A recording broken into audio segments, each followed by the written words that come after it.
Test. Test. Test words. Words test. Okay, OBS is picking up audio. Can you people hear me? Works test. Okay, nice. Okay. Now that people can actually hear me, what I was saying is there is 4 full clears left, 4 B-sides left. Oh, wait. No, that's 3 full clears left. Because there's Temple, Summit, and Farewell. 4 B-sides, 2 C-sides. The Moonberry. All the Goldens. Which, the Goldens are not a high priority right now. That's like final end-game stuff, so I'm not super worried about it. And then, also, I don't know if it's actually required for anything, but I would like to do a Deathless run of Pico 8 at some point, because that sounds like it could be interesting. But it looks like there's enough room. Pico 8 is stupid hard. How many levels are in it? Because it doesn't feel super long. This looks like there's enough room for like 1, maybe 30 rooms. Okay. The file select looks like there's enough room for 1, maybe 2 more stamps. I remember there's something for getting all Goldens. Is all Goldens its own stamp, or is that like an upgrade to the strawberry stamp?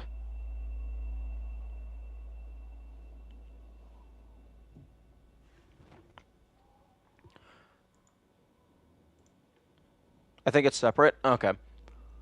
I'm actually going to close the game real quick and just make a backup of my save file.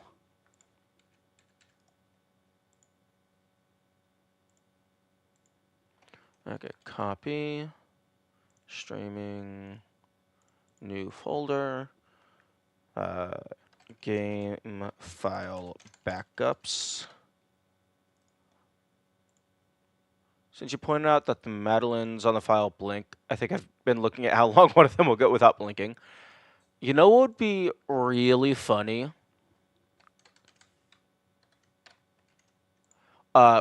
Is if the devs encoded, like, some miscellaneous Easter egg into the blinking. Like, maybe it's really slow Morse code.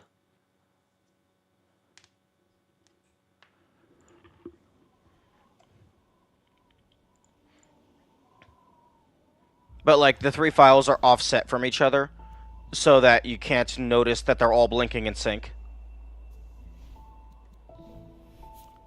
Top Madeline seems to blink way less, in my opinion. That is possible. Middle, top, bottom. All of them.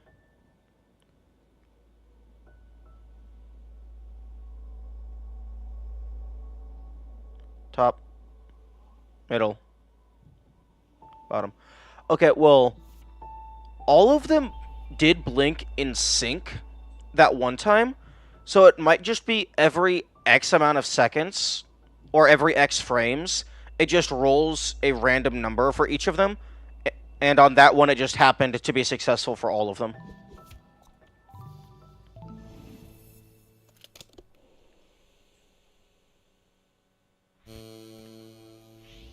But, I'm gonna add that to my notes, because that's an interesting way that you could encode information.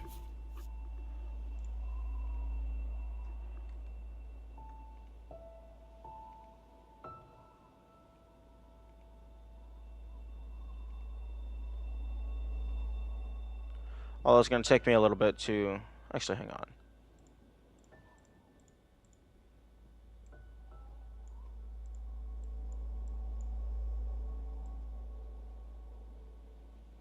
Can I just select window? That'd be really nice if I could just select window.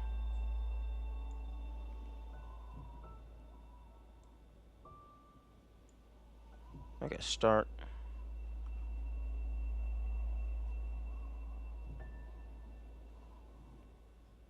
Come on, middle file, please blink.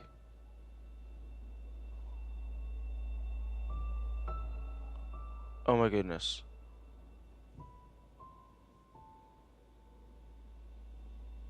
Thank you. Copy that. Actually, no. No, I'm not keeping that long of a nonsense. I'm just going to... Steam, why are you not... F12... Okay, now it's screenshotting.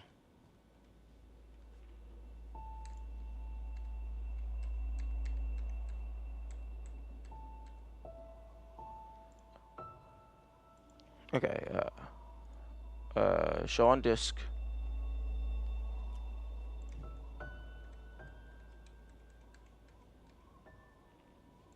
Okay, copy. And then open notes for puzzle game ideas.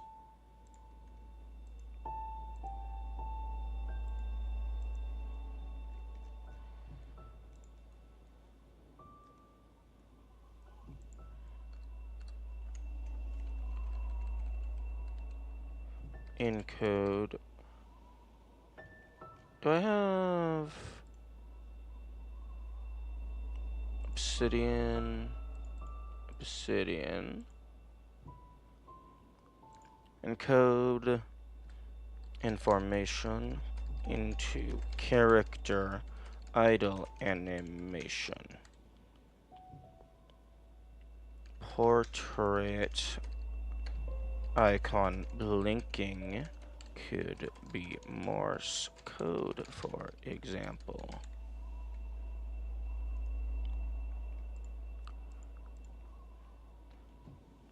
Yeah, anytime I find something that could be potentially an interesting way to encode data into a puzzle game, I just add it to this massive list that I have. Yeah, superliminal. Yeah, I've realized that because most of the objects that you grab have a default up state, you could potentially set the default up state to a different side. So then you could have the data encoded into whatever side was the up. Did you just call Celeste a puzzle game? No. I said anytime I find an interesting way to encode data into a puzzle game, I add it to this list. So the blinking speed could be an interesting way to encode data if I were to make a puzzle game. Celeste is a game with puzzles, but it is not a puzzle game. At least that's how I view it.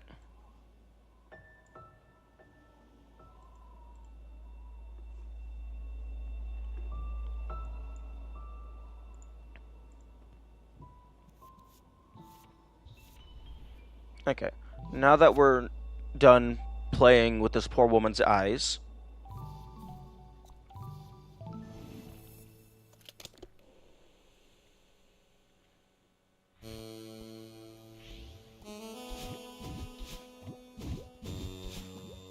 Huh?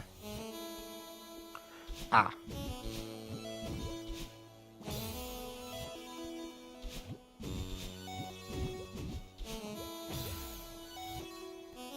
Excuse me?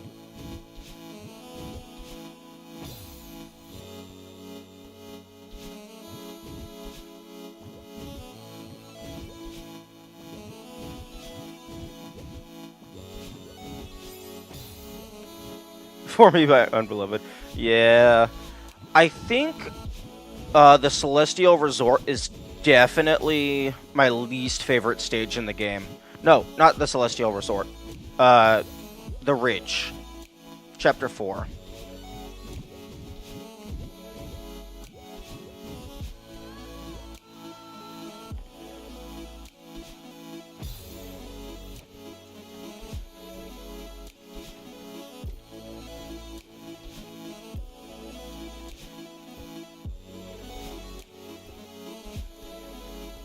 Nice. Chapter 3 is also pretty bad. Yeah, but Chapter 3, you kind of only have to deal with cycles, which are annoying. But here you have to deal with wind. Nothing beats 6B. 6B... That's not core, that's reflection.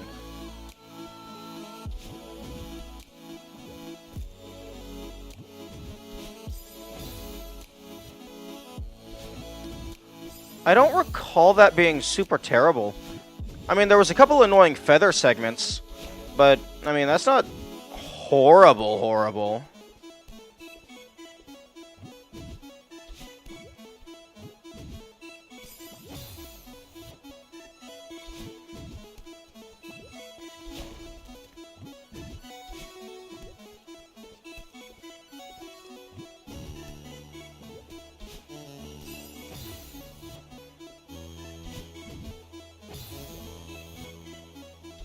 Yeah, I'm always surprised how it feels like my controller is able to do an input that is opposite of what I'm intending to hold.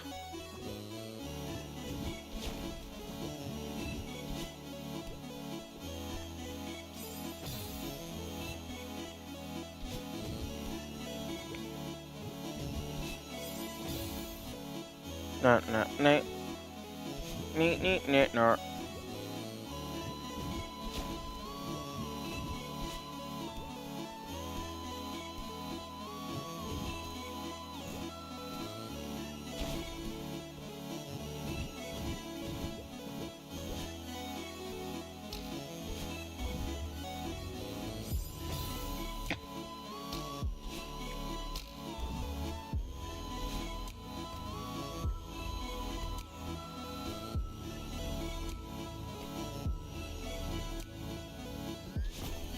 Oh.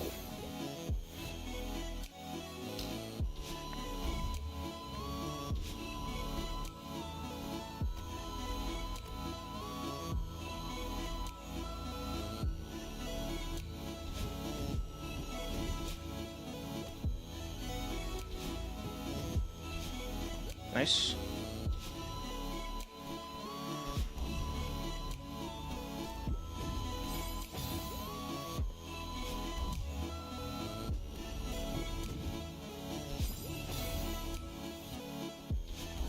Also, after you've already done all this stuff, and also some of the harder levels, the B-sides don't seem as bad.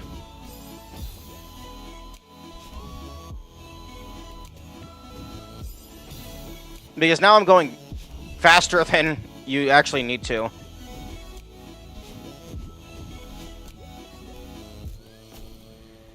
Oh, and then we get to the bullshit.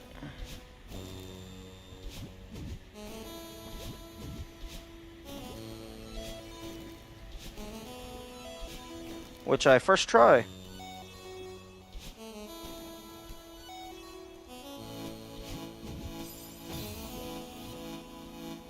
Yeah, forget the... That's kind of a green.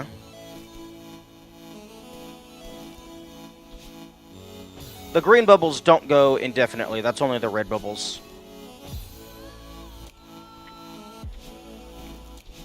Oh, wait. I have a feeling you're actually supposed to grab that and not grab the wall that I grabbed.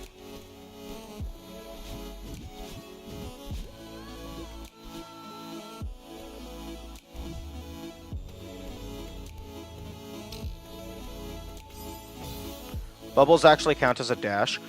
Interesting.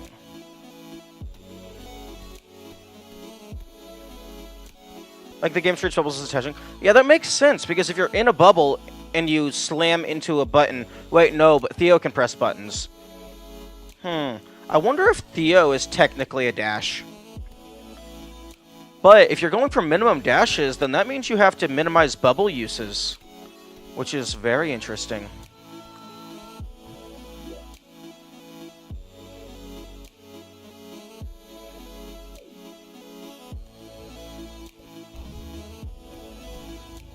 Theo is just overweight. I'm going to give him the benefit of the doubt and say that it's the crystal.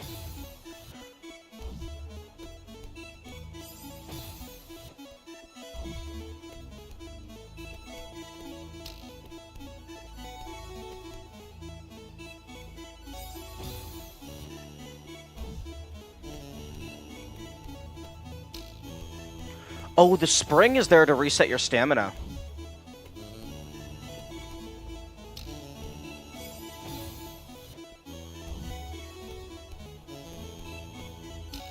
Have you done 1A dashless yet? Yes, I have.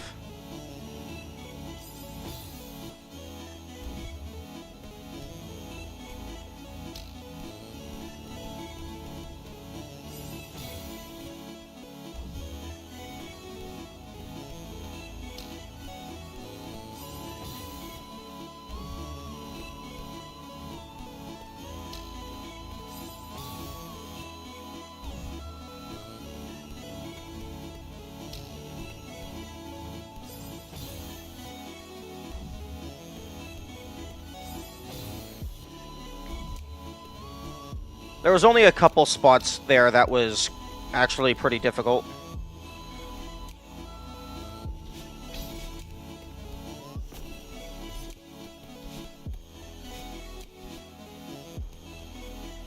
Oh, this room. I remember you.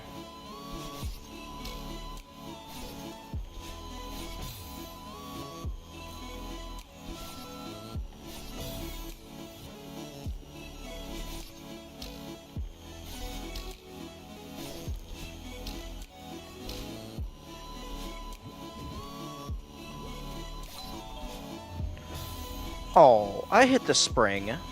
I call bullshit.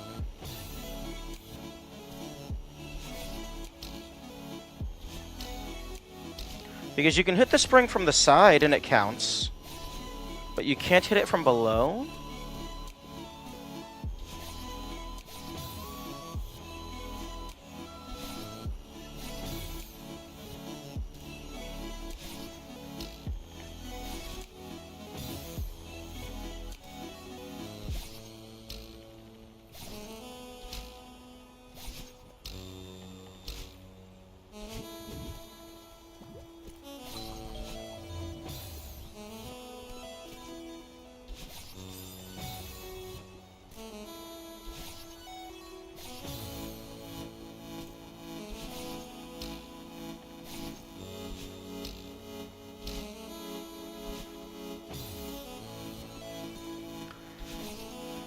Okay, so top, bottom, middle, right, left.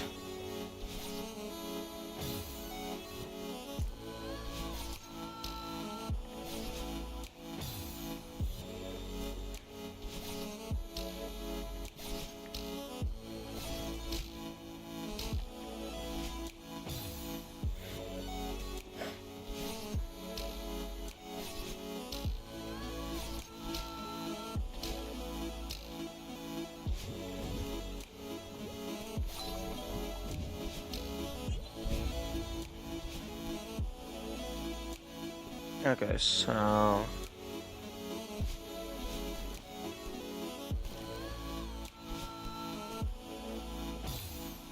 something like that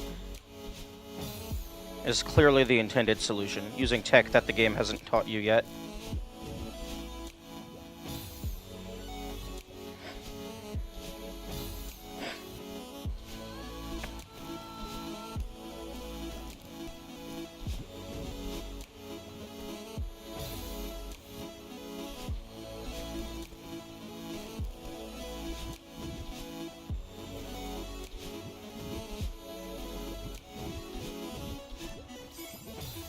Oh, I should have just climbed up.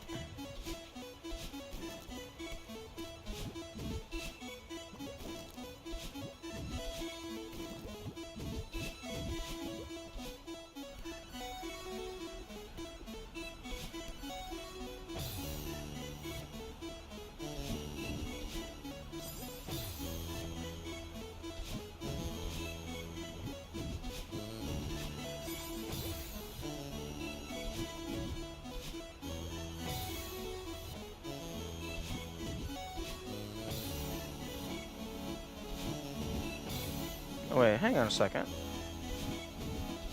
You could probably do a wall bounce there.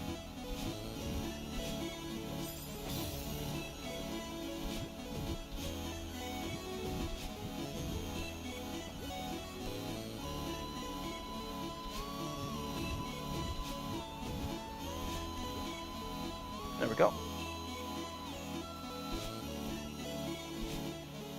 Alright, this room. You have to be very careful.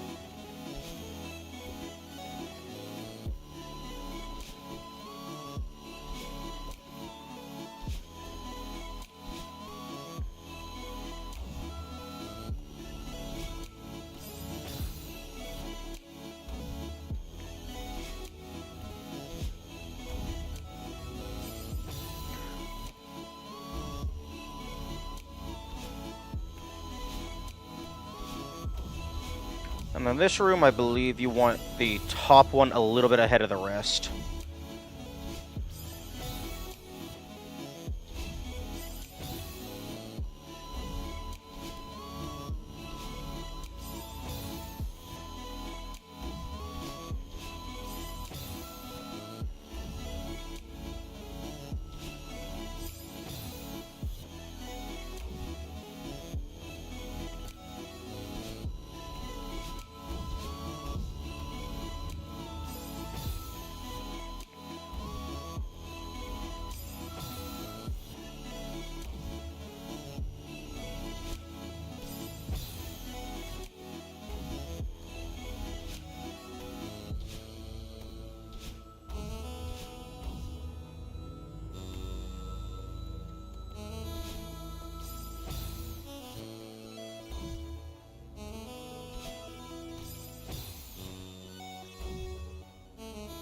I think this is near the end,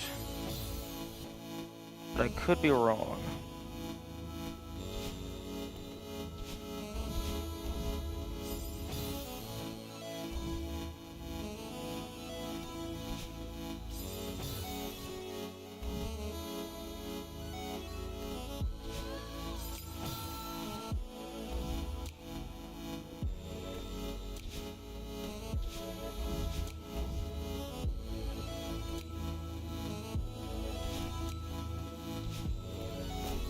There we go. Oh, this room. This room is bullshit.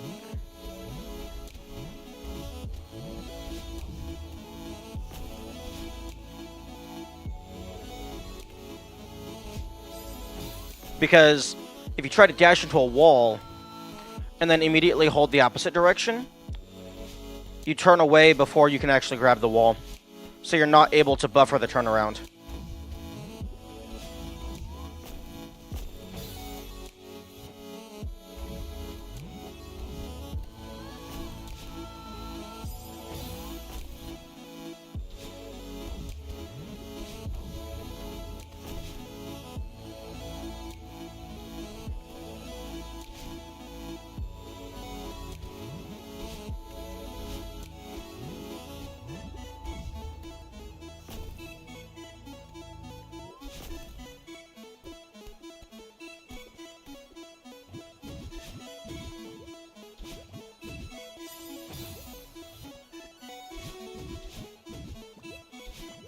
Okay, that's not too bad.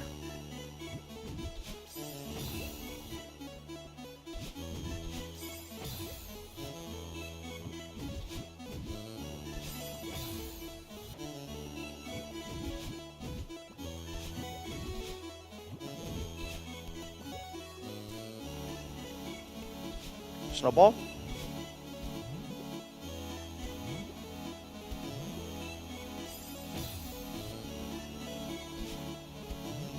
No snowball just yet.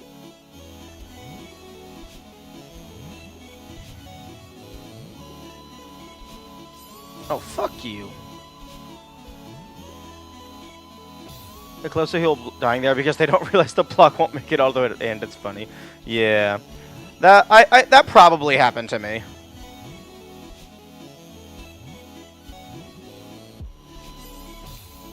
Well, I mean, not that I died, because once I got to the top, I definitely made it.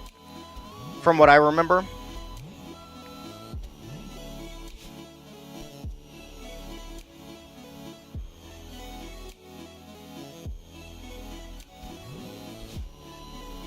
But it was probably a close call.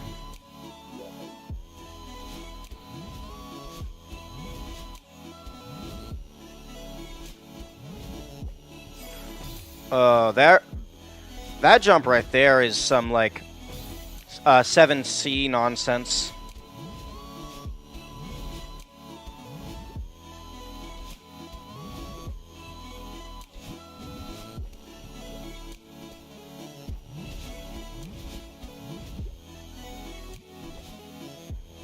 Okay, it seems I was incorrect. I am not almost done.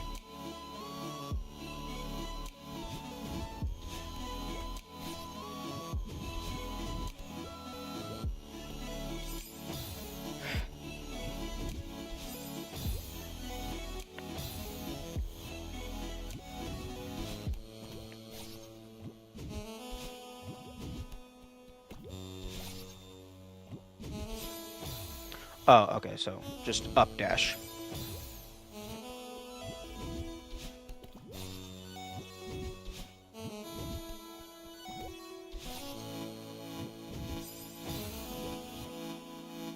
Actually, did 1A dash this on my save? Because I forgot I didn't do it. Oh, like you did it just now?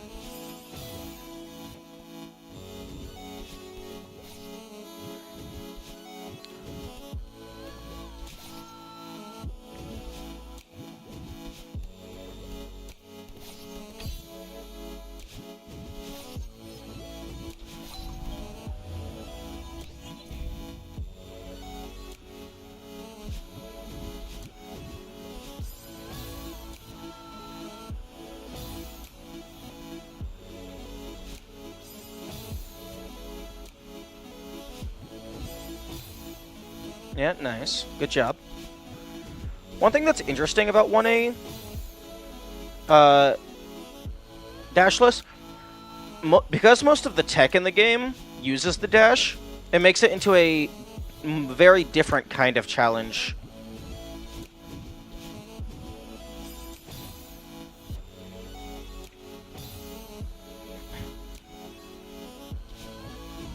Ooh.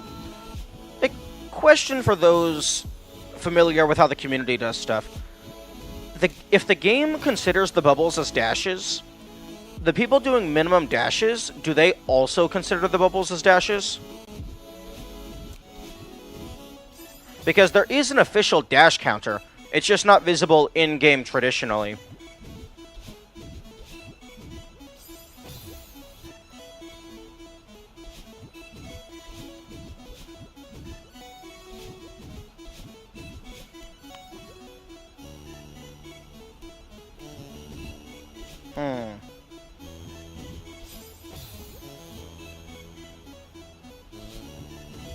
They don't? That is quite unfortunate. I don't think the game considers bubbles dash. Bubbles dashes. That's Abukek. I'm gonna need a source on your claim then, because you said the game counted bubbles as dashing.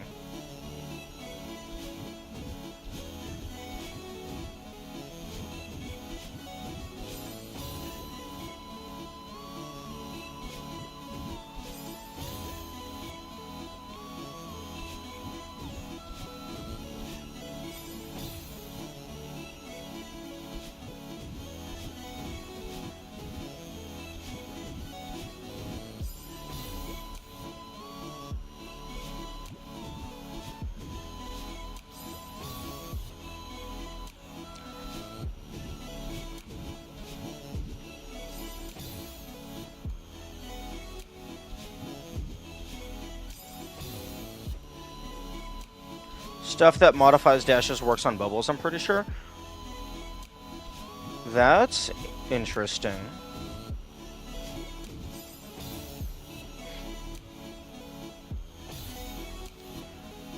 Although I do find it interesting that the bubbles would count as a dash because they also give you your dashes back.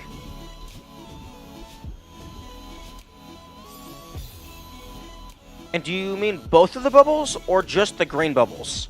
Because the green bubbles go about the same distance as a normal dash.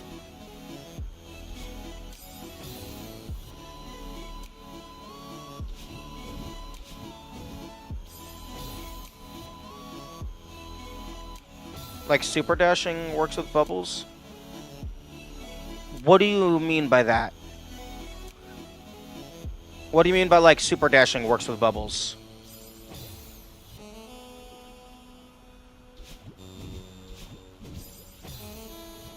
Because super dashing is jumping out of a dash. But if you try to jump out of a bubble, it just cancels the bubble.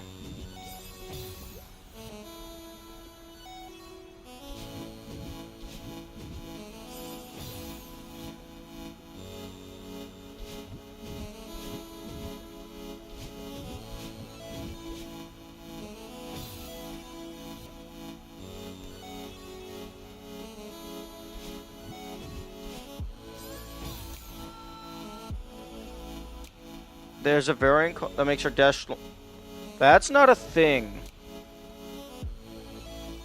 Unless that's in Core Seaside, that's not a thing.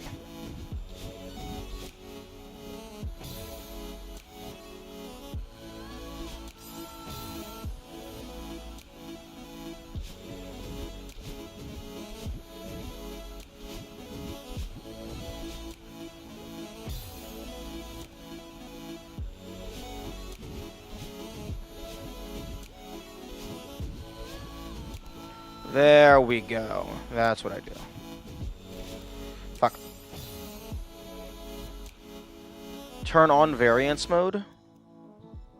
You unlock it after 8B. Where is that? Is it in options?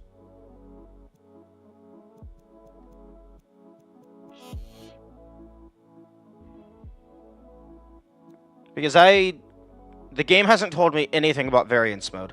The only things I unlocked after 8B was the Seasides and the Goldens.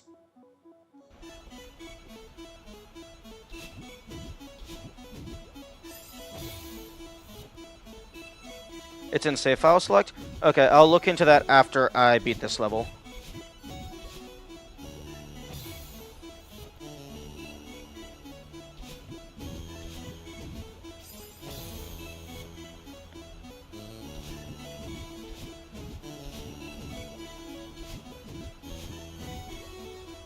It did tell me? Okay, well, I did not see that.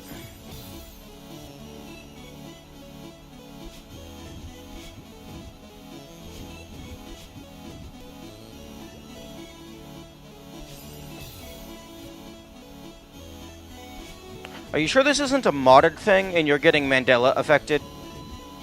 It's after 8C? These are spoilers? Okay.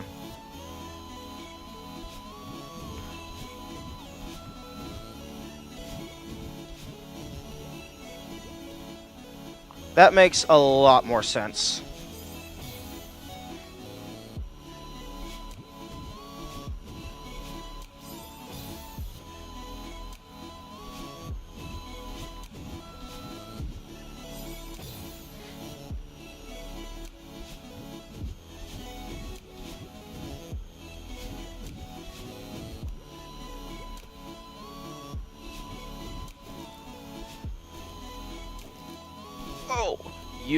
Oh, you're mean.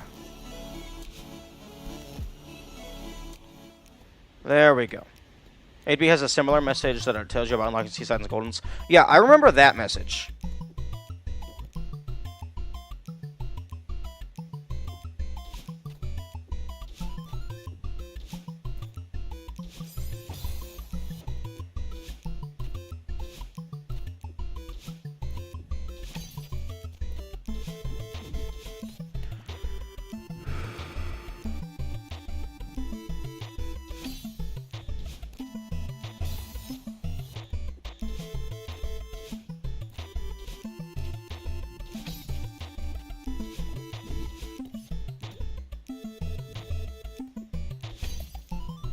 There we go.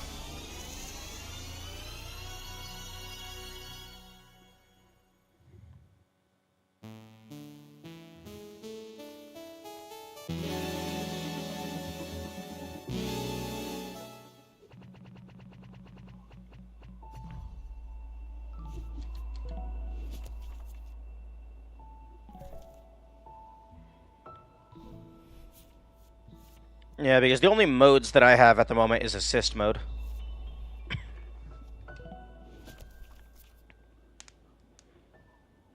Okay, so...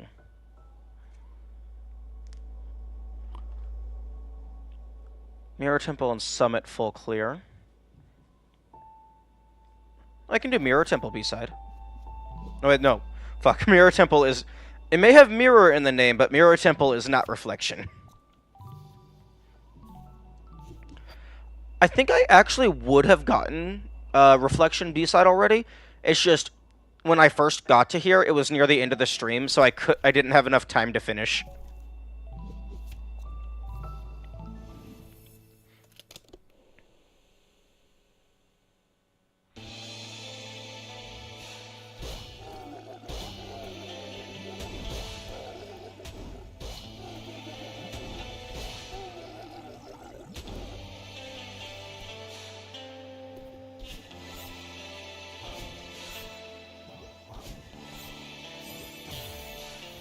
How are you missing clears of B-sides if you have the hearts?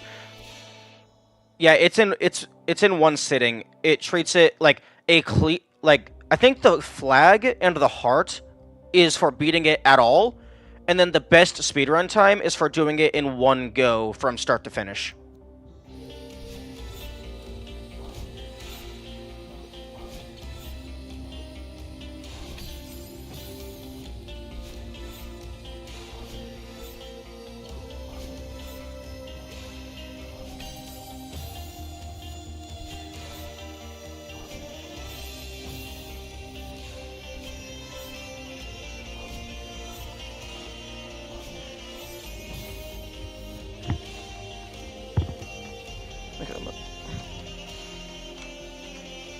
Oh, that's just... Okay, nope. I was trying to pull the armrest off of my chair because it keeps grabbing my headphones, but apparently I would have to unscrew it to do that.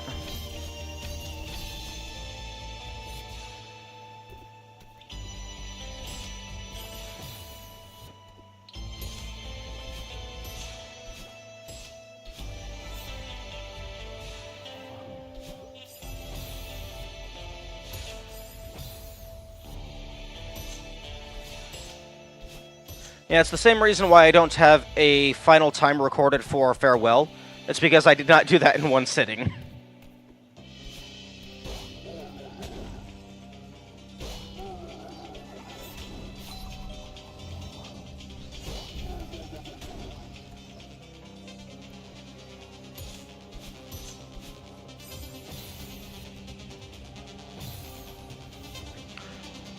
Although I suppose technically it's not one sitting, because I could just pause the game and then just come back the next day.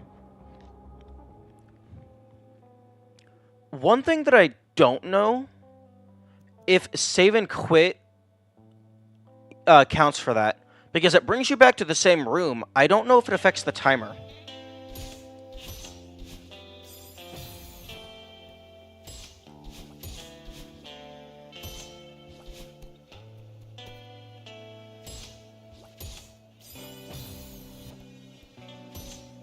Actually, I'm at 255, 256. Okay, so at the very least the timer is preserved. Although I don't know if it'll count as a one sitting full clear. But given that the timer is preserved, I'm going to assume it does. So really it's just you have to do it from start to finish. But you could take breaks if you wanted to.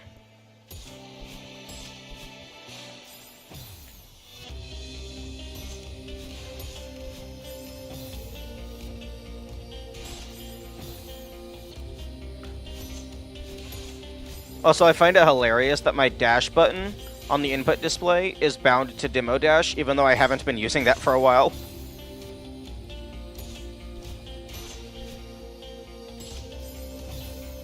Also, I really hate the super boost that you can get off of the bumpers.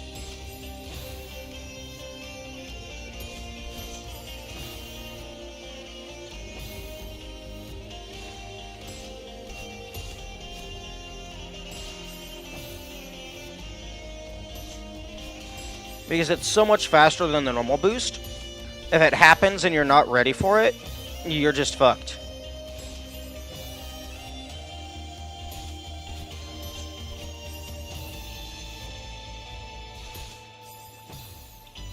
Case in point.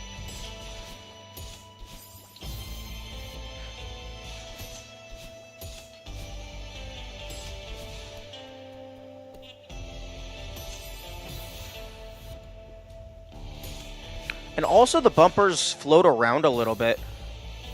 I wonder if that's a set path or if it is actually RNG. It looks like it might be a set path. It's just a pretty funky path if it is.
Oh, that is not what you want.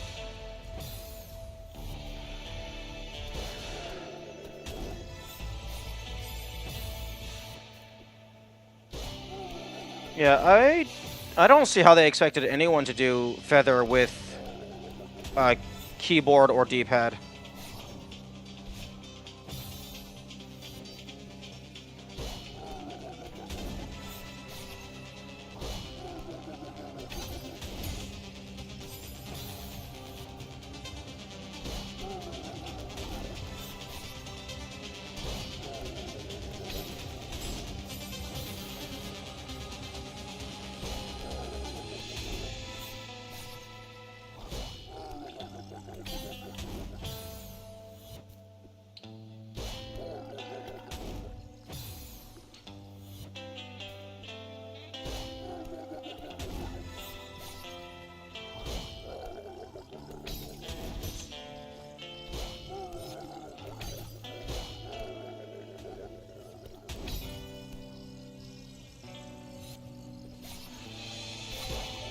Ooh, that was close.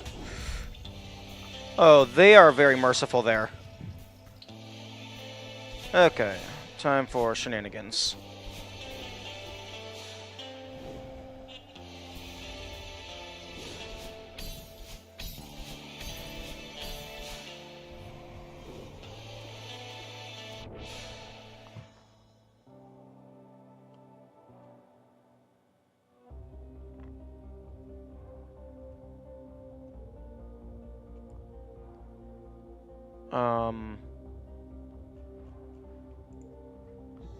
So what was wrong with 6B?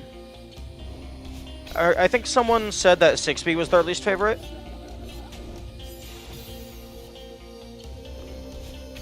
I mean, for the first playthrough, it's really annoying, but so far this isn't that bad.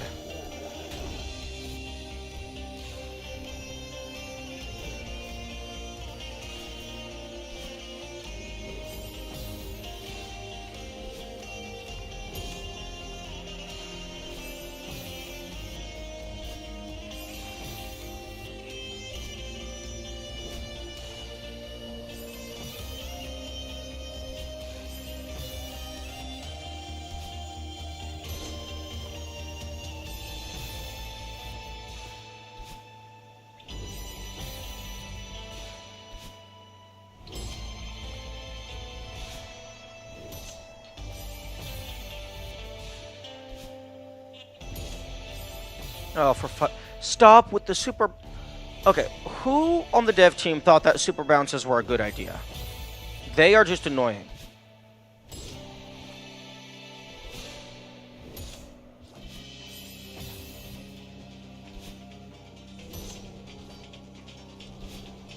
Like, how did they not accidentally kill themselves over and over and over?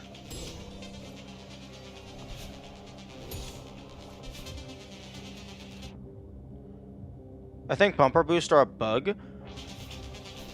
That seems like a very odd bug. The only way, like, the only thing that I could see it that being a bug is maybe, like, if you turn around the same frame that you get the boost, it multiplies the values together. Although I don't know why it would multiply them.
Oh, the little line right here on the right side of this little indent, that looks like it would be like an indication that this is two separate blocks and I could break this for a secret.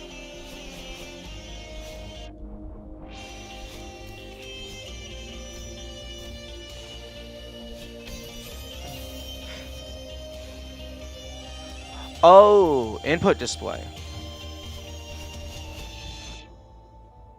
Thank you. Right here on the right side of this block, due to the texture, it makes it look like there's a distinct separation between this tile and the two sides. Well, less so on this side, but on this side, it definitely looks like it's a different block.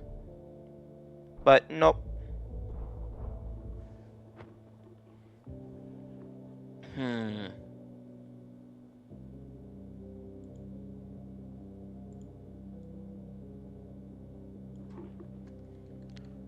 Okay, what is the...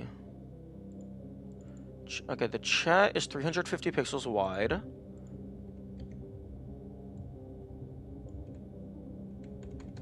Okay, there.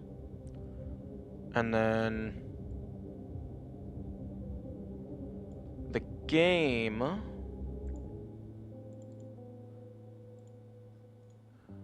is... 1800 pixels tall.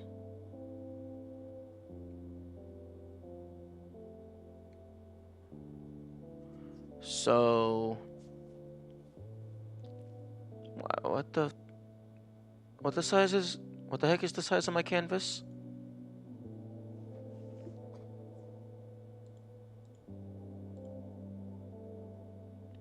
Oh, no. Not 1800 pixels tall. 1080 pixels tall. No, wait. No, that's the pixels wide. Wait, so it is 1920 pixels wide, but it's scaled down.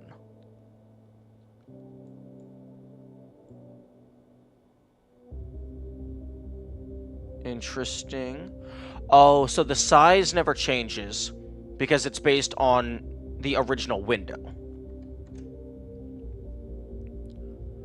Oh, okay. I understand. My OBS window, the viewport is in 4K, but I'm downscaling to 1080p and then streaming out.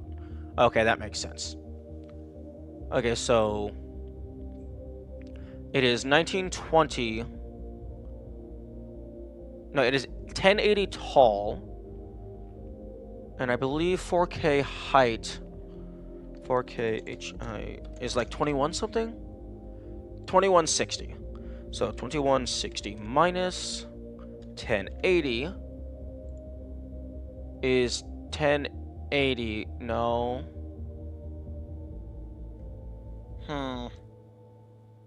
No, that's...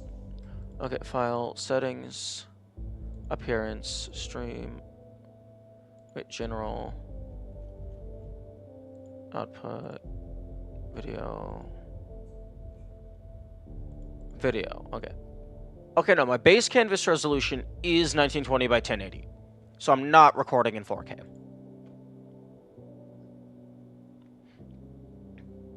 Okay, game, transform, reset the transform.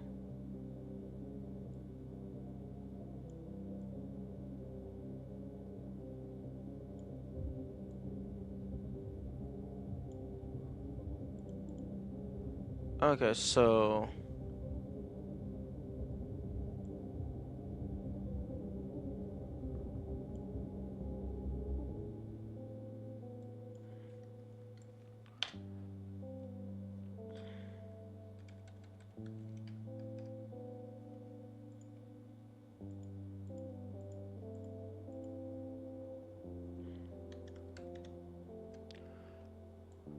Why are you...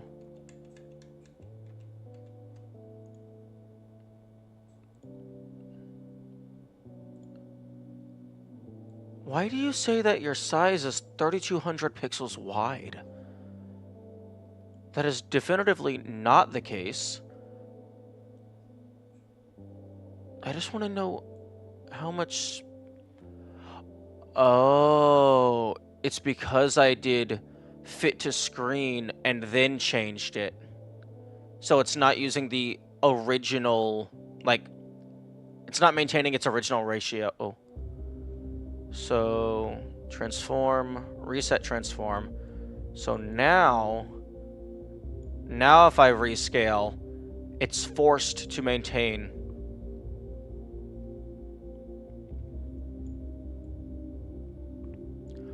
Although now, for some reason, its width is 1920.0001 pixels, which makes absolutely no sense to me.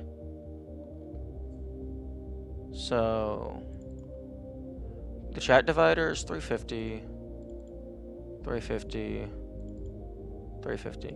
Yeah, all this stuff on the side is 350 pixels wide.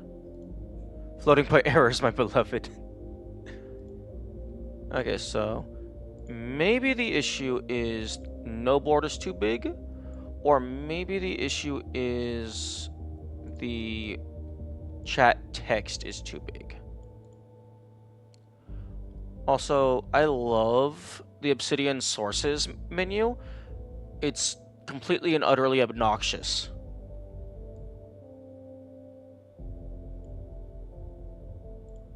And the best part is, you're not allowed to give anything the same name. Because for some reason, I guess it just can't give every source a unique value on the internal side. No, game folder.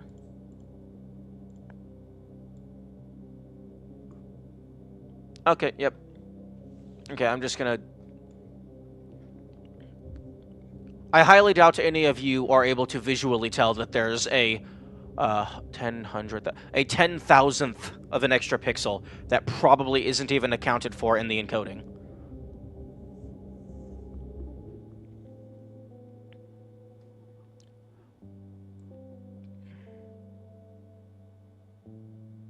But even still, it says it's 1080 pixels tall.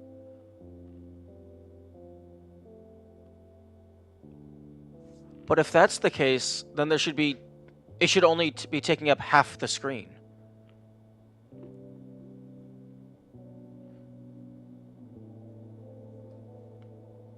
That makes no sense. Oh, no, wait, hang on. I think I might have an idea. No board. Transform. Reset transform. Ah, I have it cropped.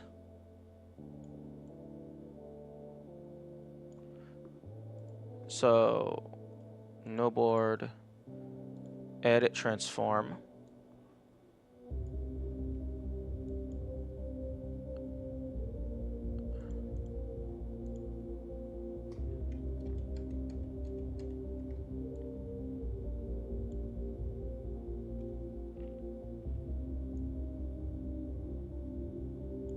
Okay, how about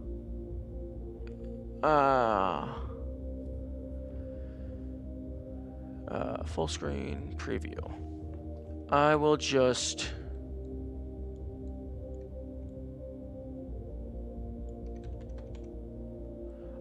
manually resize this. There. Okay, and now the chat.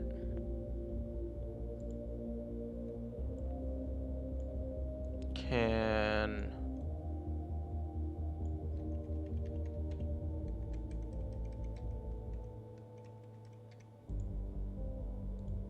that chat go over a couple pixels.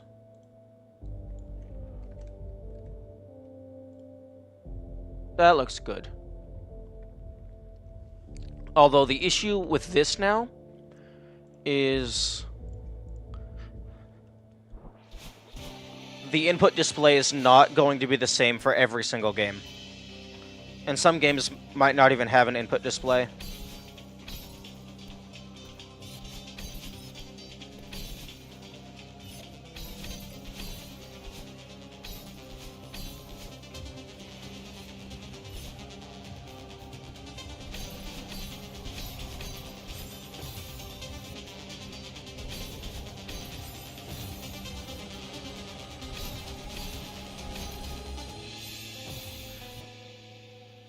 I was so confused when I heard the hey, I thought you entered the battle and fight.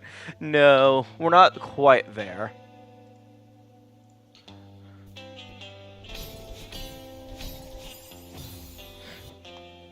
Oh, I am so looking forward to getting my new buttons. Because pressing the left button and then launching yourself up and to the right makes absolutely no sense. There we go.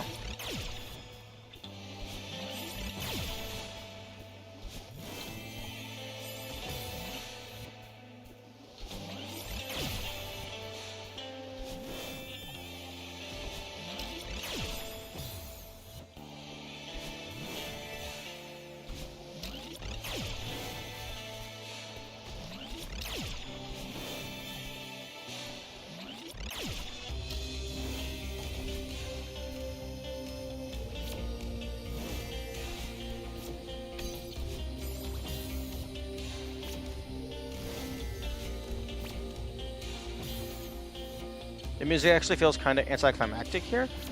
How so?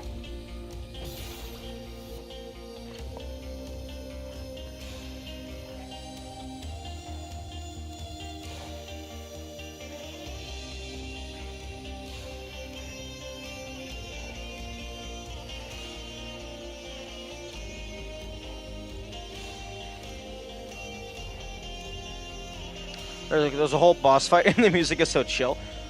I don't know, this feels... I mean, it's not the hypest of boss themes. Also, I can never remember what I'm supposed to do here.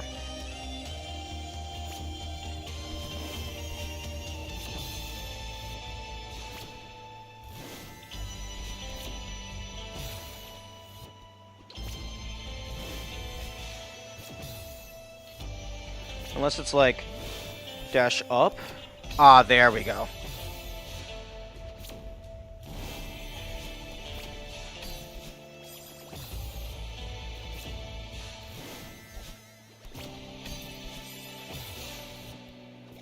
If my controller would do the things that I'm asking it to do, that would be wonderful.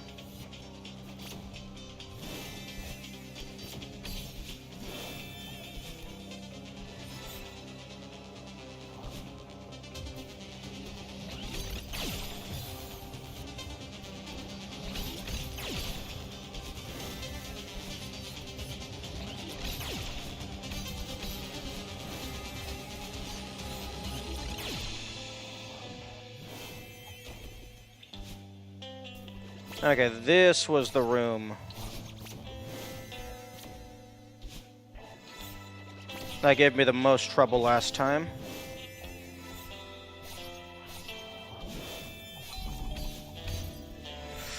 Oh.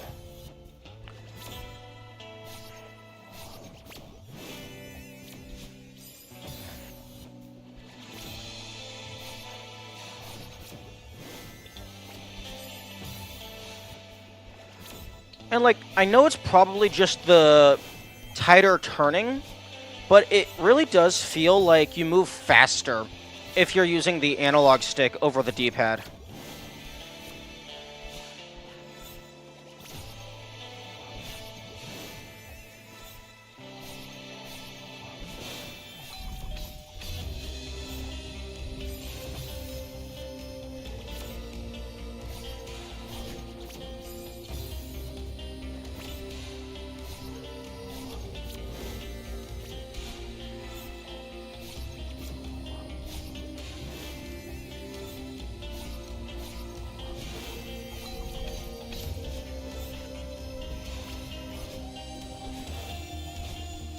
Nice, like 3-4 tries.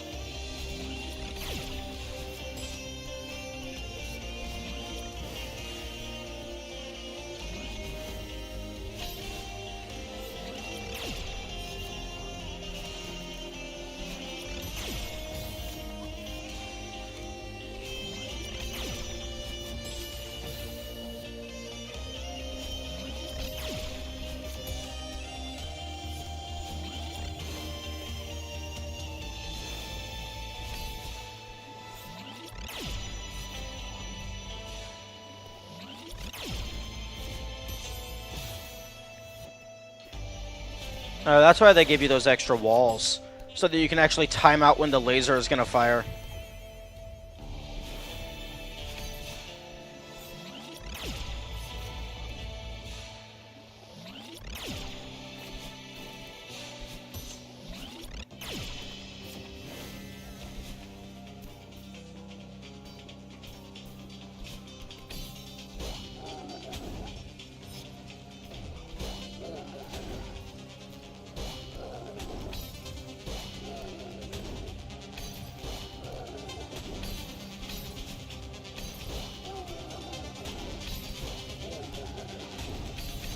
There we go.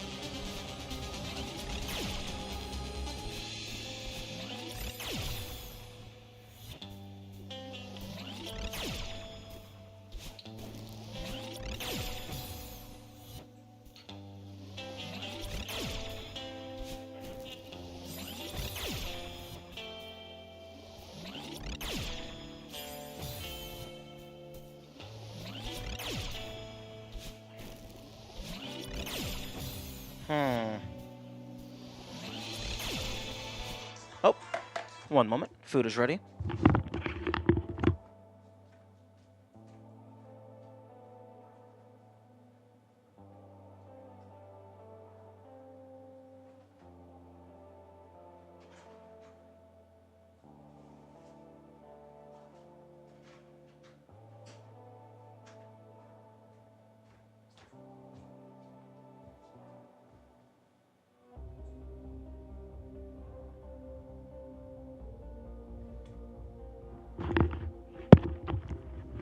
Okay, I was mistaken. Food is not ready. It is almost ready.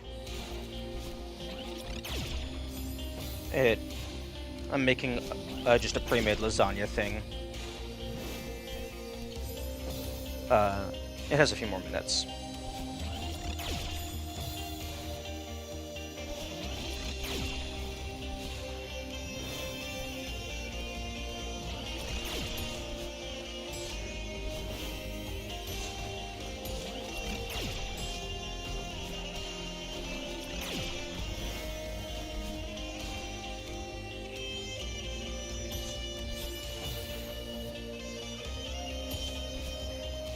Are you sure super boosting is a bug?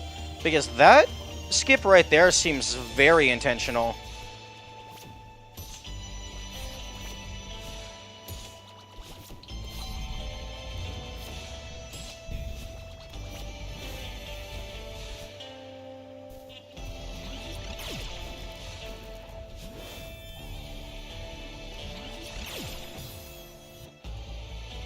Until farewell. Wait, no. Wave dashing isn't a bug. Because wave dashing is an exploit. It's not a bug. Because after you dash, there's a certain amount of time before you're allowed to recharge your dash. But if you jump out of a dash, you keep the dash speed. So if you just wait barely long enough for the dash to recover, yeah, that doesn't seem like a bug.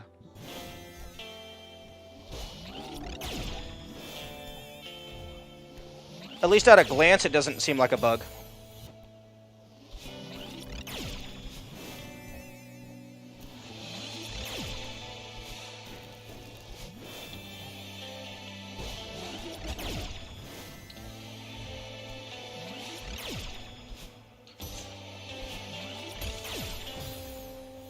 Just got 5A golden. Nice.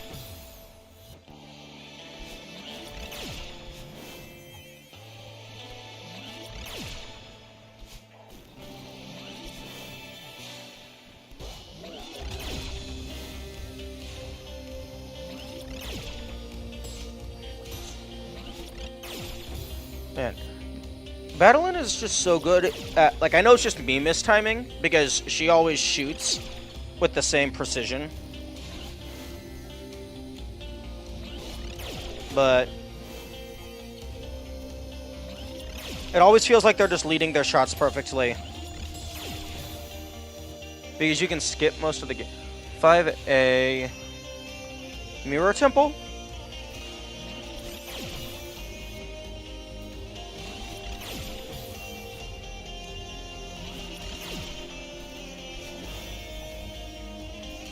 Oh, true, because of that one intended shortcut. Although that's not really skipping most of the gameplay. Because Theo is the hardest part, I imagine. But it does definitely help.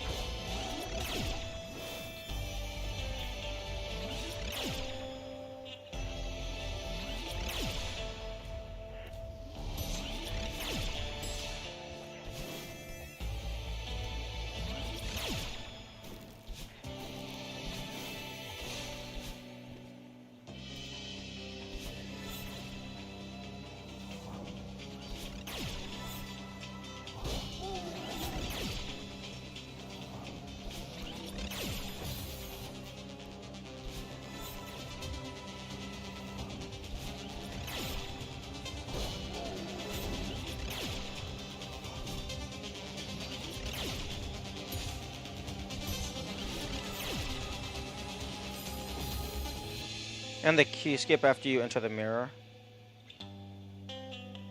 Oh, well, I don't know anything about a key skip unless... Oh, okay, yeah, I think I see what you mean. The hallway with the spikes, that definitely feels skippable.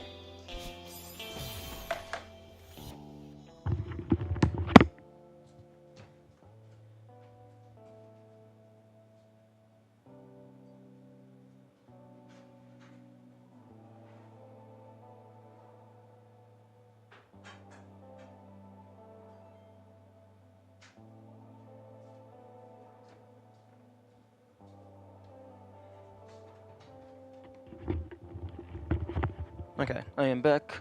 Food is now cooling down. I will consume it later.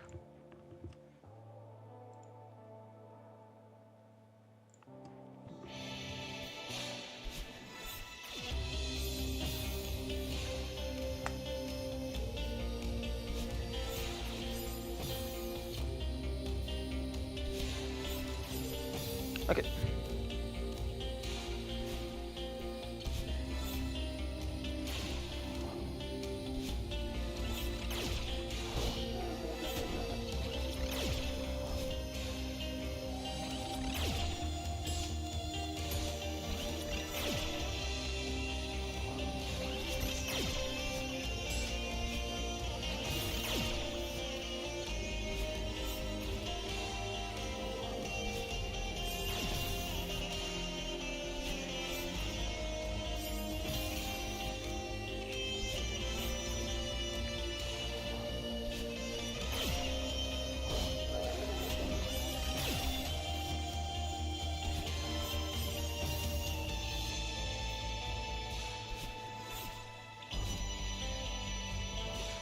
You're really not going to put a secret up there?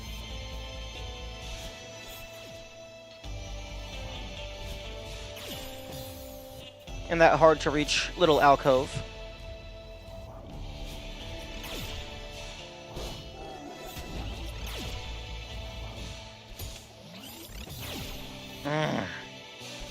Super boost my behated. And also, the timer on the feather is so strict that I'm barely making it even with the analog stick. I wonder if the timer dynamically updates depending on if you're using the analog stick or not.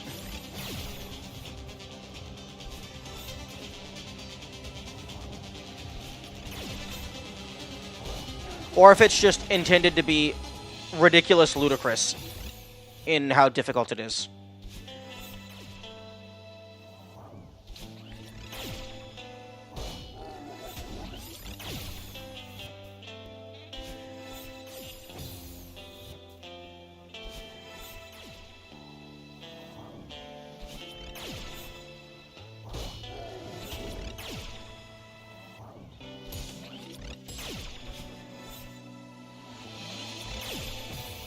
Oh, fuck off, battling.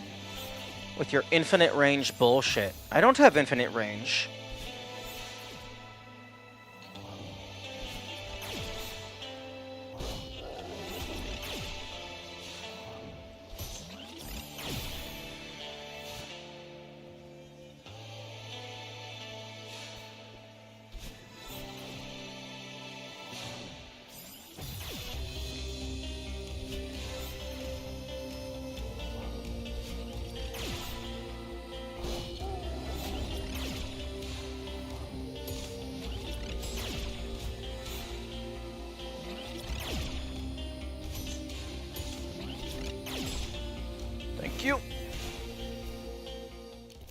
Here we go. Oh, we don't get to hug battle in?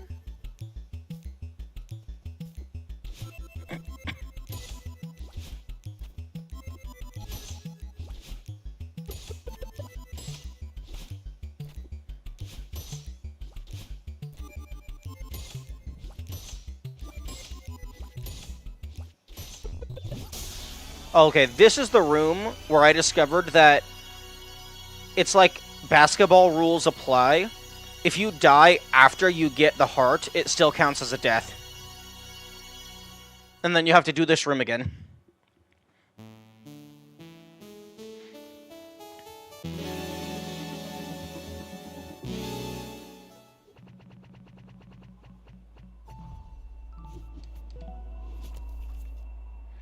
Okay, reflection. Okay, so you can save and quit in order to actually take a proper break. Yeah, that's super annoying. Yeah, indeed. Which, being able to die after you collect the heart is unfortunate because I'm pretty sure the golden berry gets collected once you hit the heart. So it's technically possible to collect the golden berry and still die afterward. Which, in my opinion, that shouldn't be possible. Like, the golden berry should be collected as soon as the level actually ends. Okay.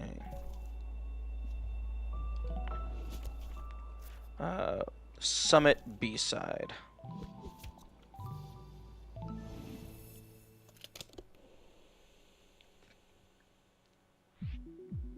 There we go. Best track in the game.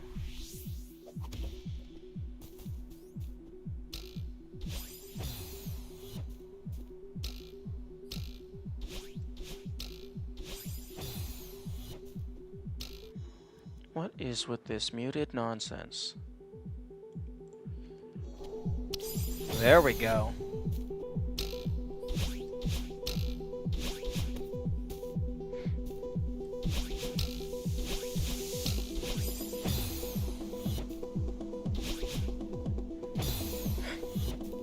Whoever did the music for this game absolutely cooked with this one.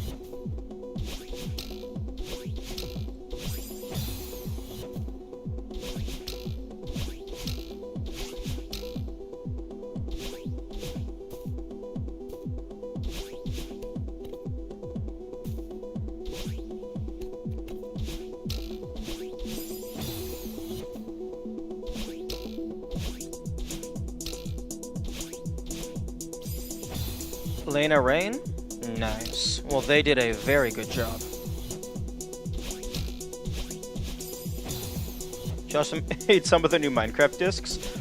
Oh, I haven't been following Minecraft super a lot. The last disc that I was aware of was Pig Step.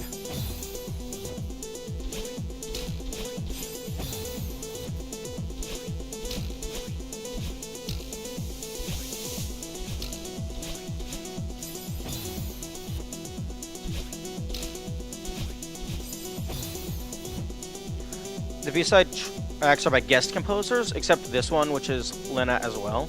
Oh, interesting. I wonder why they made an exception. Maybe because it's this level.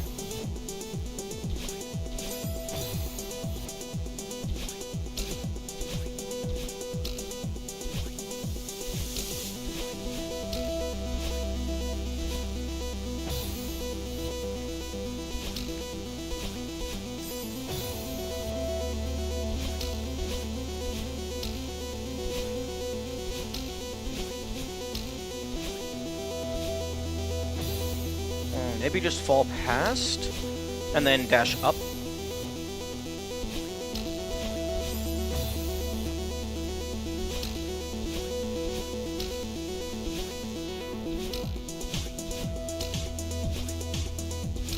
Ah, yep.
I remember you saying that you want to do some mods when you reach the hard golden strawberries.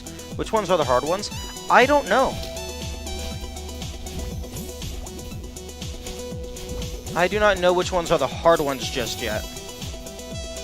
Because after I do all the non-golden strawberries, like everything except for the golden strawberries, I'm going to just briefly go through, see which ones I could do with little effort, and then just filter those out immediately. And then, once my buttons get here, that will hopefully make the game a little bit easier because I'm losing to my lack of skill with the game rather than my lack of skill with the hardware. So I just want to do like 2-3 passes to filter out all the low effort goldens, and then once we get to stuff where it's like, okay, I actually have to sit down and route this, then I'm gonna want to do mods to practice, because I imagine there's some base mods that are harder than the vanilla goldens. 4B and 6A were as far as I went with goldens. Okay.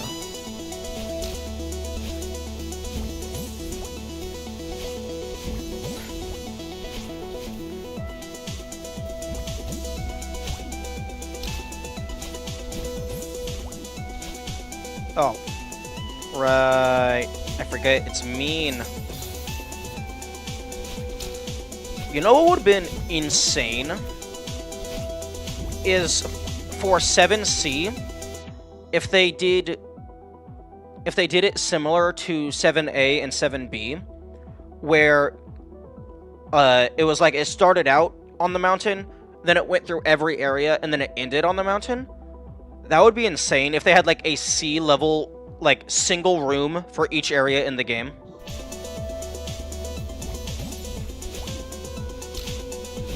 And by C level, I mean like difficulty level.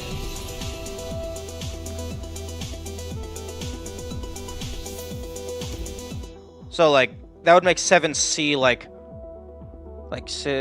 8 rooms long or something.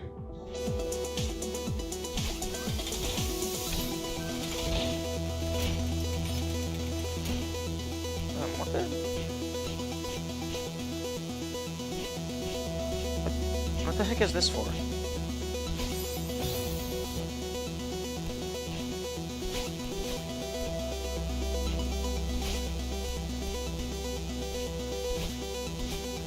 Oh, interesting.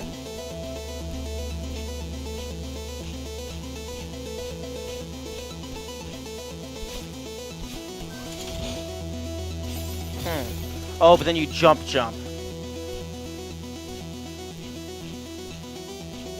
Although this feels like it would be slower than just doing it the normal way.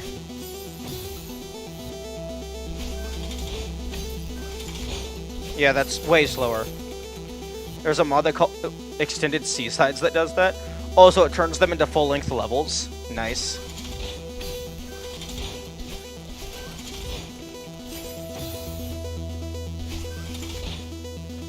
Oh! This is slower than normal, but it would be optimal for minimum dashes.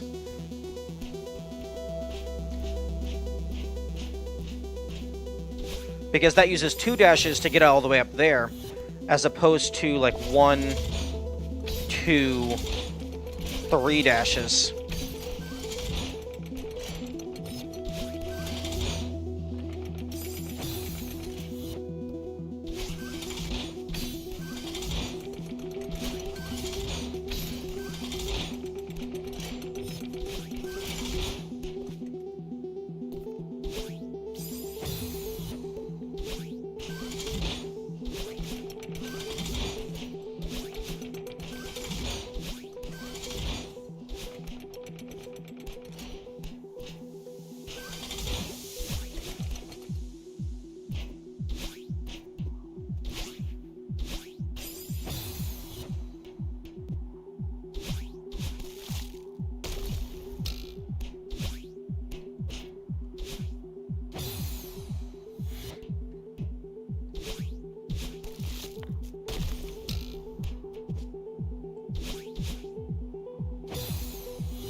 Oh, right, it wants me to save my dashes.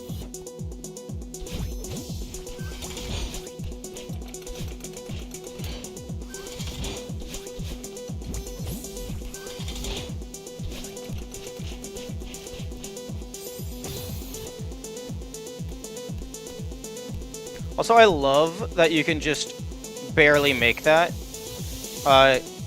for getting to her 0 dashes. That's very funny to me.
Oh, I remember this room.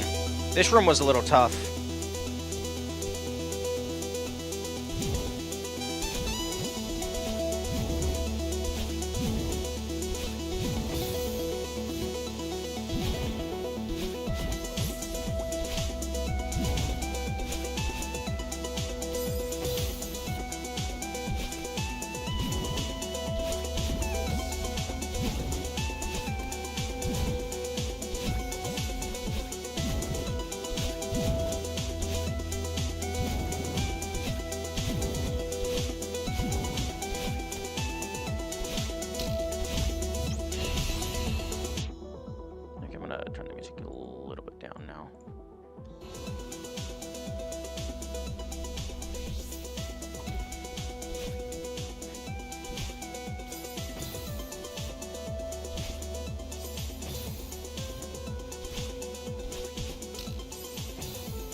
Oh.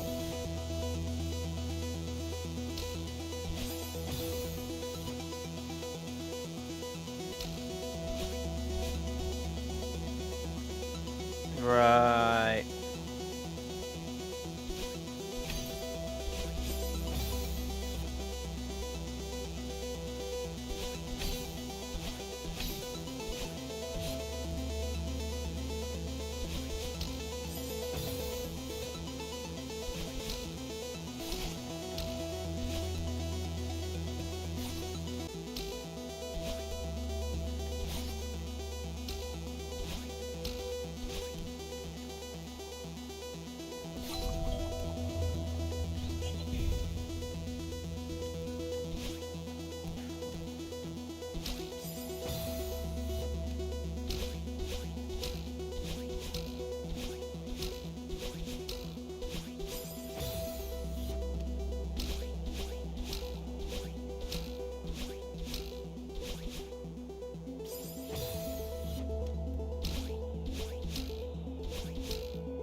Cycles are the worst.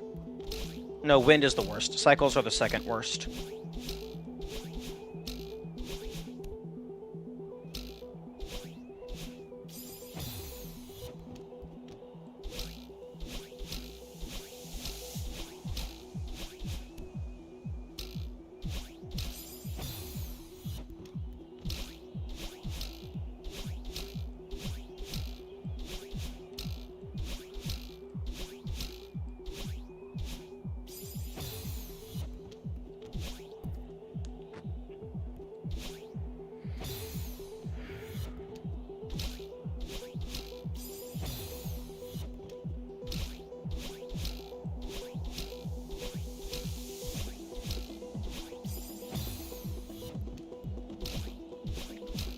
Because it's basically you just gotta know when to go from the very start, otherwise you just get fucked 15 seconds later.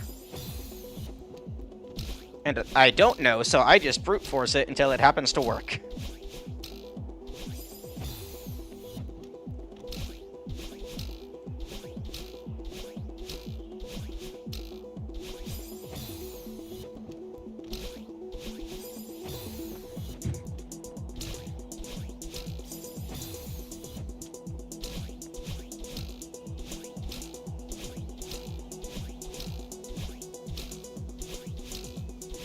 There we go.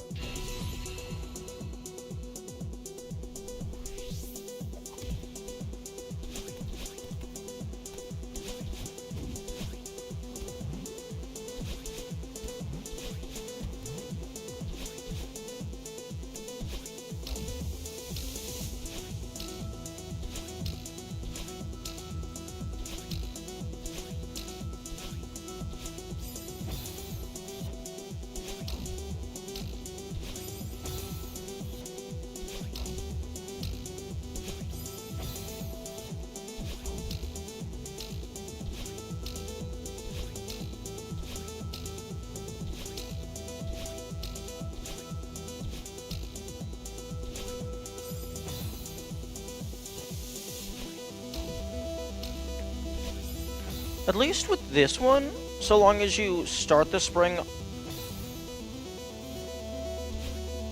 if you start bouncing at the very start, the bounce is always the same duration. So at least for the first section,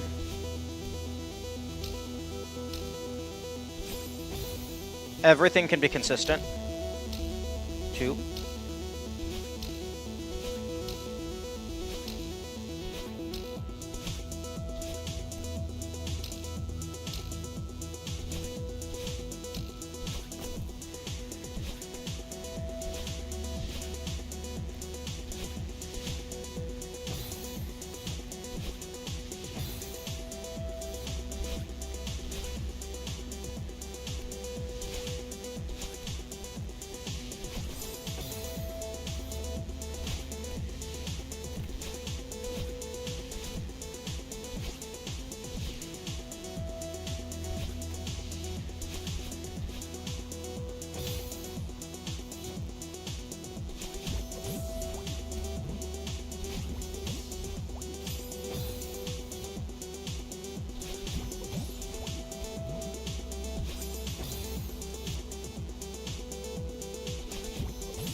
Yeah, I'm not going for that.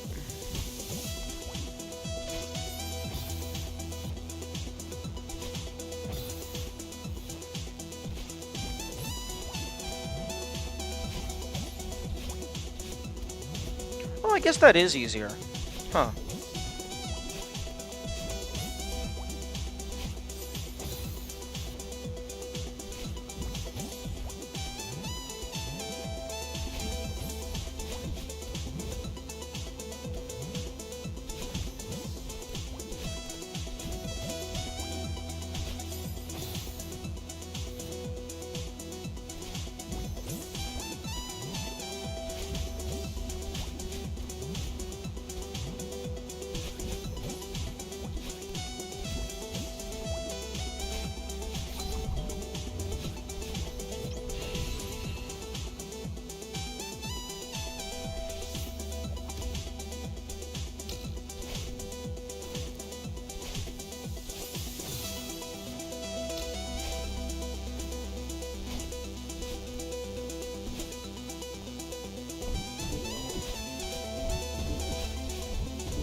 Oh, here comes the bullshit. That same corner every single time, forcing me to do a diagonal dash.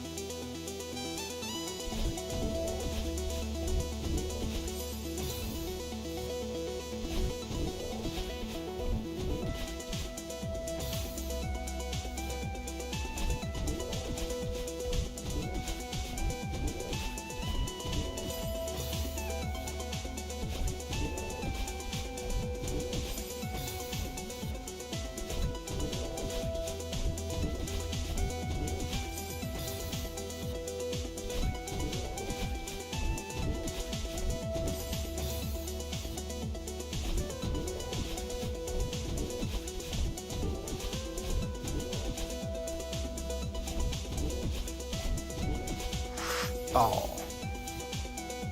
So close.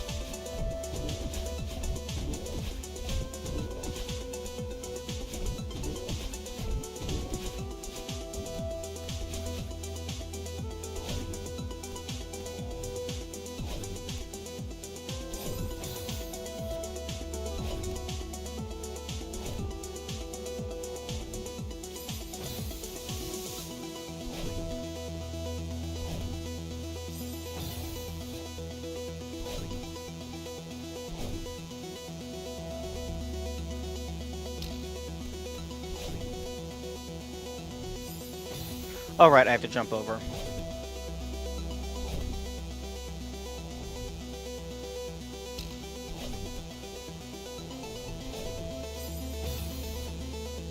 Still not sure what that first block is for, since it doesn't seem intuitive at all to use it, ever.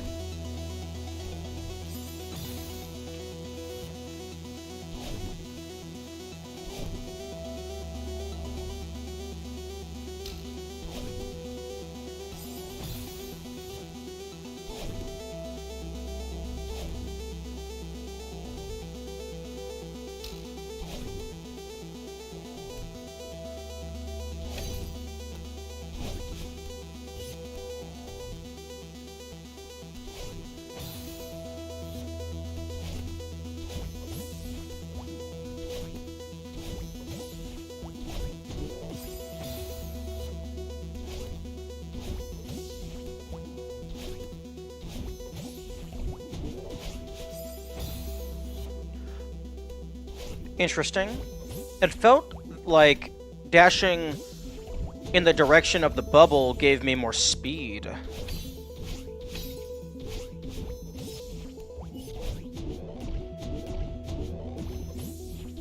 Okay, easy spot. Wave dash there to get a speed zoom.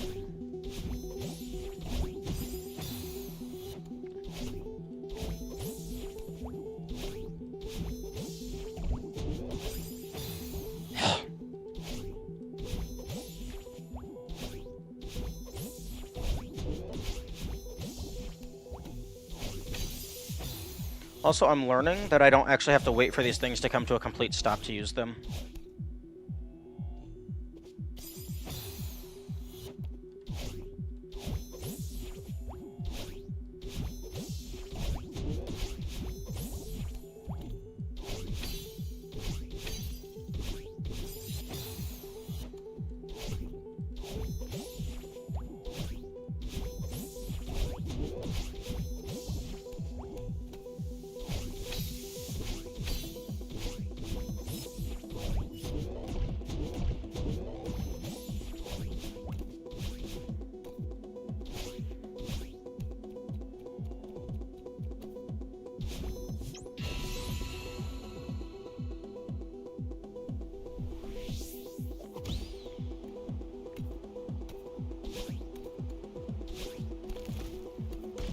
Oh, right, the wind makes the...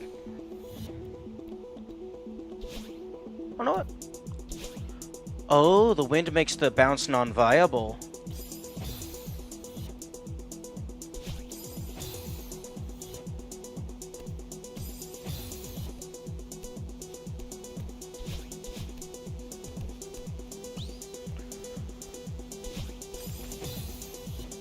Scammed out of a speed zoom, but that'll do too. Oh, at the end of the last segment where I just climbed all the way up and jumped for a single dash.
Oh, crap. I have to do flag 13 again.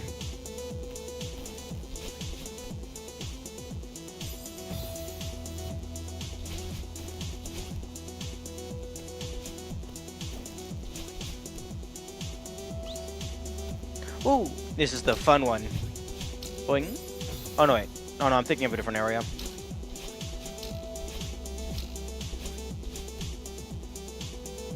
This is the one I'm thinking of. Boing, boing. Boing, boing, boing.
And this is a relatively tight jump.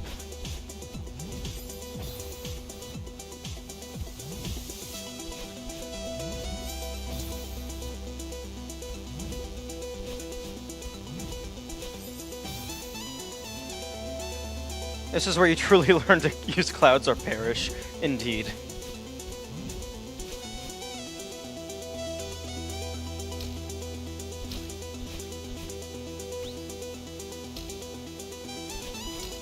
Oh, maybe I'm misremembering which flag was the one that was pain. Maybe it was 9? I can't recall.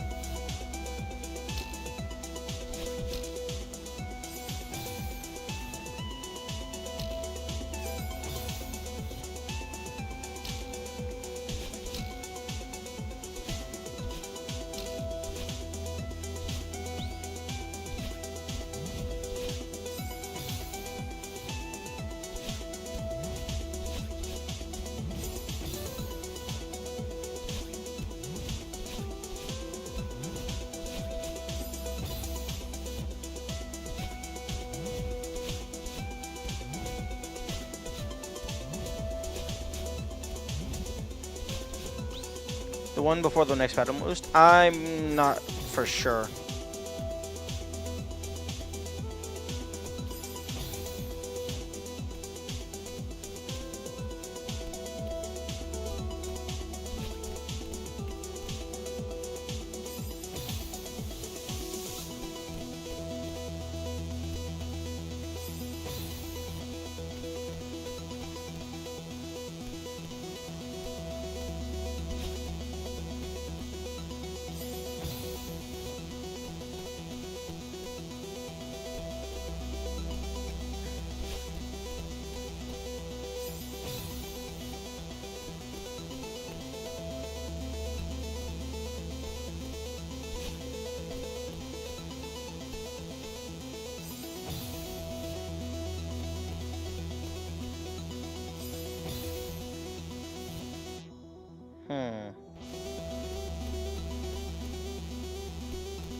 There we go. Here it is.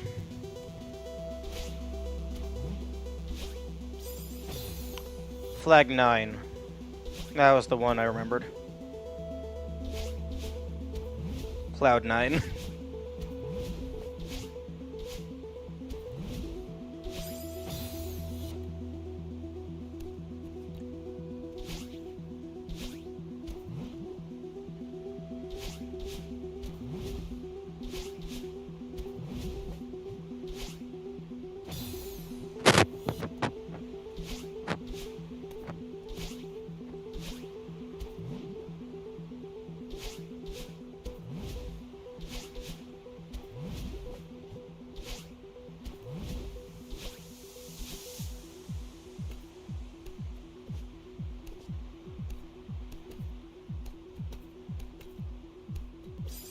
Oh. Do you have any idea why your stream specifically is lagging super hard for me? Like when I change streams, it's fine. I don't know. I don't remember if it was you or someone else that mentioned that before. But yeah, I have no clue why it would be lagging for a specific person. It could, maybe it's like our locations geographically.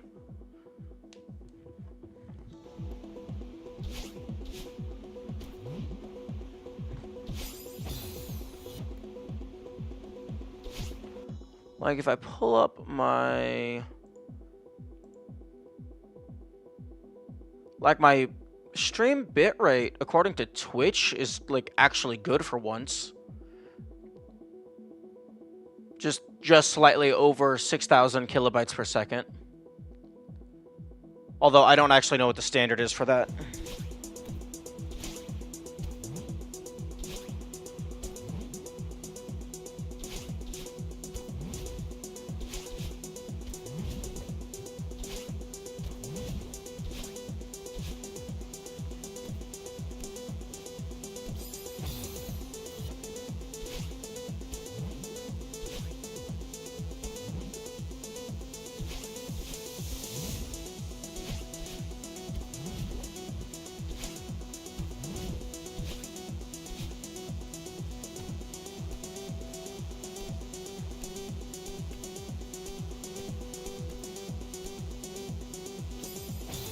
What?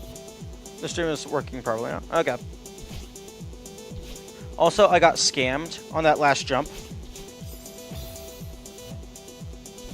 It did the wall grab animation, and then I died.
much easier, now that I am more skilled than ever before.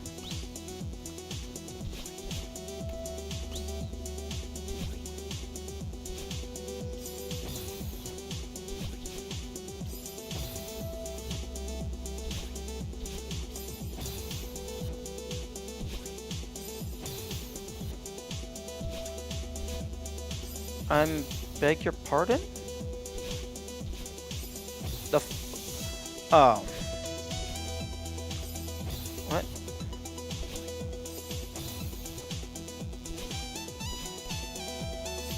No, it definitely wants me to do a double wall bounce. Oh, okay, variable length.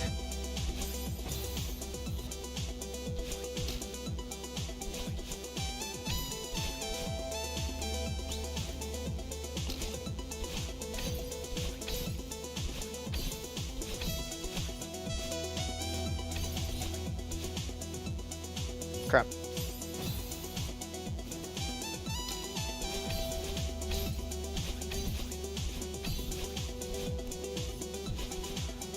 You gotta love them introducing new stuff, because that means they have to give you a small tutorial, which means you get a few easy rooms.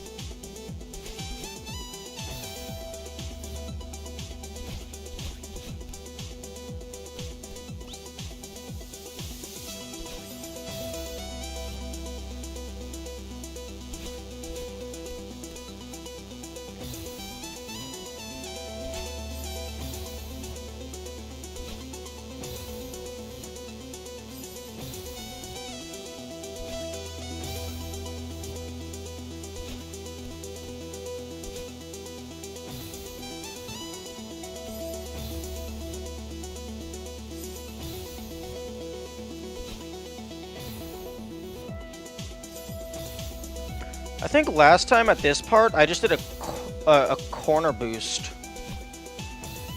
Because I couldn't figure out how the fuck you were supposed to do this one. It was just like way too tight.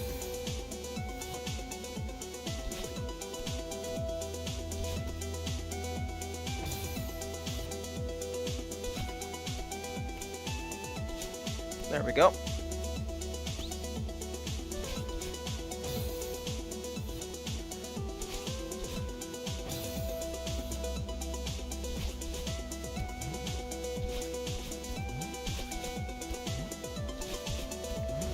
Oh, that was an annoying jump, if I recall.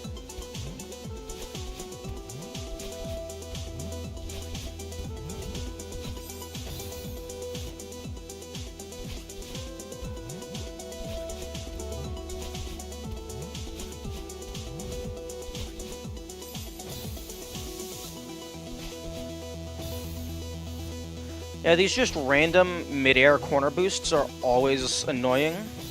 Because, like, I'm just gonna bonk my head most of the time.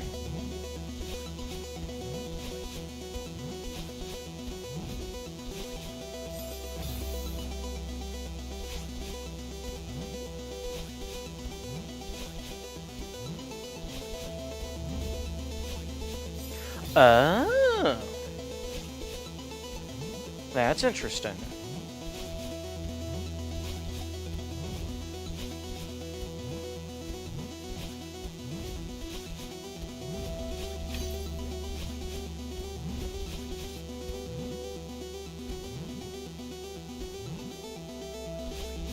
Fuck. And that's when it all falls apart.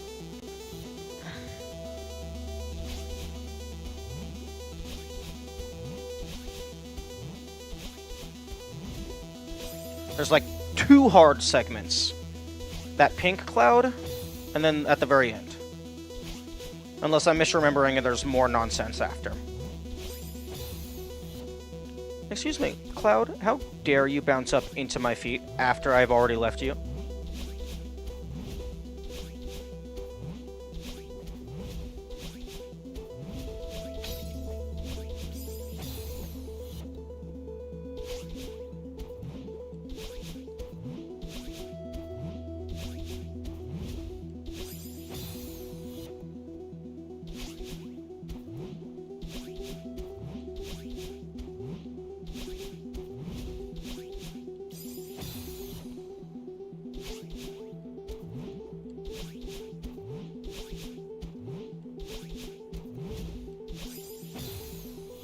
Clingy Cloud.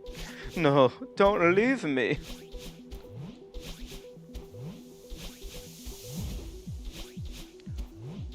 Okay, here we go.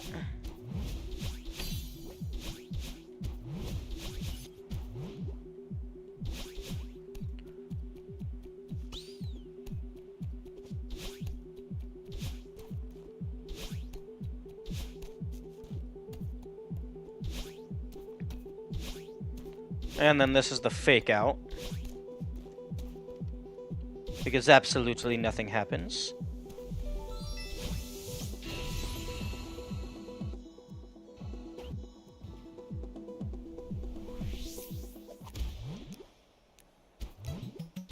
Oh, and then it's this bullshit.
Oh, I could have saved that.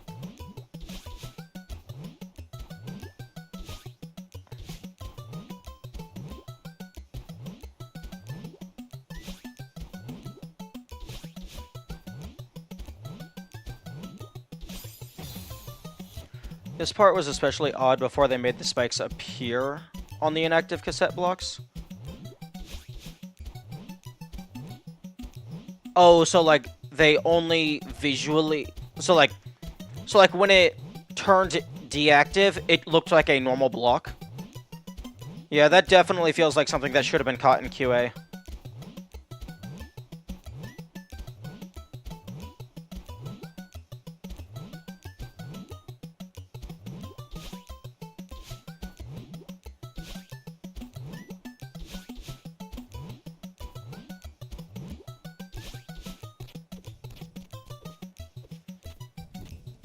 There you go.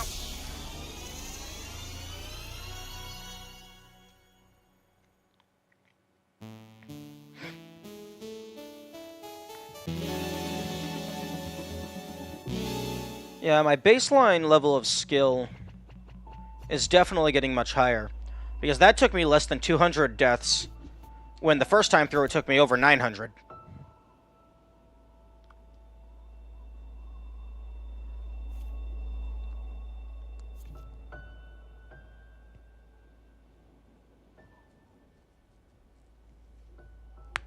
Okay, so core B-side is the only B-side remaining. And core B-side is bullshit.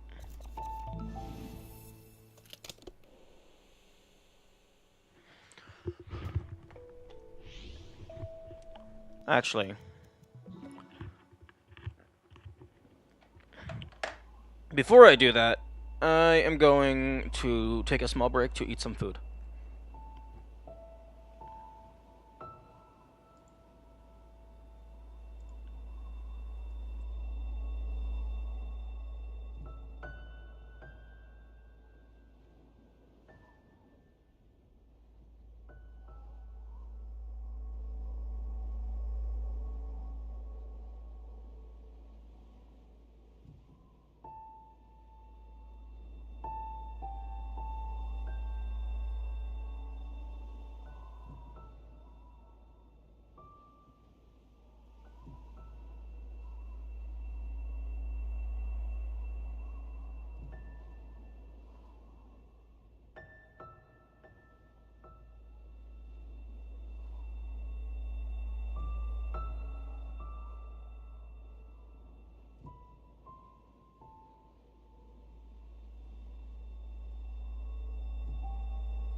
Okay, I am back. Time for the bullshit side.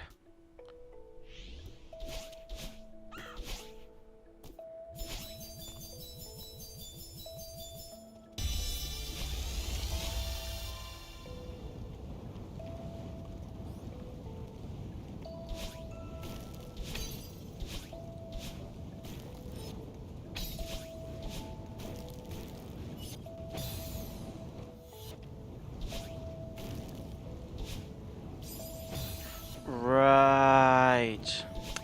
I don't get my dash back.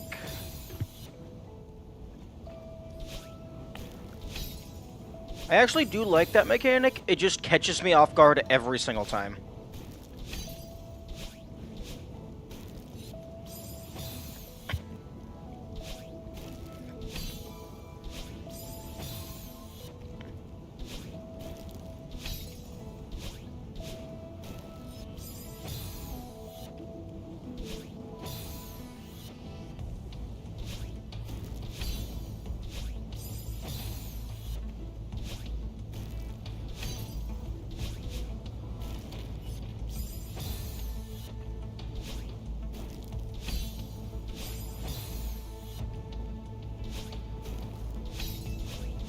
Oh. There's an idea. Just go over all of the things.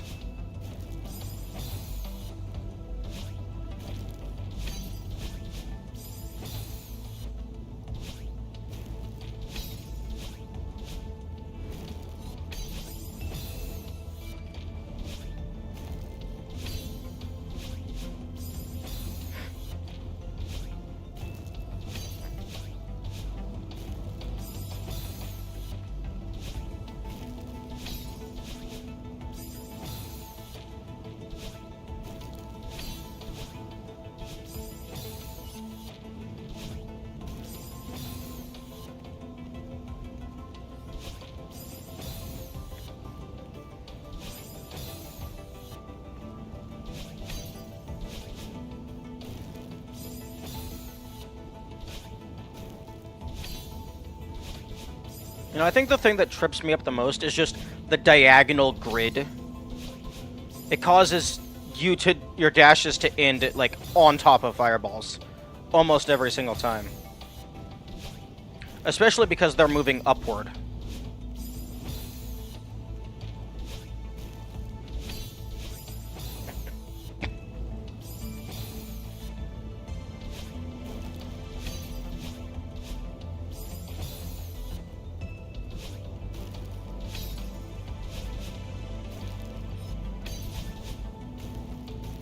Okay, there we go.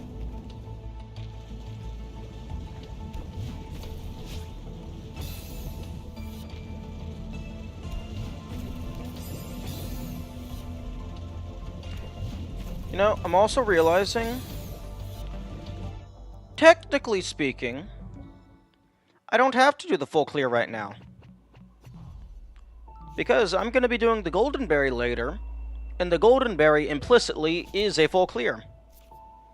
So the full clears are completely irrelevant, because I'll be getting them when I do the fewest deaths.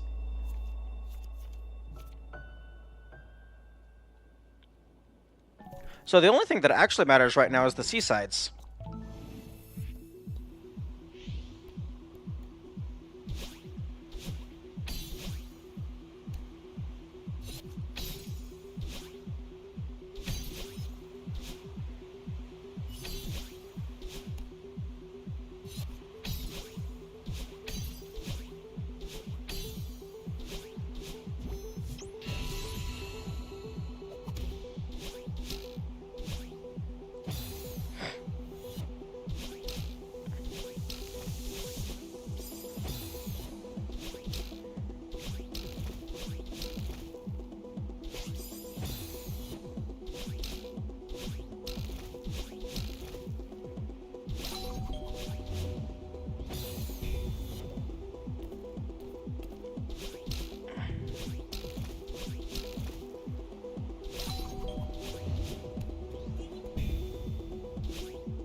Now time for the real level.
Oh.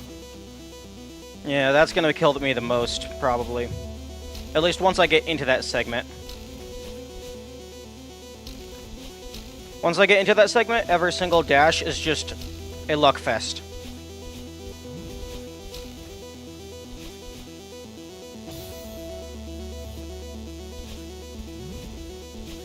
I mean, technically, it's dependent on where I'm holding the D-pad, but I'm not going to be actively focusing on where my thumb is placed to the millimeter degree precision.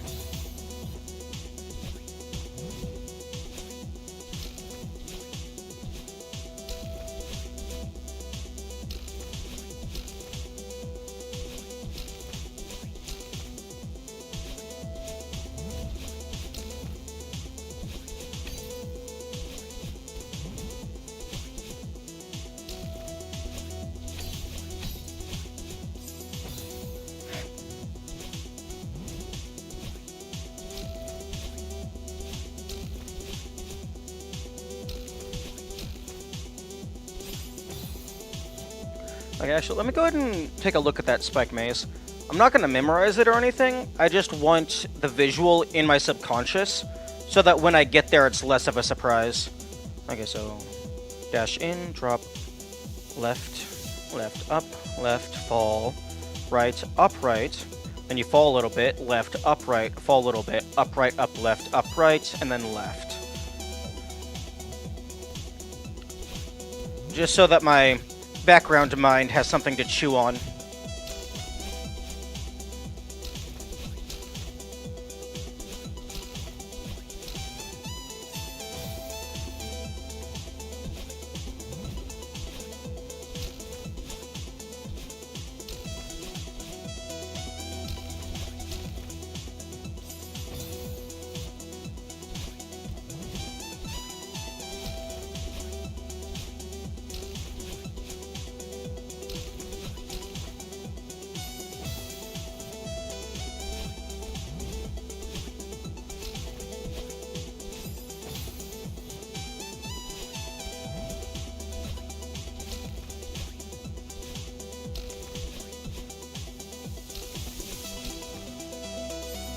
Farewell is good. I like Farewell, but before it was added, I feel like this is definitely a very satisfying level to end the game on. Like, this is a hard, but not ridiculously long challenge. I feel like this is a good level to be the final level. They did a good job designing it.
Okay, so maybe pull back a little bit when I'm going up into that area.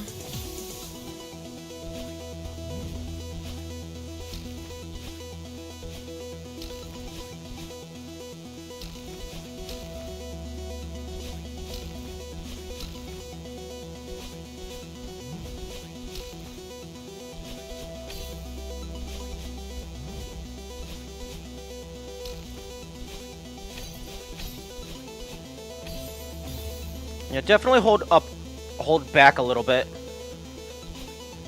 so that the dash doesn't bring you too far to the right.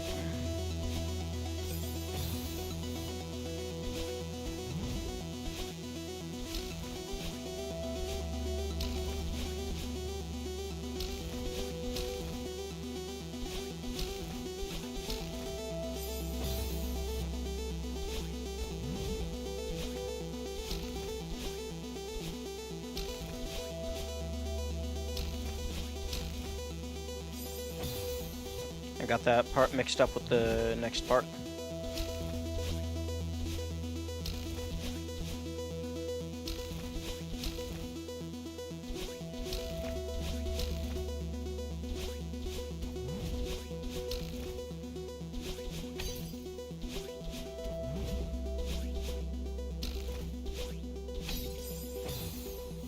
Oh.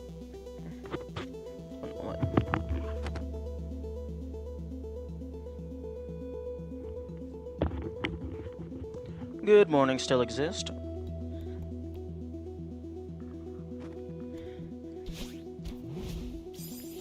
How's the seasiding? I just recently started this.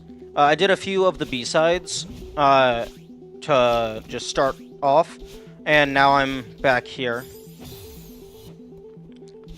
I was doing B-side core. That's the last B-side that I have to full clear. But I realized that I am planning on doing all the golden berries, which implicitly require a full clear on their own. So there's no reason to do the full clear and then the golden berry full clear. So now I'm doing the seasides because that's actually new content.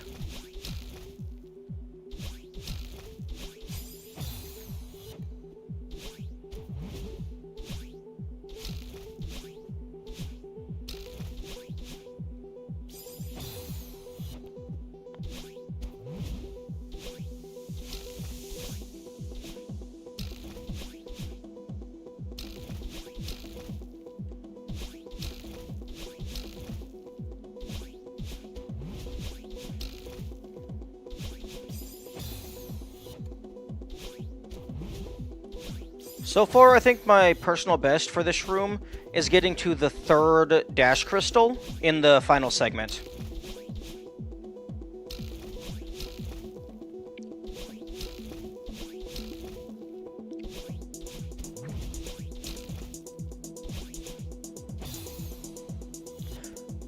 Not including the dash crystal after the wall jump.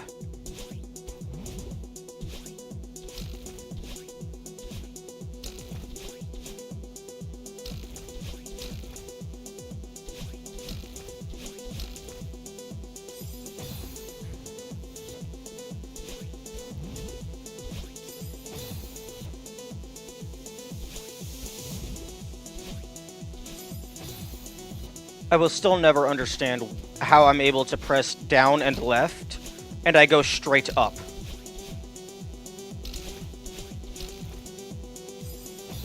Are you internally prepared for the Goldens of every level, though? Investing what could be a few hundred hours of Celesting seems pretty big.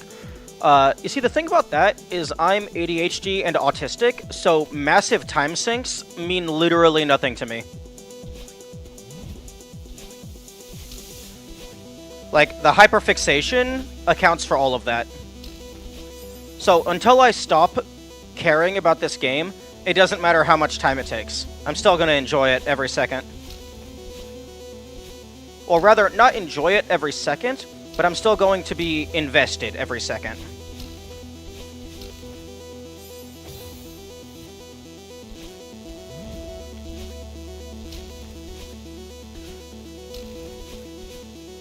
And like, if I start getting burnt out, I'm pretty good at self-regulating burnout.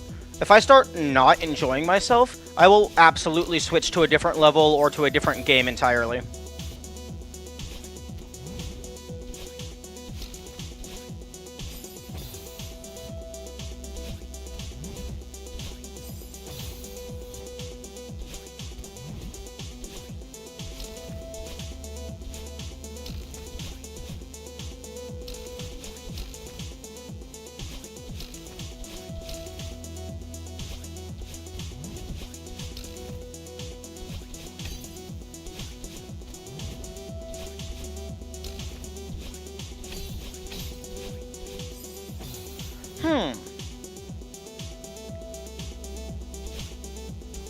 Interesting idea.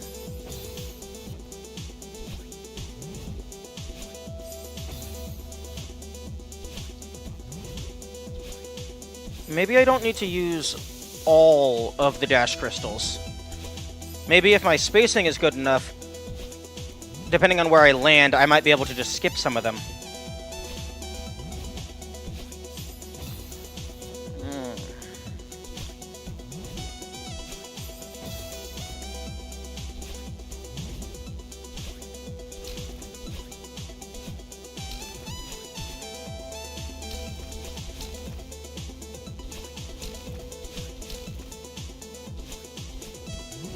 Crap. Incorrect muscle memory. You can always practice segmented golden runs when you do them.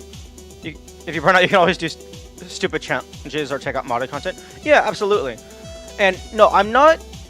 When I do start doing the goldens, my plan is to just try each of the levels, see if there are any of them that don't require significant effort. And then once I get to the ones that, like, I actually have to start routing and, like, practicing individual rooms and individual chapter segments, I plan on doing modded levels in order to practice. Because I imagine there are many modded levels that are harder than the base game, so I can get my baseline skill higher than what is actually necessary to do the thing.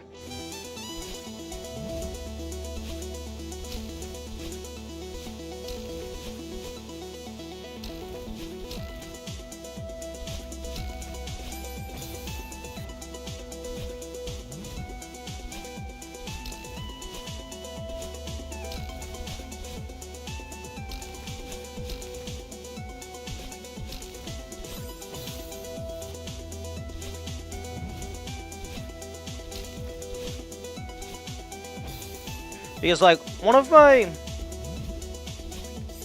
I don't necessarily think I would call it a belief, but one of my life standards is, like, if I want to do something, I generally try to make the practice much harder than the actual thing, so that when I get to the actual thing, it's incredibly easy. Or, at the very least, much less challenging than it was originally intended to be.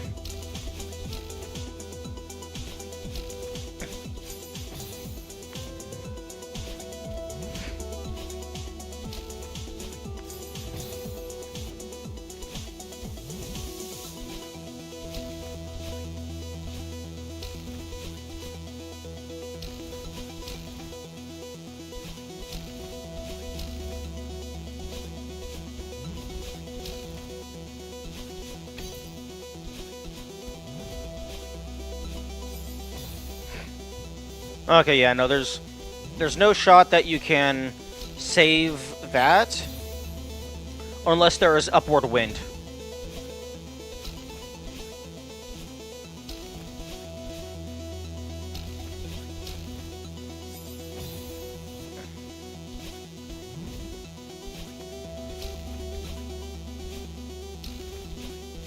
Also, yeah, thanks for the reminder. I still need to complete Sandstorm.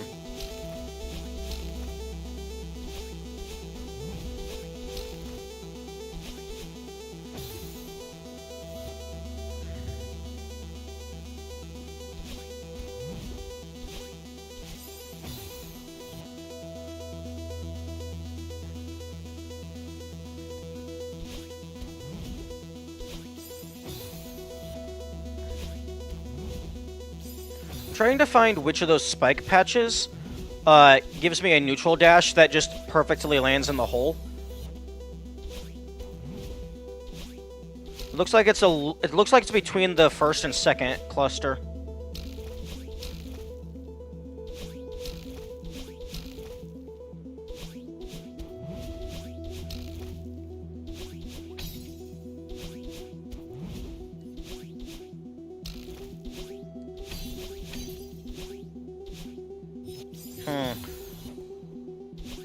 Not sure if it's possible to save a crystal.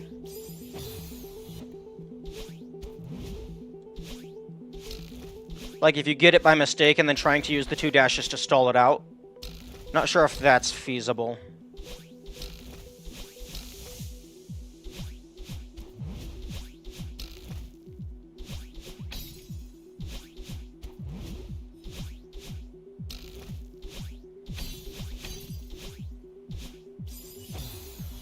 I think right there, instead of dashing to the left, I think what I want to do is dash up and then use the upward speed to go up and around.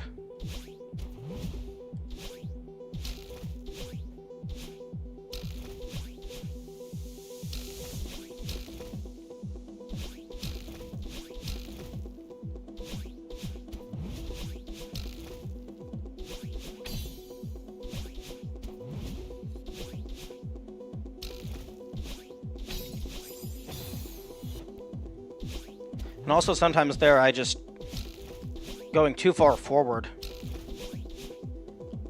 So the dash brings me directly into the spikes as opposed to in front of the spikes, which is where I actually want to be. Because surprisingly, being inside of the spikes is not a very pleasant experience. Modded content apparently gets really hard.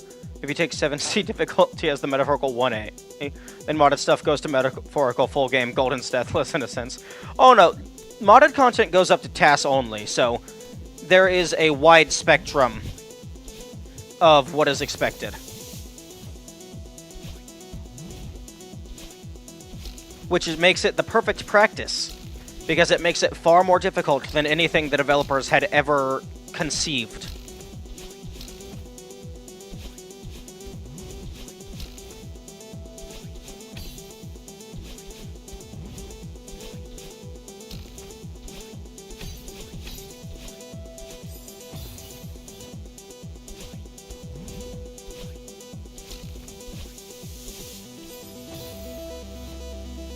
Man, this room is tough.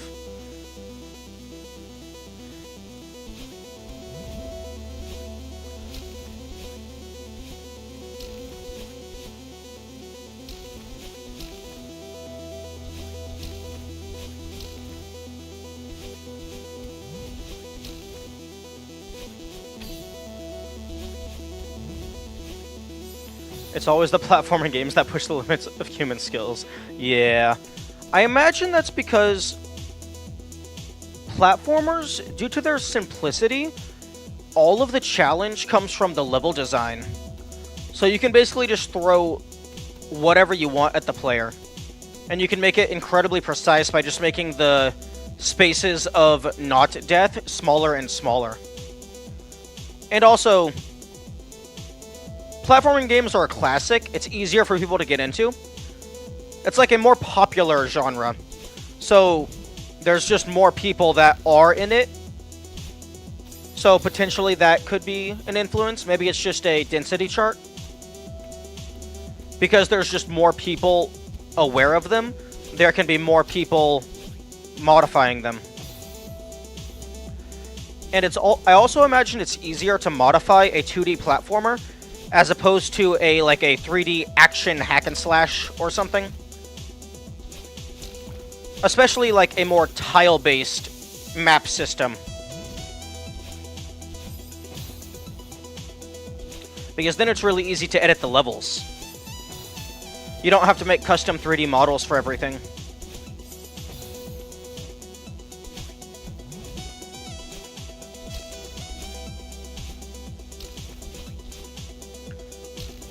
Because for some games, there's like next to no modding support or modding capability. So really, the only way you can make it harder is to do, like, self-imposed challenges, like speedruns or, like, no damage.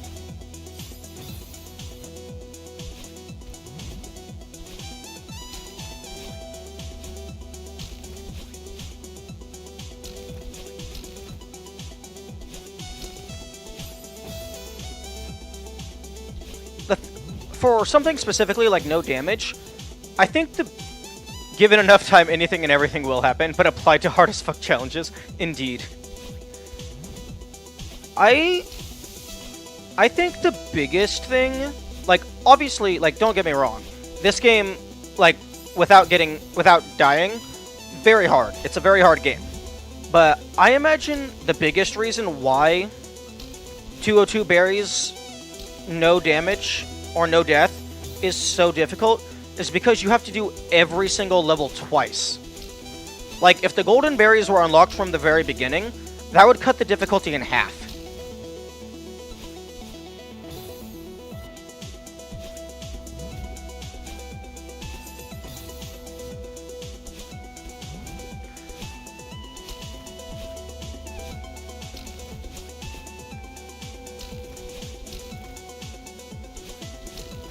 Or, like, if there was some, like, passcode you could input to preemptively unlock the golden berries, that would also, like, it would literally cut the difficulty in half.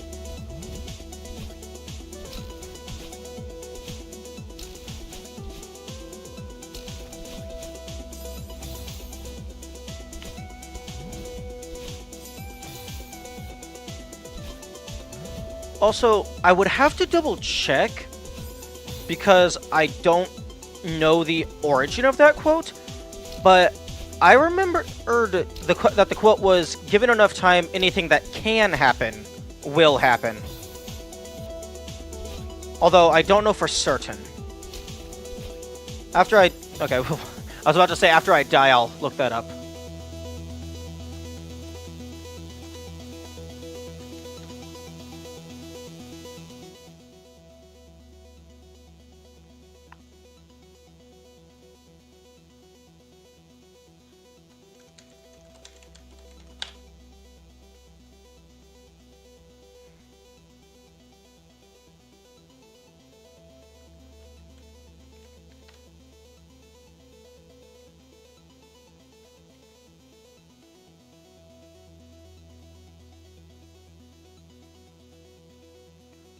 Huh.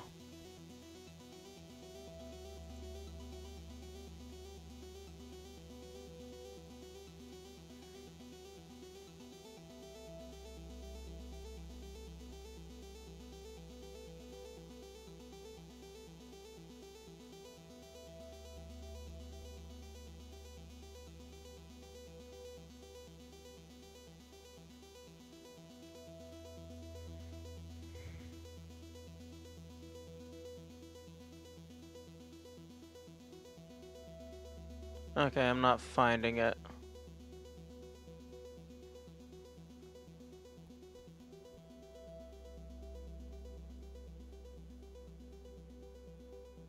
Hmm.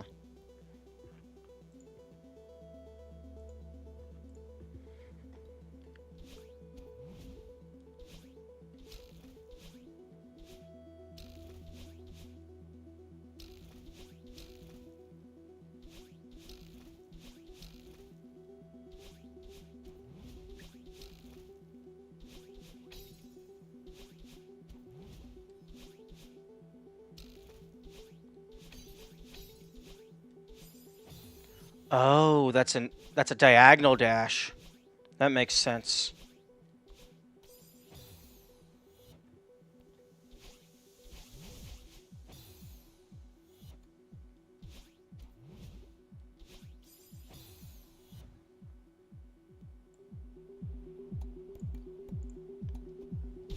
Kinda wish I didn't have to constantly be adjusting the music.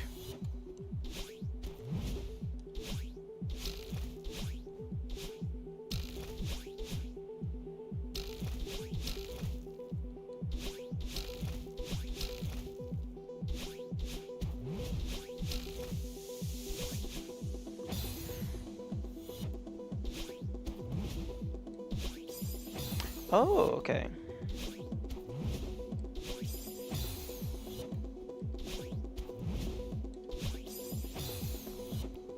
So maybe it's like the first half of the second cluster?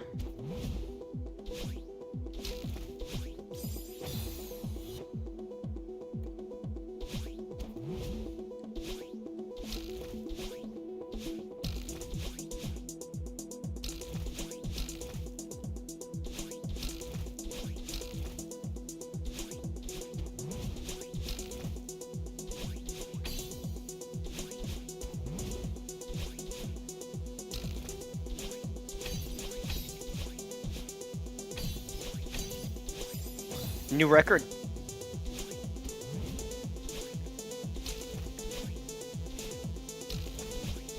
That is indeed a new personal best.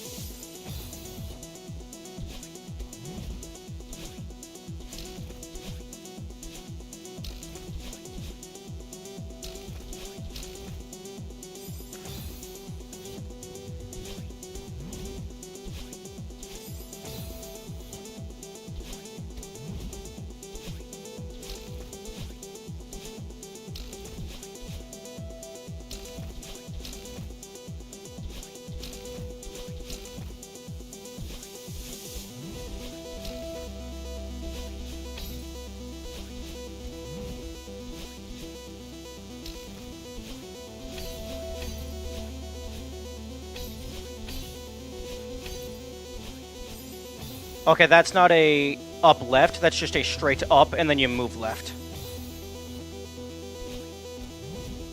Victory is in sight.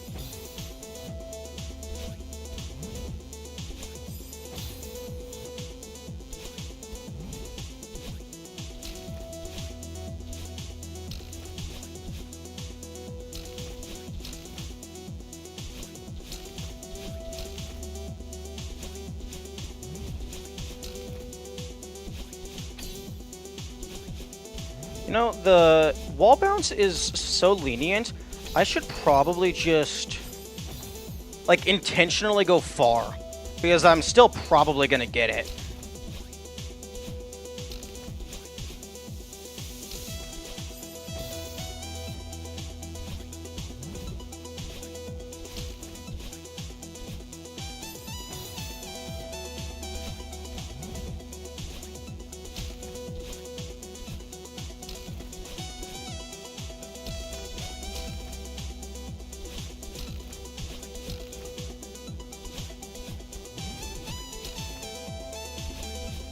Yeah, like that was... I was half a body length away.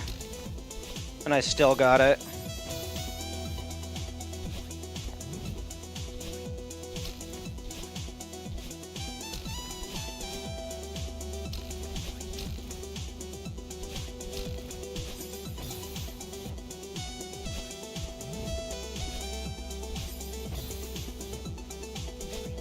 Getting really tired of the dashing straight up there nonsense. And it, like, I've looked at the input display a couple times. Whenever that happens, for whatever reason, I'm sending a soul up input for like just a couple frames. And I'm not sure what's causing that.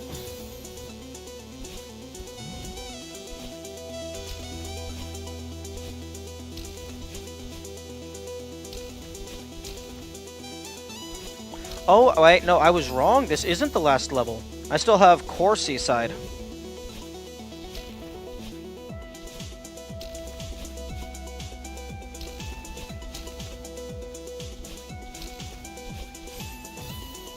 Sometimes I wonder why so many take the upper route for that spring before the big spike chamber when the lower route seems so quicker. The upper route is drastically safer. At least from my experience.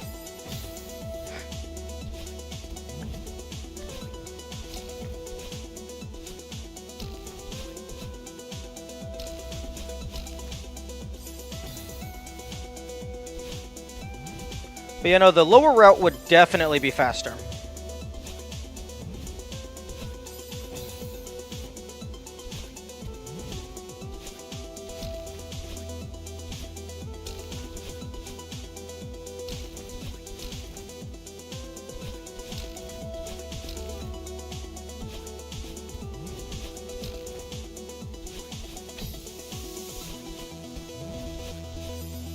Yeah, that would definitely be faster. Like, twice as fast, if not more.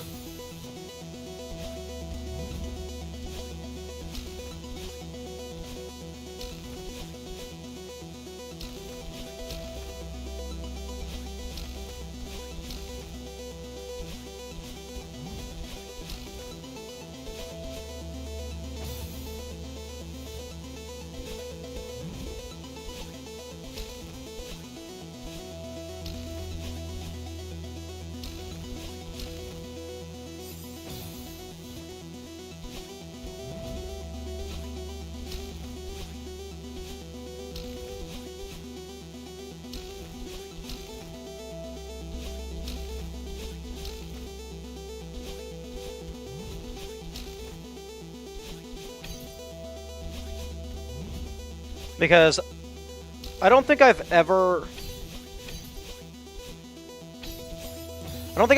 died to the jump portion of the pink cloud jump. Like, I've died because I've just messed up my fingers and just didn't do the jump, but every single time I successfully did the jump, I don't think I've ever died. So, the upper route is much safer.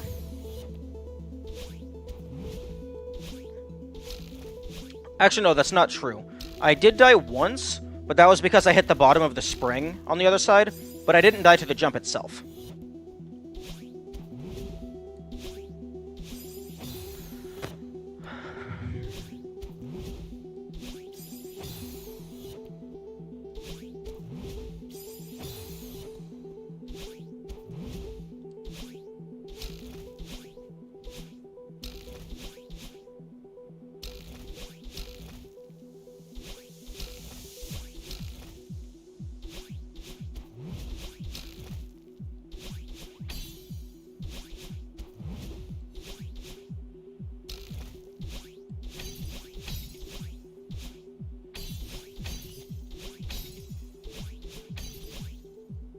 Yes. Oh, that was mean. I'm clipping that because I'm pretty sure there was not a texture difference. I think that was one solid texture. No, there was a difference. Okay. I thought they just actually changed the game object.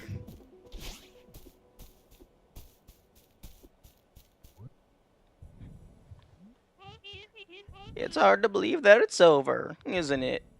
What are you talking about? It's not over. Funny how you get attached to the struggle. Promise me that you'll take care of yourself, okay? Well, what are you waiting for?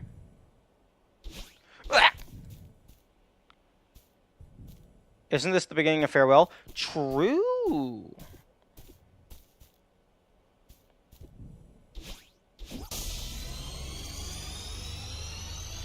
Also, Granny, the fuck you talking about? This isn't the end. I still have core.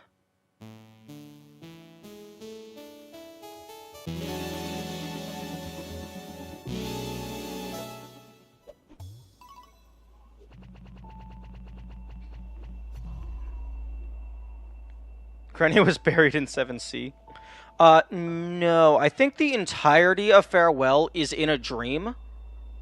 So I don't know if Madeline was dreaming about the exact grave location, or if that's just the last place that she met Granny.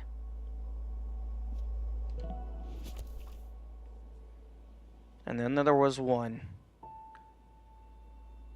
Well, I mean, I guess I still have Mirror Temple and Summit A side full clear. Which, oh no, wait, those full clears are not automatically gotten by the gold berries. So I still need to do those.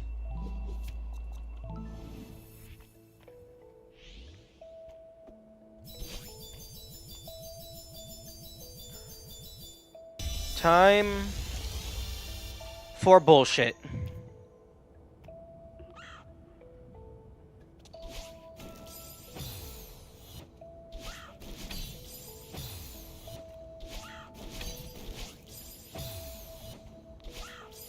What? Since Chapter 9 can technically be accessed before 7C, does that make the first scene of Chapter 9 an accidental spoiler?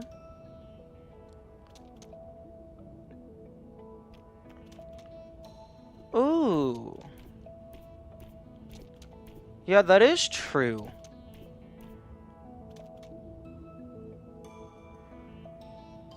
Although 7C doesn't, like, 7C isn't stating that Granny is dead. So it's not a spoiler for that. If anything, it's just a mild spoiler of, like, a location that exists.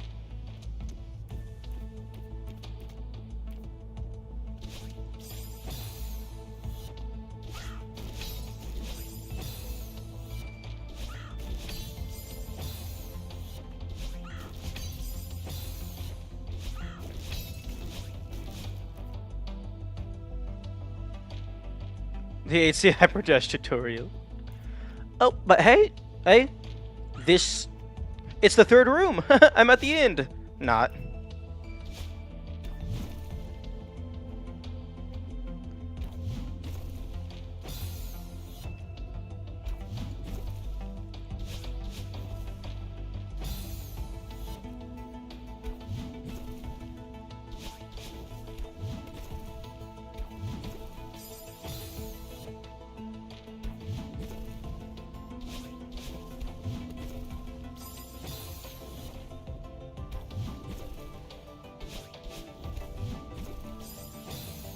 Oh, I can't fling myself over everything.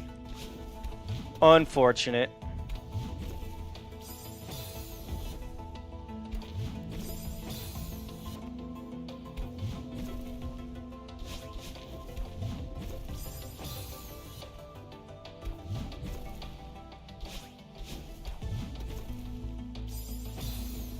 How would you rate the B-side OST? Oh, absolutely no clue. I was not paying attention to the music in the slightest, other than, ooh, nice music, sounds cool, I like it, and then I was focusing on the game.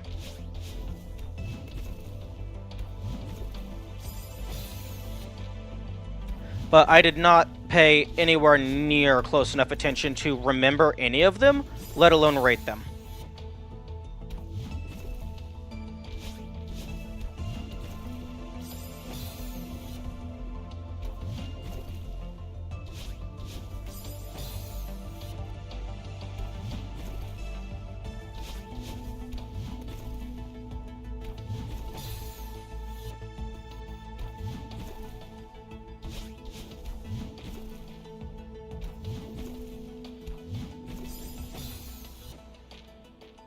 B and 5B no personal playlist. You should stop and take a listen this time. Hotel and Reflection.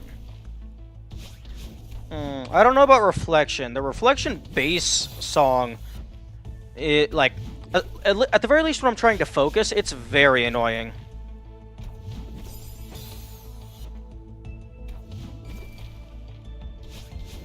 Oh, 5 is Temple. Oh, okay.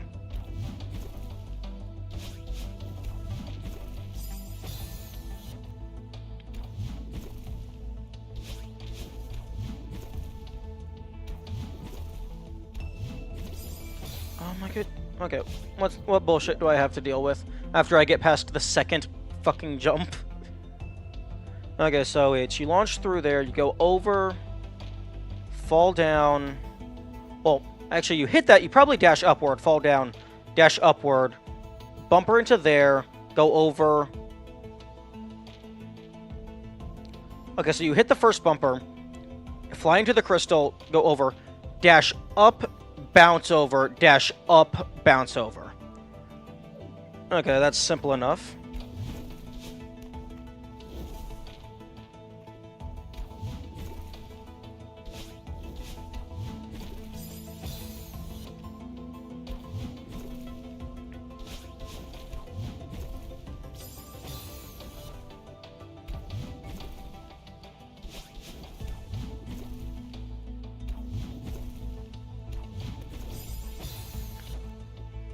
Ooh, core blocks. You know, core blocks might actually be a contender for worst mechanic in the game. Wind is very bad, but really all that does is slow you down.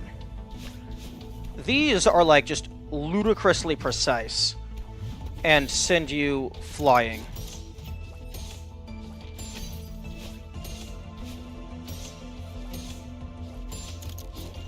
Okay, there we go.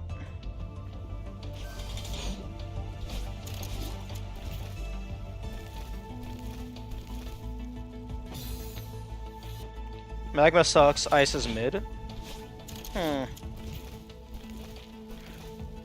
The ice blocks on their own.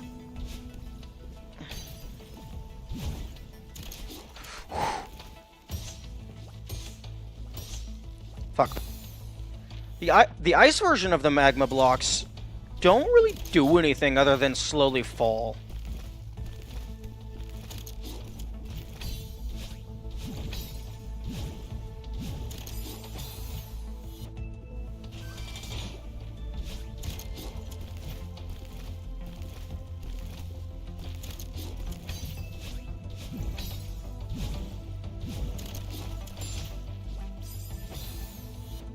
Wait, excuse me, what the? Oh, okay, I lost my dash here.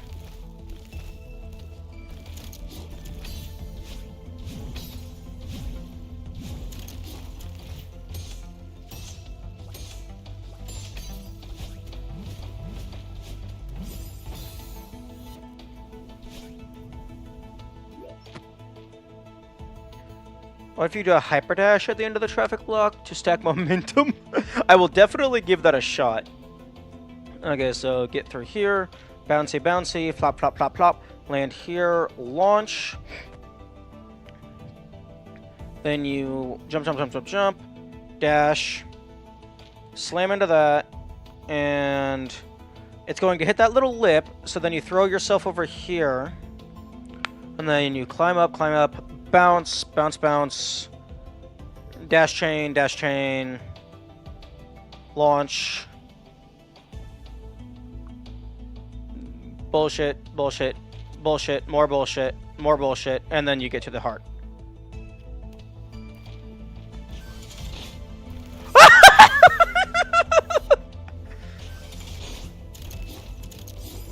Oh, that's hilarious!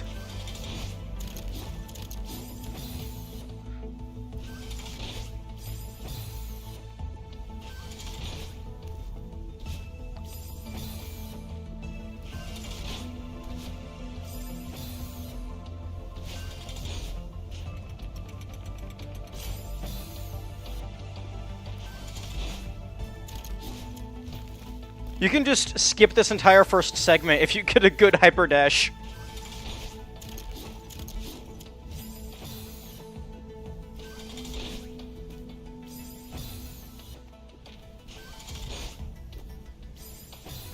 I don't know if the boost is useful in any way, but it is funny.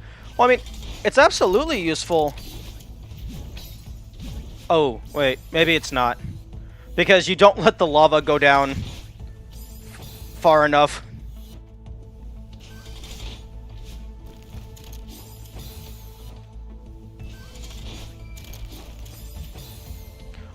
Ooh.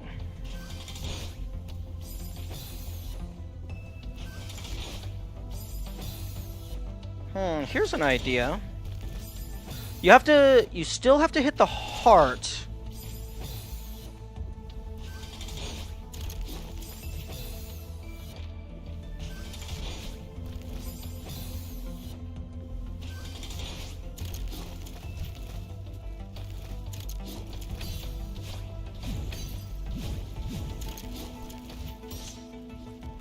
I think if you do it right, it definitely saves time.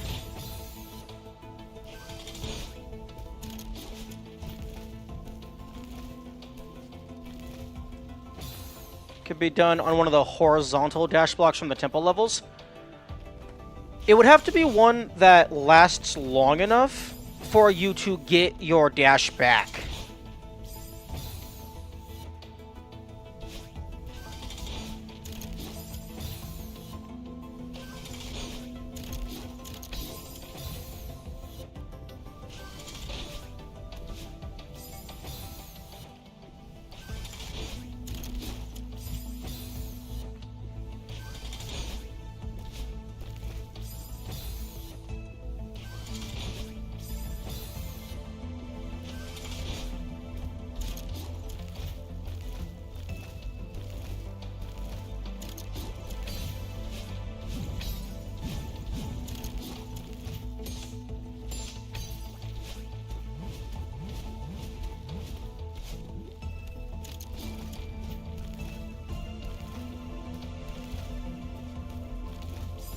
Oh.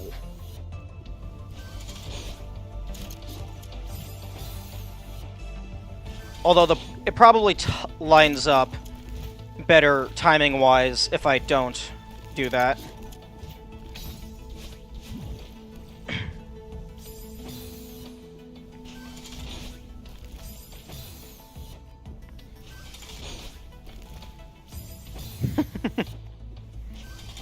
No, but it's hilarious.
I wonder if you could get a really precise reverse hyper off of this.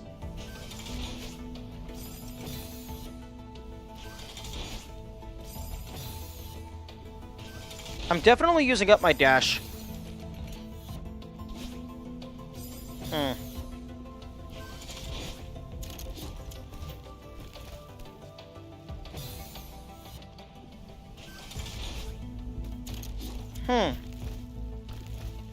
Looks like you can get a reverse hyper going that way.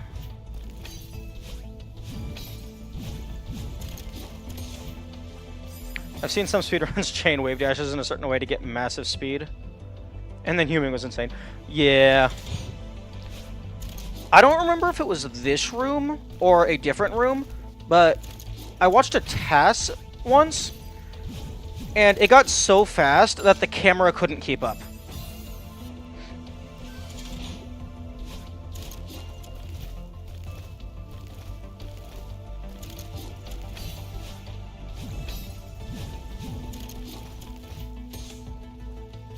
Excuse me, how did I not?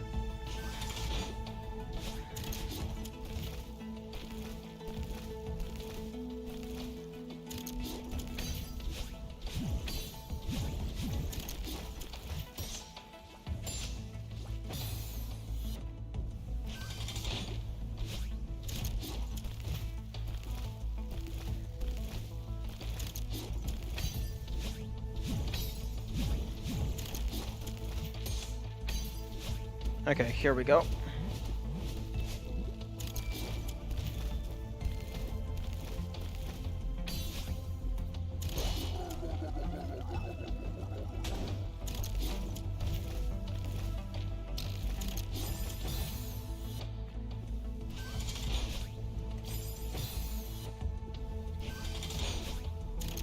Yeah, I don't know why you can get a reverse hyper there. Unless I'm just accidentally hitting the down button, and then it's just a normal hyper slide. Fuck. I'm just gonna call this a crouch dash jump. It's simple. It perfectly explains what's going on. No arbitrary buzzwords required.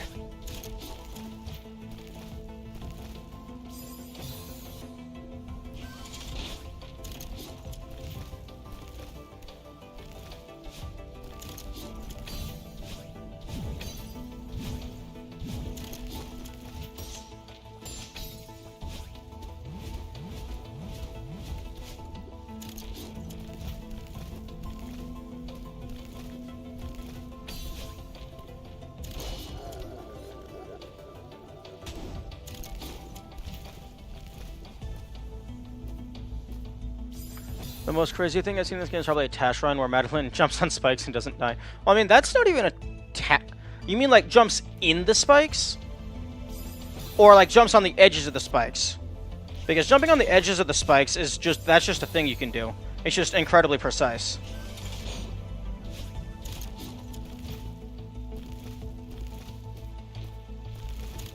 Huh. Neutral jumping is faster than wall climbing, interestingly enough.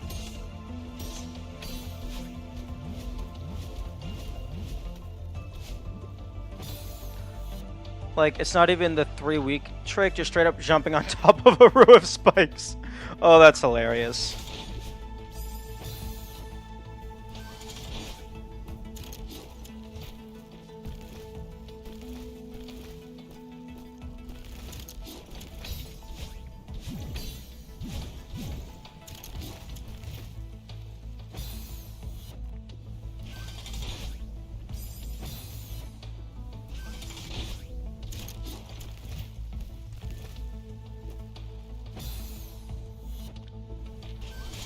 Also, surprised at 3-week trick as in it took them 3 weeks to find? That's very surprising.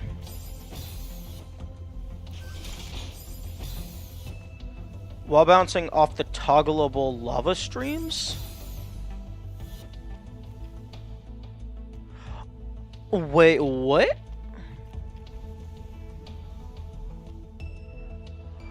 They fixed it for 8B. But, I mean, 8C, but not 8A? There's a room in 8A where you have... In 8A, there's a room where you have the lava continuously rising, and then when you switch it to ice, it rises slower, but it still goes up. If you make it start rising, and then you walk over, the lava doesn't follow the screen, so you can see where the texture cuts off, and then it just snap disappears. I guess it works differently for this type of lava section.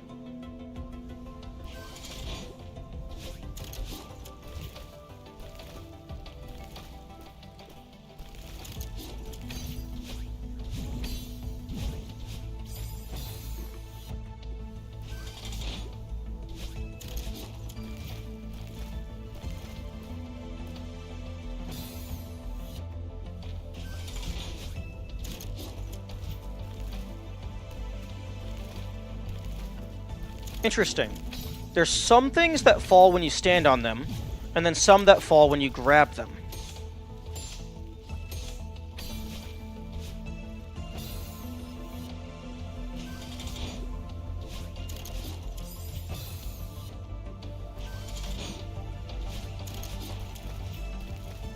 I wonder if it's the same block type, and it just has, like, 2 toggles for what causes it to fall.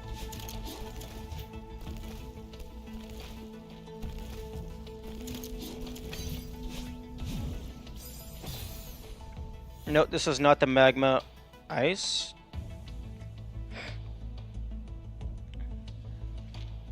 Wait. Not that, but do you know the lava and ice blocks that appear and disappear? Depending on which state the room is in, yeah, I'm familiar with those.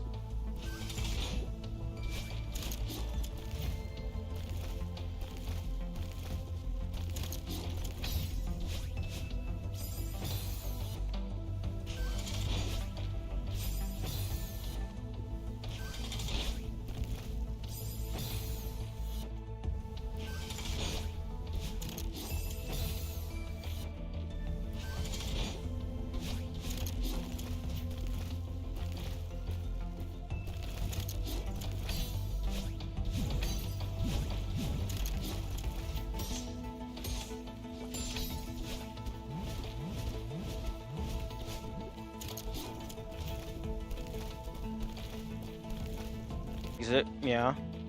The task wall bounce off of it. Well, I mean, yeah.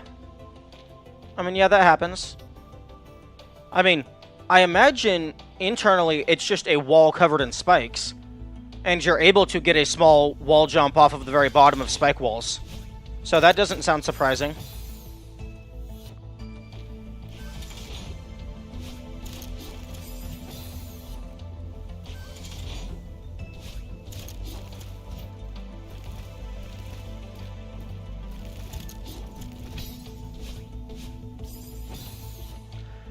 Oh, I hate this D-pad.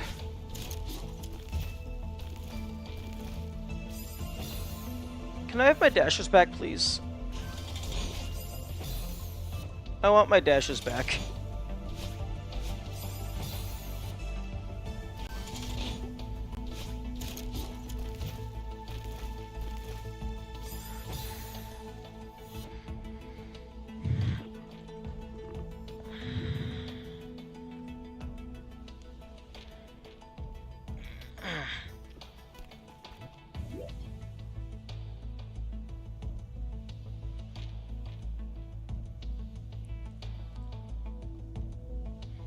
Okay. Okay, don't... Actually, no, I get my stamina back here, so... And then you get launched.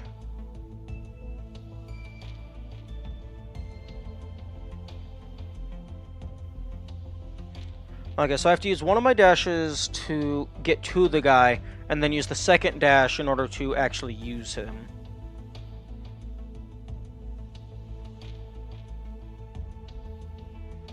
I don't know how... I don't see how you're supposed to have enough stamina to do that.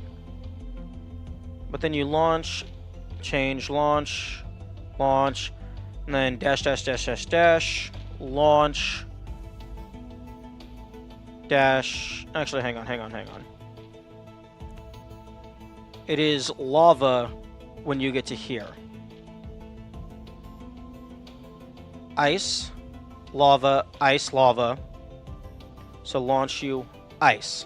So that guy's gonna slowly fall down. He's gonna launch you. You can maybe save one of your dashes? Actually, you have to save one of your dashes so you can get to that. So ice, you land up there, you jump over, wall jump, dash, lava, throws you up, back to ice. But you want to wait until the lava is right about to get you, so you have maximum time. And then it's a crouch dash jump into the fuck you pit.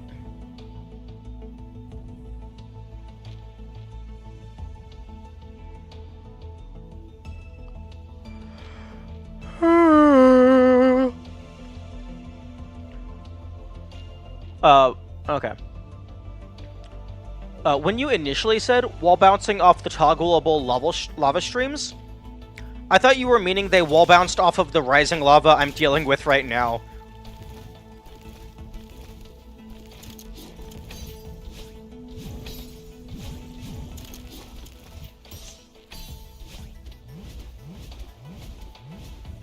Oh, that was such good.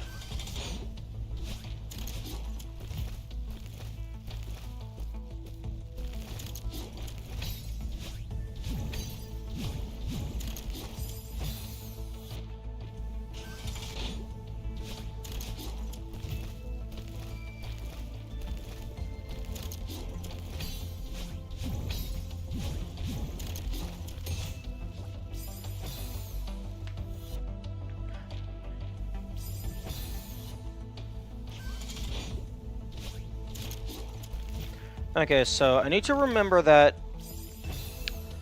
you don't get your dashes back, ever, unless you hit a crystal. The bumpers don't give you dash back. The ground doesn't give you dash back.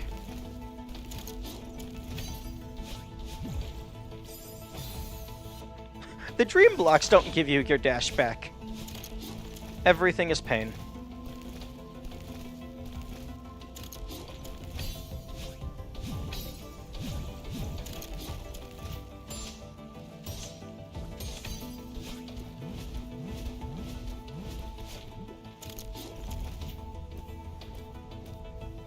Oh, if I don't grab these guys, they don't fall. That makes that a lot easier.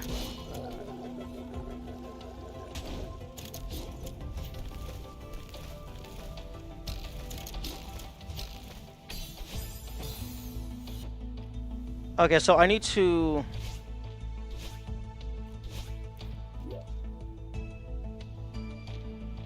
wait 5 years for the binoculars to scroll.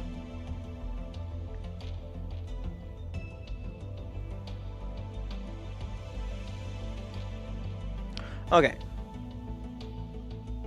So when I get to that crystal, I use my first dash to go straight up to hit the switch. Then over, up, over, up, over, up, over, up, over, up, up, grab.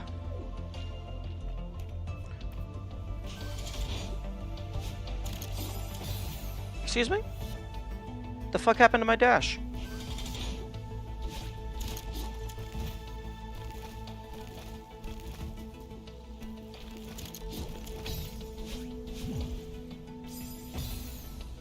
Oh, I probably dashed here to get, like, just to move a little bit faster.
Oh my fucking...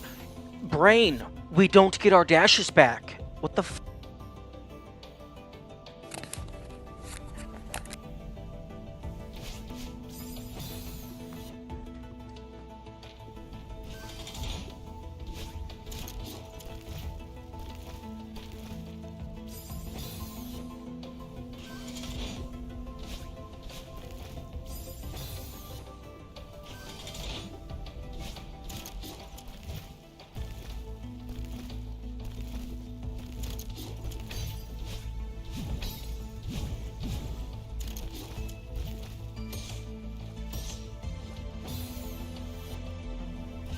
Okay, so yeah, if you don't get far enough to hit the top of the bumper, you're just fucked.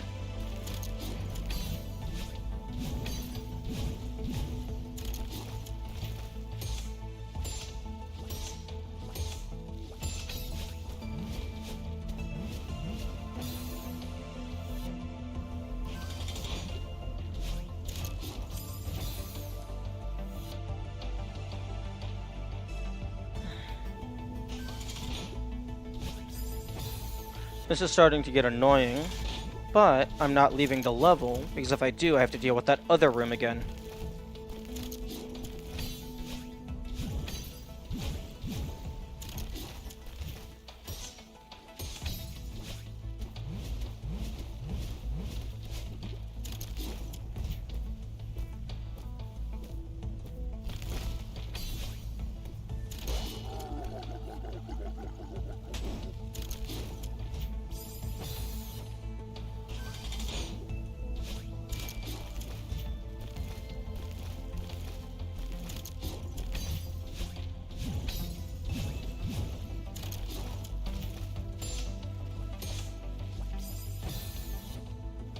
So yeah, you basically just have to hit the far left of that first bumper.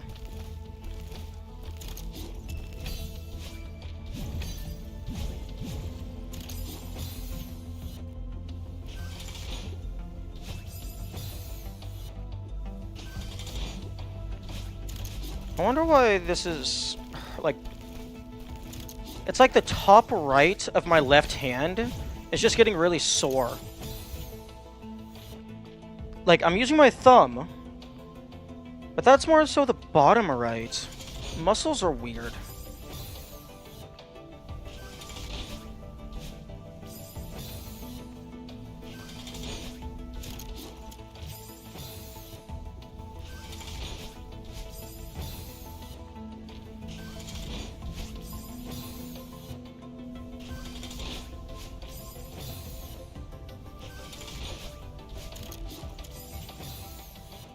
Here's an idea. Get a hyper. Oh, the wave dash ate my speed.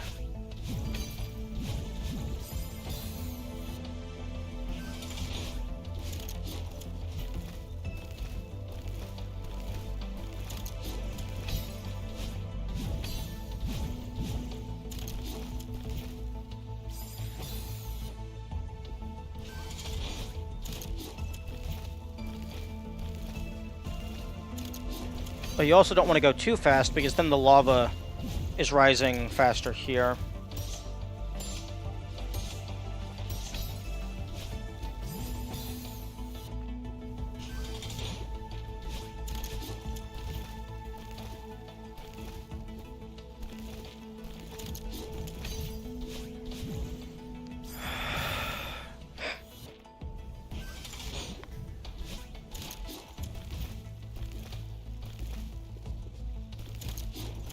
What the fuck? Why did that wall not fall? Is it... If you buffer your... I think I remember doing something like... If you buffer your wall jump, it doesn't actually let you grab it. It just immediately does the wall jump.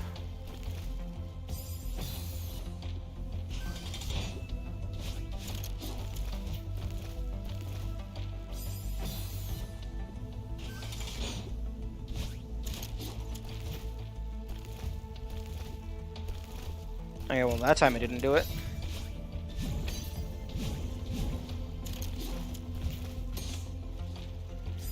Oh my fucking god. How is this level worse?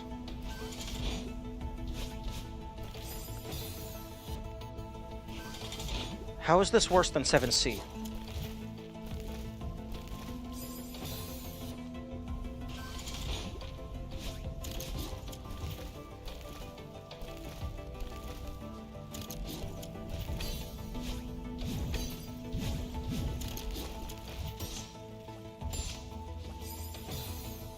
I mean, unless it wants me to bounce back and do, like, a triple bounce.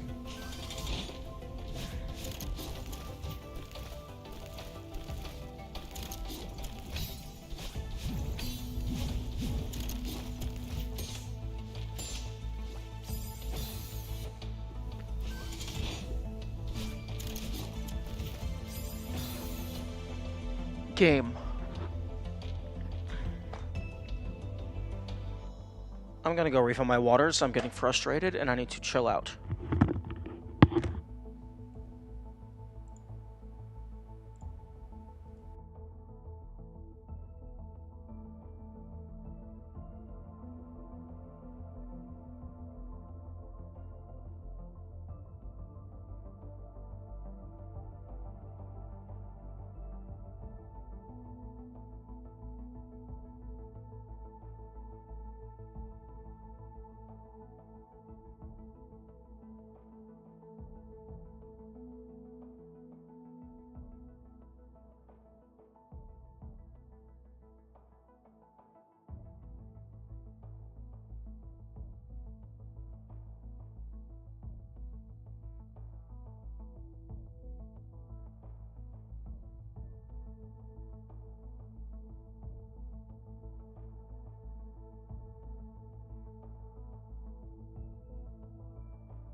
Okay, I am back.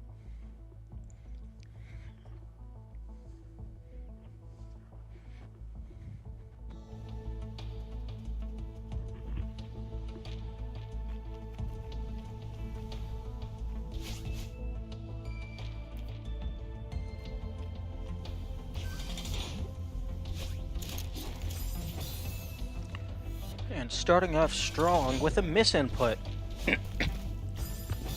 2 for 2. Can we go 3 for 3? Okay. Enough with the nonsense jibber jabber. We have a level to win.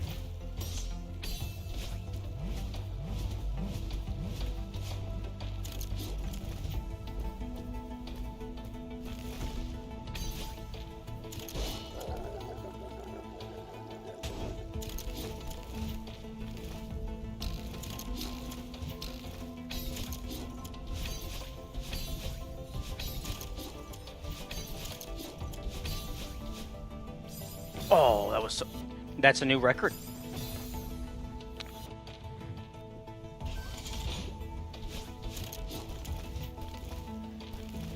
Is what that is. Excuse me.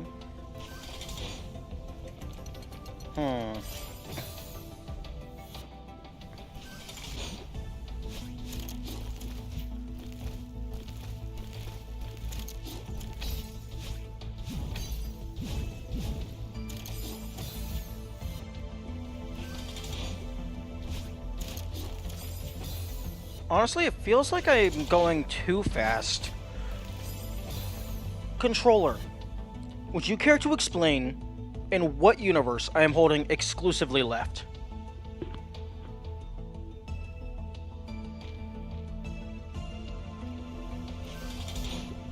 I am very clearly holding up and left.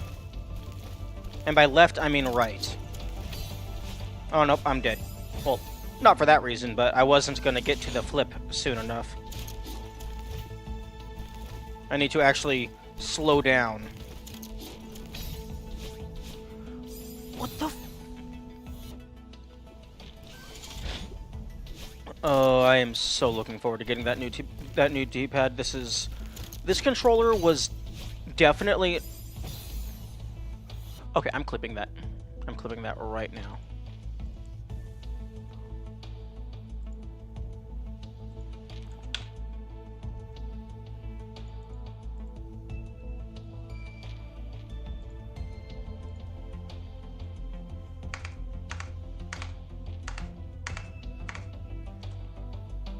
Okay. That one, I actually just... Apparently I wasn't holding up. Okay, I was holding up. And then apparently I stopped holding up at some point. Even though I definitely didn't.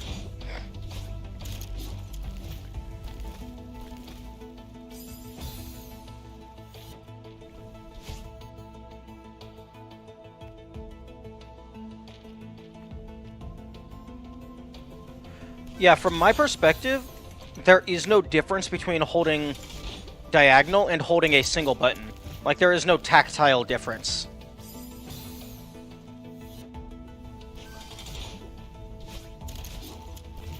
So it's actually not possible for me to tell if I am holding upright or just up. Or like, just right. Because it's all a single button.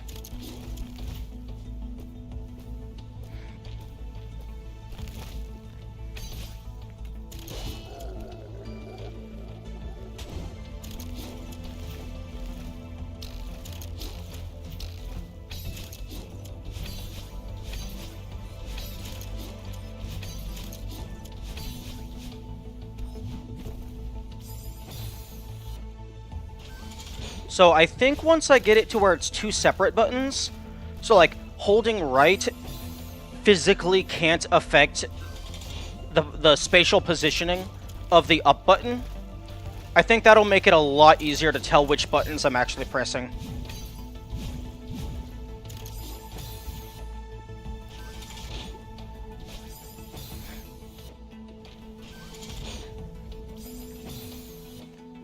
But yeah, before I got distracted by that clip, this controller was definitely not designed with this kind of gameplay in mind.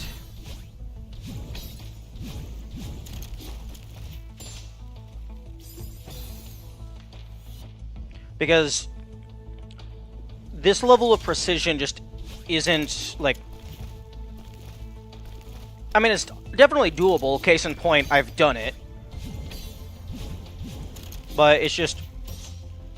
Fuck. I hate that mechanic. I'm not even sure, like, how I'm trying to describe this. But the D-pad specifically was not made with precision in mind. It was made with, like, functionality. Because it works. It works as a D-pad. I just don't get why... It was, honestly, it was probably made with money saving in mind. Because making it a single mold is probably cheaper. And, like, easier to install. And for, like, the vast majority of games, it does not matter.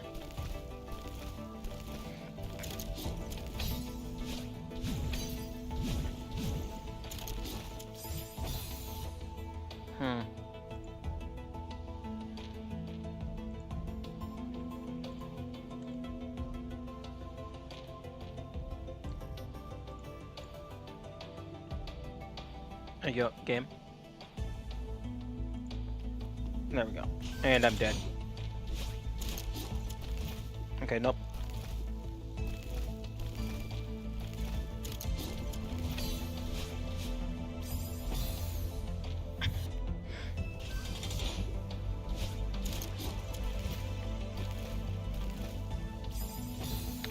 I think I'm not holding the jump button long enough.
You know, because of the controller, I think it might not be feasible for me to do the harder modded levels. Because, like, I'm barely able to do the harder vanilla levels.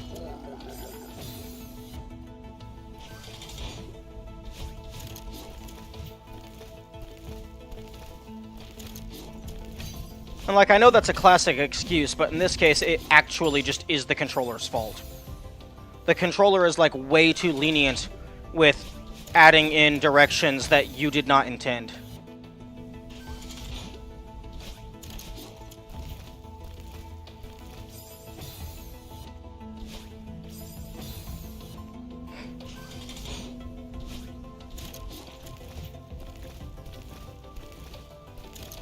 Oh, I'm dead. Maybe? Oh.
And then if you get the super bounce right there, you're also just fucked.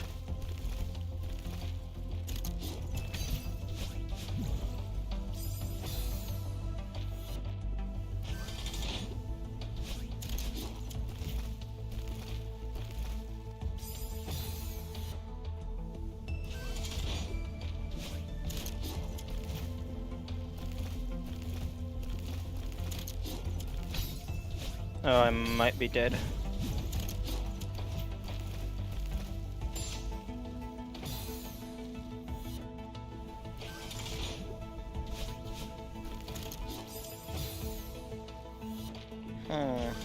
Maybe I can... I mean, yeah, you can kind of save it, but if you're not expecting it, it's going to be hard to react.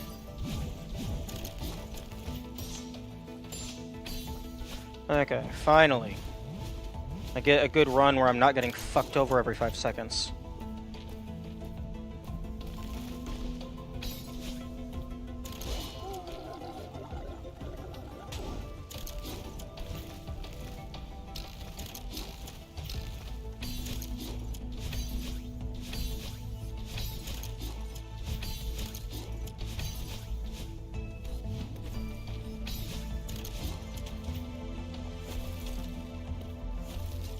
Oh. Okay. That's a new record.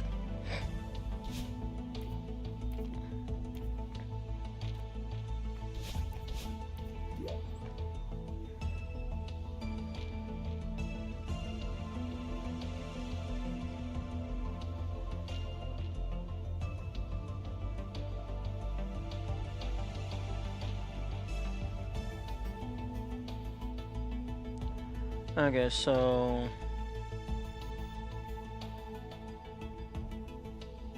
yeah, I think you have to use both dashes.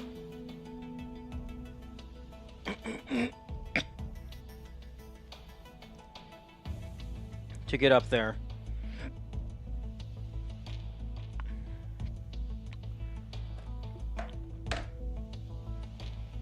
And then I think it is just jump, grab the top right side of the wall, and then immediately jump again.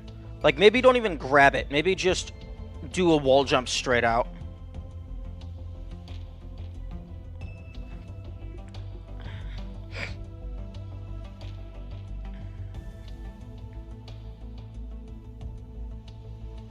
And then you do grab this one and climb over.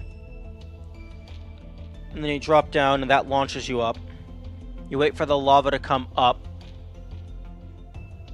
And then right before it's about to kill you, you hit the switch, so you have maximum leniency. And then it's just 2 ground dash jumps. GDJs.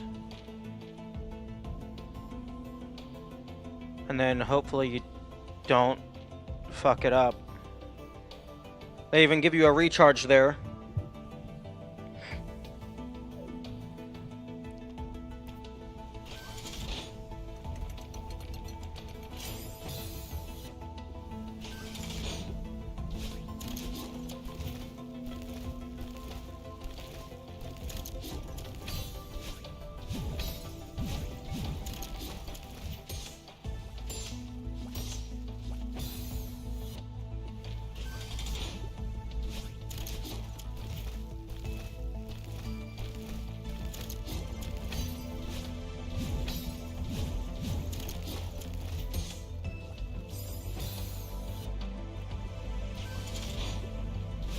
Yeah, I think you basically have to hit the side of that first bumper in order to get sent far enough to matter.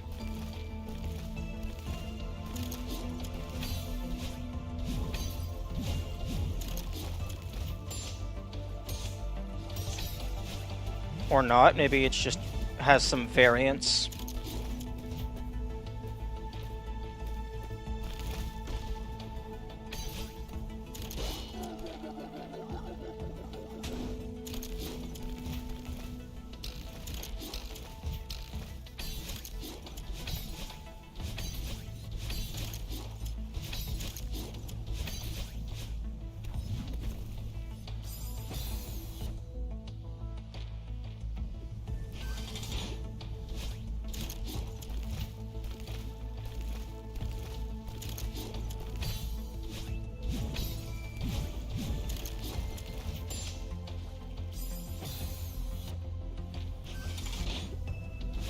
Or maybe they intend for you to get the super bounce, in which case it's just ridiculously strict timing.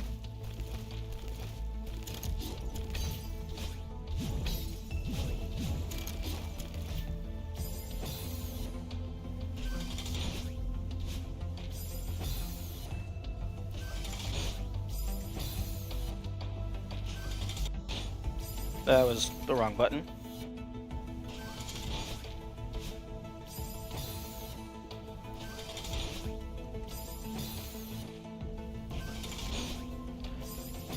How am I jumping before getting the dash? I'm explicitly sliding my finger from dash to jump.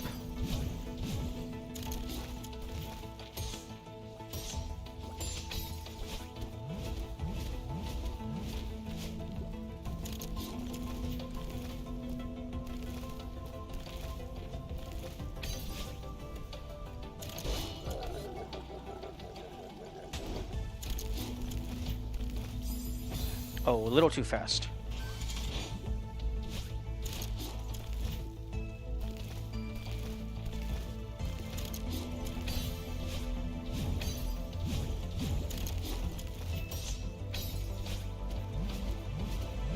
Okay, good run.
Okay, we get another attempt. And it's lost immediately.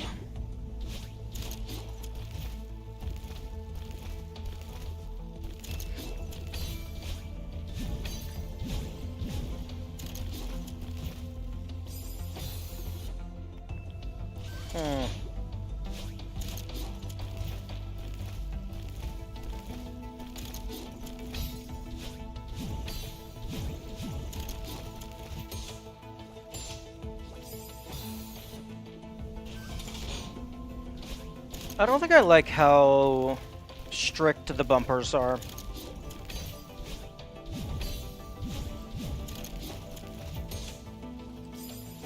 Because if you hit the side of them, you get sent flying. If you hit the corner of them, you go nowhere.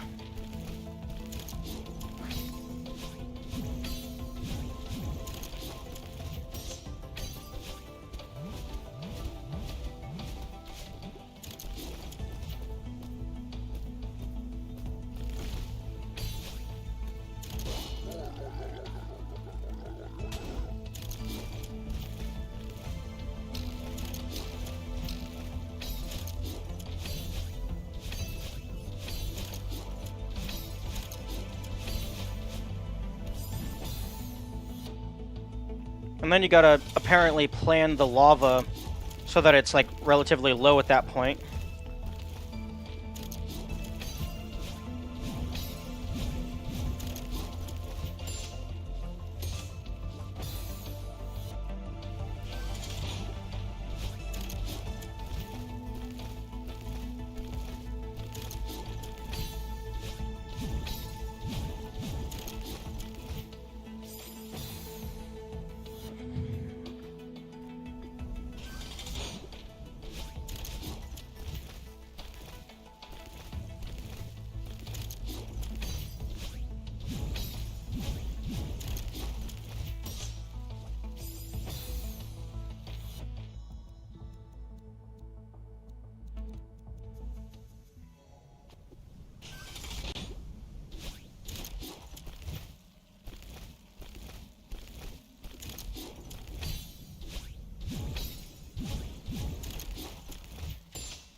I wasn't close enough.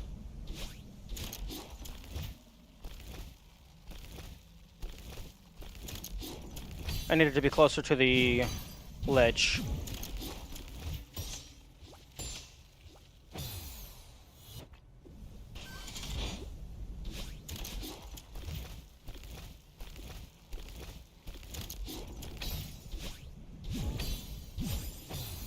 Oh, hey, that's a new death. I don't think I've died in that manner before.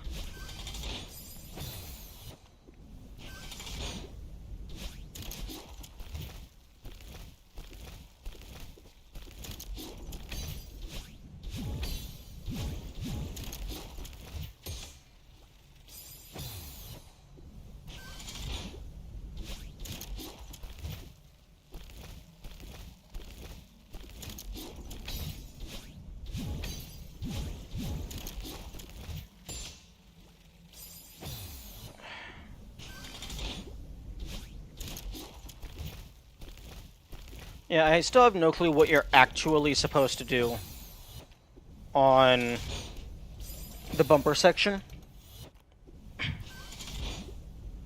Because the only ways that I've really gotten it is from just getting lucky or getting a random super boost that happens to launch me far enough. Excuse me.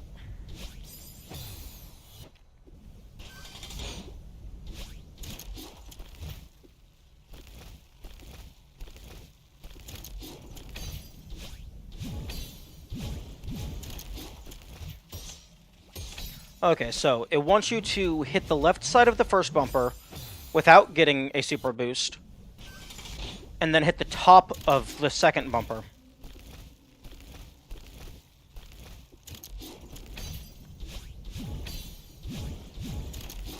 So just hold left.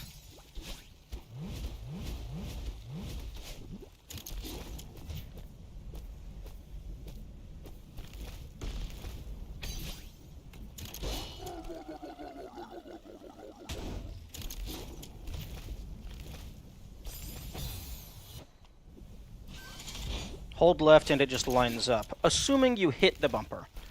But that part of the equation can be done with skill. You just have to know, like, when to hold left, how long to hold jump.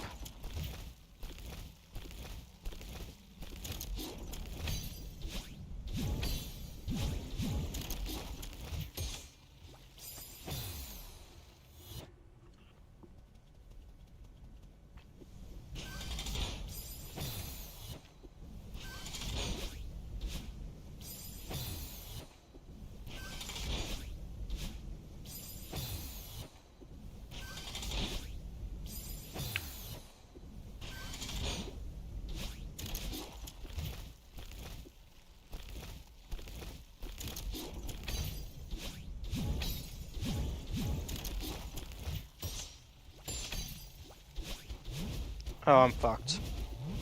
Ripperoni. Rip, rip.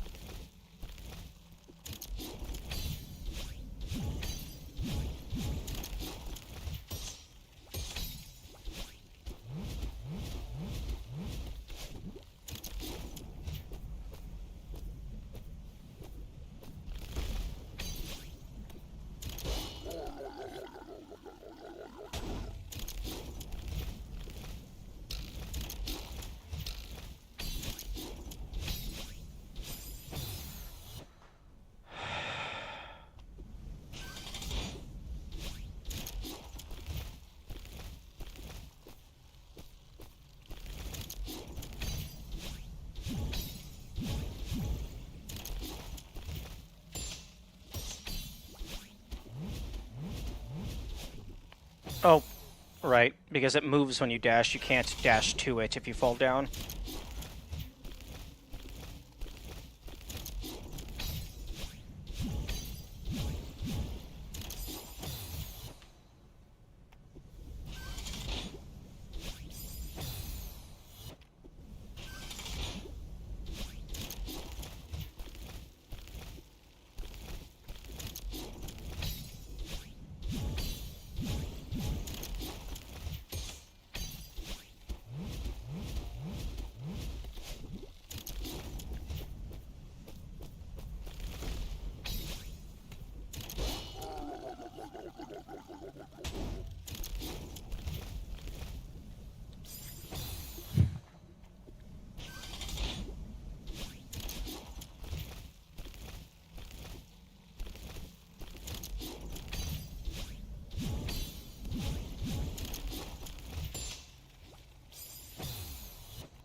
Brain, I would like to know why you're getting frustrated.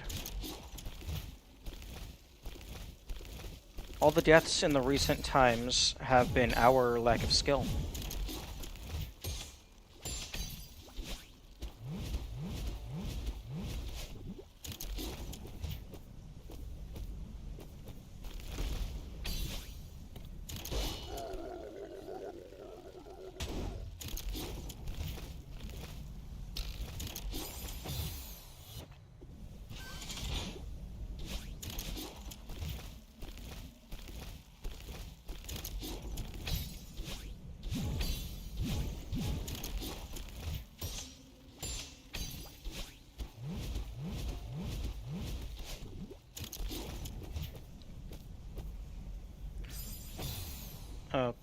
Okay, that's a new one.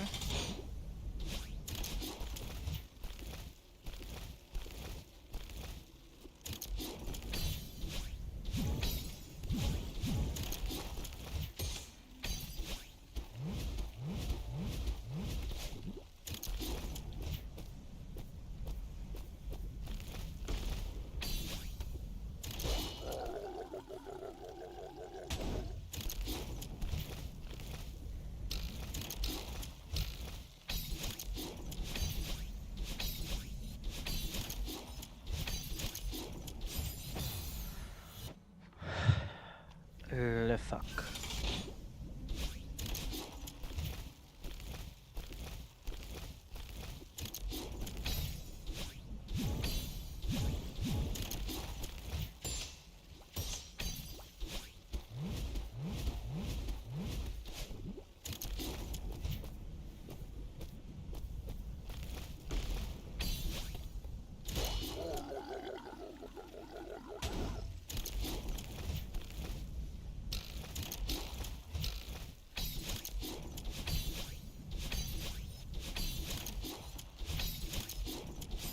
Again? The fuck? Fingers, how dare you? Okay, I'm just saying words. I don't even know what to say right now.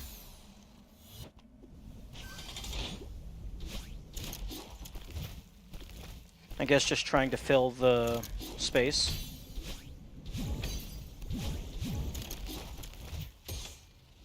And then you get the bullshit. I mean, I know I can prevent the super bounce by just constantly be holding left. Because if I fully hold left, I think its normal bounce will override me holding left.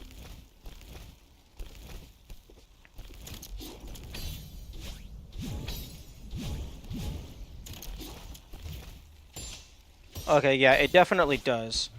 So I can just hold left until I get bounced by it, and then let go of left during the flight.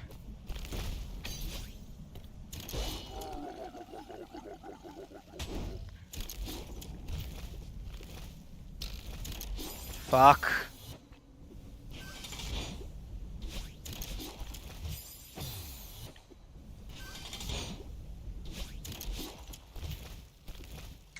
Those spike springs are very annoying.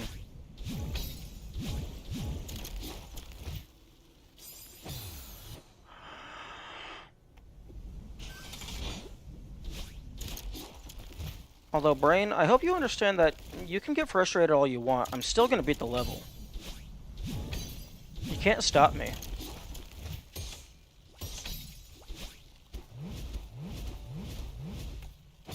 Oh? Do I not have to jump there? Can I just hold to the right and it just works?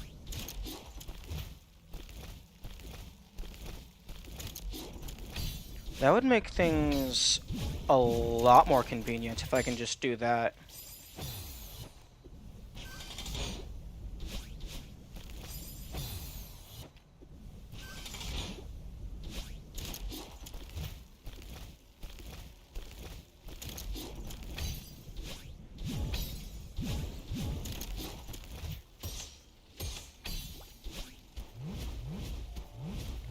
Oh, that is... I don't know if that's 100% consistent, but that... if that is consistent, that will be beautiful. and really convenient.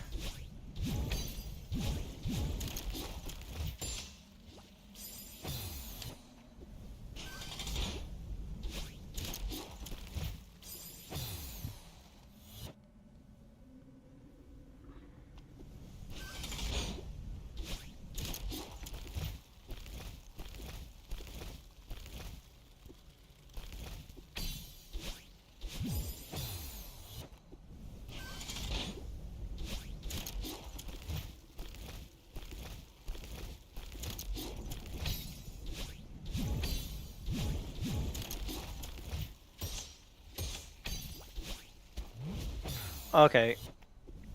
You might have to explicitly land on the first one.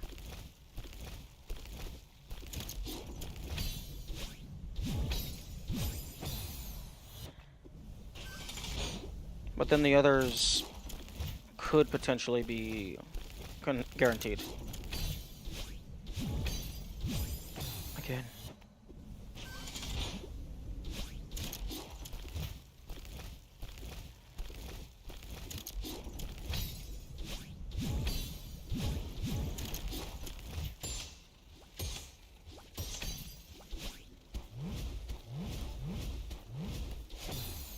Oh, that's not what you want.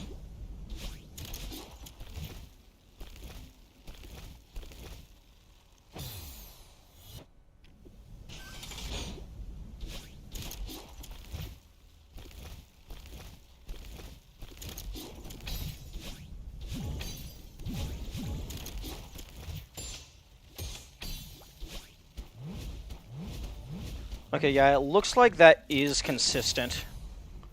Assuming you can land on the first one safely. Okay, this is a traffic block. This is not a dash block.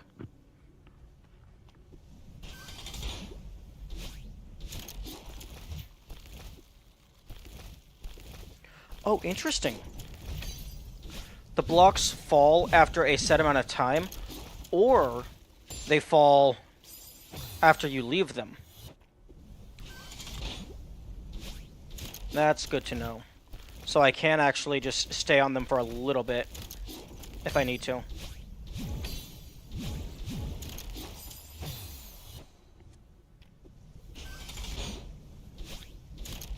Although you have a little bit of speed coming out of the dash, out of the dream block.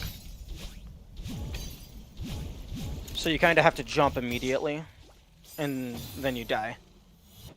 Don't forget the death part. That's very important.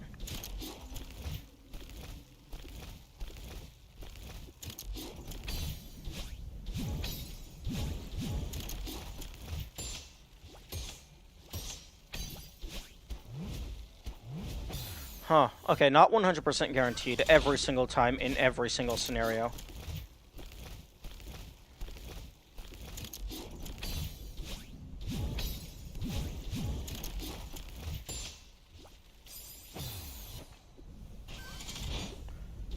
It definitely feels like there's some luck aspects, but this is mostly just me being bad.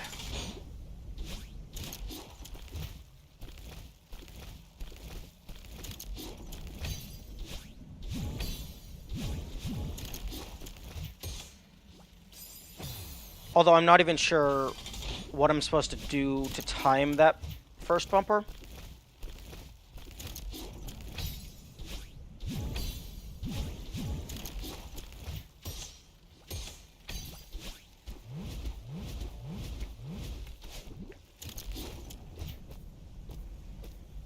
Okay, now I get to die to the spring spikes.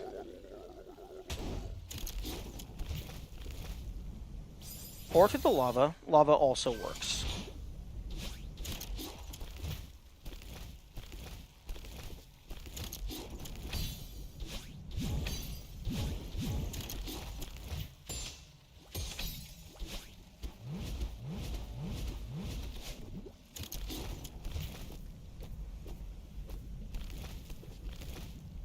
Okay, that was close.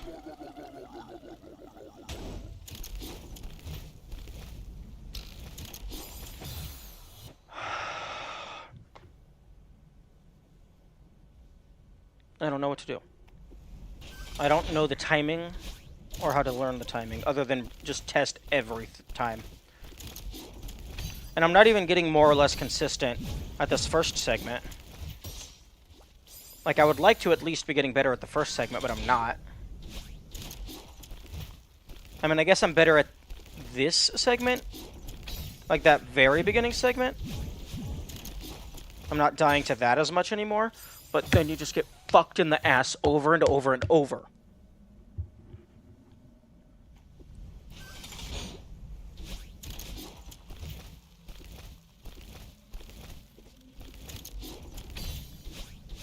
And I want to point out that I am having fun. I'm enjoying this. Just because I am currently in a small patch of bullshit, that does not mean the rest of the game isn't also fun.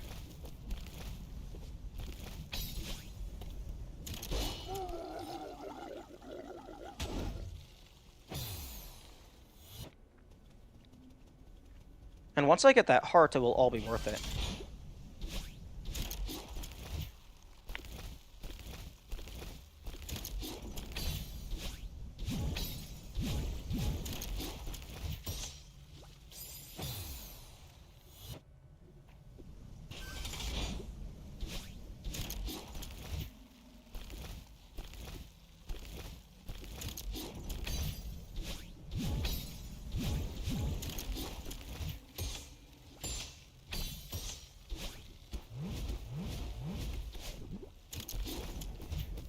Okay. We get another attempt.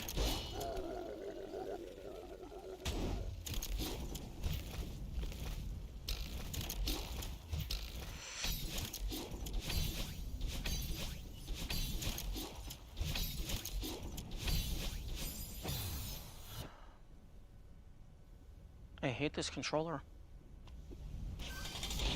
I hate this controller so much.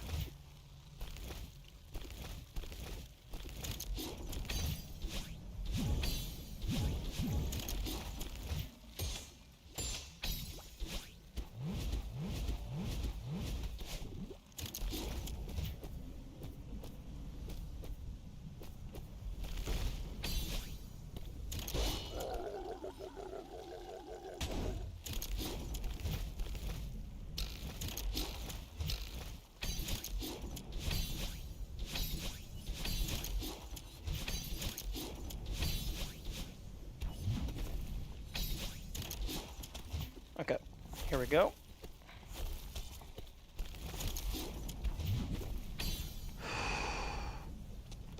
Another attempt. There we go! Finally! Thanks for playing. Complete all seasides. Okay.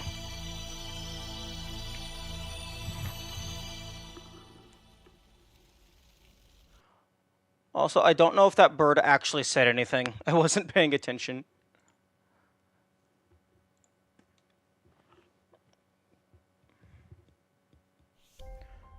Wow, you did it! Variants are now accessible from the File Select menu. Accidentally got that spoiled. Unfortunately.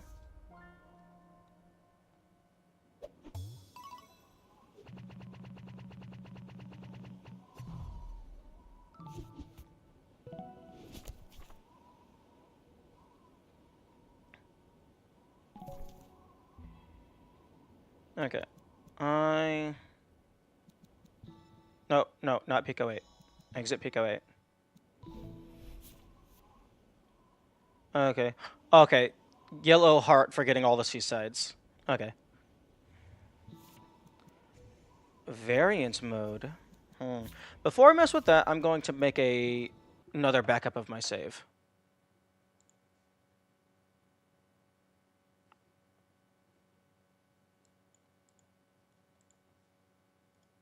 Manage, browse local files, saves, delete.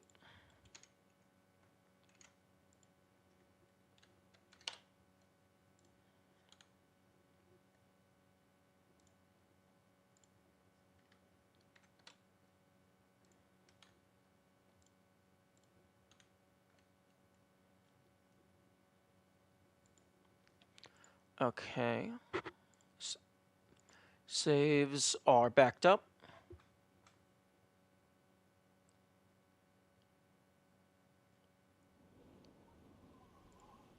Okay, global achievements.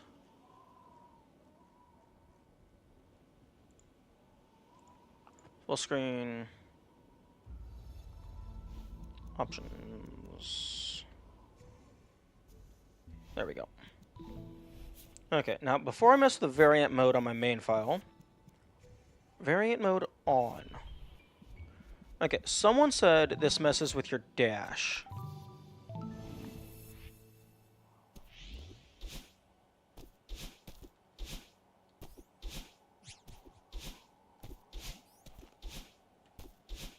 Hmm.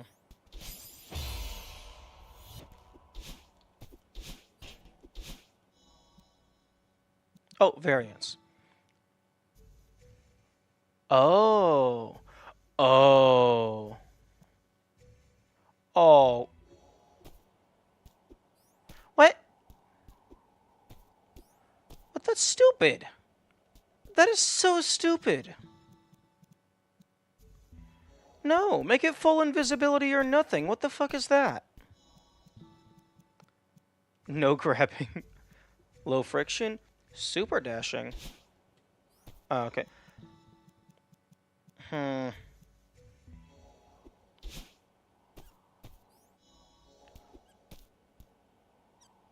Oh, that's hilarious.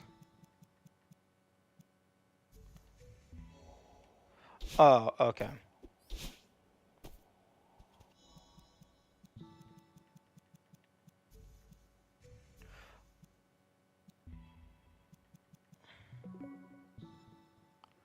Okay, so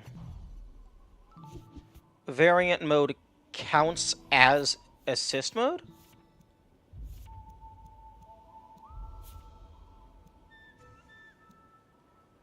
Why doesn't variant mode require a super confirmation?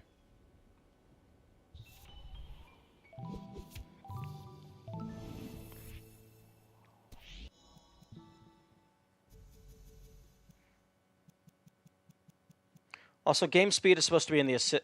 This feels like it was implemented quite poorly. Mirror mode could be interesting.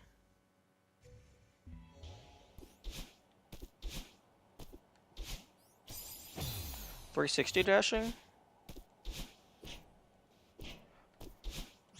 Oh, okay. Analog stick. It lets you dash in any direction.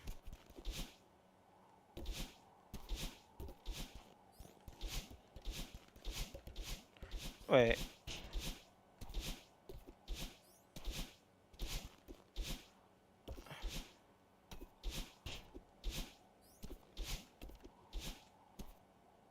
Maybe? I really don't like invisible motion. That feels super weird. Just make it full invisible. Okay. Invisible motion I greatly dislike. Okay, game speed, that's already just in assists. Mirror mode? Wait, what? Oh, that's interesting. I don't think assist mode could let you increase the game speed.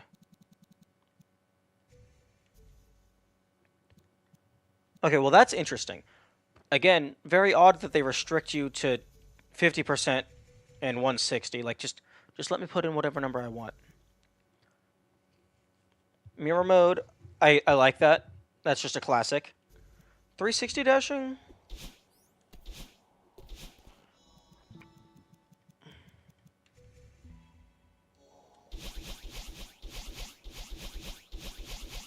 Okay, that's definitely just you can dash at any angle.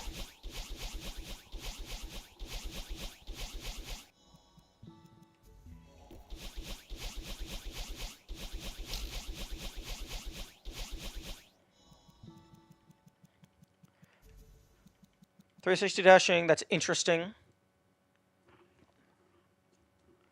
I could definitely see some modded levels designed around that. Invisible motion, absolute F tier. I don't like it at all. Like, just go all the way. Or better yet, just have, instead of invisible motion, make it be invisibility, and then have it be off, invisible while standing, or rather, off, invisible while moving, and invisible total at all times. No grabbing. Probably what it says on the tin. Yep.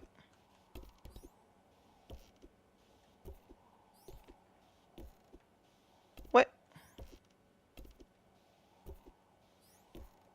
Okay, well, it's literally lying to you. You can grab the wall. You just can't hold yourself on the wall.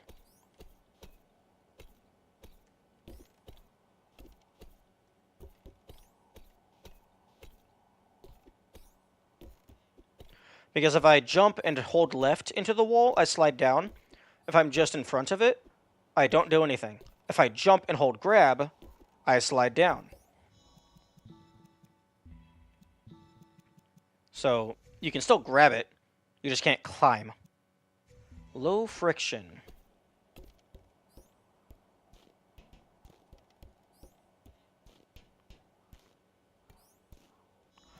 Is that... Okay, that affects acceleration and deceleration.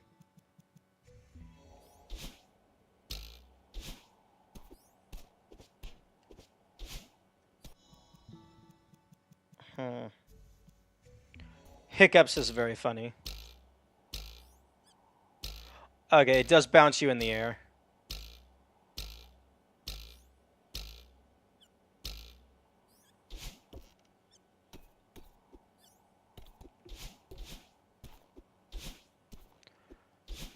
Oh, we can interrupt your dash. And then this is probably just alternate skin. Yeah, you can just... It's just an alternate skin.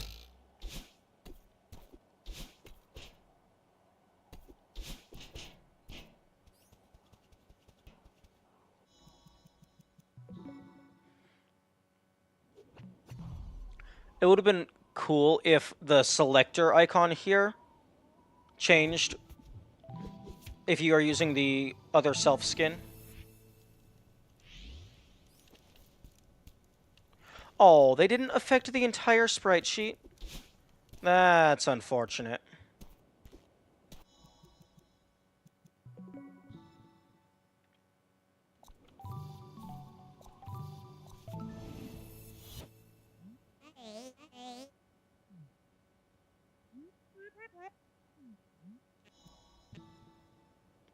Oh. I was hoping that Madeline would be replaced with Madeline.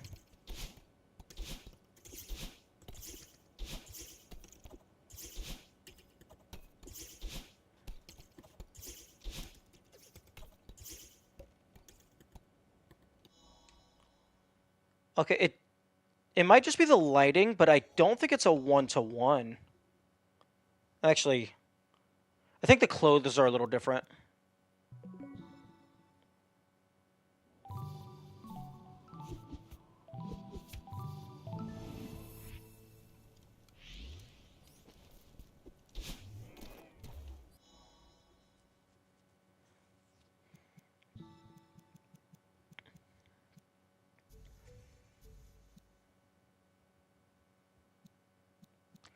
I could definitely see some of these being useful for things like low dash, low grab challenge. Especially no grabbing. Like, that would be definitely useful. But if you have access to the assists, you just do this, and then you win.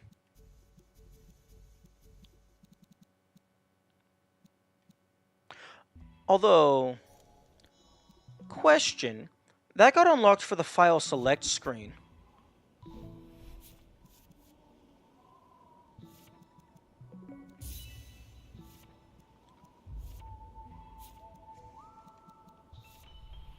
So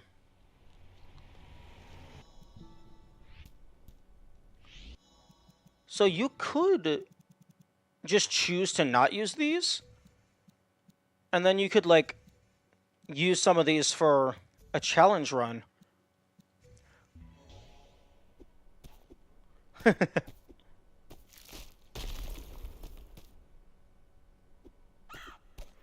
Aw, the text isn't mirrored. You should have mirrored the text and the timer HUD.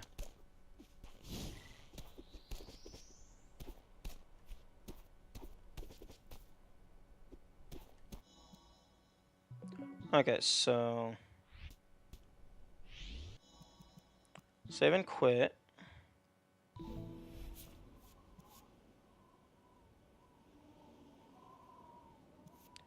Okay, delete.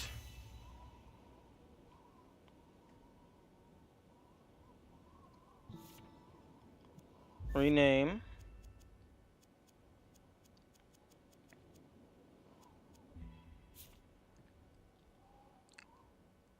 Enil Edam.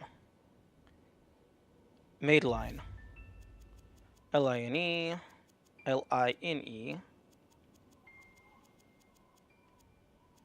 Made. Made.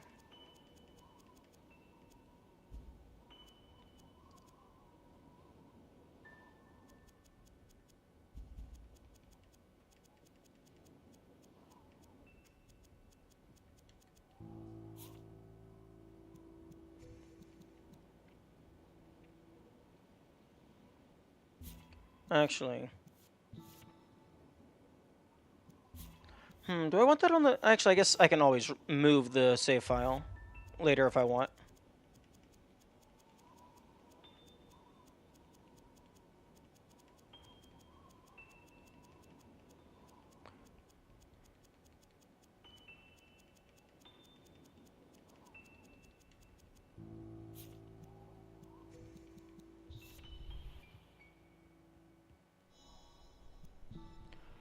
Okay, so...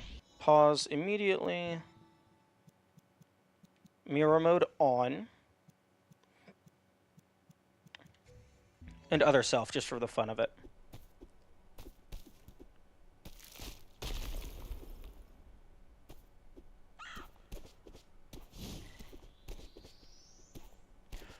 It would also be interesting to do a... because you can explicitly just turn off grabbing, it would be interesting to do a max % no grab file.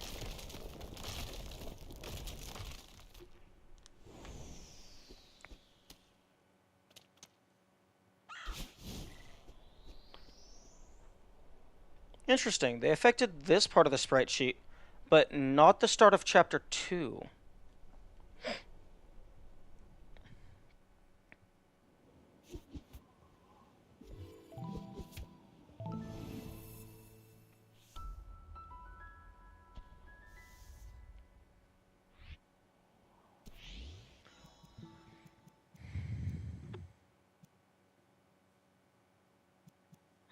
Should I enable hiccups? No. I don't think I will. Oh wait, it's not going...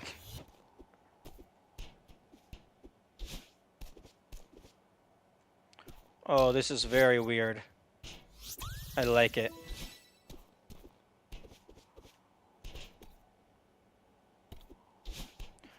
Although I do wish that the HUD was mirrored as well. I think that would be very funny.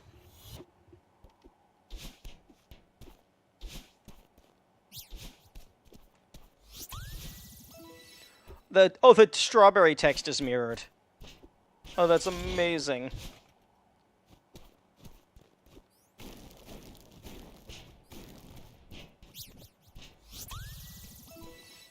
I wonder if, like, they actually just... if it's as simple as the game object, everything in the game, like the mechanical game, like all the tiles and the map and stuff, I wonder if that's all in, like, its own sub-object, and then they just did a times -1 to the scale.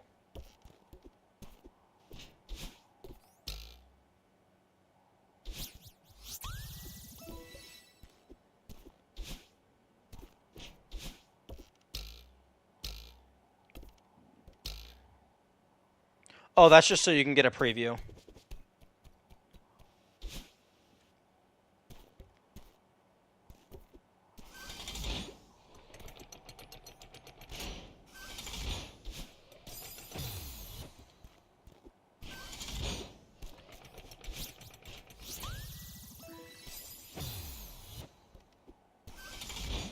I wonder what color their hair is when you get to the upgrade.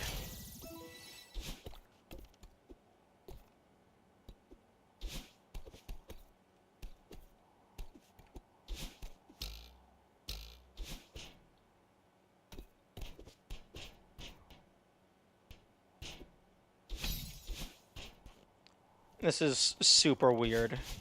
It's just messing with all of my muscle memory. Okay.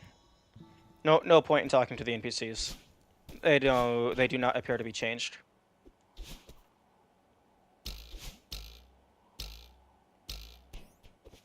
I wonder if mirror mode affects the birds.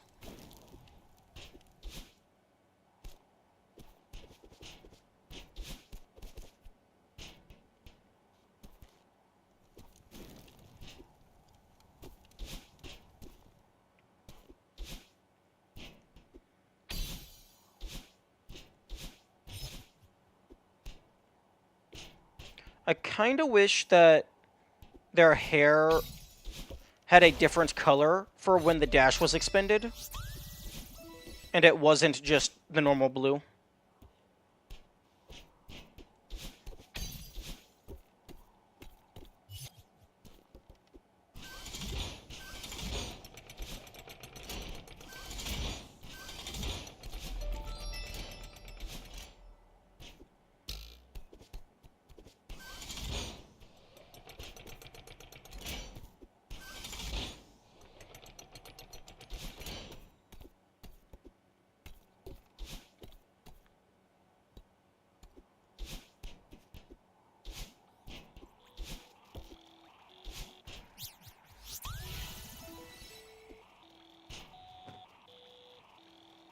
Okay, I'm gonna pull up in my notes.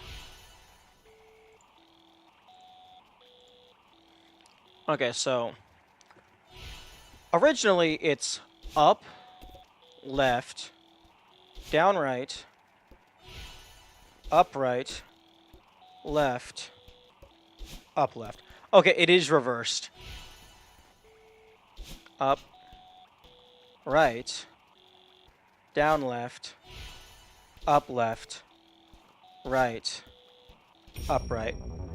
Oh, I love that. That's amazing.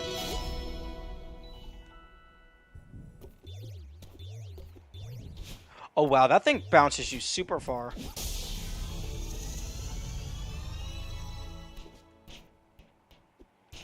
Okay. Okay, for it. Okay, is there a safe way to guarantee safety on all of these?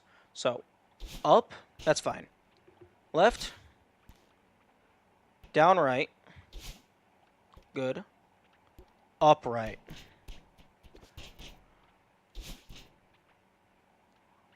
And then left, and then up. Okay.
Okay, I can't tell if I'm going the intended path or not.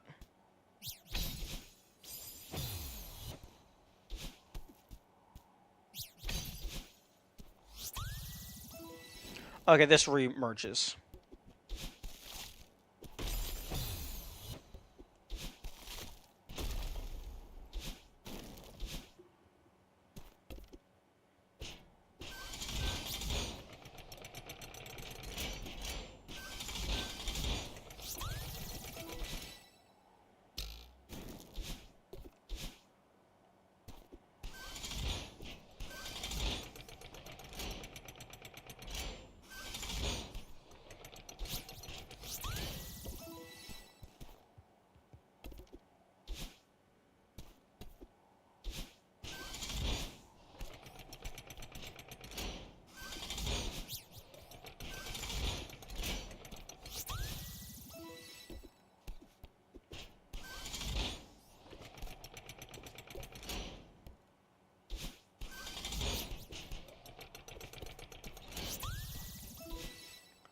Okay, so there's 14. I think there's 20 strawberries in level 1.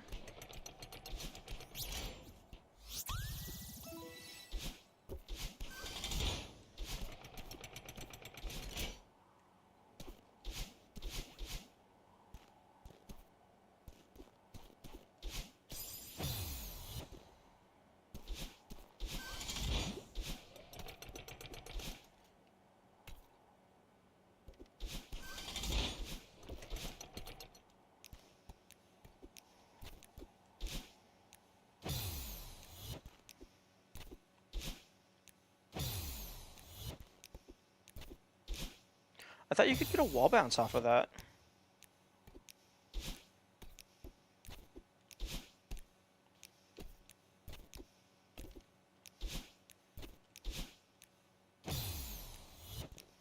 Like, I thought I had done that before.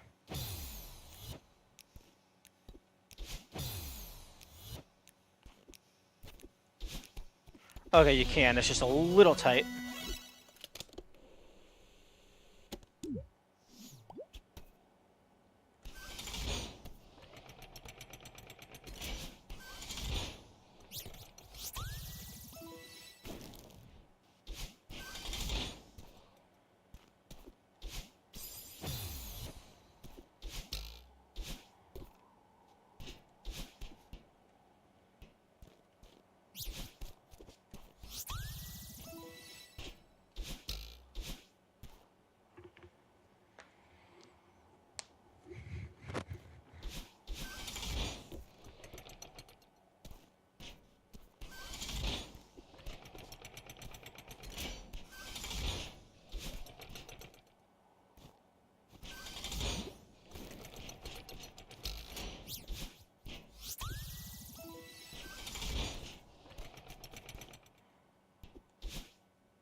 Spikes. Hidden by the timer.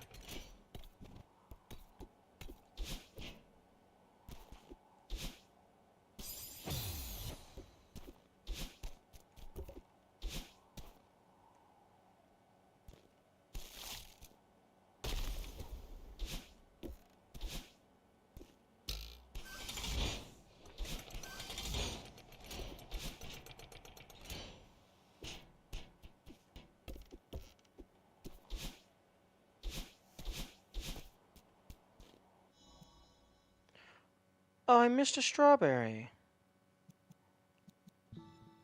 Unfortunate.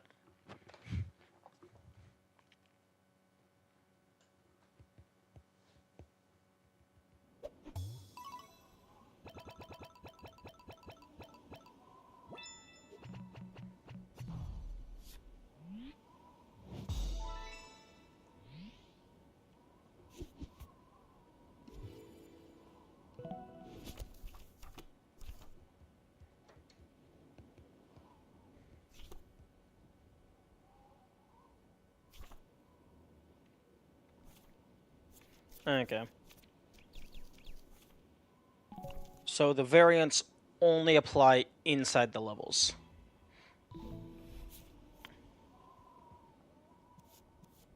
Hmm. I wonder if the variants apply to the Pico 8 version.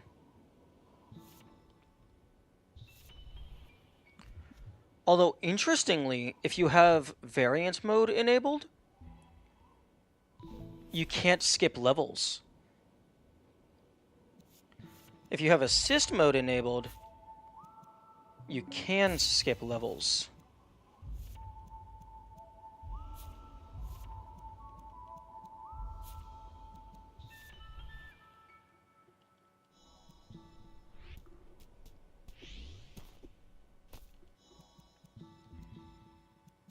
Okay, yeah, so assist mode, you can lower the game speed, but you cannot increase the game speed.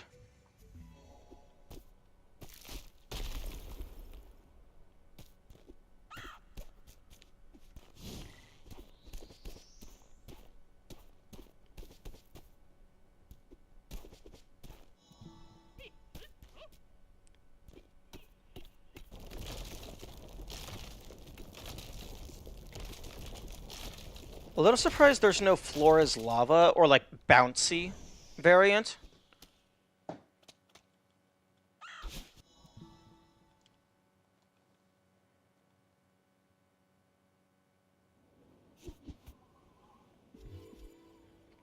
Yeah, for assist mode, you can just flat out skip levels. Interesting. But for variant mode, you can't.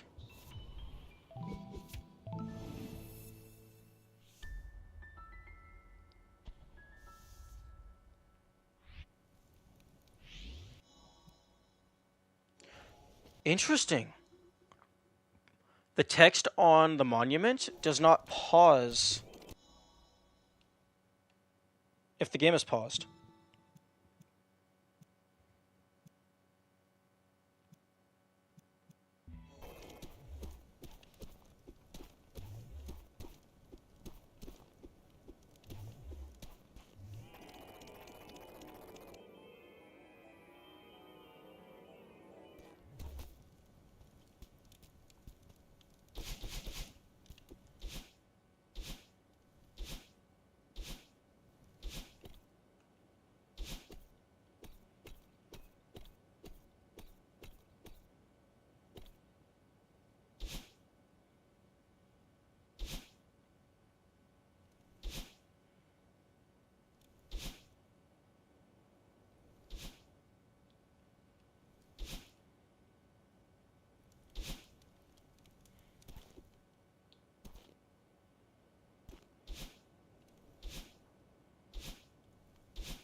Okay, you don't have to complete the level to get the heart.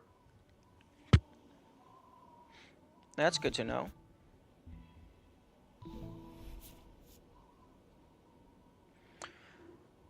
Okay.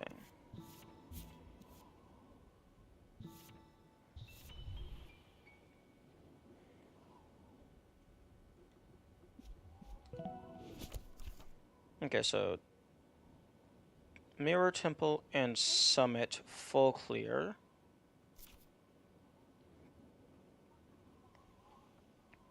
And then also Farewell full clear.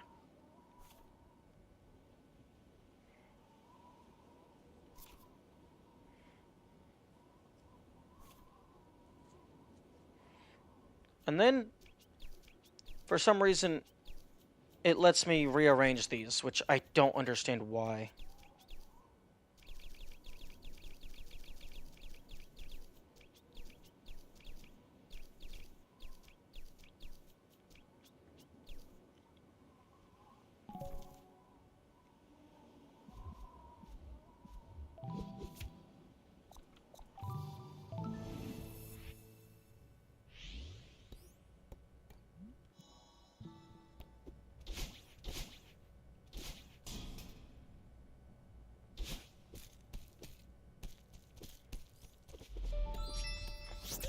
I'm gonna check to see when the D-pad is scheduled to arrive.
Okay, oh, okay, sorry, got distracted by something. When is this thing arriving? September 23rd. So, it is Friday. Oh, so Monday. It should be arriving Monday.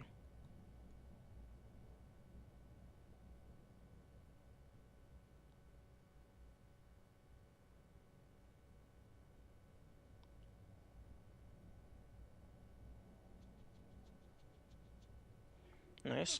Then I get to look into how the heck you take apart a PS5 controller without breaking it.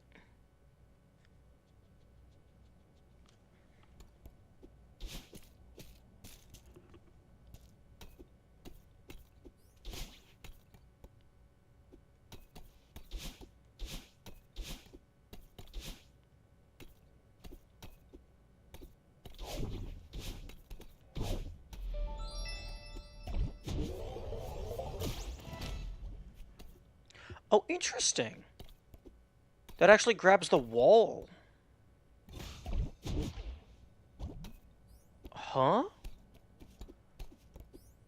It didn't grab the wall that time? That's very odd. Is it exclusively if it's a button?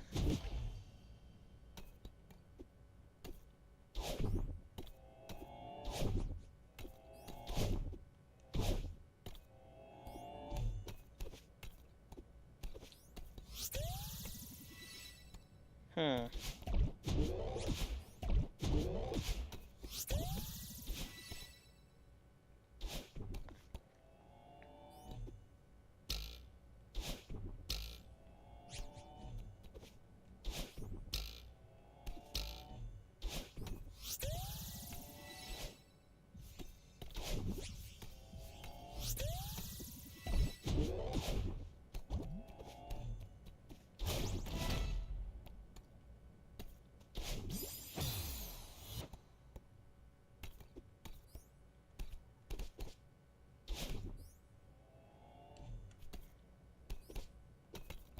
Hmm.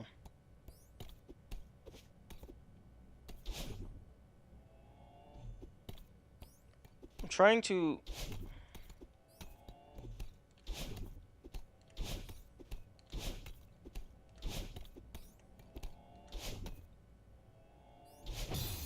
Okay, no. Is there...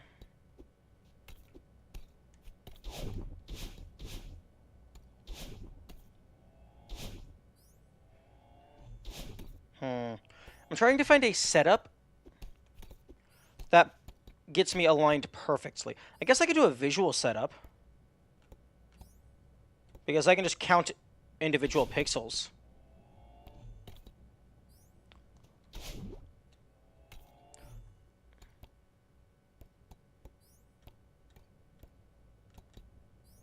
Okay, so if the left toe is on the left side of that middle H, that is a safe spot. And it's also safer to dash upward, so you have more reaction time when falling down.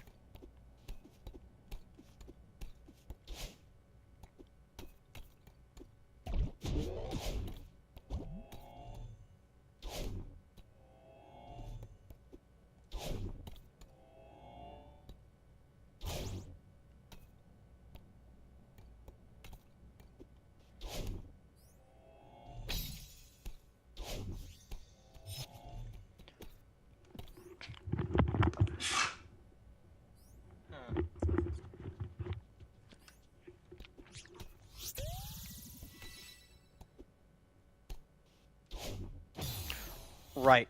I forgot. If you dash on the upward moving blocks, you do not get dragged along with them.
Okay, I'm trying to...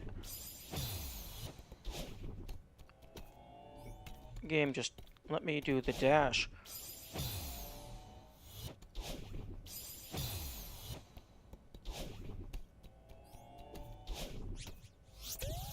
Okay, maybe it's just safer to do it the intended way.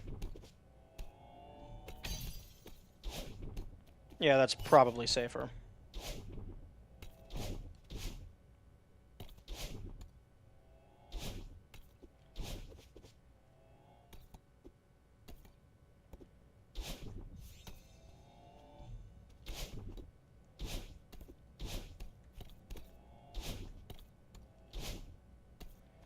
Okay.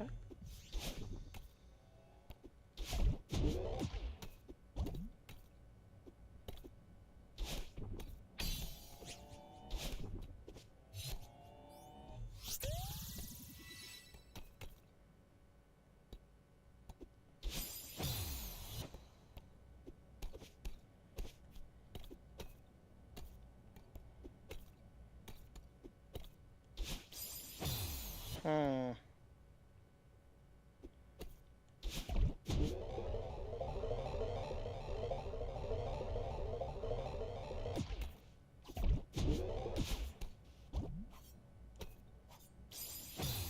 Okay, so maybe it's when they cross over?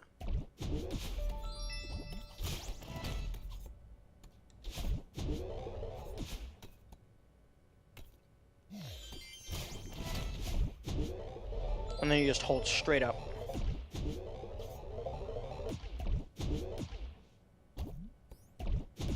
I got hold straight up, left. Okay, no.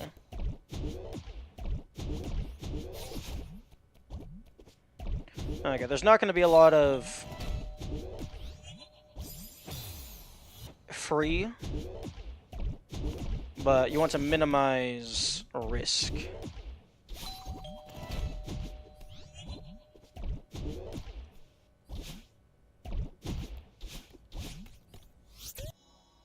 Okay, that is all of the things.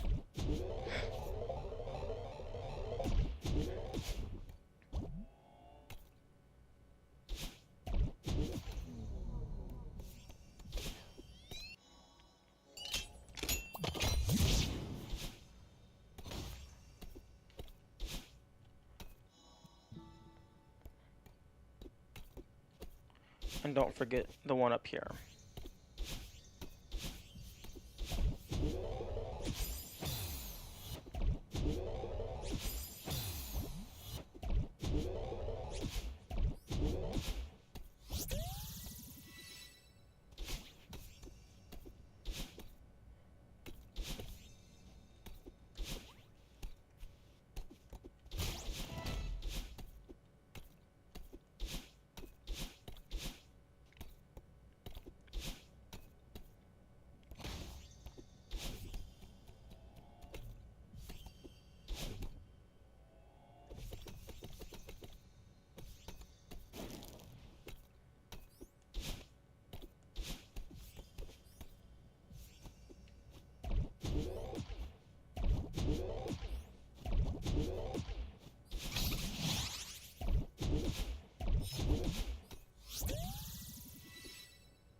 Wait, what?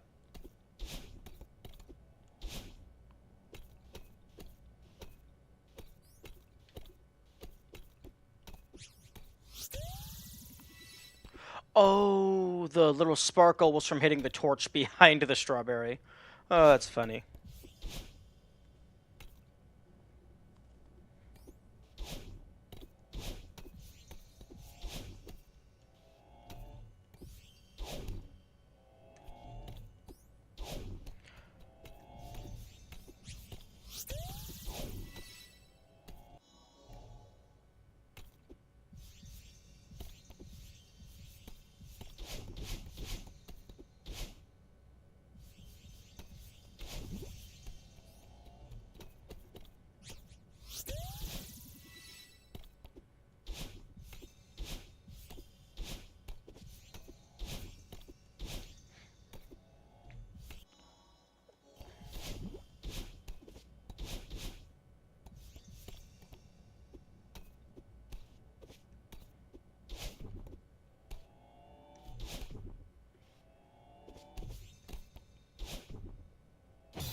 Okay, I'm going to go use the restroom real quick. I will be right back.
Okay, I am back. Okay,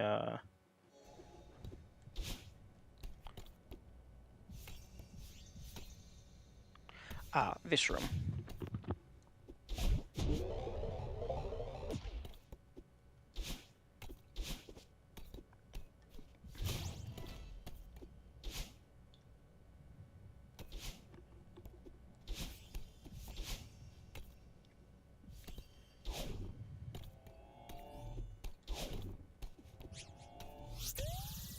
Hmm.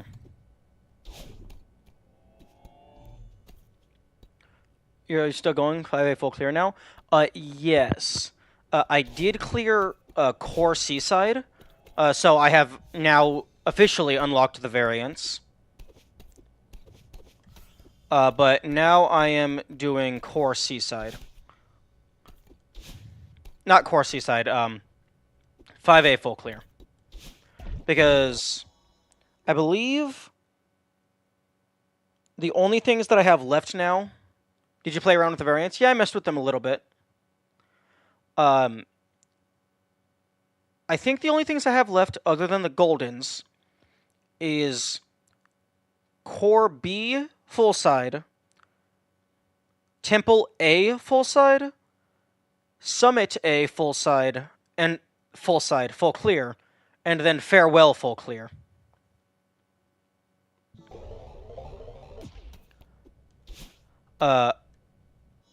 The variants, I liked that they gave you a Battle-In alternate skin. I think that's funny. Mirror mode is really cool. I don't like invisible while moving at all. I feel like it should either just be full invisible at all times, or it should be like off, invisible while moving, and then full invisible. Like, you should just go ahead and include full invisible.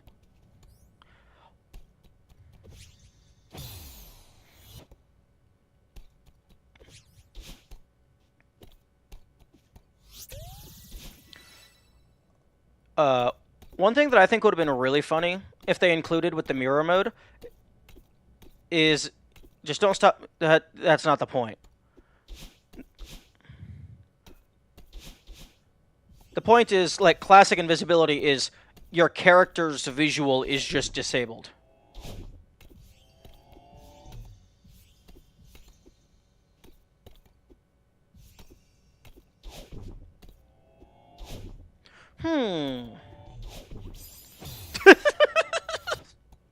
That's not what I thought was going to happen, but okay. But with mirror mode, I kind of wish that the timer and the other HUD aspects also got flipped. I think that would be really funny. There's a mod called Extended Variants, which has a lot of stuff. That's cool.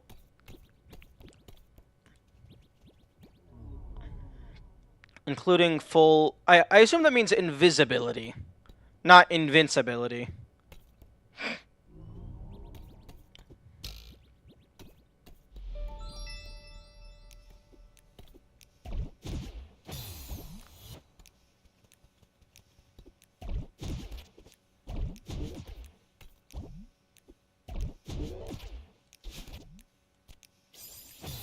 Misspelling. No, that's fair. Okay. Let me go ahead and pull up the list of the variants again so I can actually...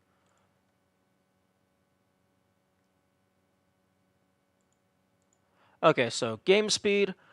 Being able to... You can set game speed up to 160%. I feel weird that they wouldn't let you go full double. That's a little odd to me. Mirror mode, I really like. 360 dashing, I could definitely see some cool modded maps that make use of that, being able to dash at any angle. It also has an option to turn on random variants every room. I don't have that. Unless you mean extended variants. 360 dashing is cool. I could see some modded maps being made with that in mind. Invisible motion, missed opportunity. I don't like that one very much. No grabbing, I feel is odd. The extended variants? Okay.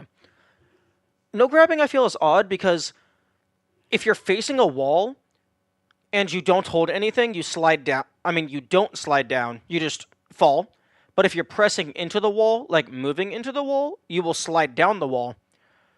But with no grabbing, you can still grab the wall. It's just you slide down, you don't hold in place. So I feel like that name is a little bit misleading, but it is a cool, like, quote unquote, easy mode for the minimum grab thing because it allows you to do neutral jumps much easier. Low friction, I think, is it's interesting. I wonder how it affects the difficulty of some levels because all the levels were designed with base friction in mind. Super dashing, that actually might make some things impossible if there's no way to cancel the dash in the middle. Hiccups, I love. I think Hiccups is very funny. I bet Hiccups, like, if you were to allow variants in things like challenge runs and stuff, I bet there's some very niche strategies utilizing Hiccups because it also resets your fall speed because it will bounce you up in midair. And then other self is just alternate skin, which is cool.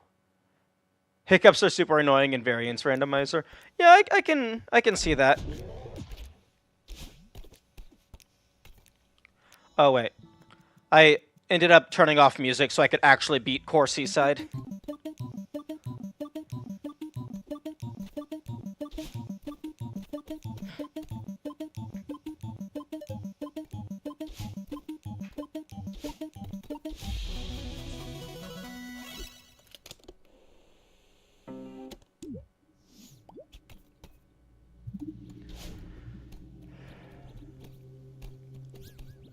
I'm actually quite surprised that there's no variant for, like, Bouncy, which forces you to auto-jump, or, like, Floor is Lava.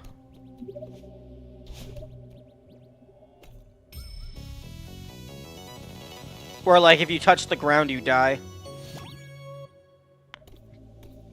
Although I guess Floor is Lava wouldn't really work for, like, because you respawn grounded most of the time.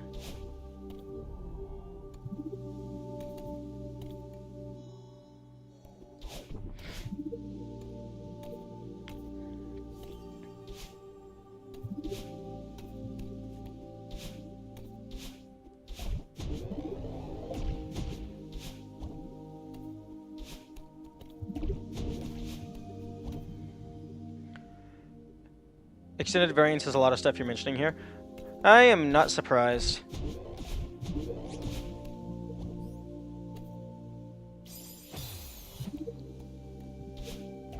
Because the community knows what the community wants.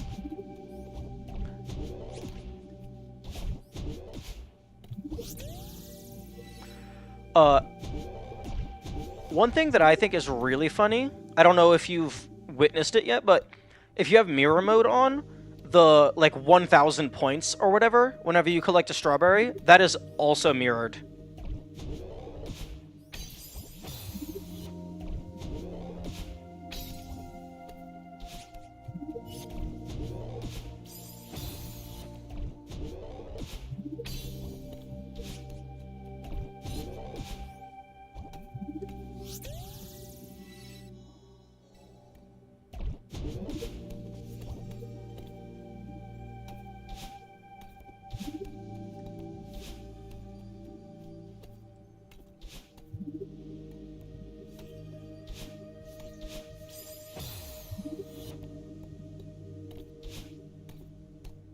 Wait a second.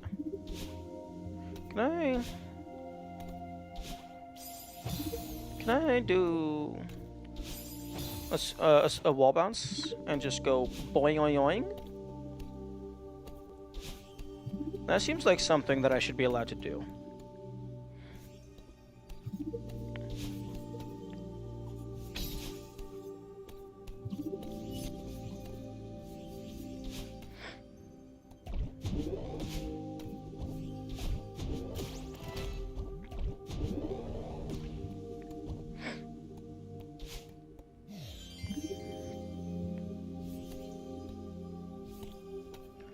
Now, remember, you're not using this key on the door. You're using this key on the crystal heart.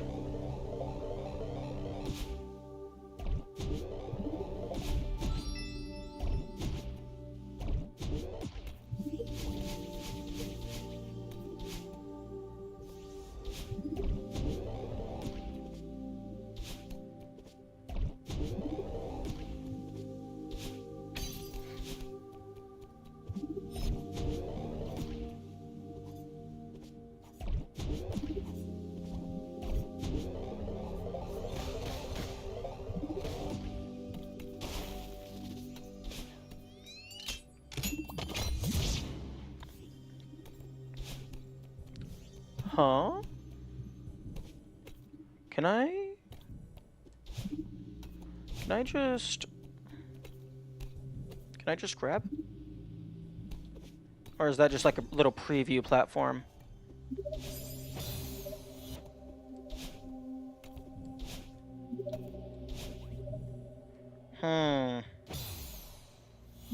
That feels like something I should be able to do.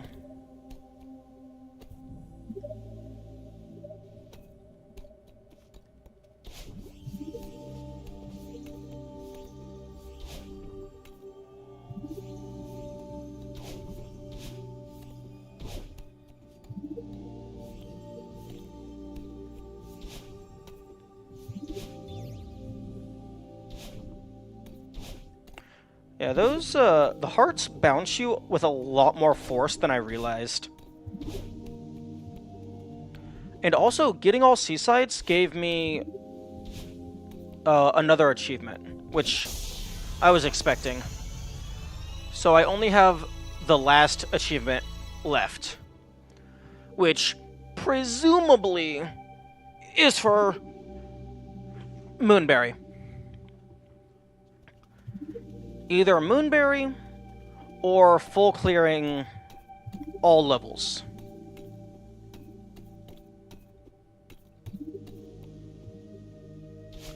I highly doubt it's all Goldens, because the percent of players who have it is 5.7.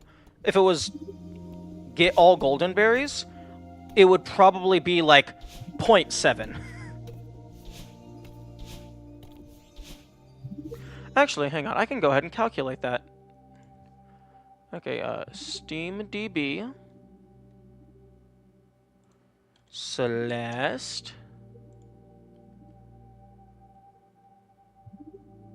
Okay. There's 800 people that have gotten that. Okay. Oh, 800 who have Farewell Golden. Yeah, and Farewell Golden's probably the hardest one to golden. Okay, charts.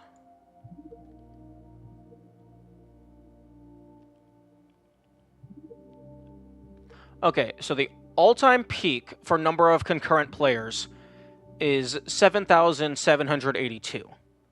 7,782. All right. So 800 divided by 7,782. Okay, well, if we're only accounting for Farewell Golden, that would be 10% of players have that. But that's just the total number of people who have... That is just the all-time peak of concurrent players. That's not actually how many people have bought the game. Actually, if I go to the Steam store page... Oh, there's 96,000 reviews for the game. So if we do 800 divided by 96,000...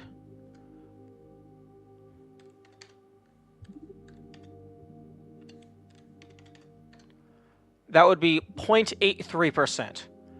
Assuming everyone who left a review played the game, 0.83% of people have the Farewell Golden. Okay, so it's definitively not related to, like Farewell Golden or all Goldens. Or, well, not definitively, but I am very confident.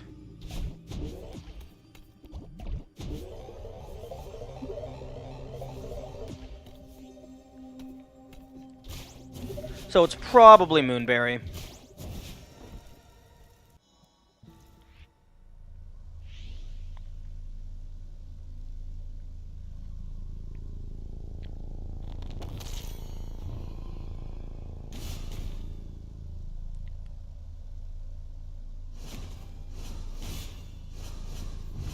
I wonder if the dash variants affect this guy.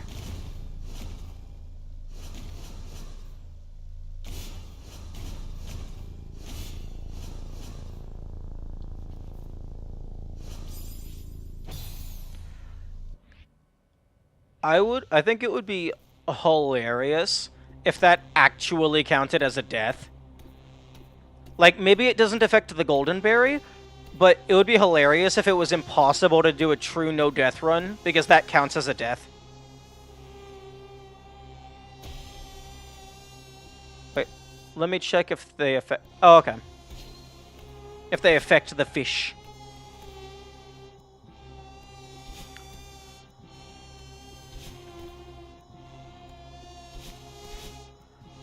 Given how, like, speedrun focused this game is, I'm very surprised there's not an option to auto-skip cutscenes.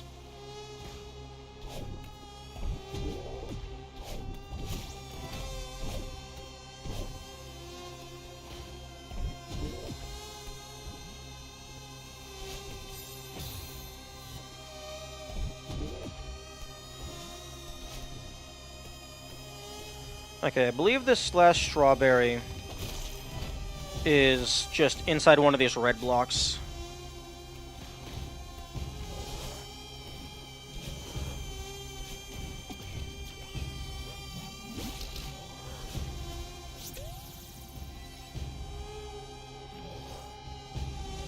Okay, so that's all the strawberries in this area. It does not? Aw, that's unfortunate.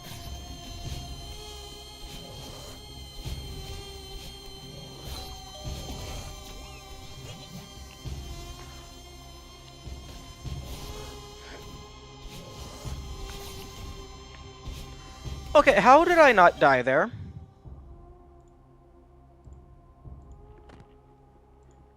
Excuse me? How did I not die here?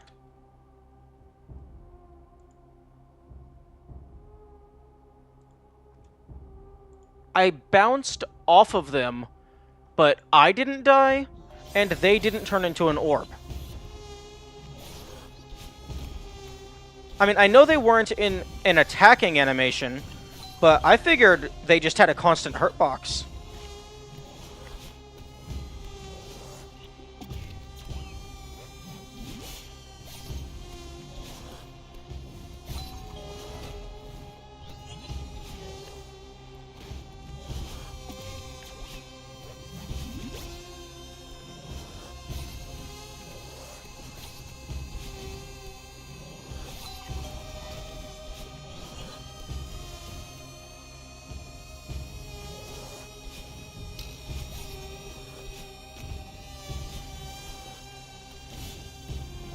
Yeah, no, if they're not attacking you, you can just jump into them.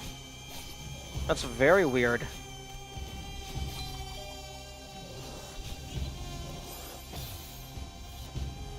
I'm playing Chapter 5 with 0.1 dash speed? But what does that... Does that mean it affects the dash length? Or it just takes you 10 times as long to finish a normal dash?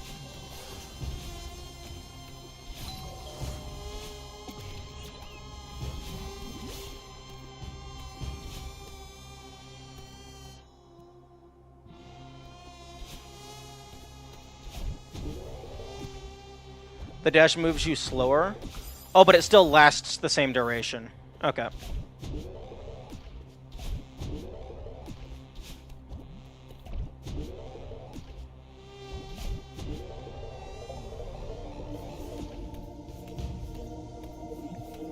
Okay. Now let's not miss the strawberry in the top right this time.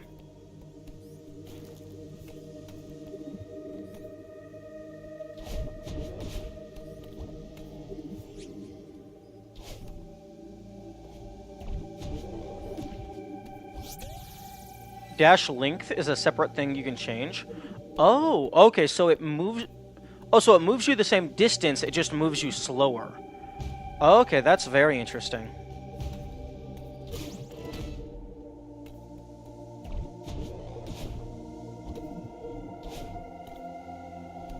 I feel like that would feel very weird.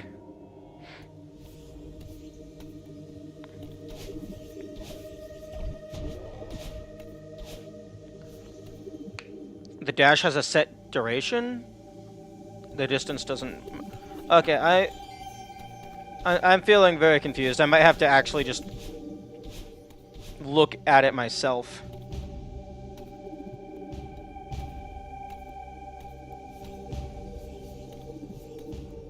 Because...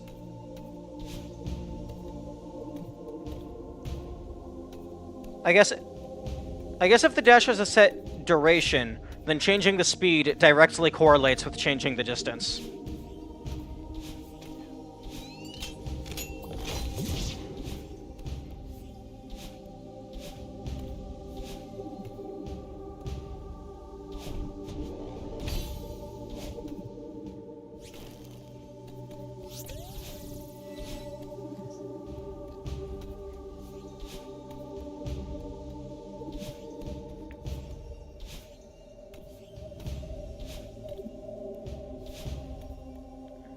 Duration, not length.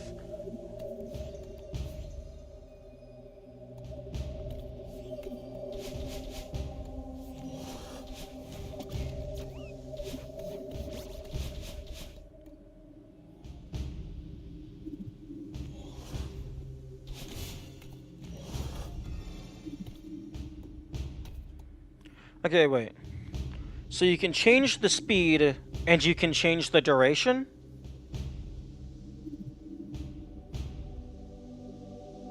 Because those two would allow you to determine the length.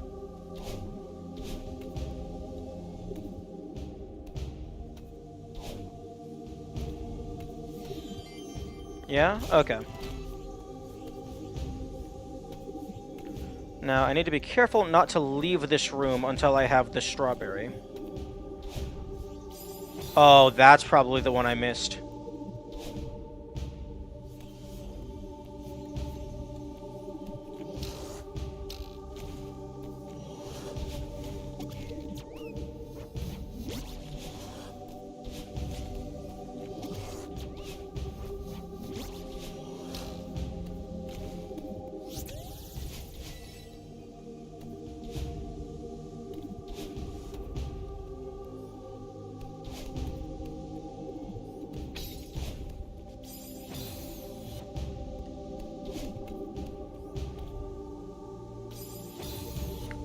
I mistook it for length because that's practically what it does. Yeah. I mean, it's effectively the same thing.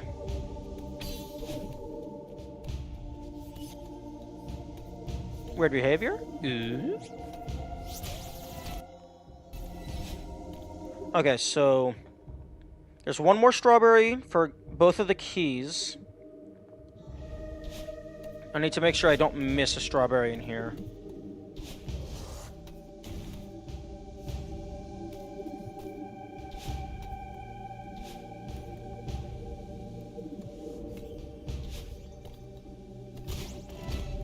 Fuck. Okay, well.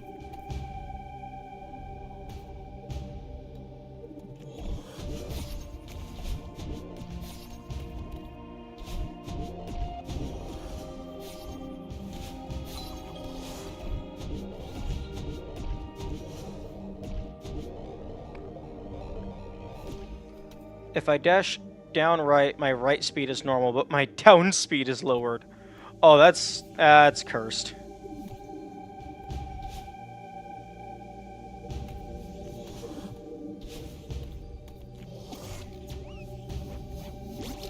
It seems somebody didn't remember to normalize.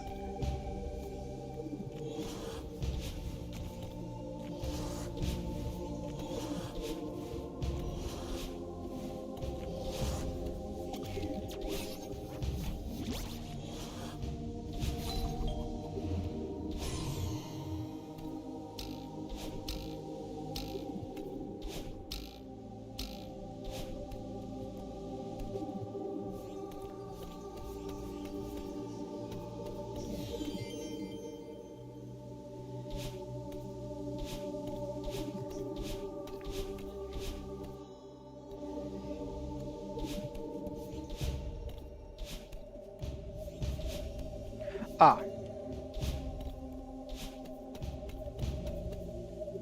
No, this isn't... that's not a strawberry. Down diagonal means dashes are meant to preserve momentum, which in this case preserves my walking speed. Oh, that makes sense.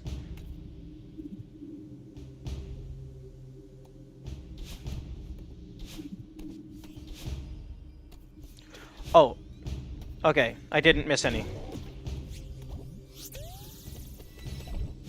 And I have the cassette and the heart.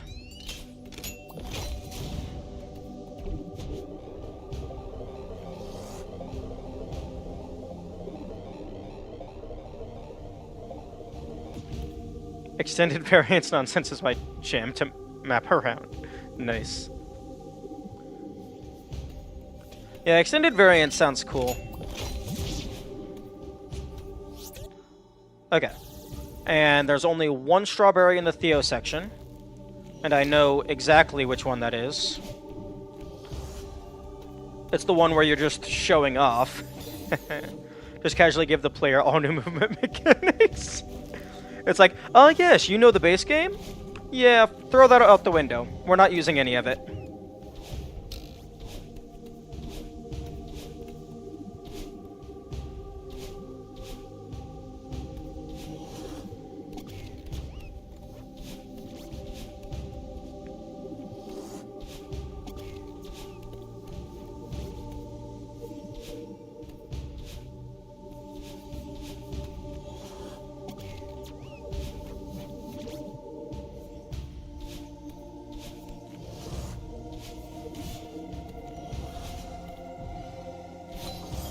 Fuck.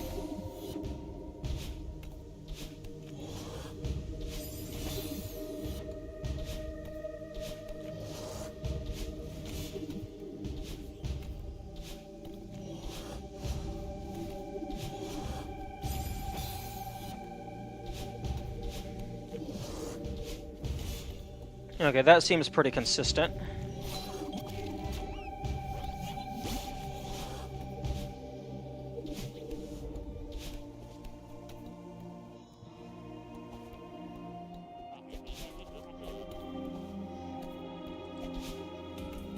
Speaking of dash speed and whatnot, I found a really cursed glitch somewhat related to it.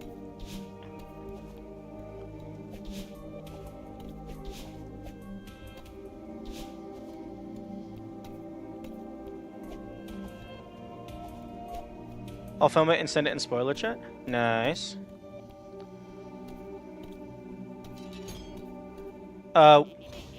It doesn't happen to spoil, be like actual spoilers for something I haven't seen, would it?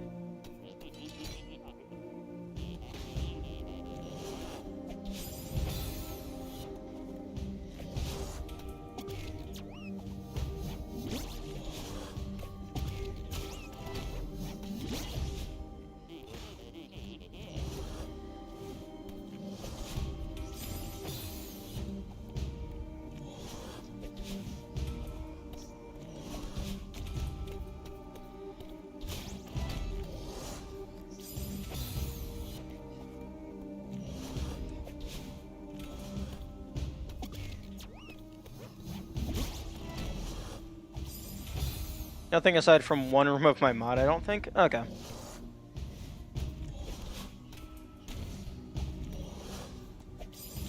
Oh my... I hate these stupid fish. How the fuck are you supposed to golden this?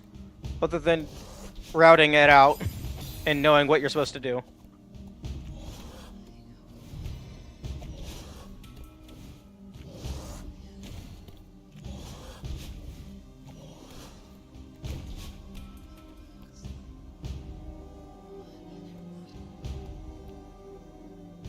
Oh! Oh, you can make them somewhat lose sight of you.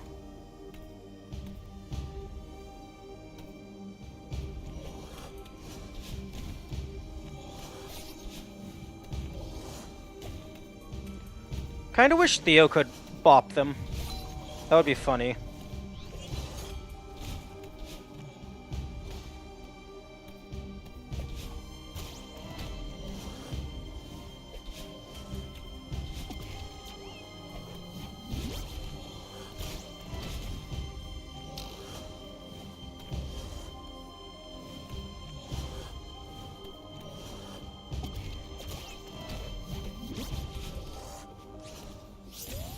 Haha. Okay, got the strawberry. It does not matter that I died.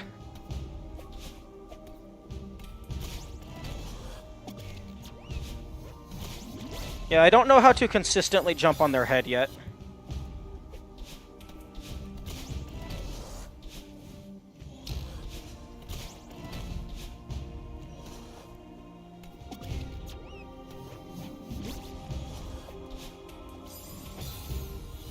And these guys move very fast.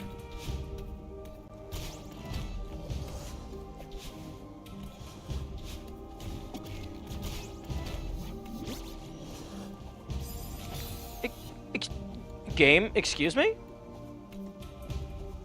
I'm pretty sure I pressed the jump button about 5 times.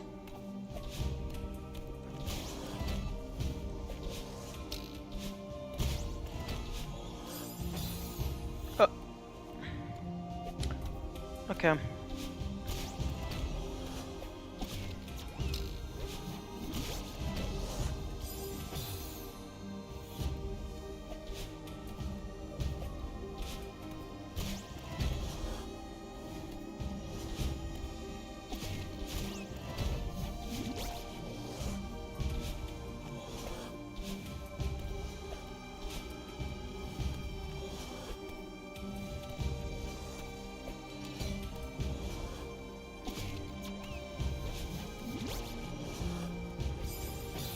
Oh. That's some malarkey.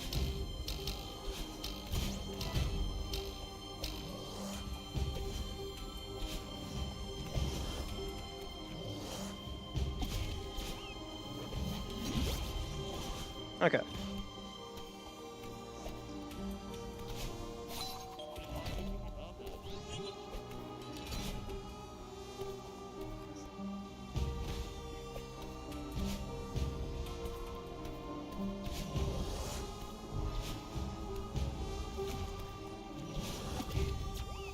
Fuck.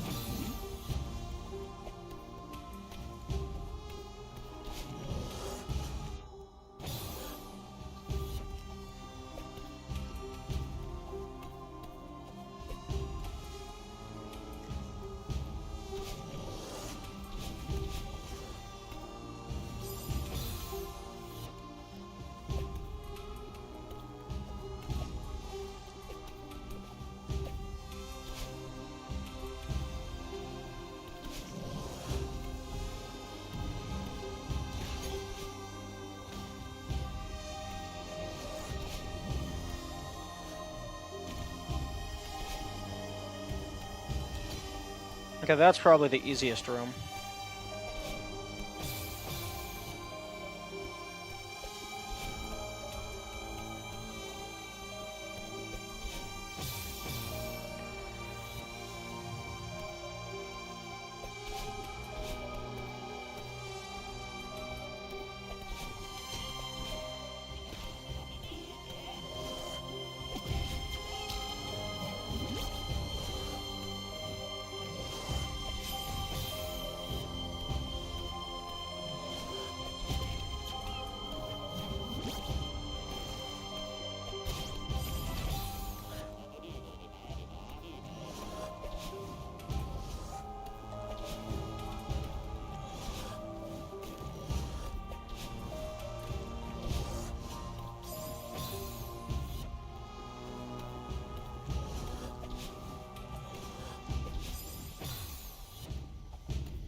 Oh my god. How are these guys so good at, like, just homing in on you? It's a tad bullshit.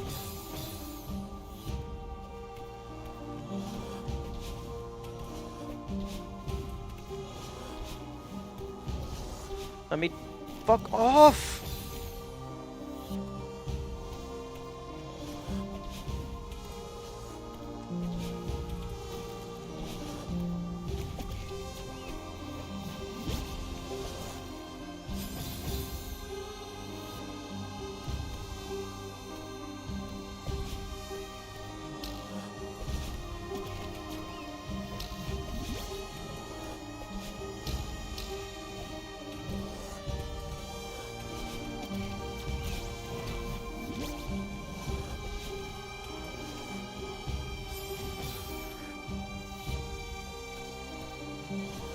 Like, I think my issue is I'm just trying to do it. I'm not trying to take the time to actually route it out because I kind of just want to finish it.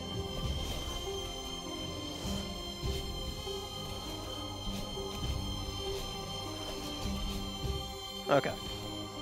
And now, I don't think it's possible to die in this room unless you just kill yourself. Unless maybe, like, you do a reverse hyper to get crushed by the door.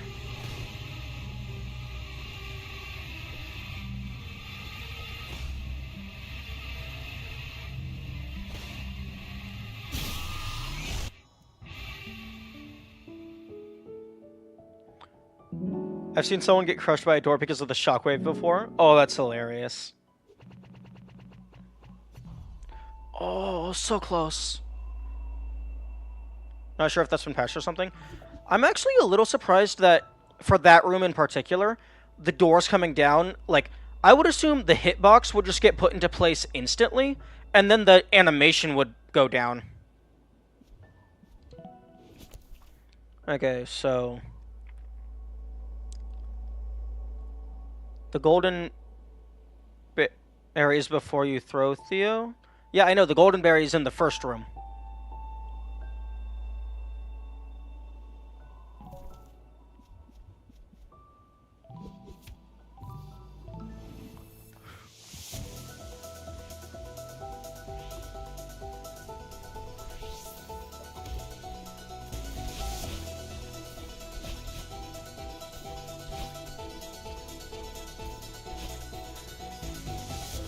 It collects when you reach the eye? That's lame, but understandable. Like, maybe for some reason you can't collect a gold. Maybe for some reason you can't collect a strawberry in the middle of a cutscene.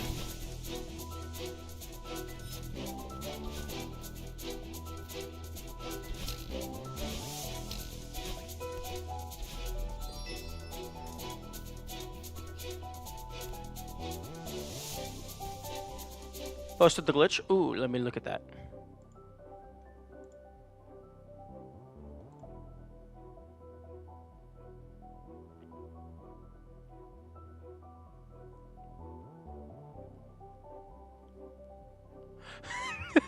What the fuck? Why are you so big?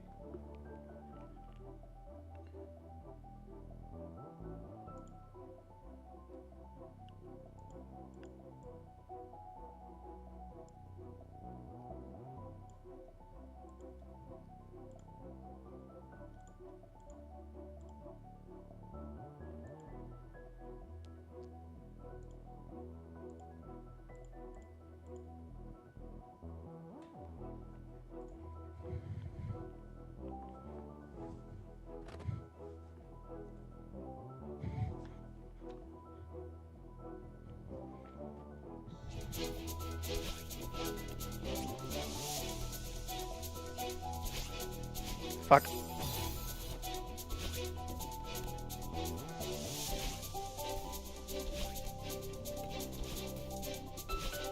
Ah, right. There's a extended segment.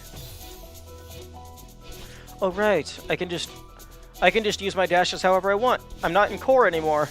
Wait, never mind. I can't use them however I want.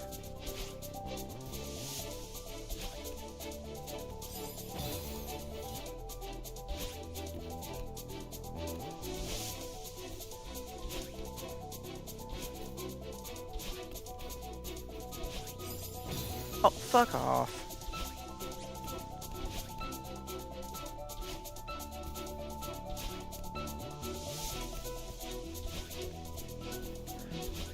I'm just concerned that I might end up missing a berry.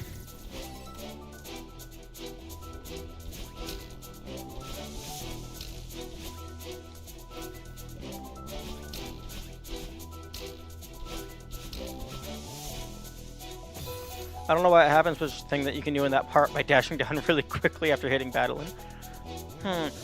I wonder if it has anything to do with leaving the screen before Battlein is, like, ready to proceed or something?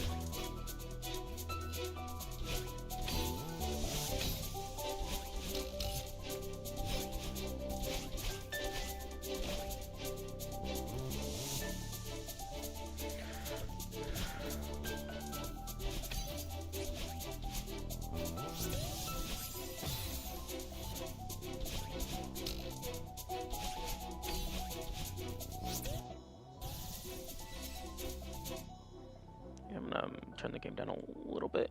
It's getting a little loud.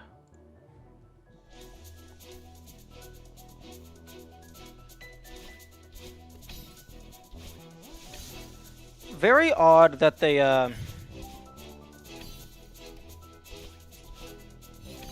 give you all these wall jumping segments when you just don't use any of them. Kind of similar to other jank I've seen with graphics being stretched and flipped if you mess with the game's flow of time. Yeah, interrupting animations could definitely be a source of things not working. Okay, question, like actual, like, avocado moment. For the full clear to qualify, do you have to get all of these in a single run? Or could I preemptively get 5 of the 6 and then get the 6th one in the full run?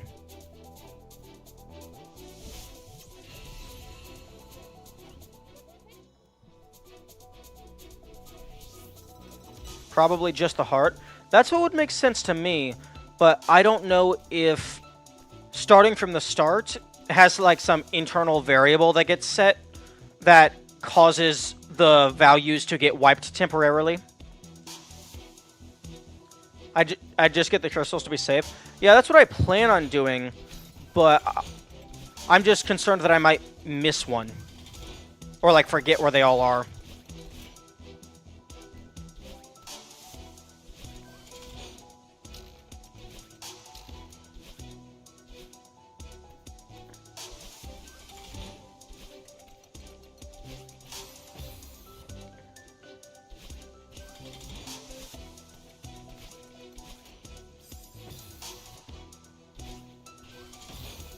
Frick.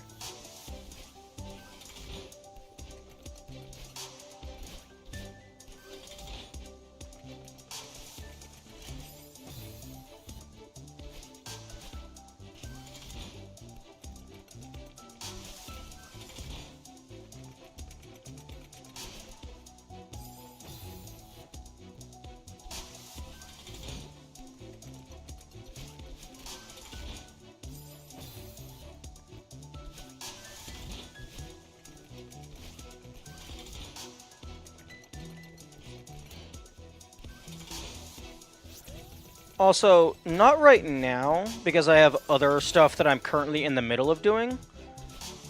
But I fully intend to do a mirror mode save file.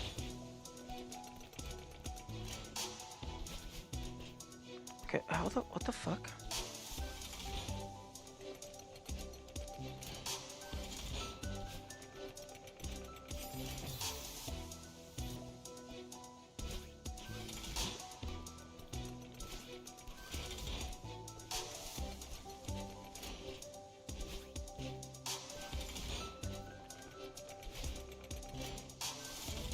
Okay, there we go.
Hmm.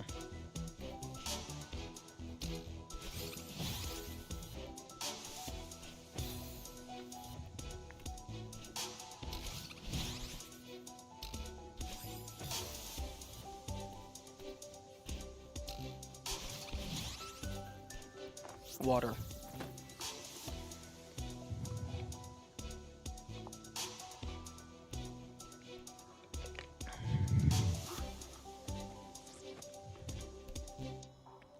Okay, 2 more.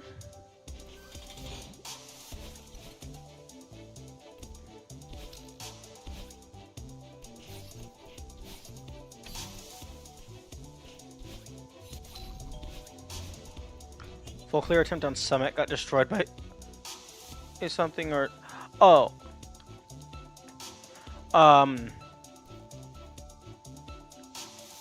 I don't remember if I've done full clear attempts on Summit before. I probably have. But no reason in particular that I stopped. I probably just got distracted by something.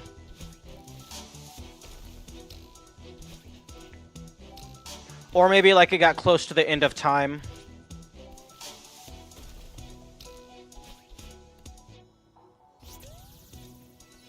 And then the last strawberry is in this room.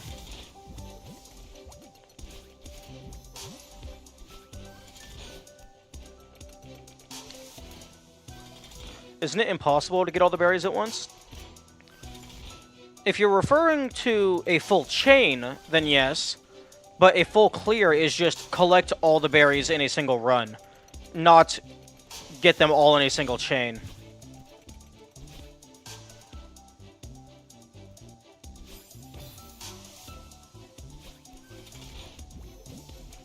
But yes, I believe it is impossible to get them all in a single chain, because some of the segments where Madeline throws you up causes you to be grounded for slightly too long.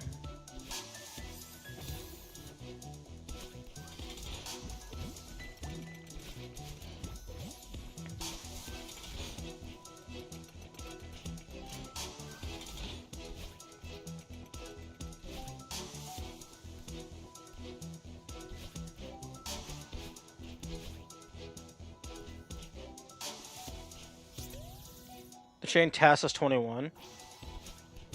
Impressive. What happens if you go beyond 1-up? Does it go like 2-up, 3-up, 4-up, etc.?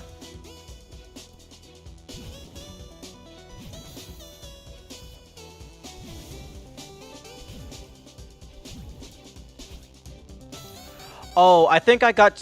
Oh, I know what happened. I got to this part, and I missed one of the berries. 1-up, 1-up, 1-up. Oh, okay. Yeah, I was looking at some of the game sprites, and I thought there was like one sprite that said wow, so I thought maybe once you got past a certain point, it just, like, I thought maybe it did 1-up, 2-up, 3-up, etc., and then it just did wow, wow, wow, wow, wow for the rest.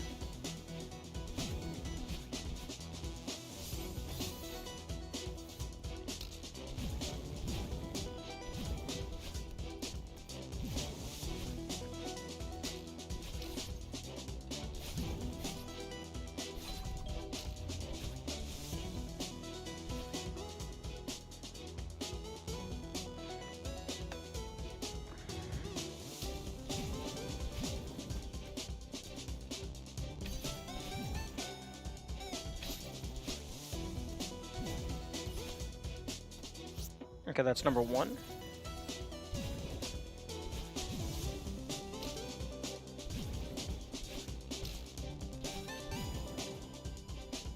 Okay, it was this room. Because I forgot that you have to backtrack a little bit.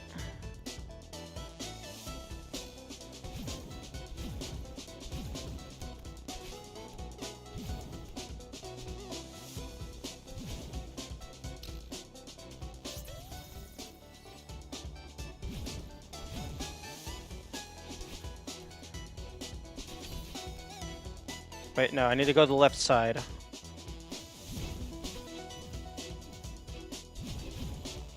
In order to get you.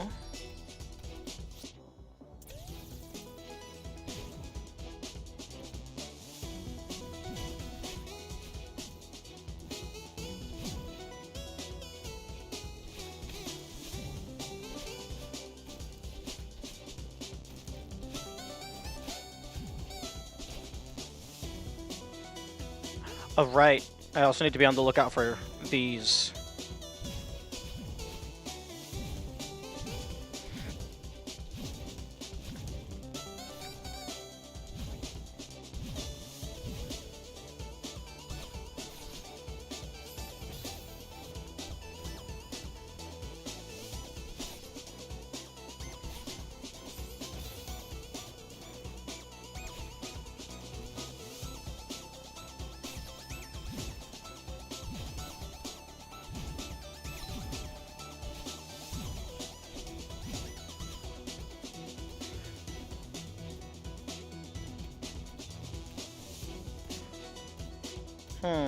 I wonder if they all have unique hitboxes, or if they just copy-pasted the heart's hitbox.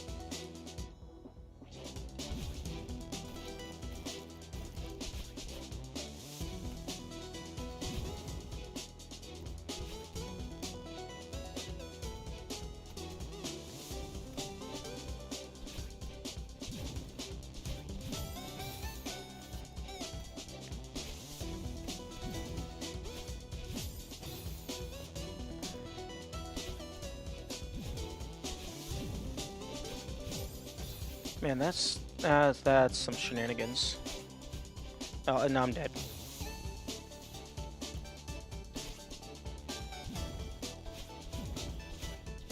There we go. Okay, I did not miss any this time.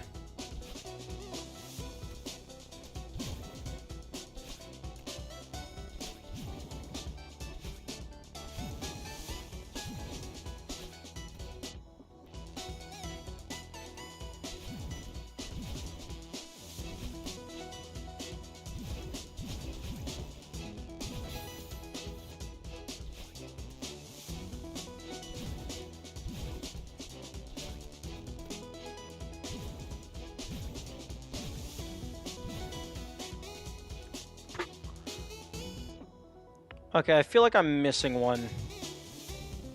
Because this is the last room.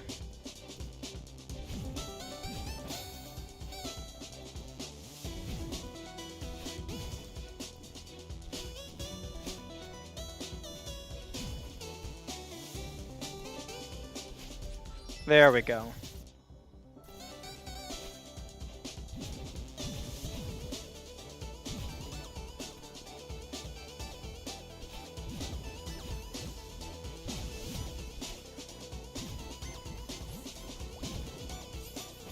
And then you just climb past.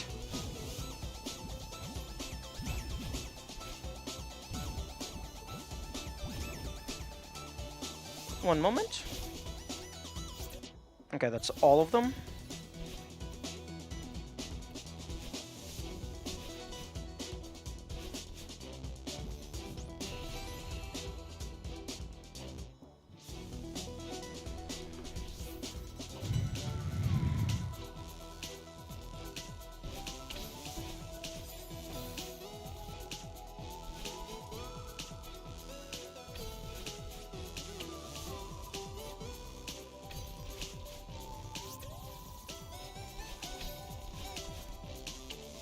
The heart hitbox is bigger than the gems, from what I can see. That's interesting.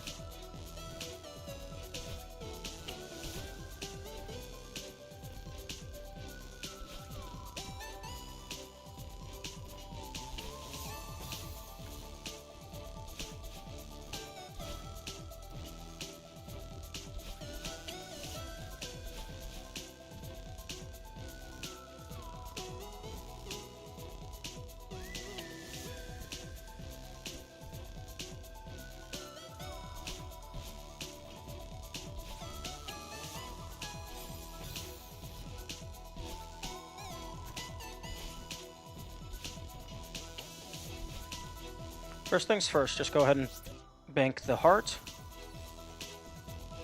I mean, strawberry.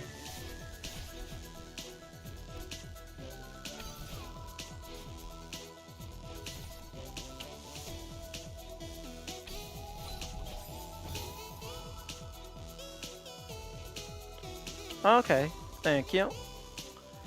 And did you check if the gym hitboxes are all identical? Or is that just specifically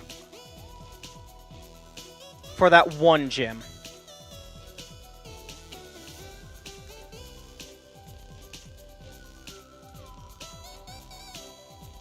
It always felt to me that the gyms somehow increased your speed, but I think that was just an illusion because the hearts slow you down and the gyms don't. It feels like the gyms slow you down a little bit.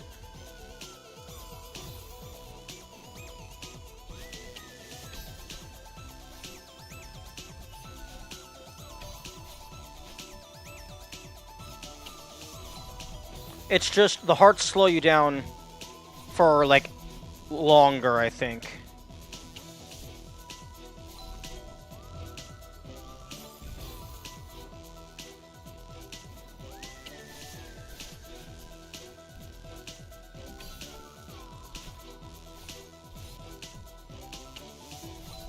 Fuck, okay, what's the path here?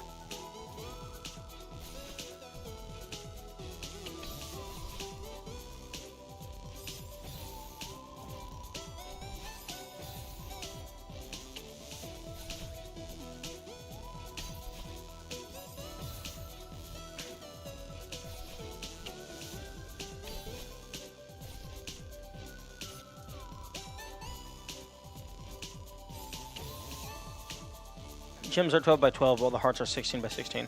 Okay.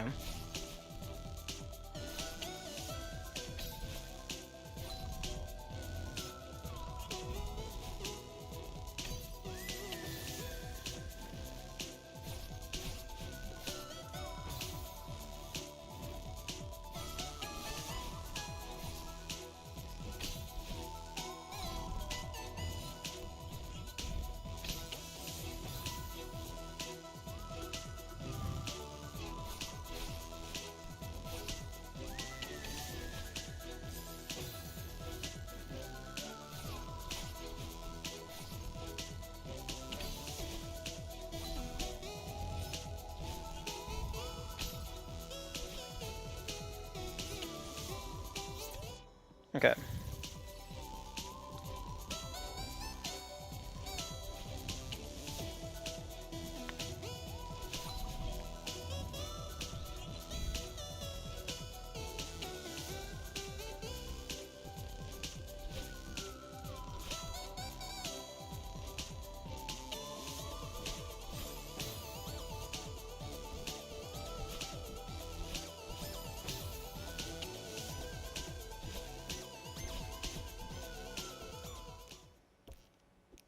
Oh, right. I forgot about this.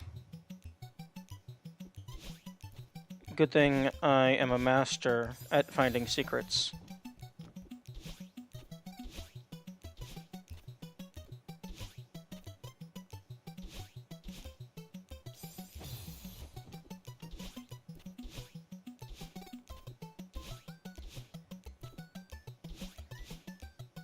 Huh?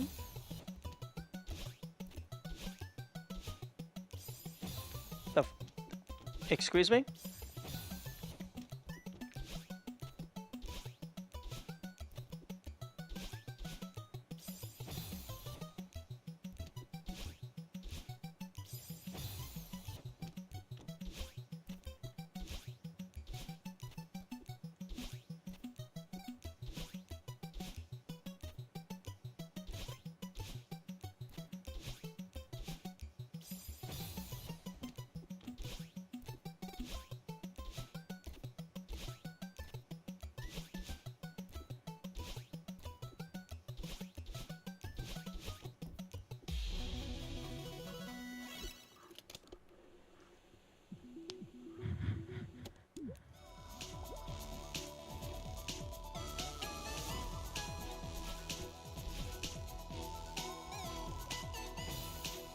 Okay, well, I'm glad I found that incredibly important collectible that I had forgotten existed. Okay, that is much easier than what I did the first time.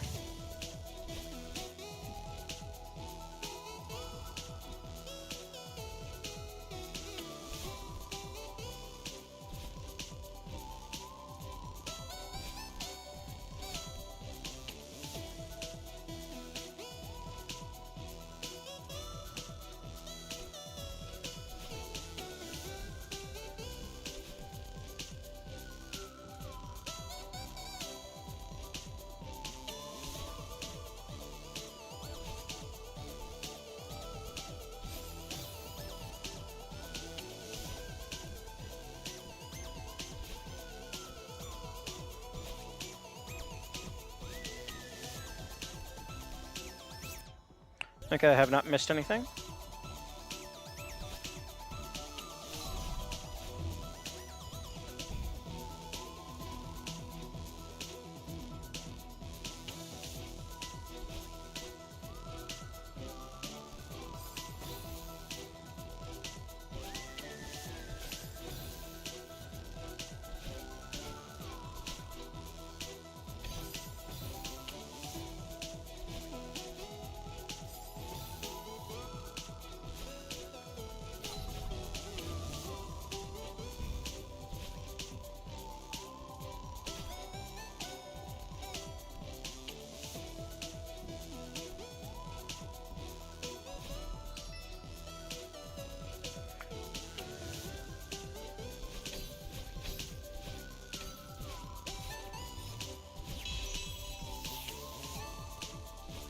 Yeah, I think it feels like the hearts slow you down more because they slow you down to a complete stop to do the animation, but then the gyms slow you down a little bit, but then just let you go.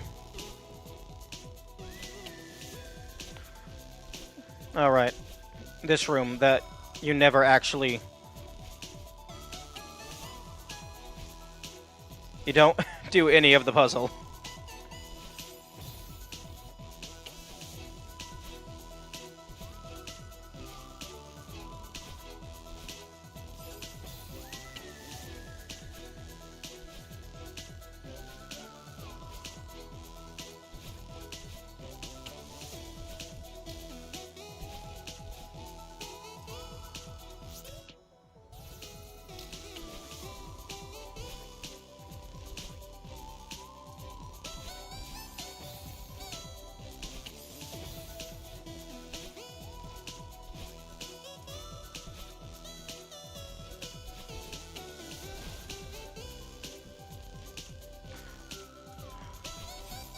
Oh, I remember this room.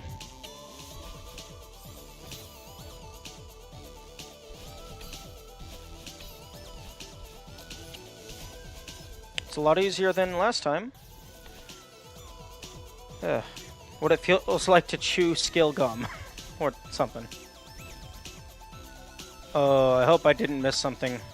It looked like I might have been able to go over the stuff at the end of the wall.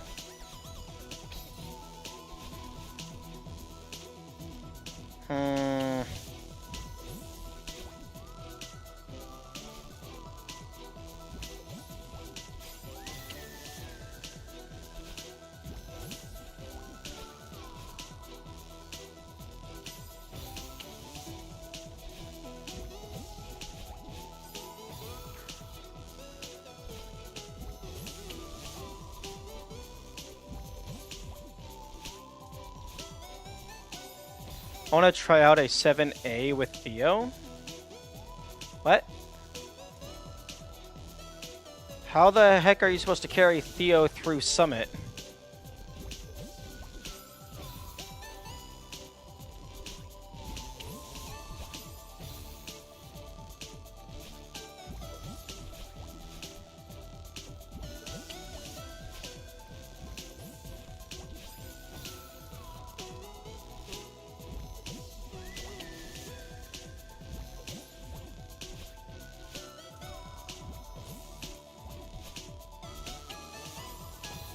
A ton of regrabs? That's...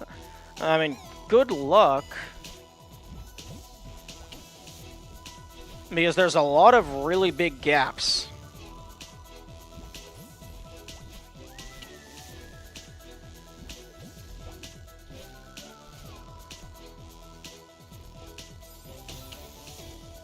There's a way to throw Theo straight down. Okay. Does that give you infinite flight or something?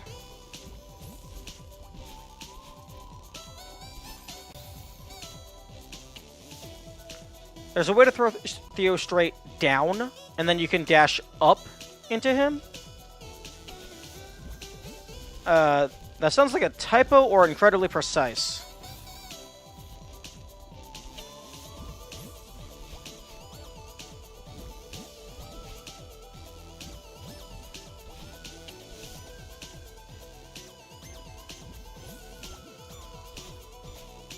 Fuck. These stupid hair follicles.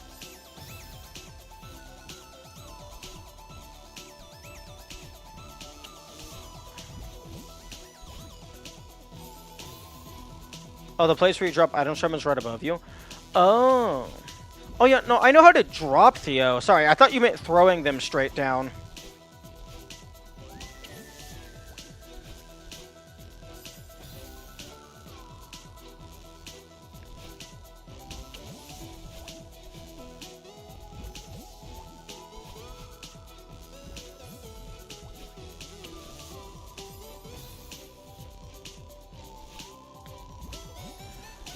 I didn't realize you could drop Theo in midair, though.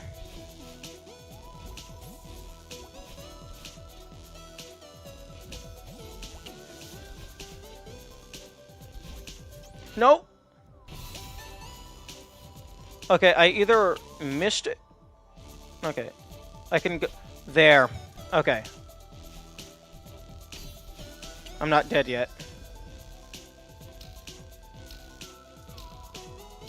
Yeah, accidentally midair dropped Jelly a bunch in Farewell.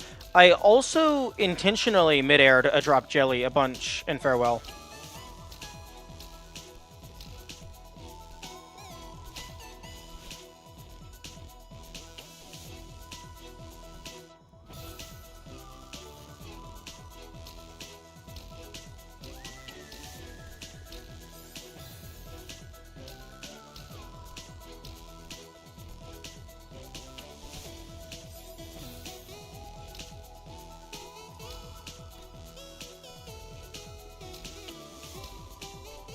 Oh my goodness.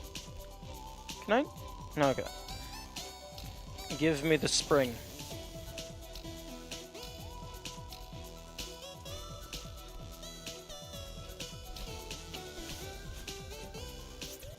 Okay.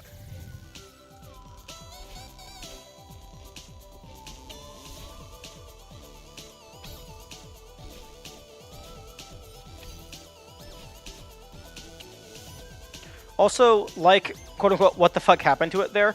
There was a lot of me saying that in this game. That happened a lot.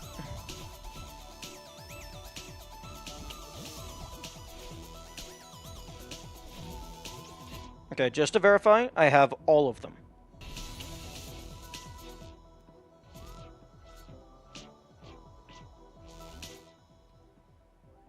Oh, you could probably get some pretty cool wallpapers.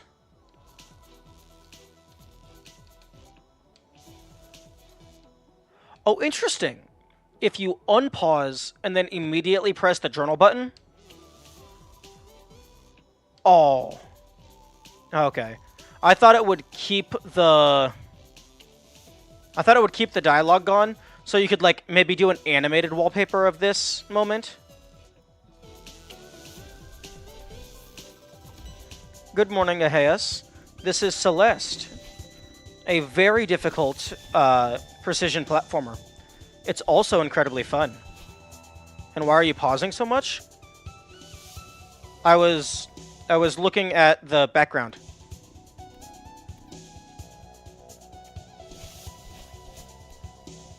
You physically can't exit rooms with Theo. You can, in Theo's normal areas, you can exit the rooms.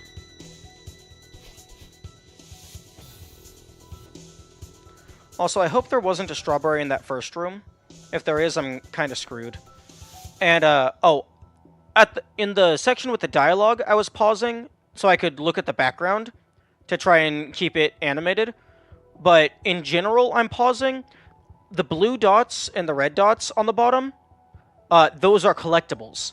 I am currently doing a full clear of the level, so I have to make sure I don't miss any. So if I end up collecting something not in order, that means I have to try and go back in order to find the thing that I missed. I mean, the rooms where battle launches you up. Oh, yeah. That would be quite a bit difficult.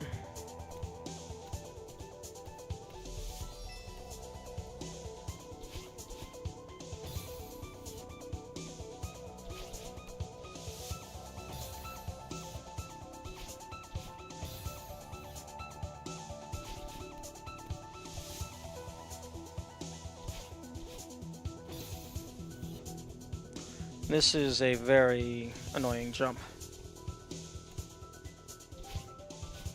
Oh, almost had it.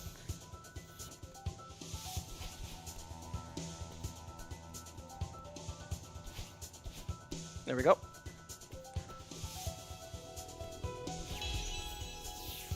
Vanilla Theos are also silly and block your exits to certain directions of rooms.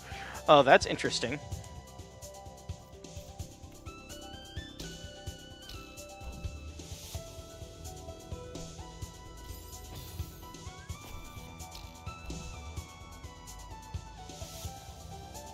But those extended variants. Is there Theo variants? That would be hilarious.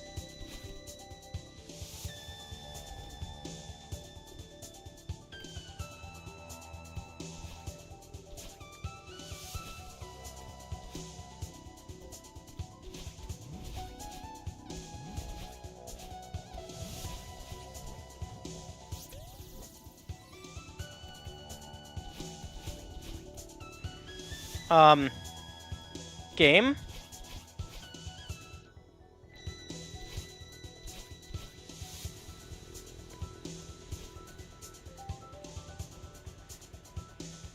Okay, I hope the game didn't just actively screw me out of a strawberry by getting a strawberry. There's a variant that allows leaving Theo behind. Oh, that's funny. I was more so meaning, like, bouncy Theo. Or, like, Theo can actually hurt the Seekers.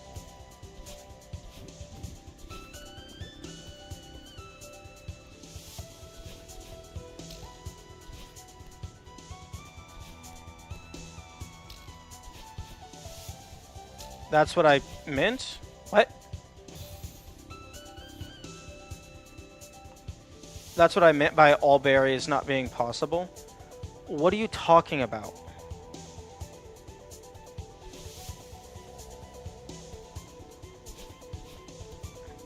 It can't be impossible to get all berries in a single run because the game requires it for full completion.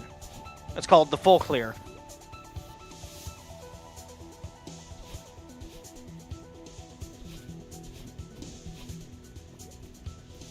You literally missed a berry? Is there two separate berries that both count for the first berry of this segment?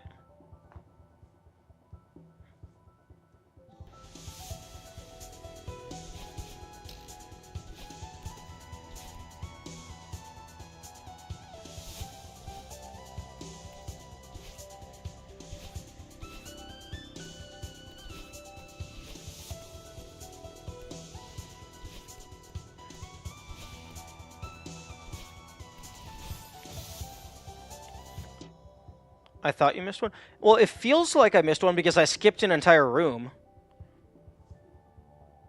Exiting right, you can only leave if Theo is with you or has been thrown off screen. Exiting down and left are fine. You can leave him. Exiting up crashes your game. Oh, that's unfortunate. That's very funny, though.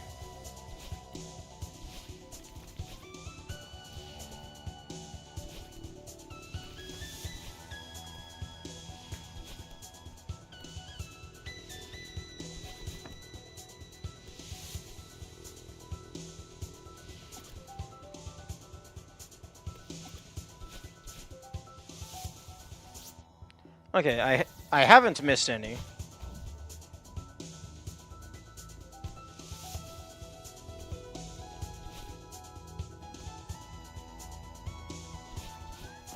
Crisis averted, indeed. I'm past the halfway point, so any failure is actually significant.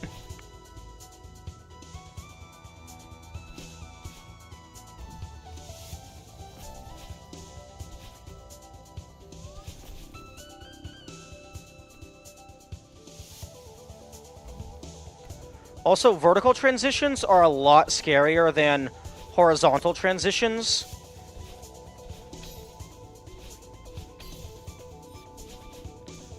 Because of platforms like that. Also, how the fuck did I just first try that when it took me like half an hour the first time?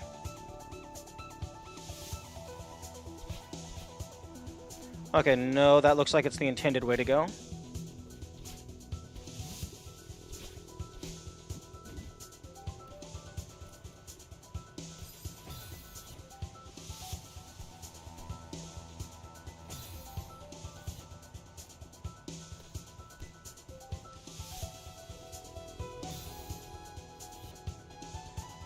Interesting that quite a few of the dash strawberries actually require you to dash into them to get the collection.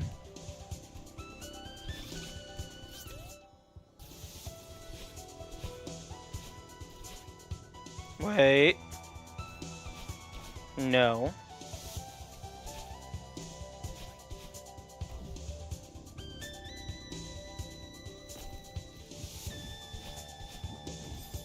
Oh, that one's a bubble straight upward.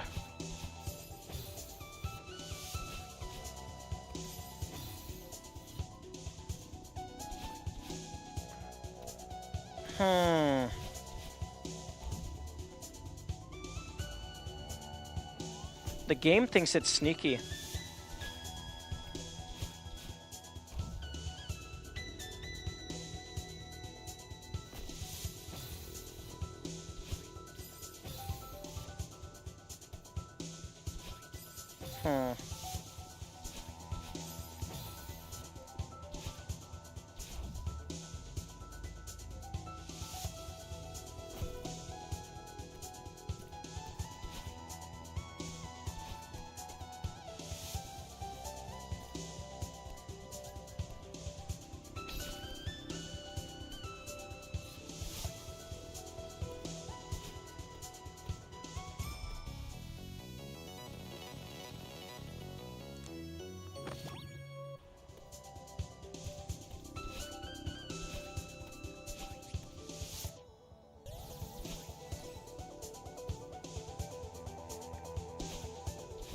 Although that's a very clever place to... One moment. That's a very clever place to hide a berry.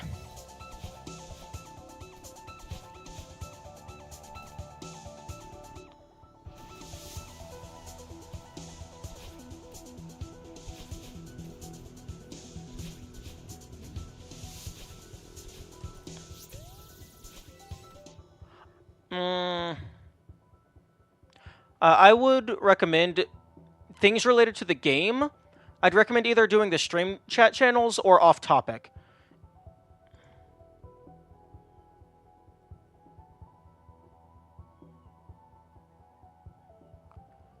Can you... I mean, you can... if you're using OBS, OBS has an application audio capture that allows you to specifically target the game, so you don't record everything else that's in the background.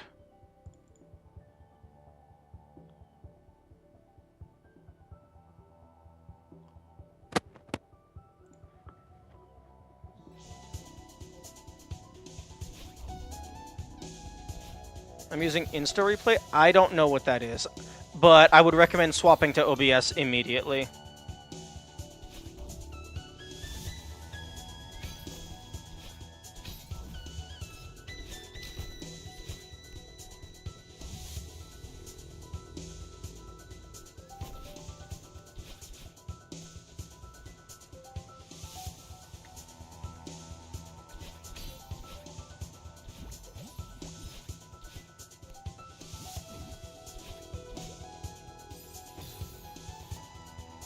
I can just press a hotkey.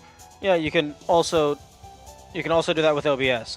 I don't know if OBS has like backtrack recording for like the past 30 seconds or something.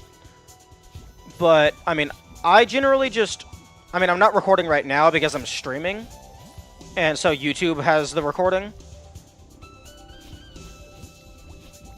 But I generally would just record everything during a given gameplay session, and then delete it afterward if I don't need the footage.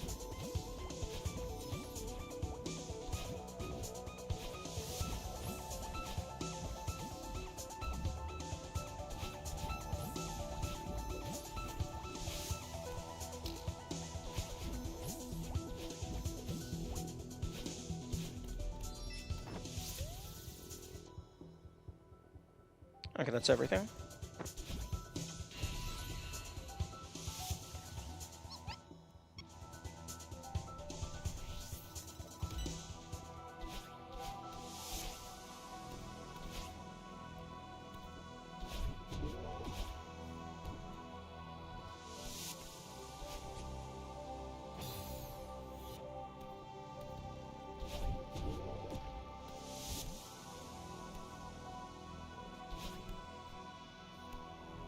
Hmm.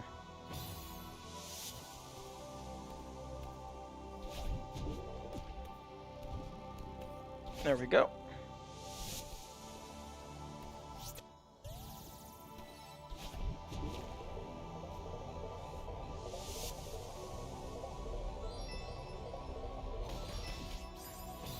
Wait.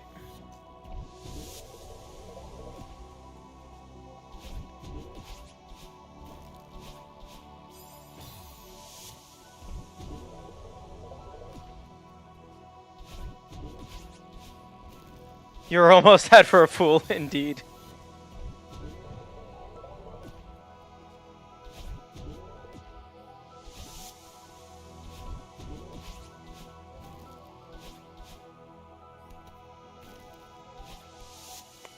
Wait, no.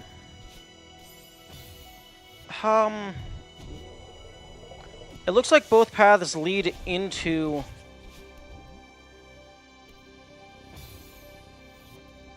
Both paths lead into the temple.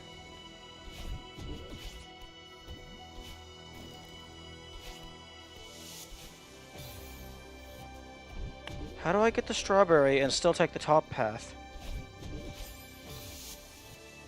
You can land on one of those ledges next to the leftward spikes. Okay.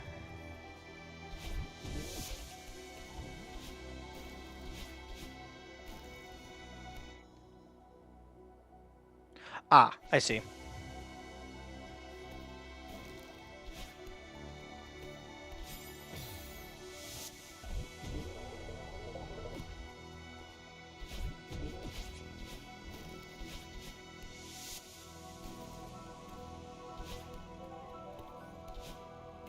There we go. That's quite clever. That's good. That's good. That's good. Full like good game design, but like more specifically, like crap. What's the, like not base game design, but like more for like the extra stuff.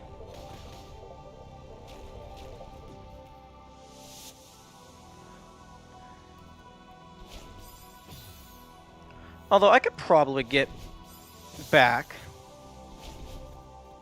if I wanted to.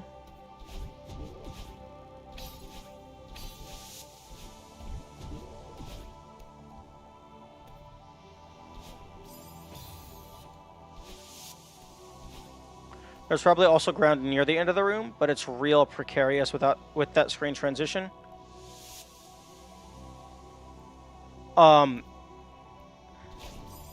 No, if you take the main orb in, it slams gates down behind you.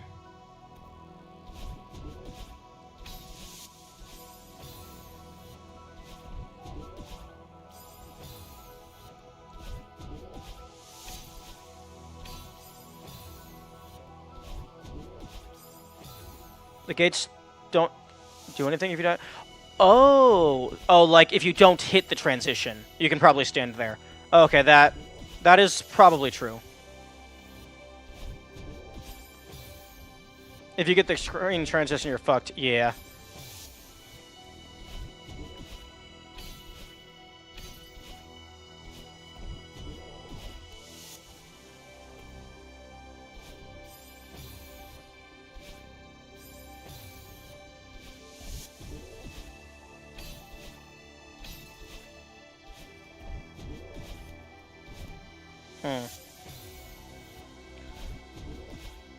Every place they decide to not put spikes, I am just very suspicious of.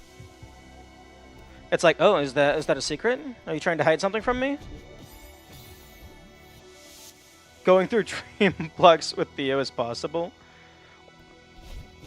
Wait, you can throw Theo through the dream block? Or like you can dash into Theo and then into the dream block and it just takes him with you.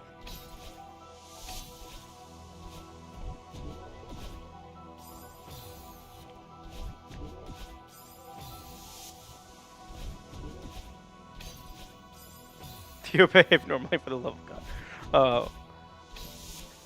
Who would have thought it? Putting game mechanics into unintended scenarios makes them not function. The second one? Okay. Yeah, it's almost as if QA doesn't care about things that the game was not designed for.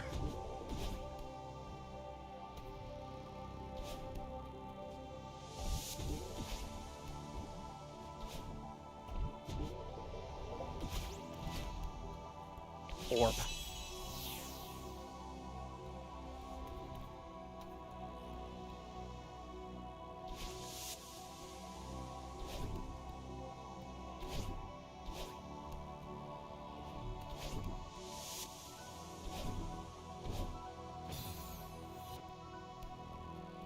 I would love it if I had to go back for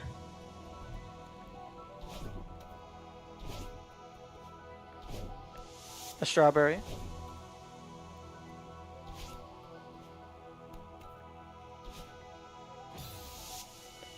Okay, well, I don't think you're getting across that gap using intended game mechanics.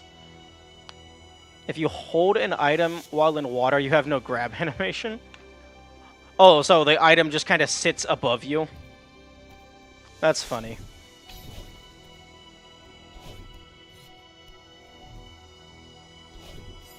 In the case of the jelly, it looks like you have a Metroid on your head.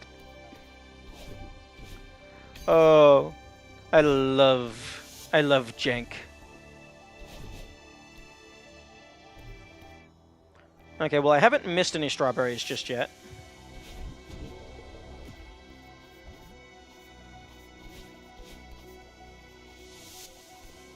Ooh, that was close. Okay, we're good.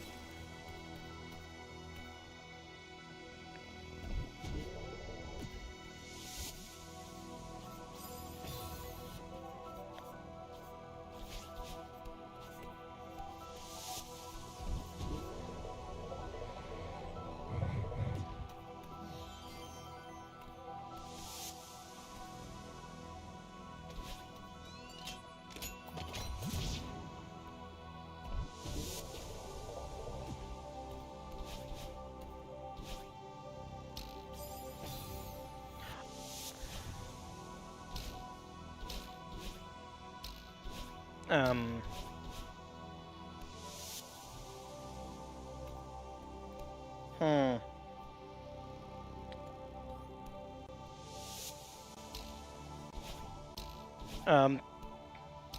Okay, there we go.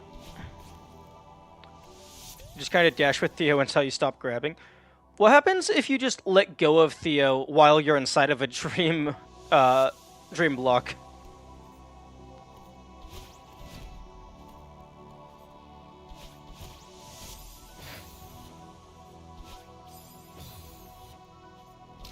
I assume they just kind of pop to the surface. Oh, if you die here, you're not allowed to go back.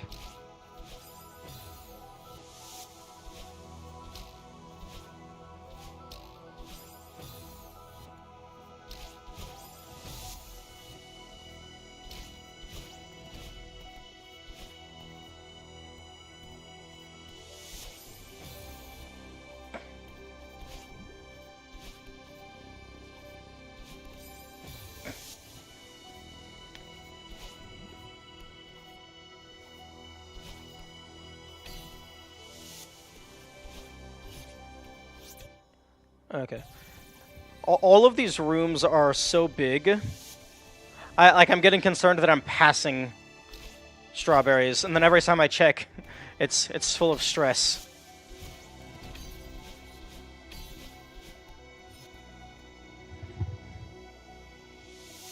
Okay, this room.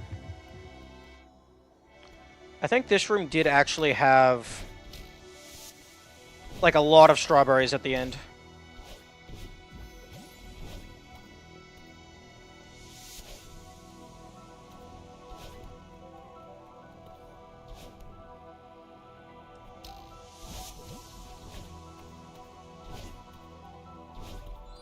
Yeah, it had 2 strawberries at the end and then 1 right here.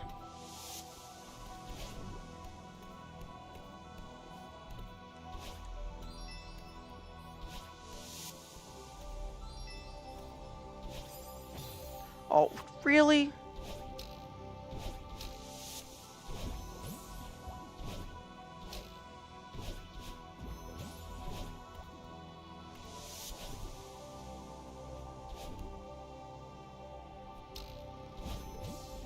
Okay, well,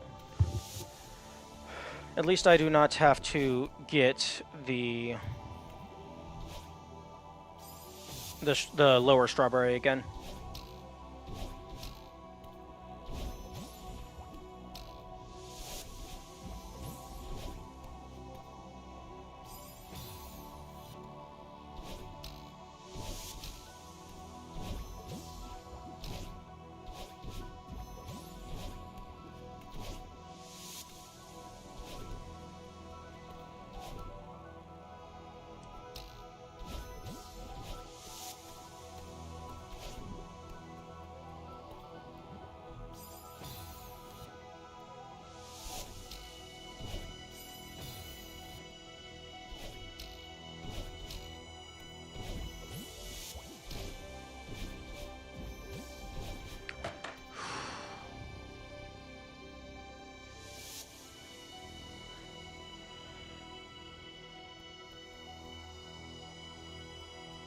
Finger getting a little cramped up.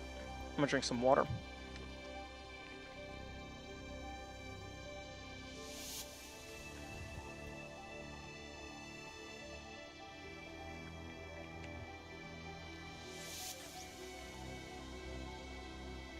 Yeah, no clue why my left index finger is getting so cramped during these play sessions. This game doesn't even use that button.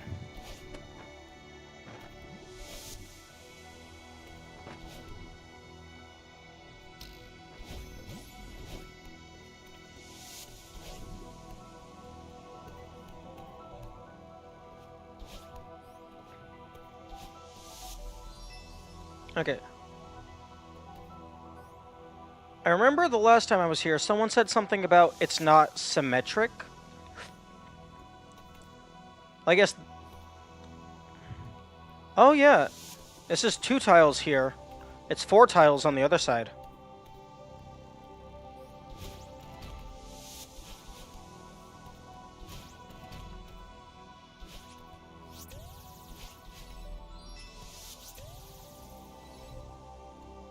Yeah, it's not perfectly symmetrical. Okay, I have all of them. Wait. Okay, no, I did get the crystal. It was at the very start.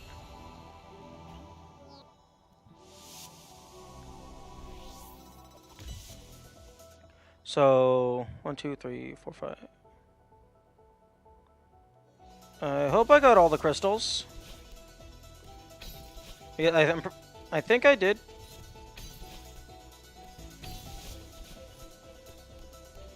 Well, we're gonna find out.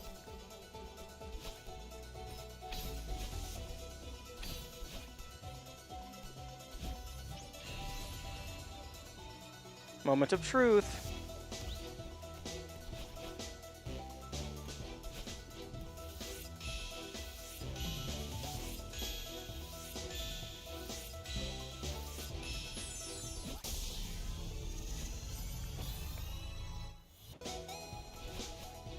Oh, darn it. That doesn't count as an animation skip.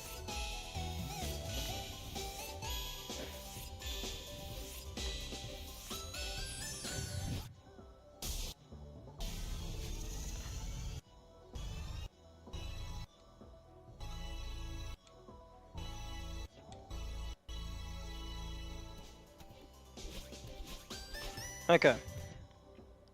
I have the cassette. I have the heart.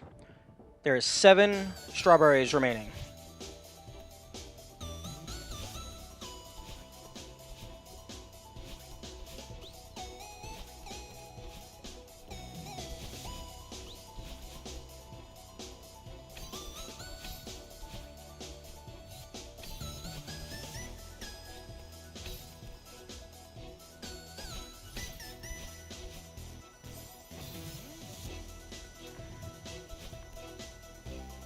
Kind of curious if you can do a split Droost with Theo.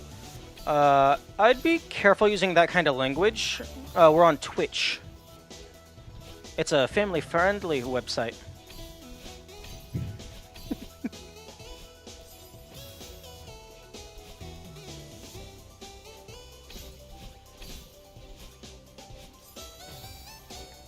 Okay, maybe I have to go around?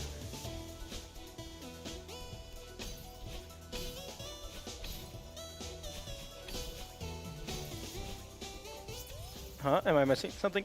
No, splipped droost sounds like an innuendo.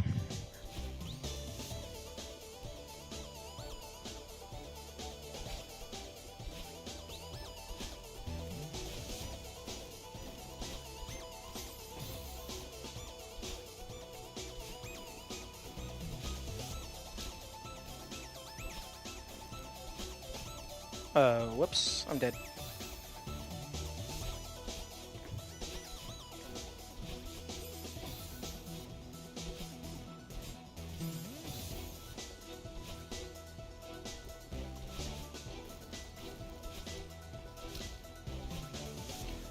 Okay, I can get this and then drop back down.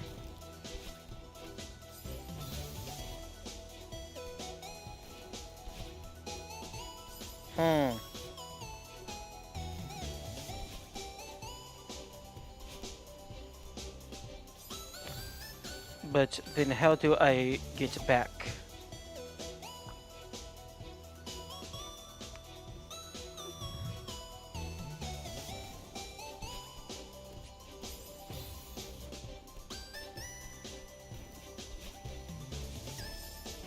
Maybe I need to jump from higher up? Ah, there we go.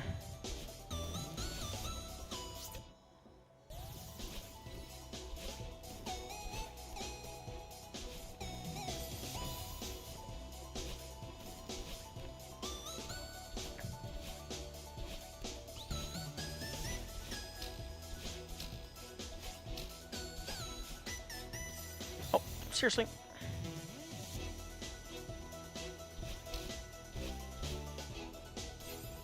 Wait, I'm sorry, why did I not die there?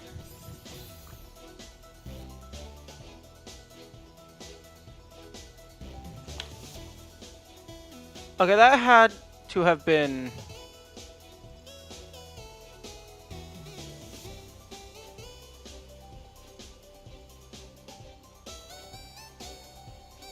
That had to have been like lag frame shenanigans or something.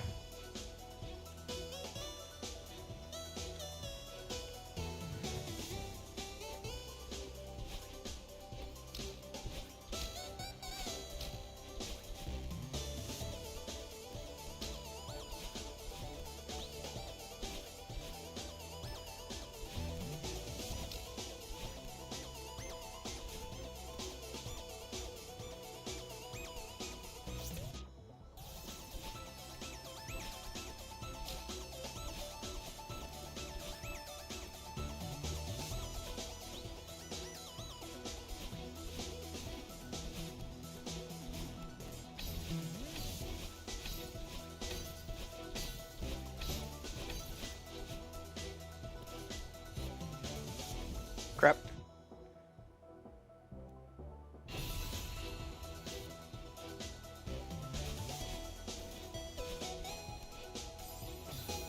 The wind pushed you into the spikes?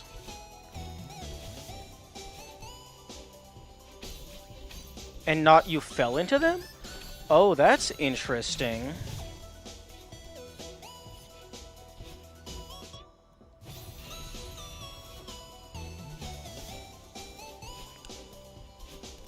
I'm curious, like, what the internal difference is.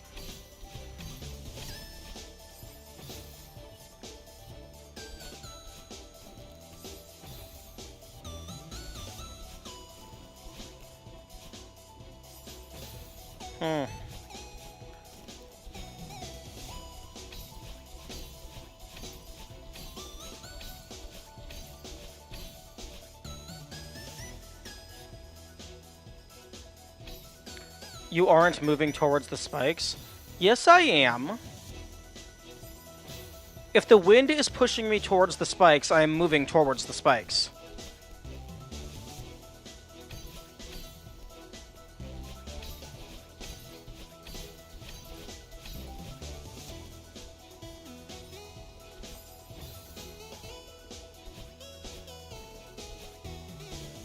Unless you mean, like, I'm not... I mean... It's not you moving, it's... That makes no sense. By that very same logic, I can say, oh, it's not me moving, it's gravity pushing me.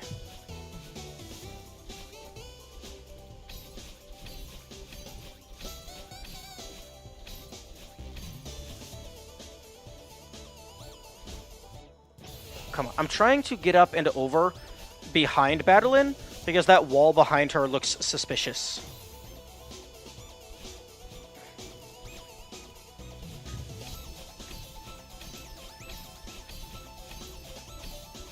Wind gets applied separately, so it's like a physics frame thing.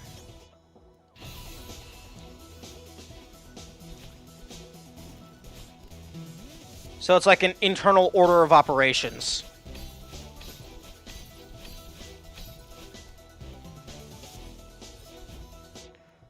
Okay, is it even possible? It feels like it might not be possible to get behind her.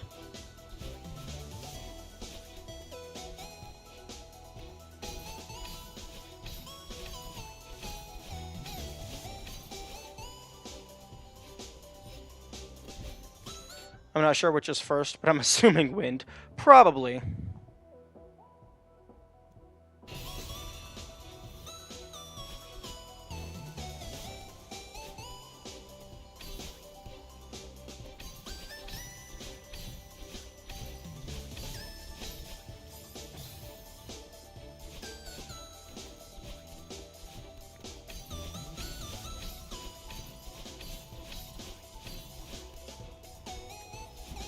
Okay. Is there a strawberry behind her? I highly doubt it, given that I've never gone back there. Actually, given that I've never gone back there, I know for a fact that there isn't one.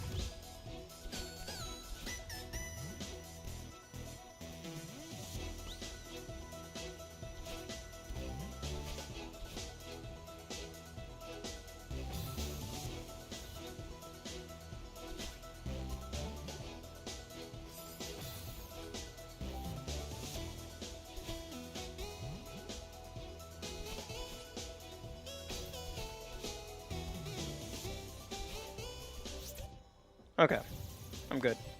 The task abuses the crap out of spike jumps. I can see why. Test. It's like the spikes don't even exist. For a test, basically everything is a suggestion.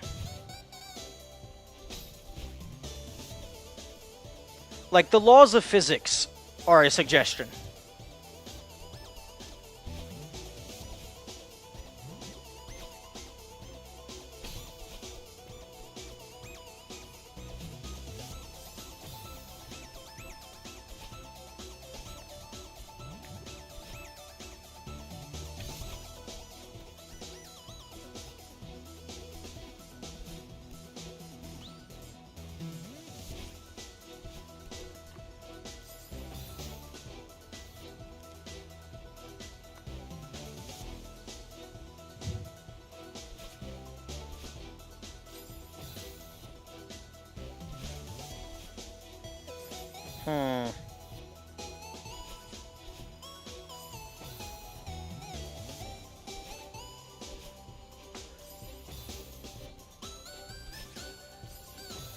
Yeah, the heck?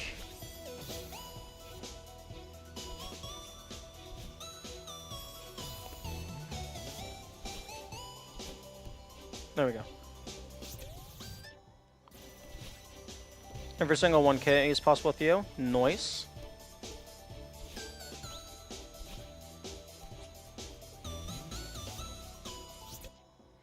Okay.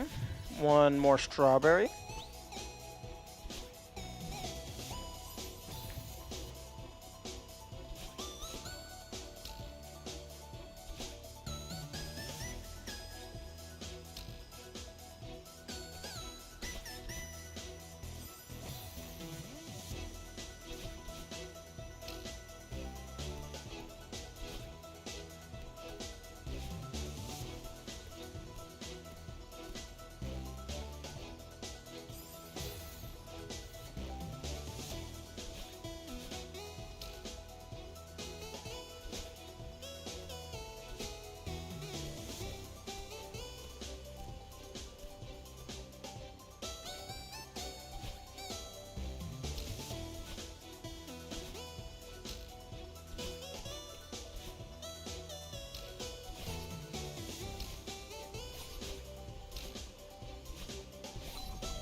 I think the last strawberry is higher up.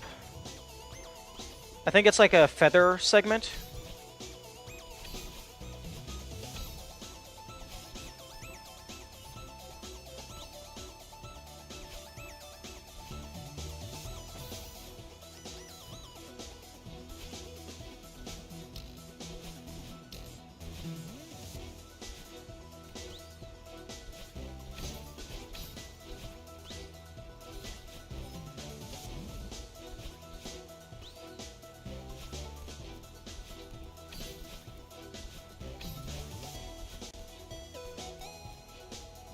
Hopefully I'm not wrong.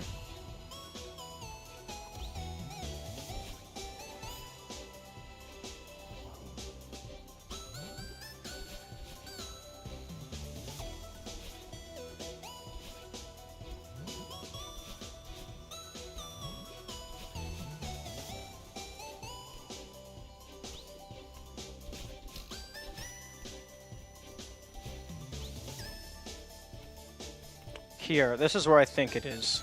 It's like above that feather, slightly off screen.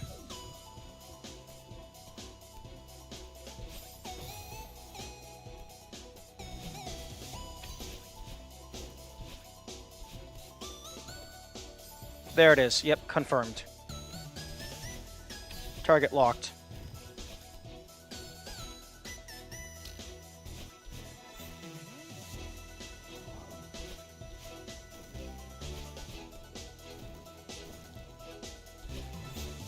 Fuck.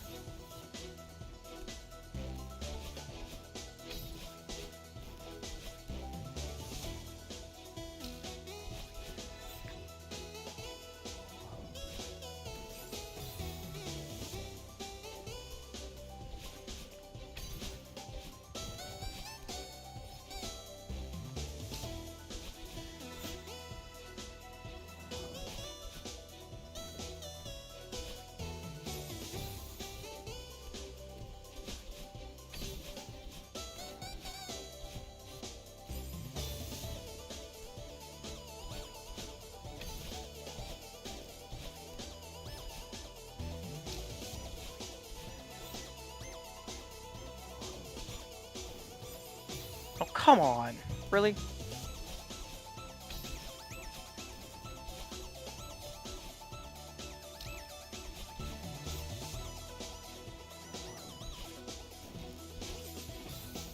Okay. Bye-bye.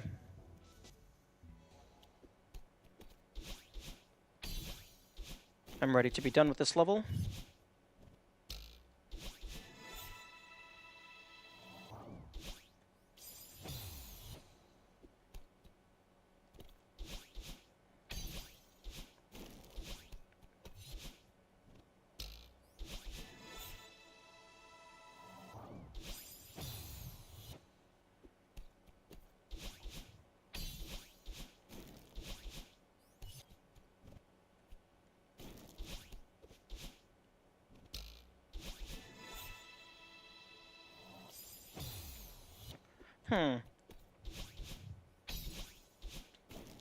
I could probably just go to the next flag over and then hyper dash back. Or wave dash, rather. Oh my goodness.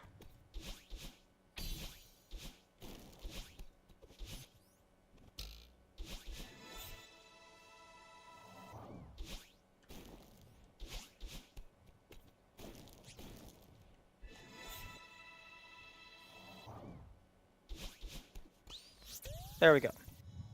All strawberries, cassette, and heart.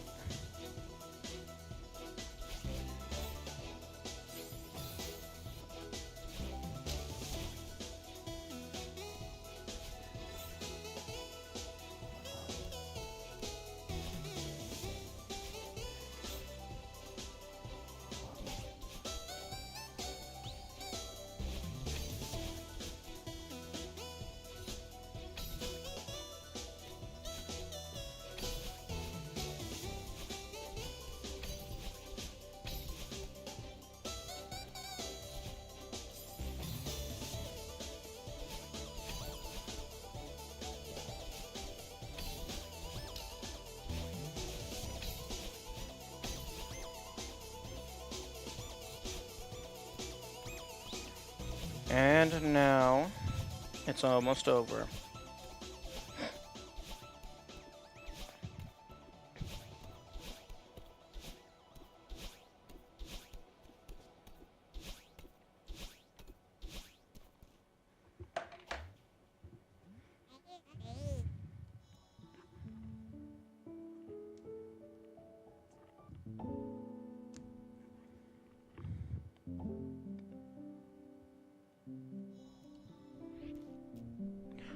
Oh, you immediately go into epilogue. That's interesting.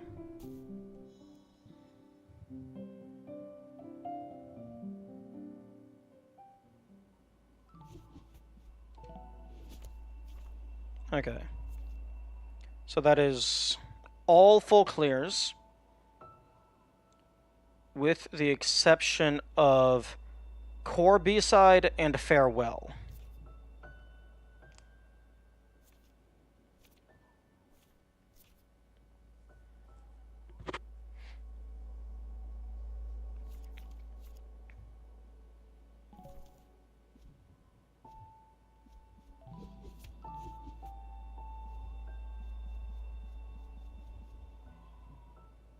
You know what? Nah.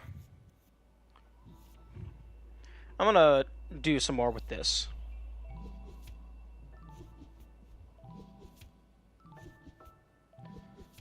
Surprised I missed a strawberry in here.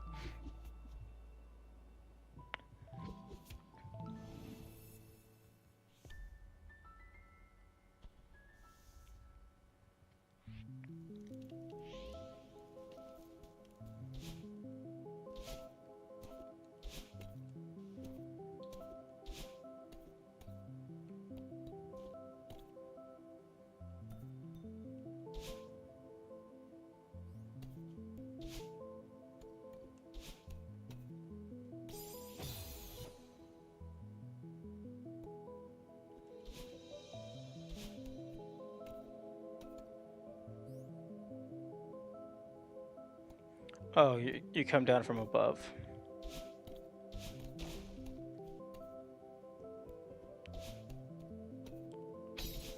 Oh, man. Honestly, mirror mode is always harder than anticipated. Like, I don't know if it's like just because you're used to the normal version, or like if there's just the human mind tendency to go left to right. But like it just messes with my head. Or maybe it's not necessarily a human tendency to go left to right, but what I'm used to based on like where I've grown up in the world, because we read left to right in America.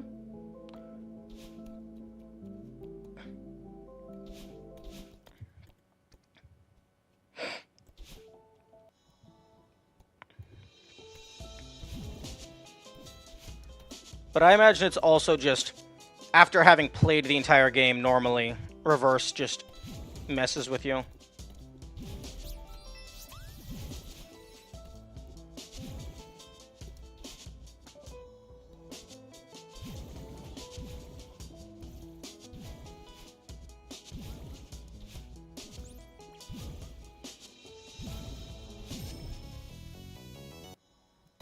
Oh, interesting. You can skip the cutscene on the strawberry seeds.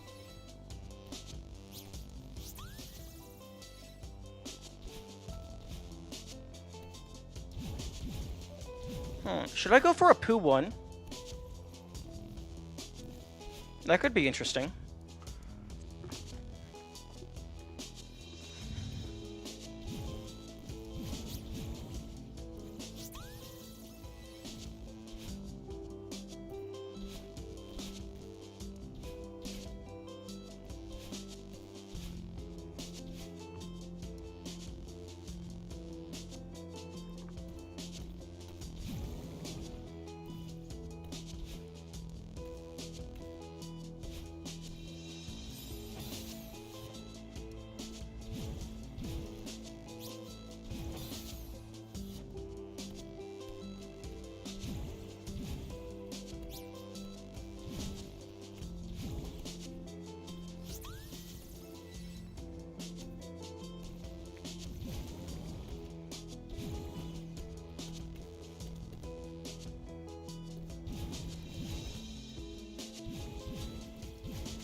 It's very weird because, like, you can't just tell your brain to pretend this is a level you've never seen. Because that would be very nice. I'd rather just be reacting to new things rather than trying to change my perception of things I've already seen.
Oh my god.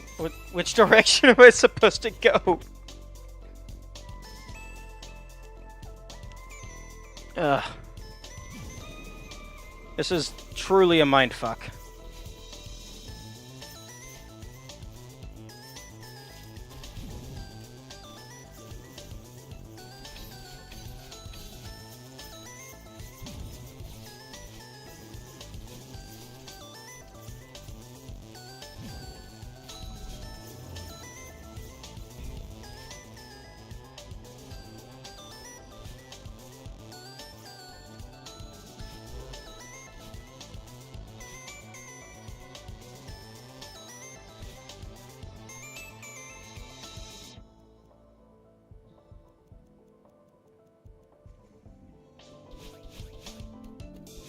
Okay.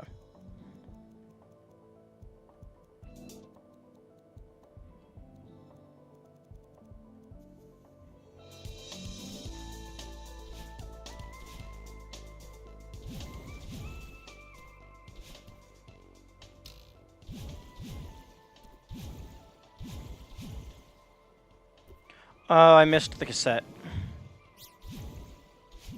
Oh well. I probably also missed a berry, but I also intentionally didn't get the heart. I'm not going for full clears, so it's fine.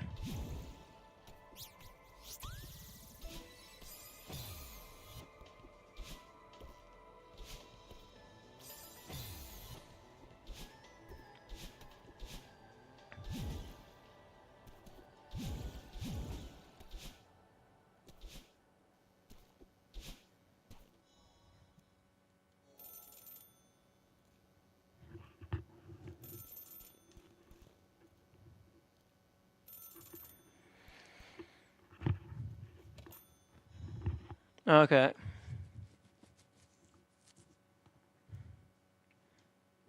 They didn't add sprite sheet for that. Or this.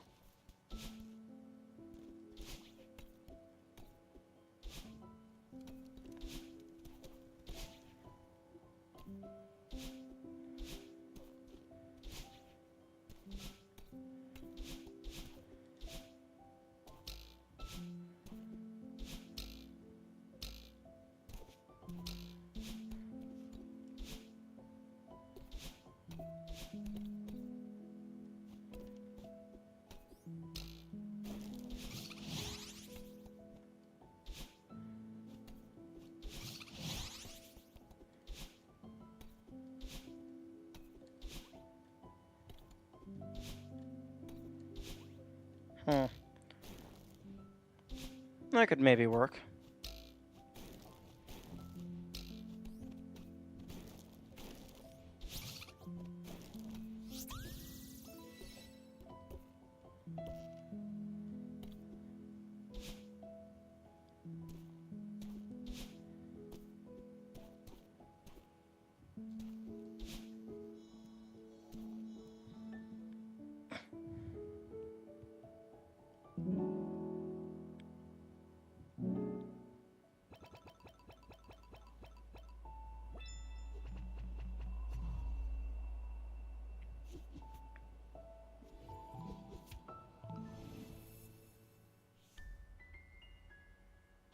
GG, thank you.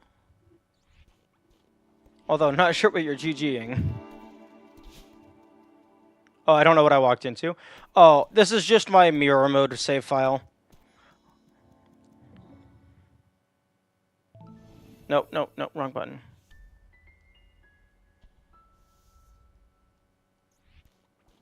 Okay, on my main file, I have done almost everything.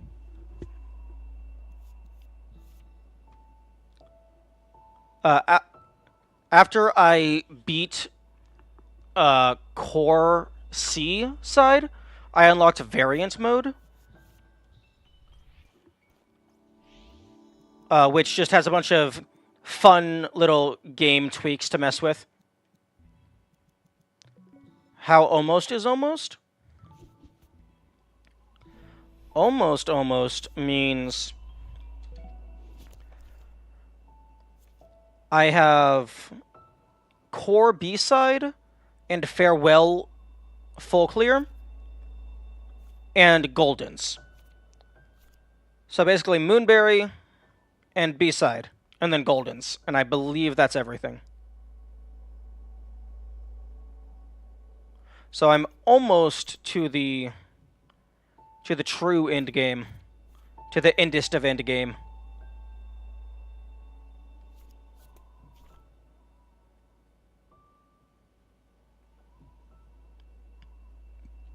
I don't like that it truncates your total death count.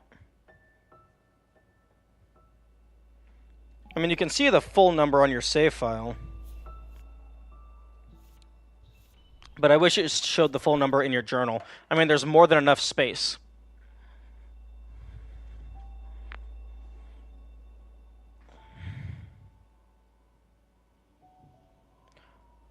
But yeah, I have...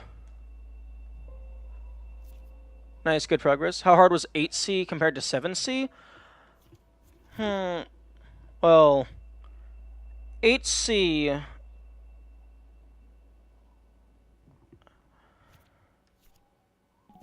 hang on, let me...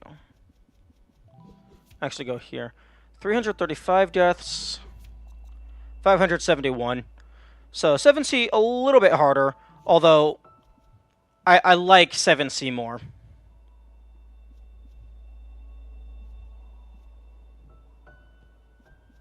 8C got annoying. It got very annoying.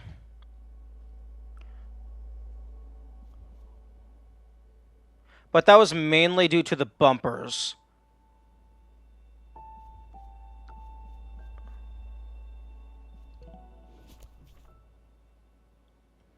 But yeah, I have Core B-side full clear, and then Farewell full clear.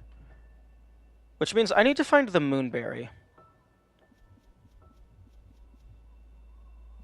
There are bumpers in 8C? There's... I think there's one segment that just has 2 bumpers, but it's a little annoying. All I remember is hypers? Oh, yeah, it teaches you how to do those.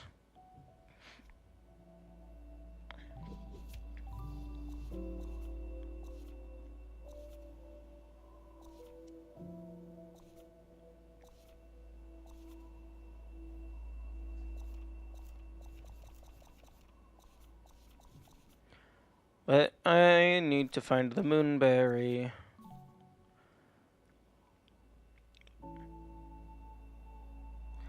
I wish that Farewell had a B and a C side, just for it to be a full, well-rounded thing.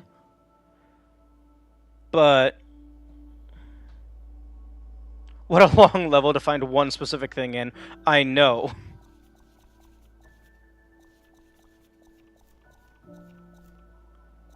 Like, unfortunately, I do vaguely recall that, like, you have to backtrack at one point, but I mean, that's not really going to help with a level this big. It's going to help very minimally. But, like, I don't even know what they would do for a B or a C side here.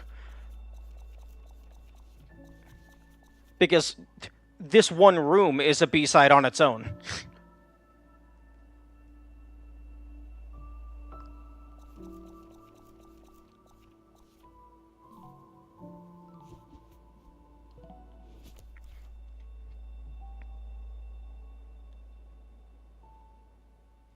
But damn, Farewell segmented still took more deaths than full clearing the summit.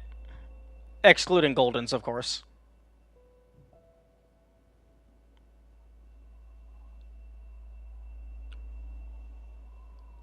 Yeah, no, I don't know what Tobatar was talking about, saying that the seasides are harder than Farewell.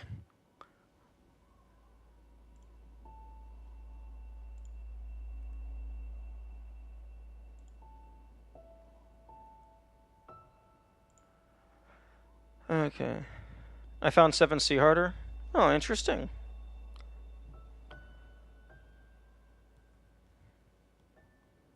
But the rest is easier for sure.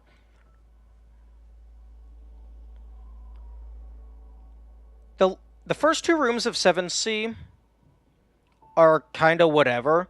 The last room is the actual level, in my opinion.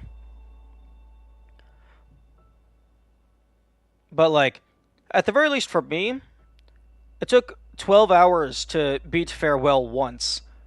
It took 10 and a half to beat all of the summit. So, yeah. Farewell's definitely the hardest thing here. For me, anyway.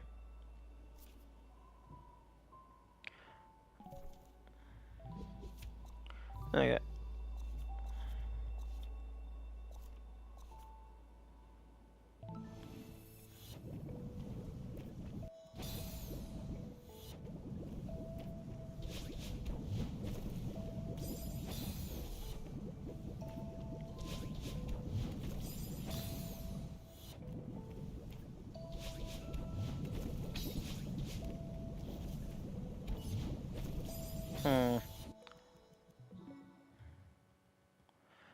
It is the time when I normally stop, but the stream did get delayed because my body demanded sleep. I think I'm gonna go on a scavenger hunt.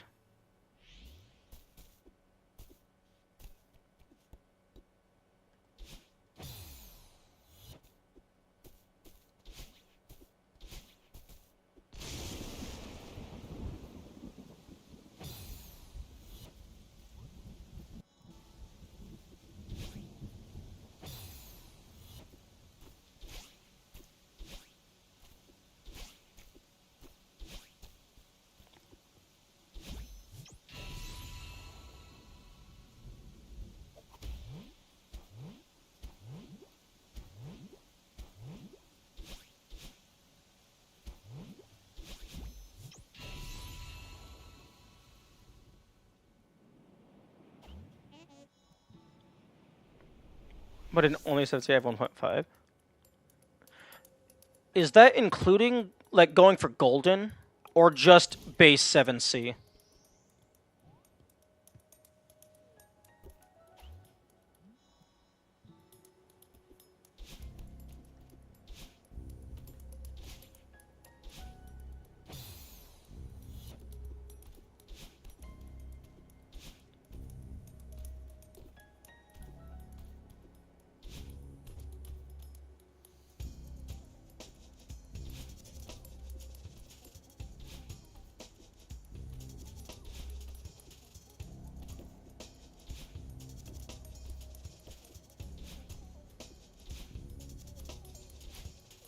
Just base, but golden 7C shouldn't take more than 50 to 100 after doing it once.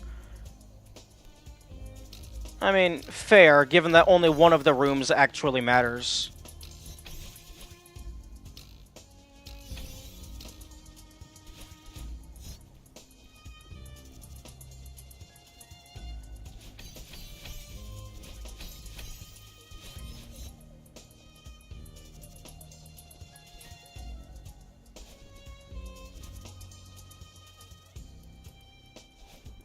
Take the golden berry? No, I'm good.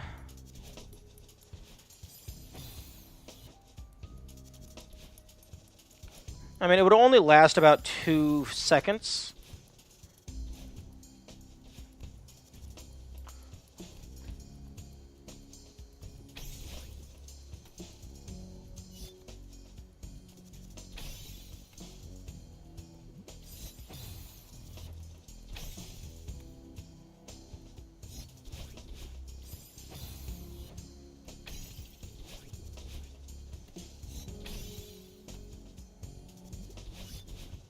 Hmm.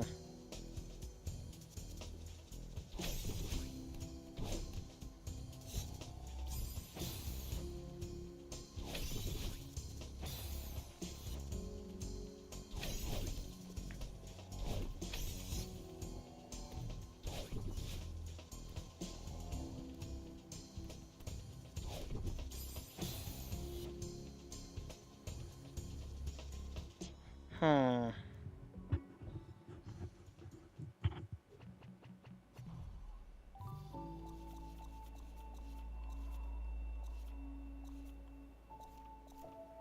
Oh my god. What? Okay, red hair here.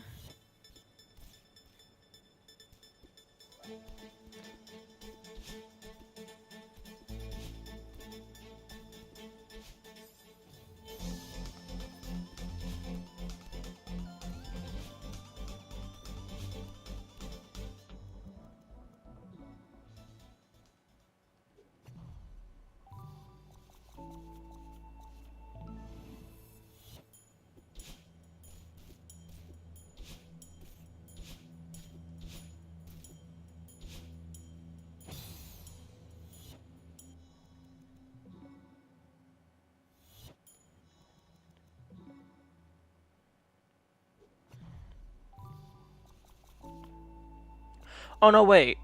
Battlein doesn't rejoin you at any actual point, like physically. You don't get your pink hair back.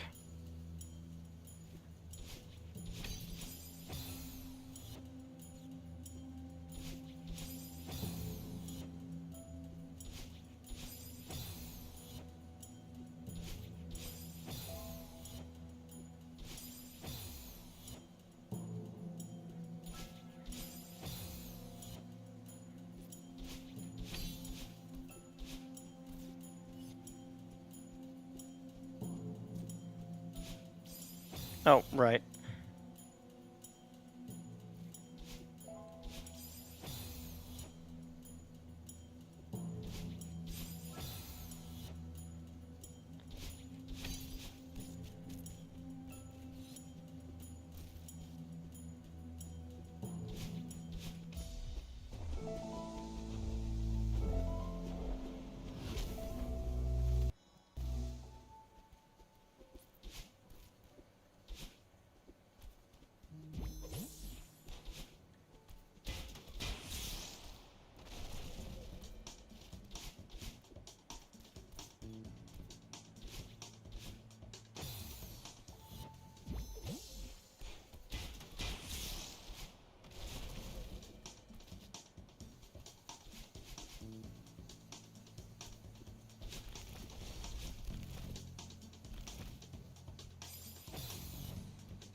I love this subchapter. Yeah, this one's pretty cool.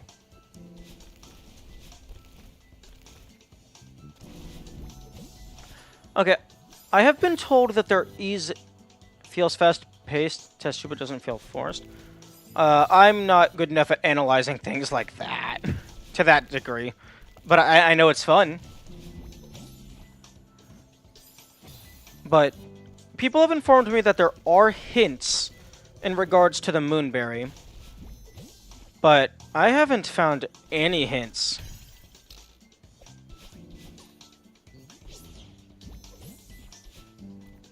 In regards to, like, a secret being in any location.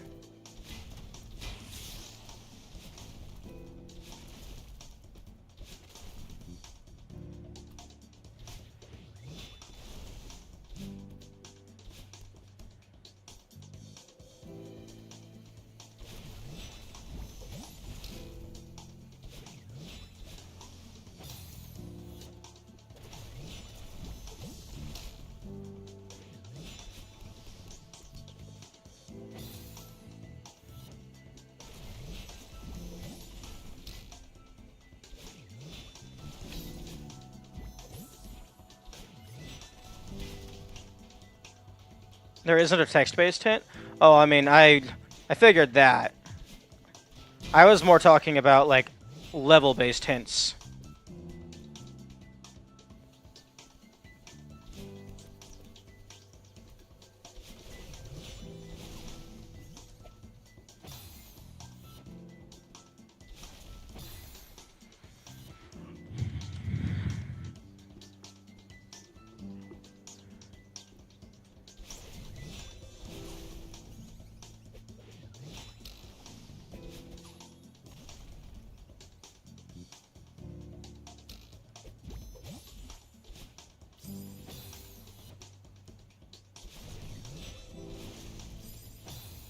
Oh, I am so looking forward to my new buttons getting here. I'm getting really tired of these misinputs.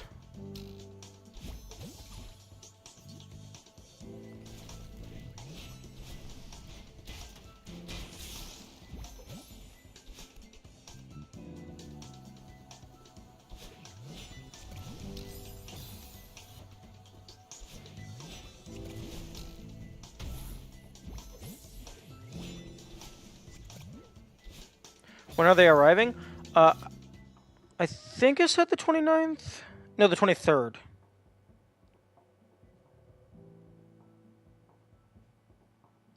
It should be Monday.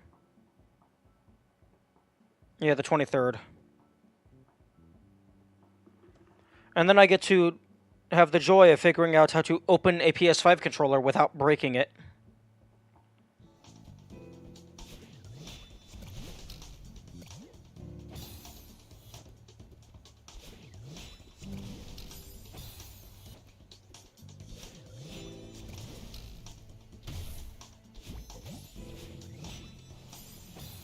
Oh, right, I forgot. The part where your friends try to kill you.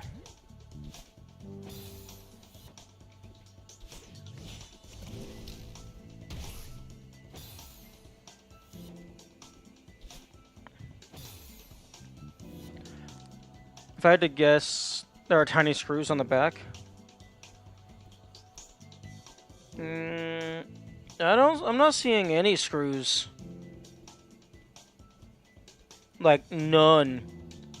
I mean, like, there's a tiny, tiny hole in the back, but I figured that was like a reset button or something.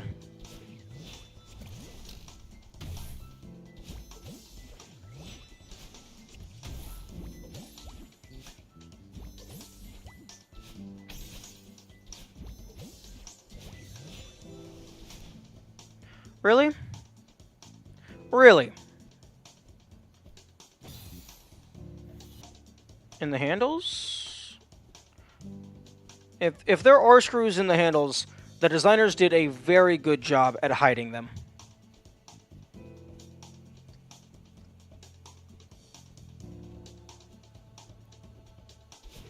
Because it looks like completely, like, obviously there are seams, but in terms of, like, where the hardware is accessed, it looks completely inopenable.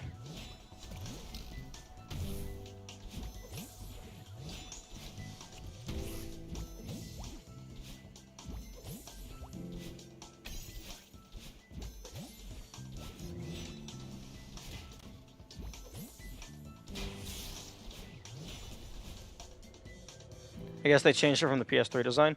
Yeah.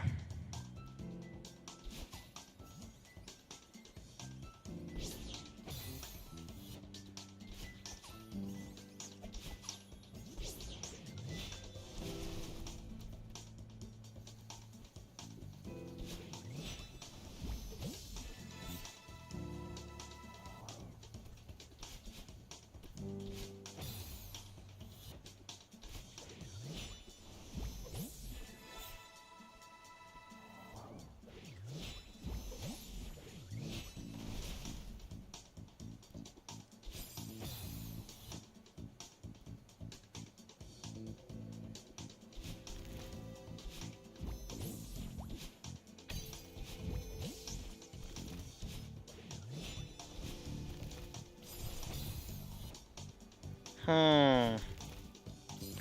Hmm.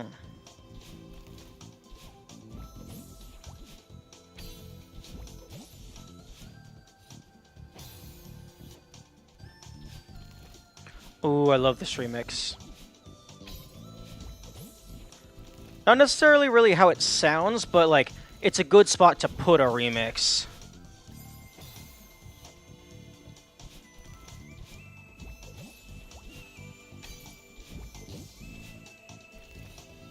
And a good, like, that's a good beat for a remix. Like a thematic beat. Not fully sure what I'm saying.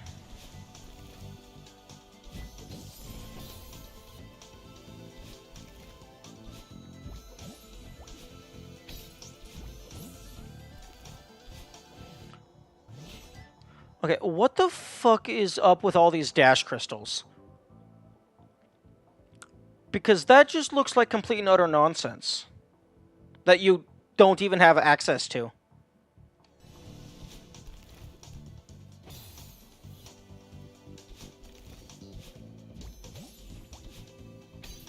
Like, I don't even know how you're supposed to get to those.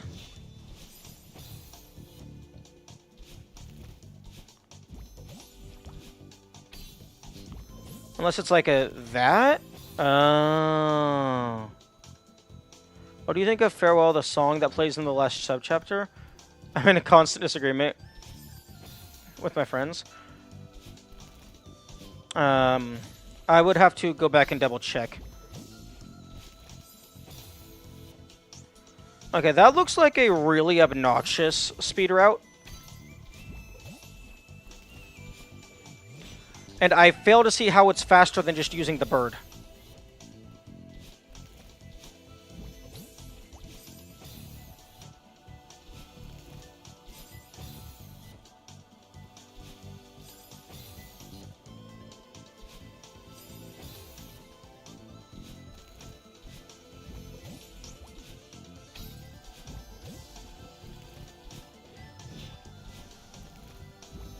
Fuck, I need to wait a little bit.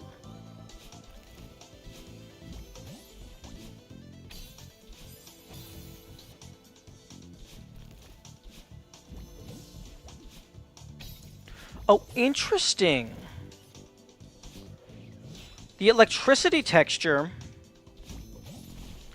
is like there's a constant texture going on universally, and then the electricity objects act as a mask to let the texture through.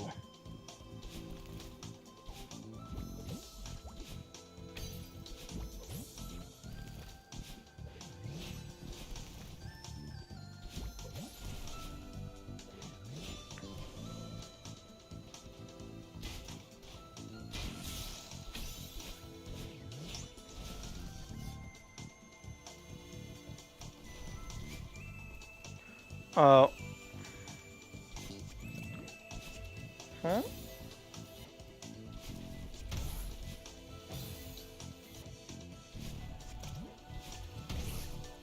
Excuse me? Oh, I see.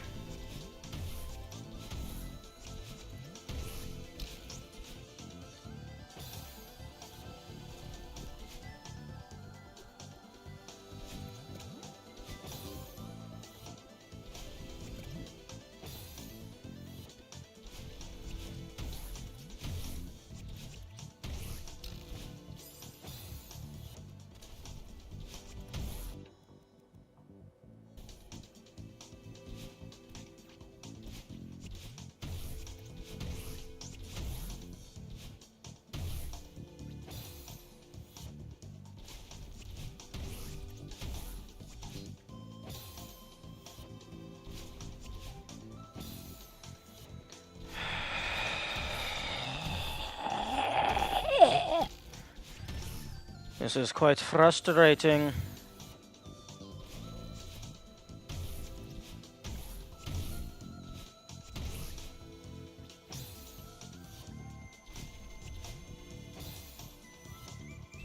You would think after 55 hours I would know how to play the game.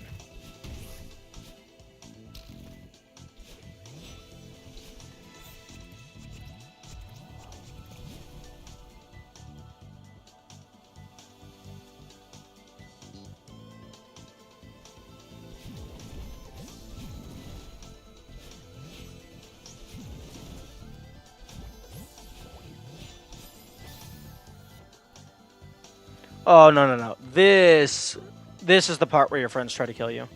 The fish are so much worse than bumpers. Well, yes, the fish are absolutely worse than bumpers. Because sometimes, if you land on a bumper wrong, you can save yourself. If you land on the fish wrong, you're fucked.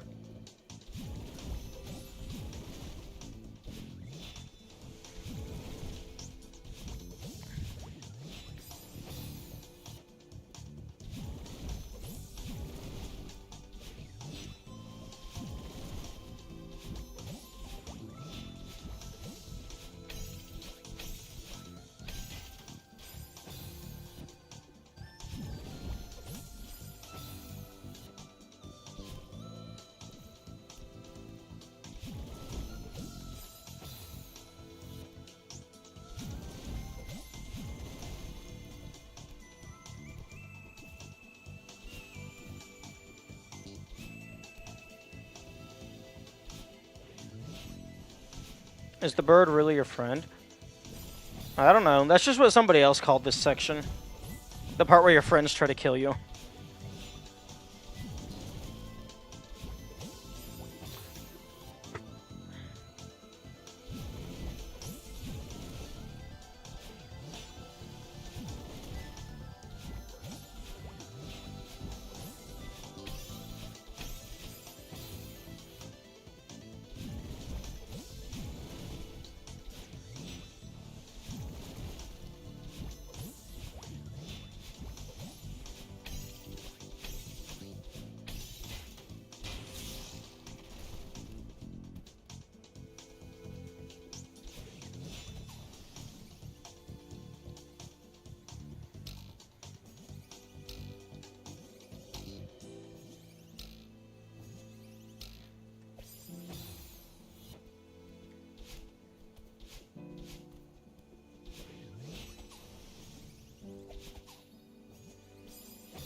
Yeah, so far, I'm not seeing any hints.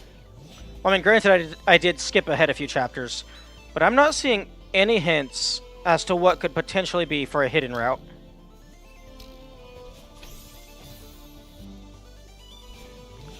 And I imagine, unless it was in the one room that I explicitly skipped because I found the secret main route, unless it was in that room.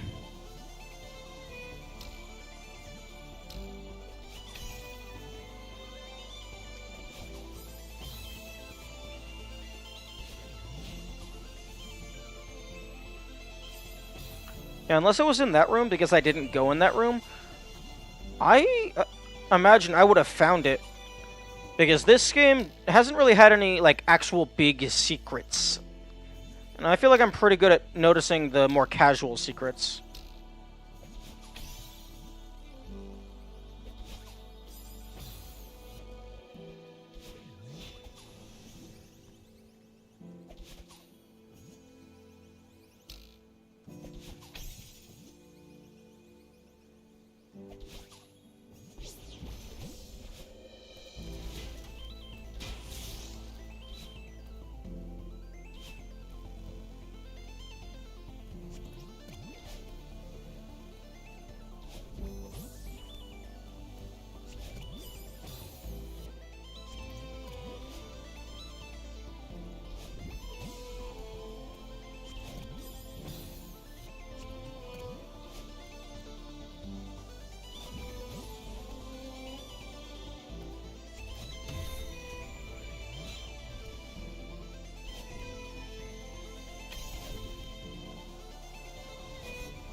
Oh, no.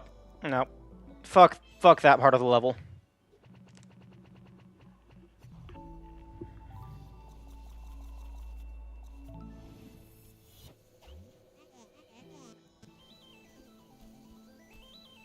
Oh, this song.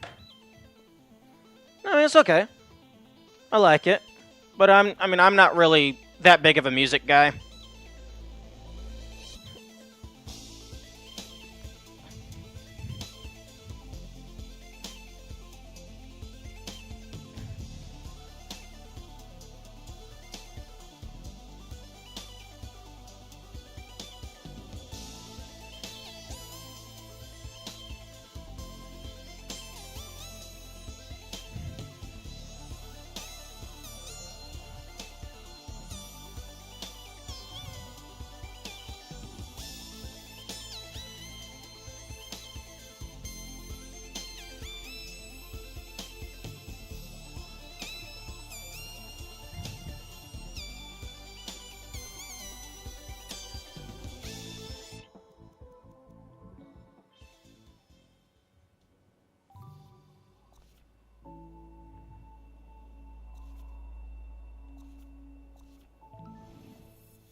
Yeah, get the fuck out of my way. I have all the hearts.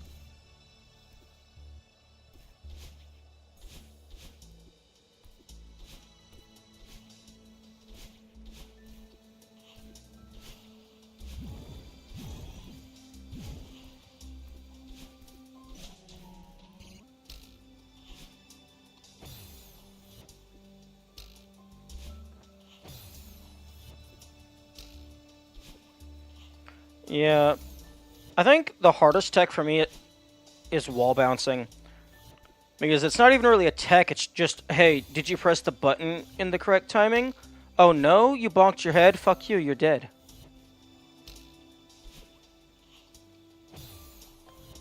Yeah, it's not even like performing something, it's just timing something.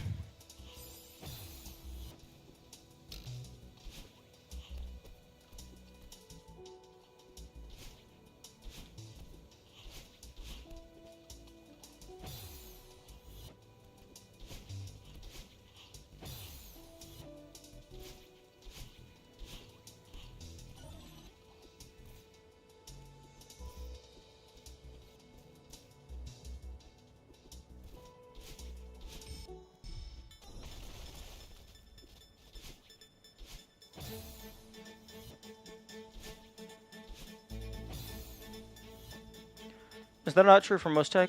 Wave dashing is just pressing jump at the right time? Yeah, but like, I don't know, it feels different because wave dashing is just something you do with your character. A wall bounce requires like specific terrain geometry. Like, yeah, I guess it is a tech. It just maybe I'm just coping because I'm bad at it. I don't know. It just feels different to me.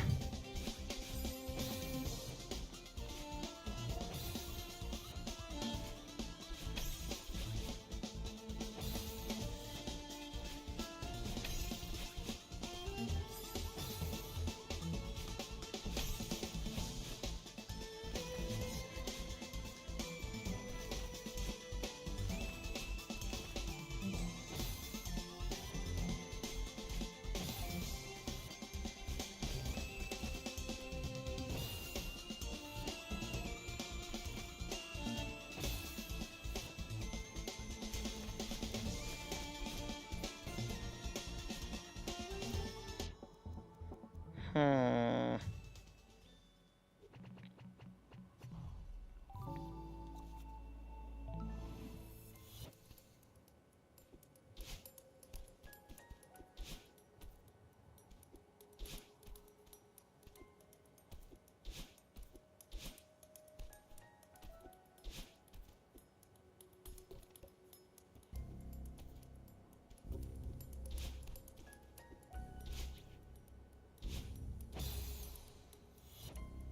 Hmm.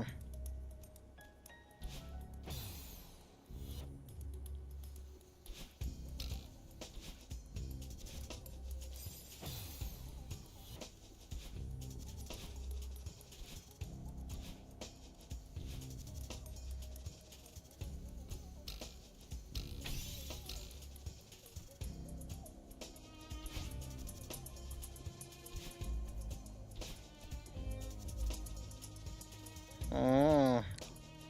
I thought it had something to do with this. Because maybe I'm misremembering what the video showed. Because I watched the video about the 202 berries deathless. I thought they were talking about the moonberry in this, like near this area. Like with these types of platforms. But I mean, even if that is the case, I'm not seeing any hint around here.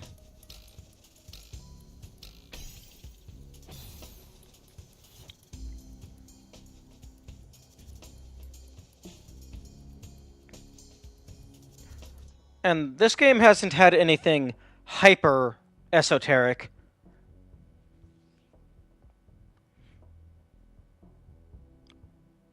Hmm.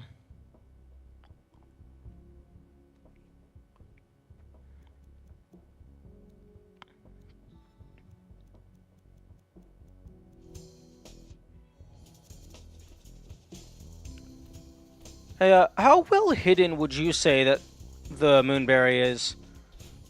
Because, like, this isn't a puzzle game.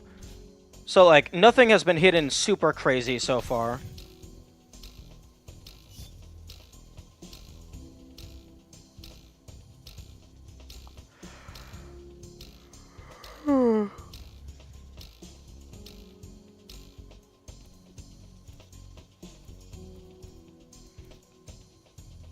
It's fairly noticeable since you know that you must backtrack. Okay. But, I mean, I'm not only trying to find it, I'm also trying to... Oh, that's cute. They get scared of you.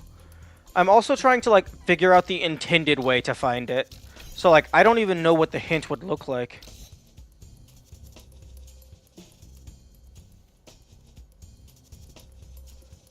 I mean, this looks vaguely like a strawberry, but, I mean, those rocks are everywhere.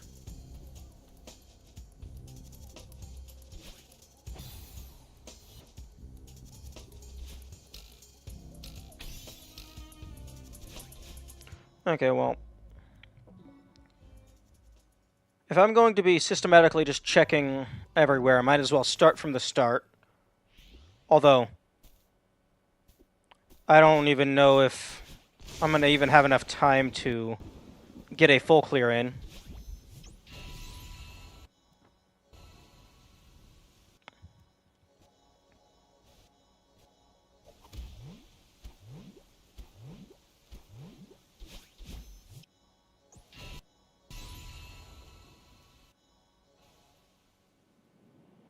Oh, come on. Skip.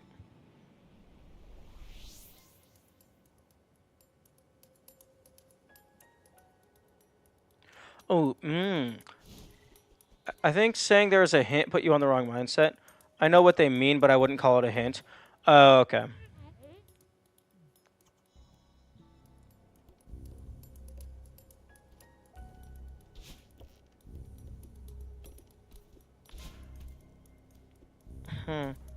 It is. It's also possible that maybe it, like, hypothetically, if it is in this area, maybe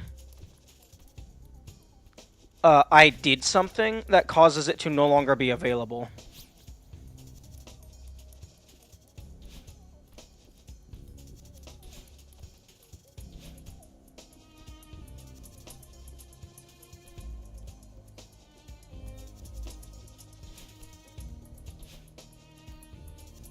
Hmm.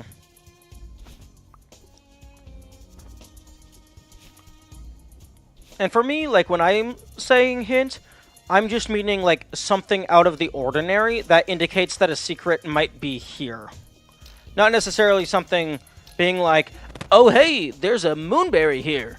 But even just, like, a slight indentation in the wall in a place that otherwise there shouldn't be.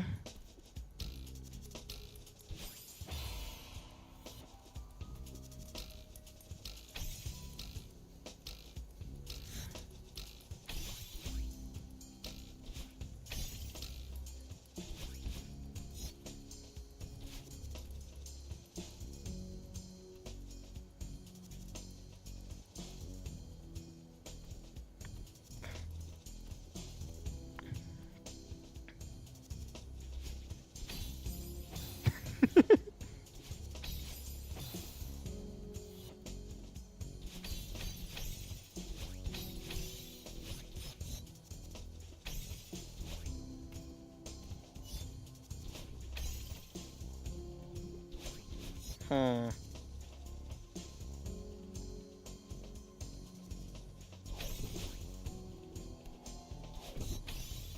Ooh, that was close.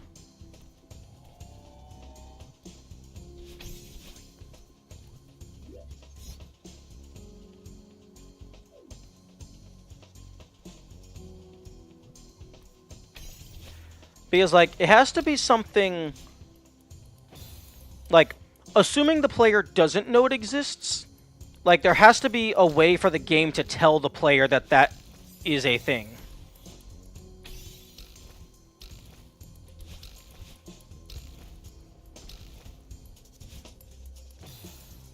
So, like, there has to be something that I can see that would have otherwise informed me of its existence.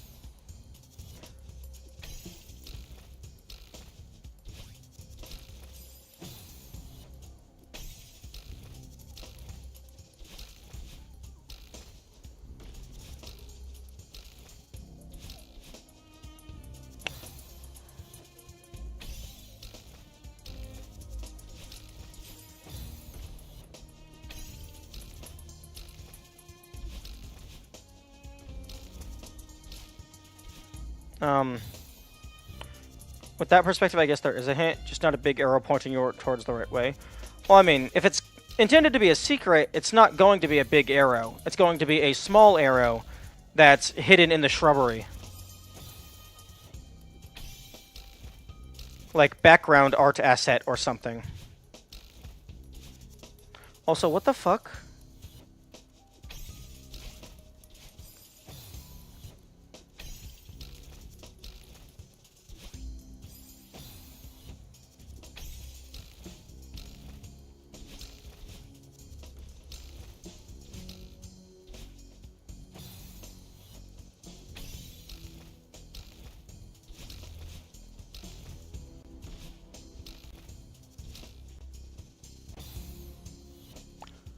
Okay, I have no idea what the fuck I'm supposed to do here.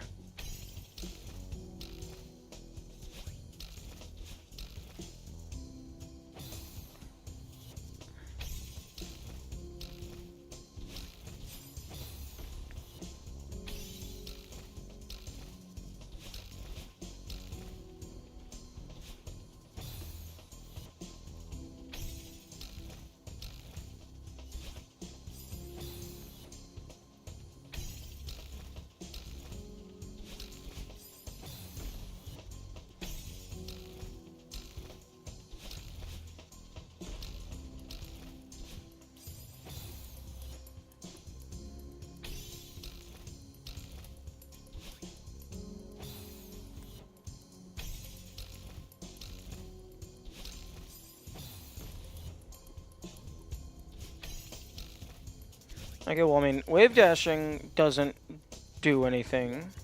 Actually, no, this is before they teach you the wave dash, so it should be doable with normal tech.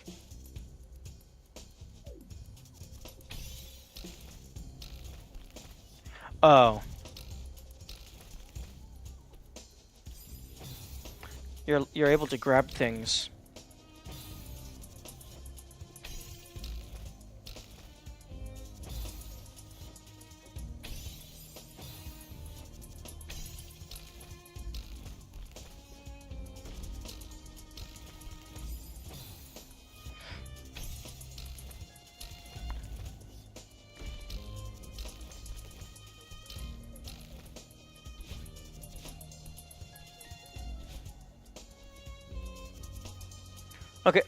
Okay, let's assume I don't know that I have to backtrack.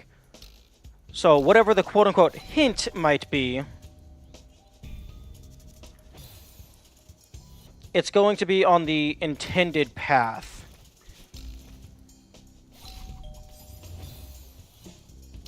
Presumably. Because going into this level, the player doesn't know that it exists at all. So they don't know that they need to backtrack, they don't know where they need to do anything.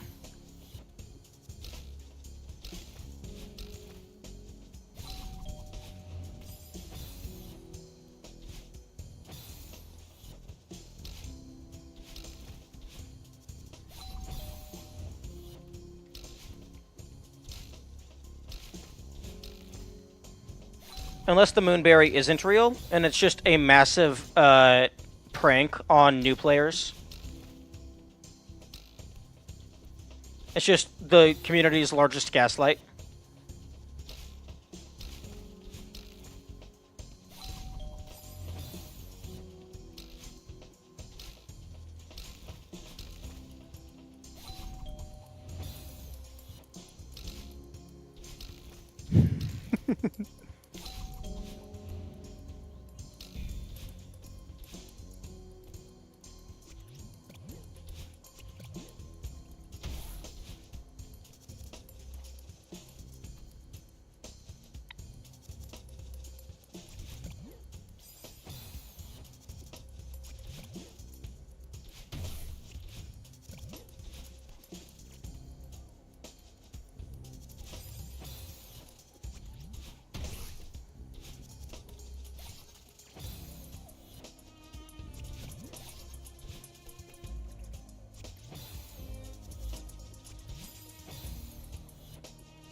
Okay, it feels like if you dash into the pufferfish, they actually have a slight inclination to not explode, so that you're able to bounce on them.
Honestly, like, that would actually be a hilarious thing for a community to do.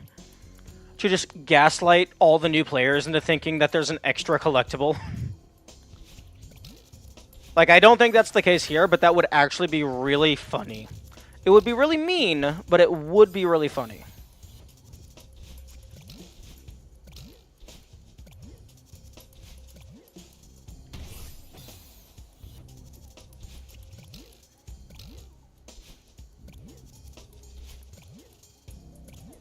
It's like, oh yes, you know the longest level in the game, the hardest level in the game? Yeah, you have to go to this random room, backtrack, and then do an even harder thing.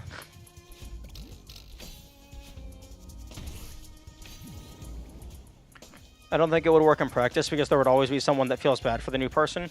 True, but then you just ban them.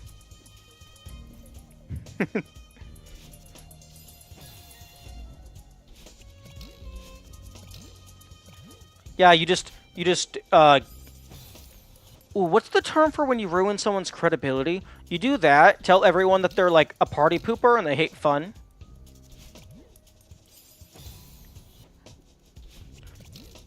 For social and ethical reasons, these are jokes. I am not being serious.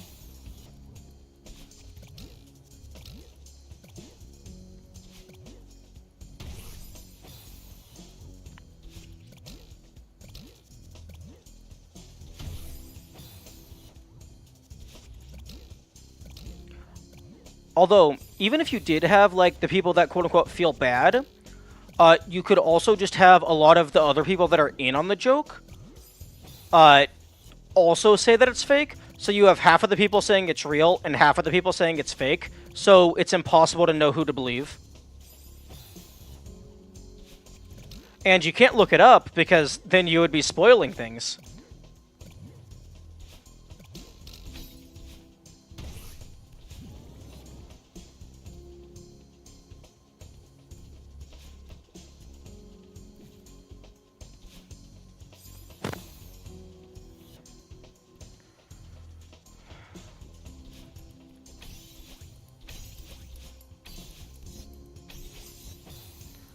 This is the most confusing discussion to tune into.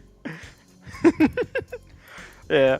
We're just talking about the implications on how feasible it would be to gaslight an entire community into thinking there's a secret extra collectible that doesn't actually exist.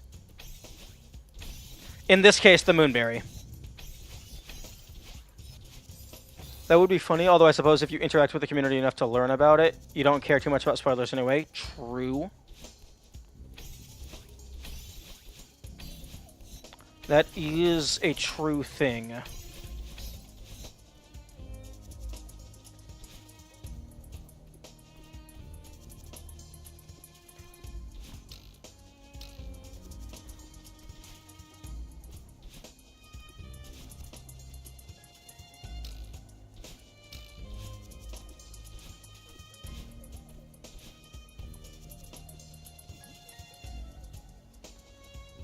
That up there is highly suspicious.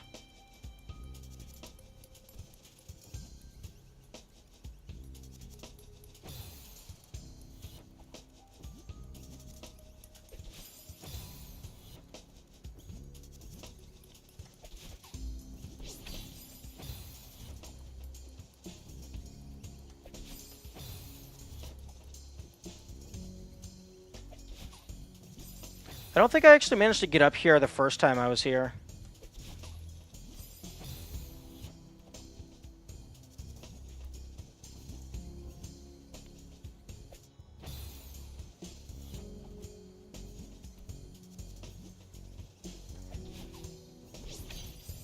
Okay, I need to keep holding right.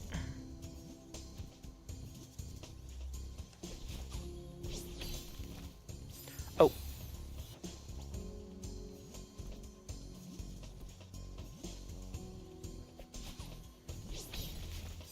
Okay, and then you wave dash and then dash through.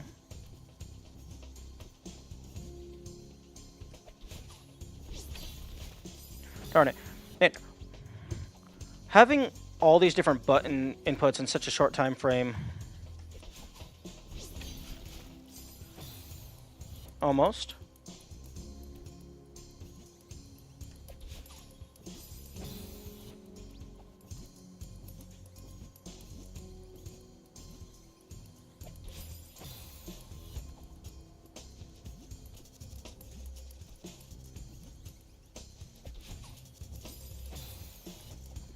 Damn, fuck trying to do this without taking any deaths.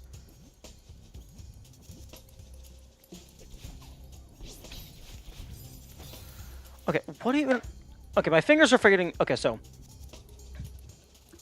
Hold, jump, and then it's... You hold up and right. Then you release grab, dash, and then hold grab. And then you swap to down right, dash, jump, and then dash.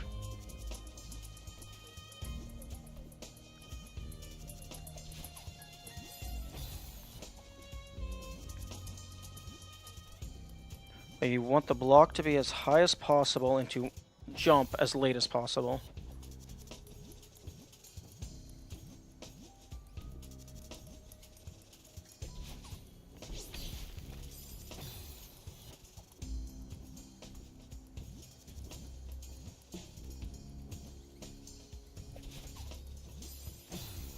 Man, sometimes it feels like you just move slower or faster.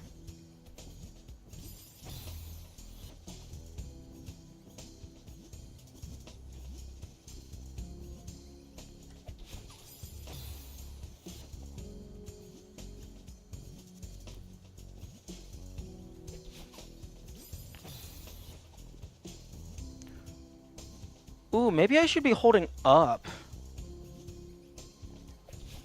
Oh, yeah. You should definitely be holding up because then you fall slower.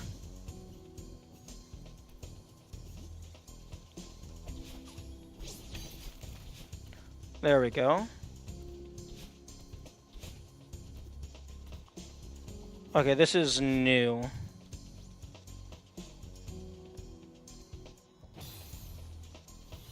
I don't remember this stuff.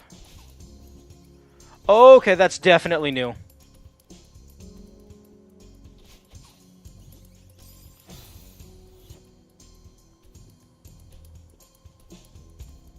This may or may not just be an alternate path, but this is definitely new content.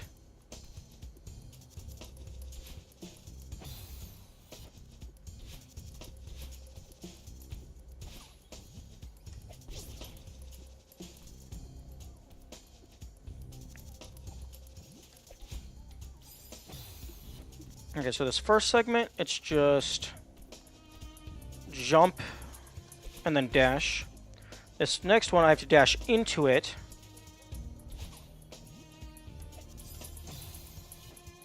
Oh no, wait, I have to...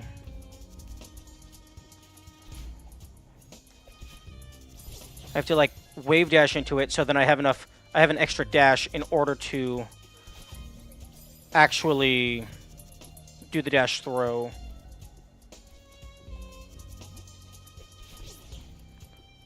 The amount of weird extra content in Farewell is neat. Yes, cool.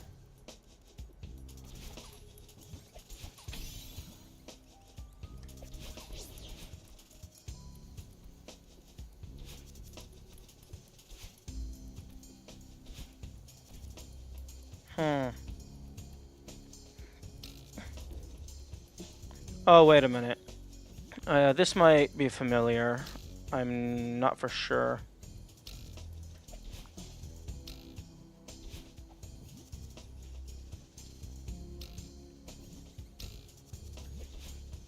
No, I think I've done this room. Maybe? I don't know.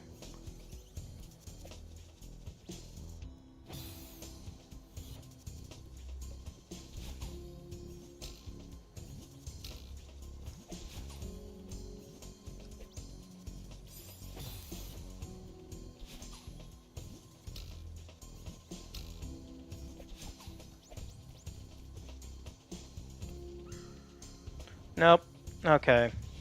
It was just an alternate path for absolutely no reason.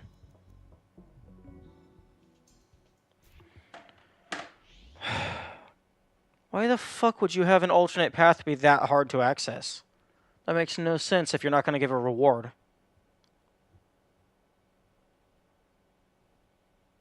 It's faster for speedrunners? How dare you use logic and reason when I'm trying to be upset?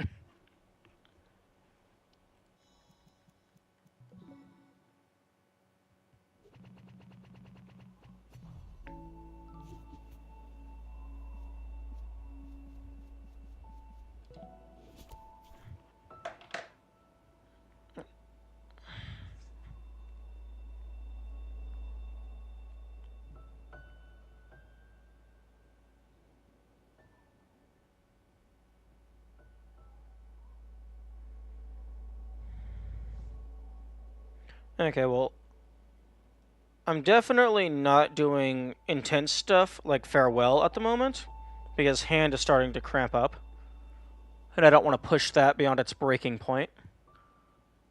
So I am going to take a small break and go eat some lunch stuff. Drink some water.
Okay, food is in the microwave. That's gonna be done soon.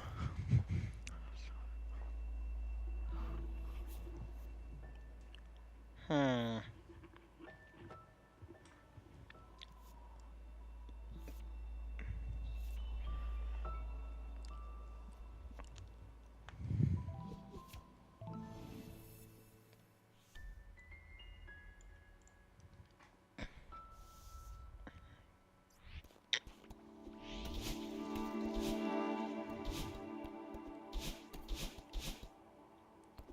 I'm gonna do this for a little bit less physically intensive.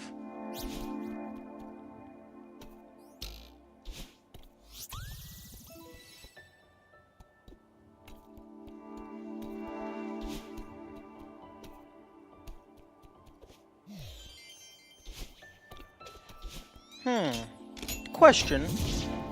I know there's like leaderboards and stuff for like everyone who's done the Goldens. Do most people like? Is there a similar thing for like mirrored Goldens? I imagine fewer people care about that.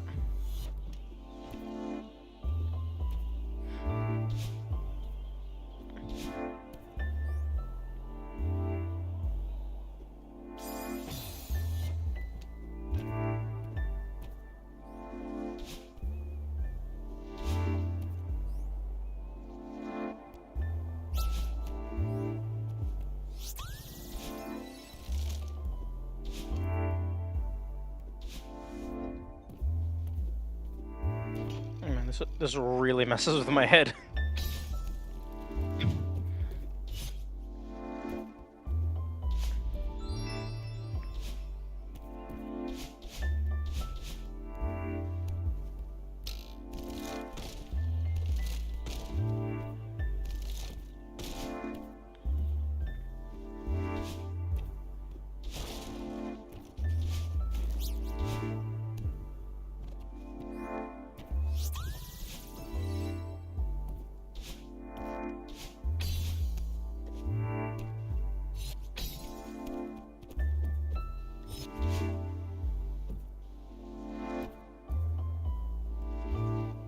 Should I have gone left? I think I probably should have gone left.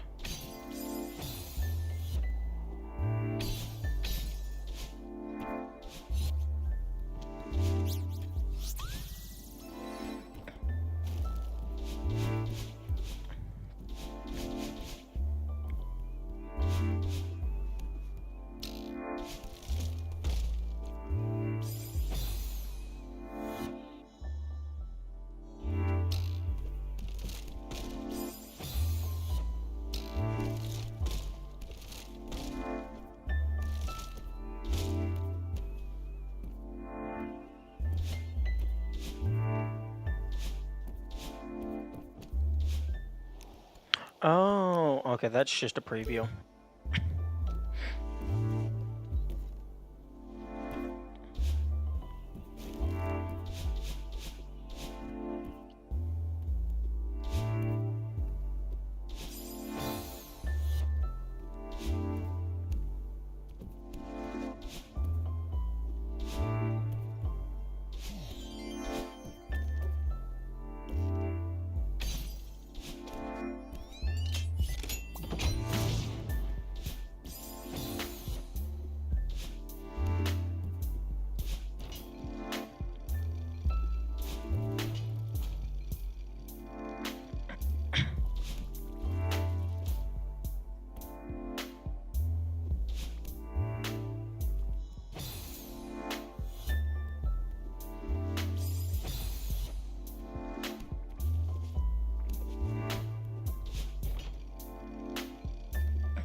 People tracking Mirrored Goldens? No.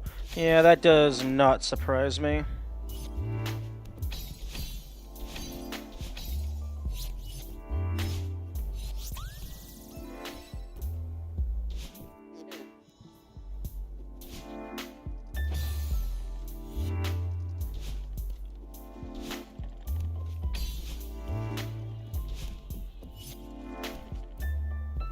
Okay, microwave is done.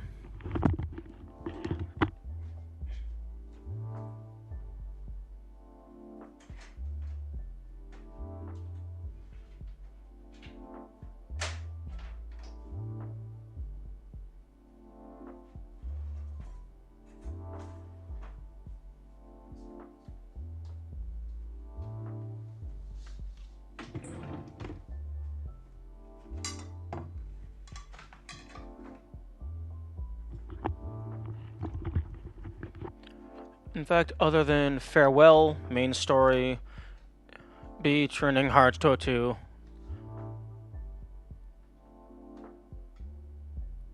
I couldn't find a place that tracks it. Like, no one cares about who has done 4B Golden.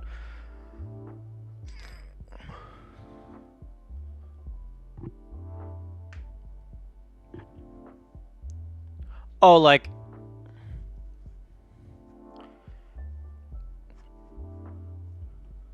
main story, all B-sides, true ending.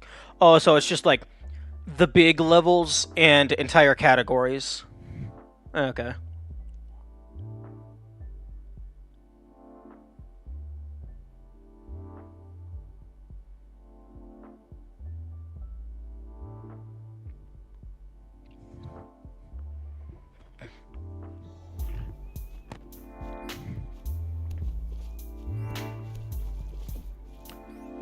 So what I'm hearing is free world record.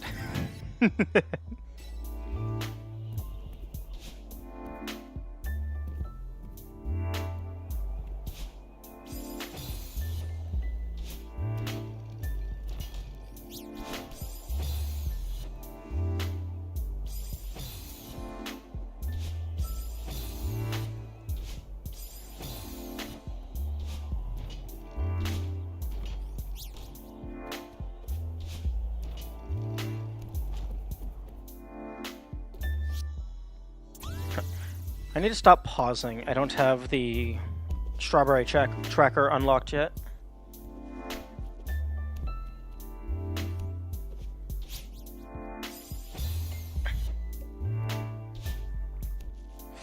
Ooh, that is not what you like to see.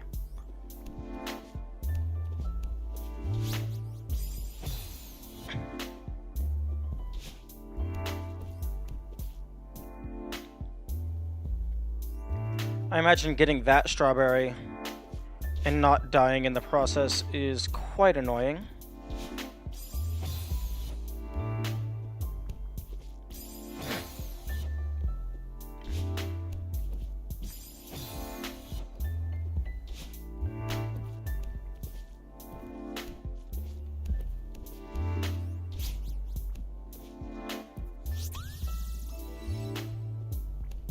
I guess you can do that.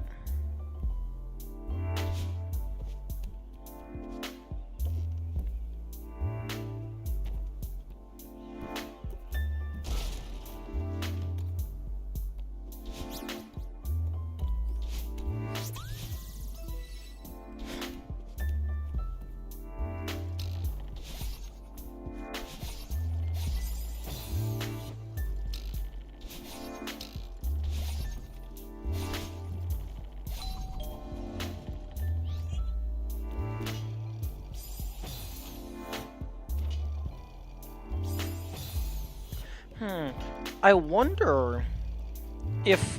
I mean, obviously part of the reason why mirrored mode is so mindfuckery is because, like, I'm used to the normal mode, but I wonder if there's, like, a game design aspect to it as well. Like, the levels were explicitly designed to traverse in one direction, and then when you force the player to go in the opposite direction, even if the inputs don't change, I wonder if, like, that It has a psychological effect.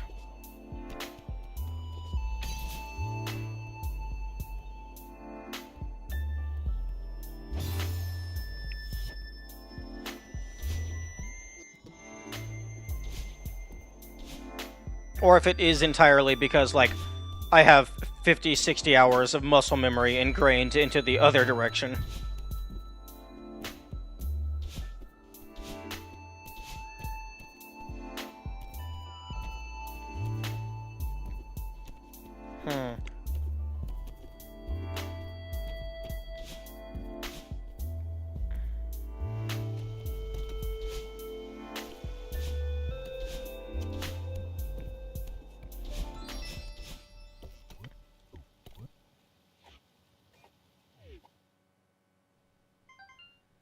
Yes, I'm so happy. I am so happy that this gets modified.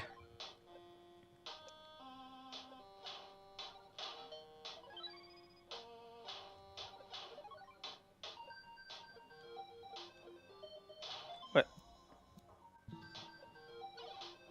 Moose.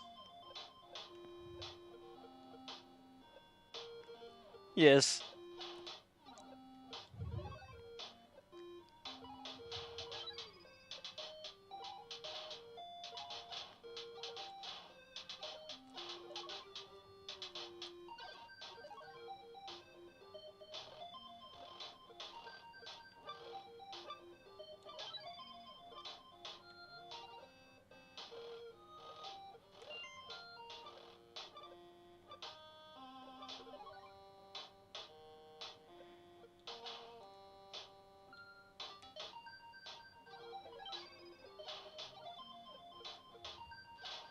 Okay, the euphoria has dropped off somewhat.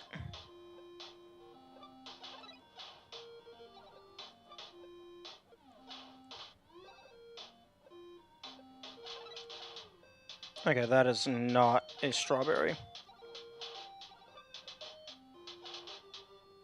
Ooh, but I could potentially get up in there.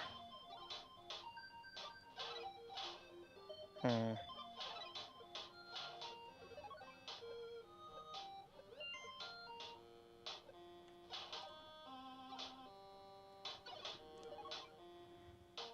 Oh, the timer is reversed as well. I wish the timer in the main game got reversed. That would be hilarious.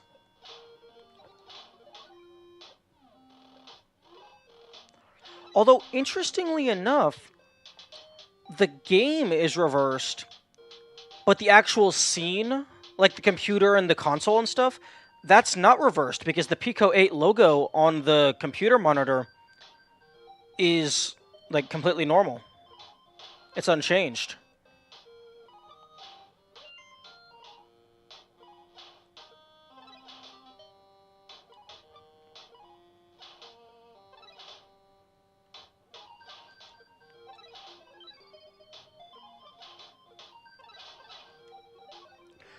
Hmm.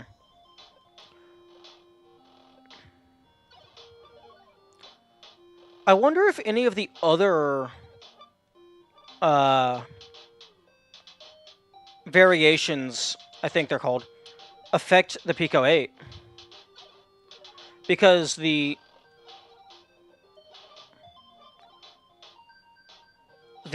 Battle-In skin does not affect it.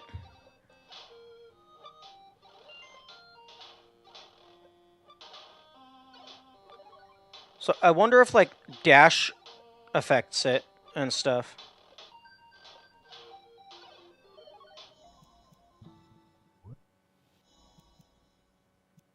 Variants.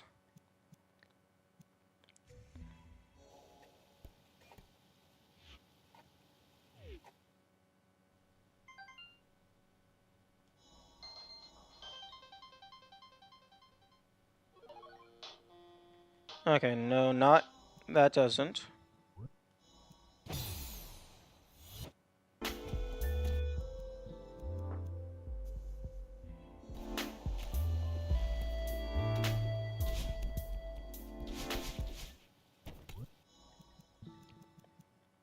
Uh, you already can't grab.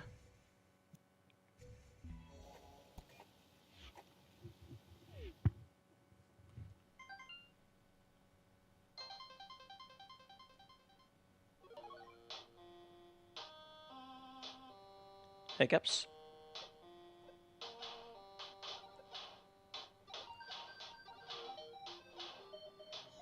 Okay, I think it might only be...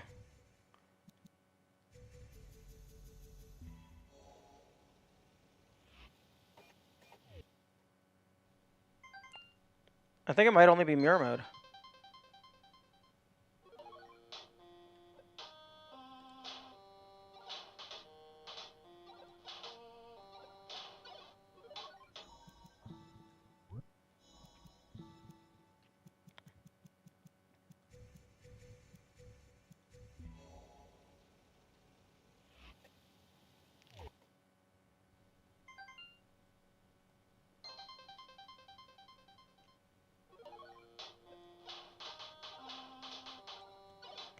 Okay, yeah, it looks like it's only mirror. Very interesting. I wonder why that is.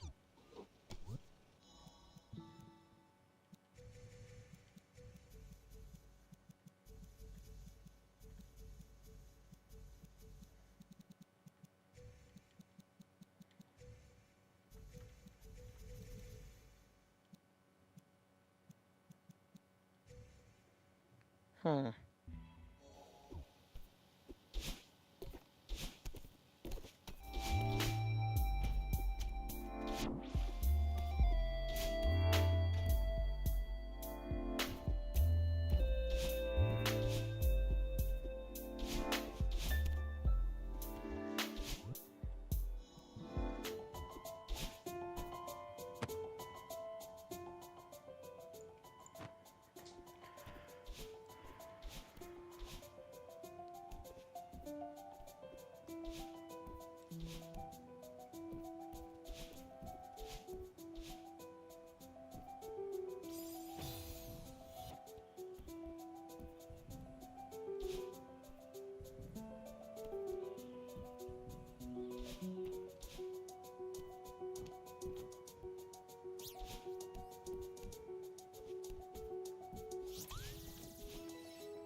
I find it interesting that in 8C they teach you about hypers, but then just they never get used again. Like they teach it to you for a single level, which is very interesting.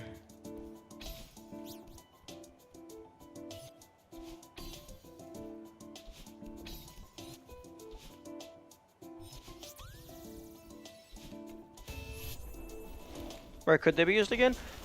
I mean, I don't know where they could be used again. I just think it's interesting to introduce a mechanic that's exclusively for a single level.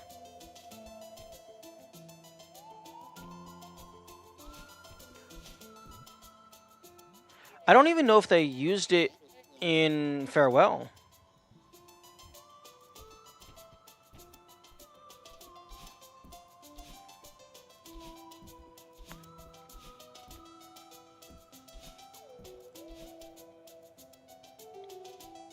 Farewell already has wave dashing. Yeah. But yeah, I don't think they use the hyper in Farewell at all. I mean, I ended up using it because I just learned about it on my own.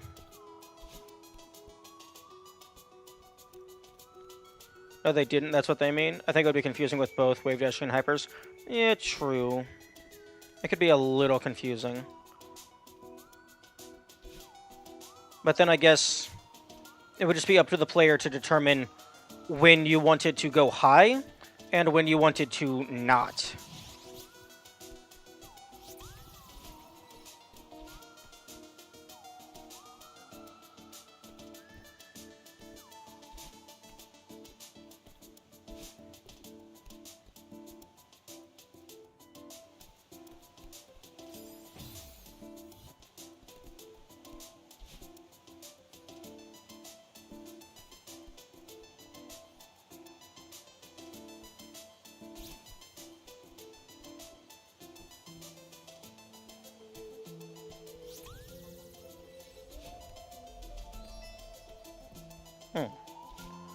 to break this first.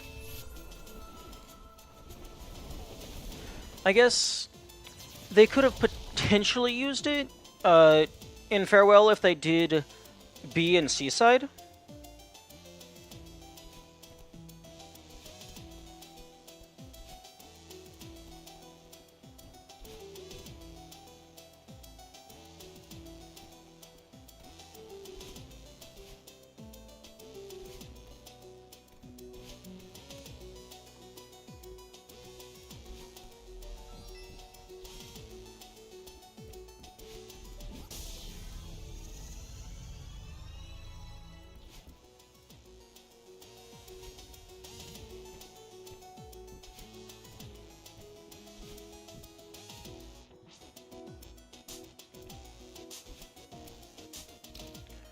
Oh, so yeah, the Heart Gate in Farewell doesn't have enough of hearts to make sure people know how to hyper. As currently, it's exactly enough so people know what wall bouncing is. Oh, true. Because you get hyper dashing for getting all of Seaside.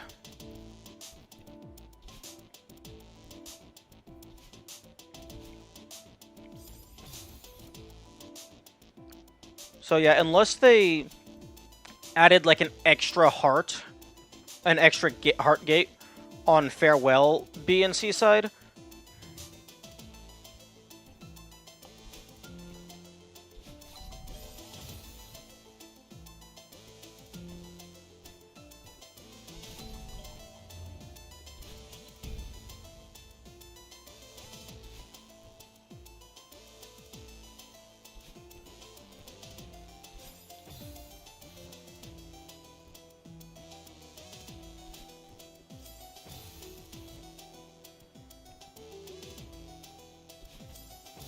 Ooh. Okay, stand here. Crouch, forward, grab.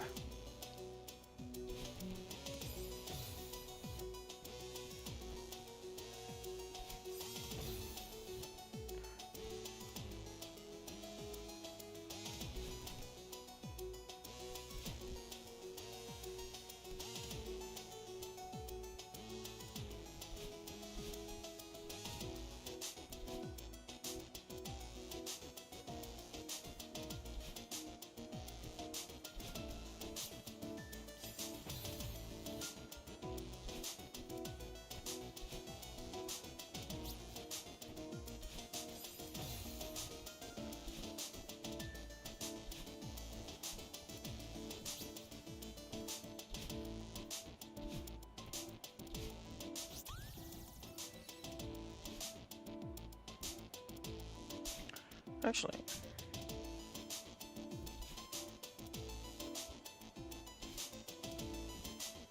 Okay, that's cool.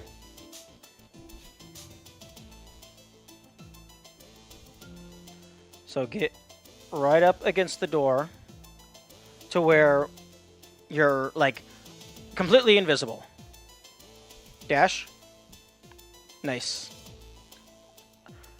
I'm pretty sure that's consistent because the enemies spawn in, like, as soon as the room is... As soon as you enter the room, I think.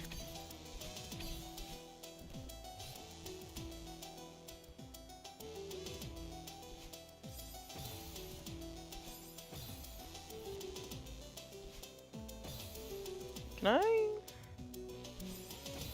Can I do a wall bounce?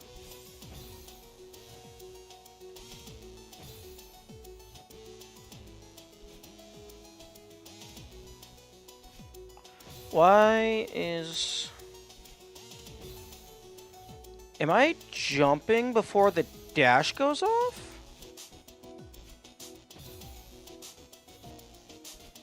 Yeah, because I'm not pressing... Looking at the input display, I'm not pressing forward.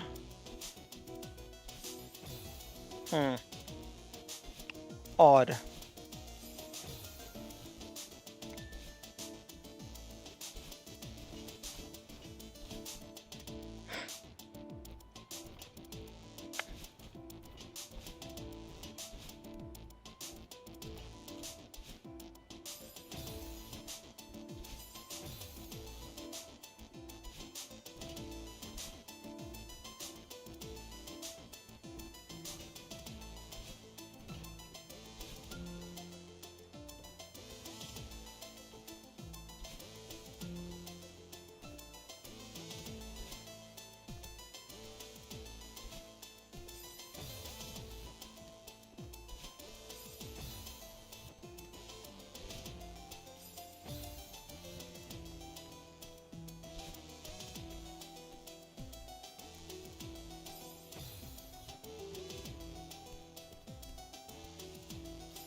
Oh, right. Oh yeah, that's a major time loss if you mess that up.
Excuse me? Oh. Oh, you don't... It's... A wall bounce isn't just on a corner. It's if you're dashing up next to a wall. Yeah, that makes sense.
Alright.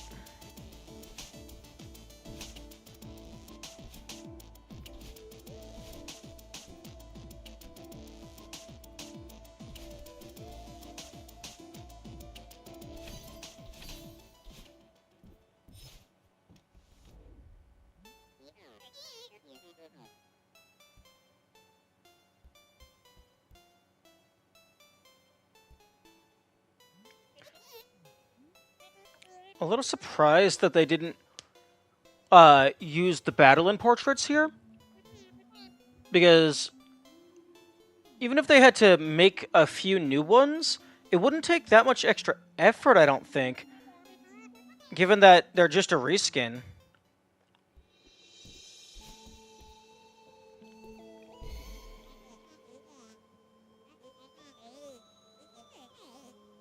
Oh, it's not completely a reskin. Battling looks like maybe their hair is a little bit sharper?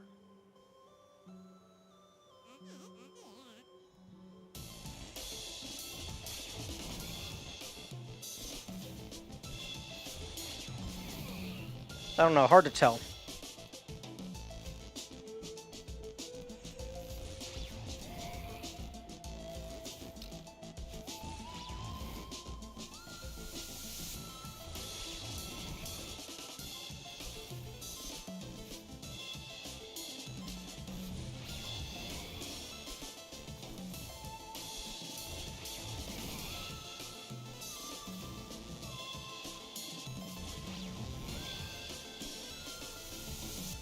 Oh, is it going to be awkward?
Interesting.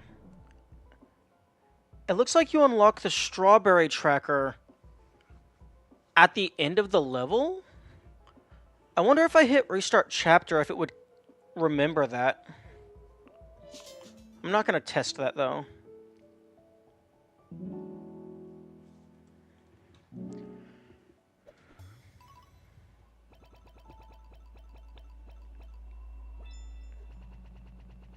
Okay, yeah, I was about to say, I died a lot more than one time.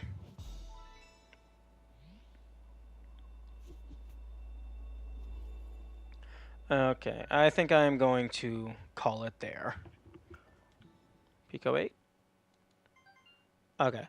So, in order to have the reversed Pico 8, you have to do it on a reversed file. Okay. I'm going to call it there. A little bit shorter stream than usual, but tomorrow will be normal length. Thank you all for being here. I am almost done. Well, almost done with the non-insane stuff. I just have one B-side and then farewell. And then that's everything. Well, I mean, Moonberry, but full clear B-side, full clear farewell. And then it's just the Goldens.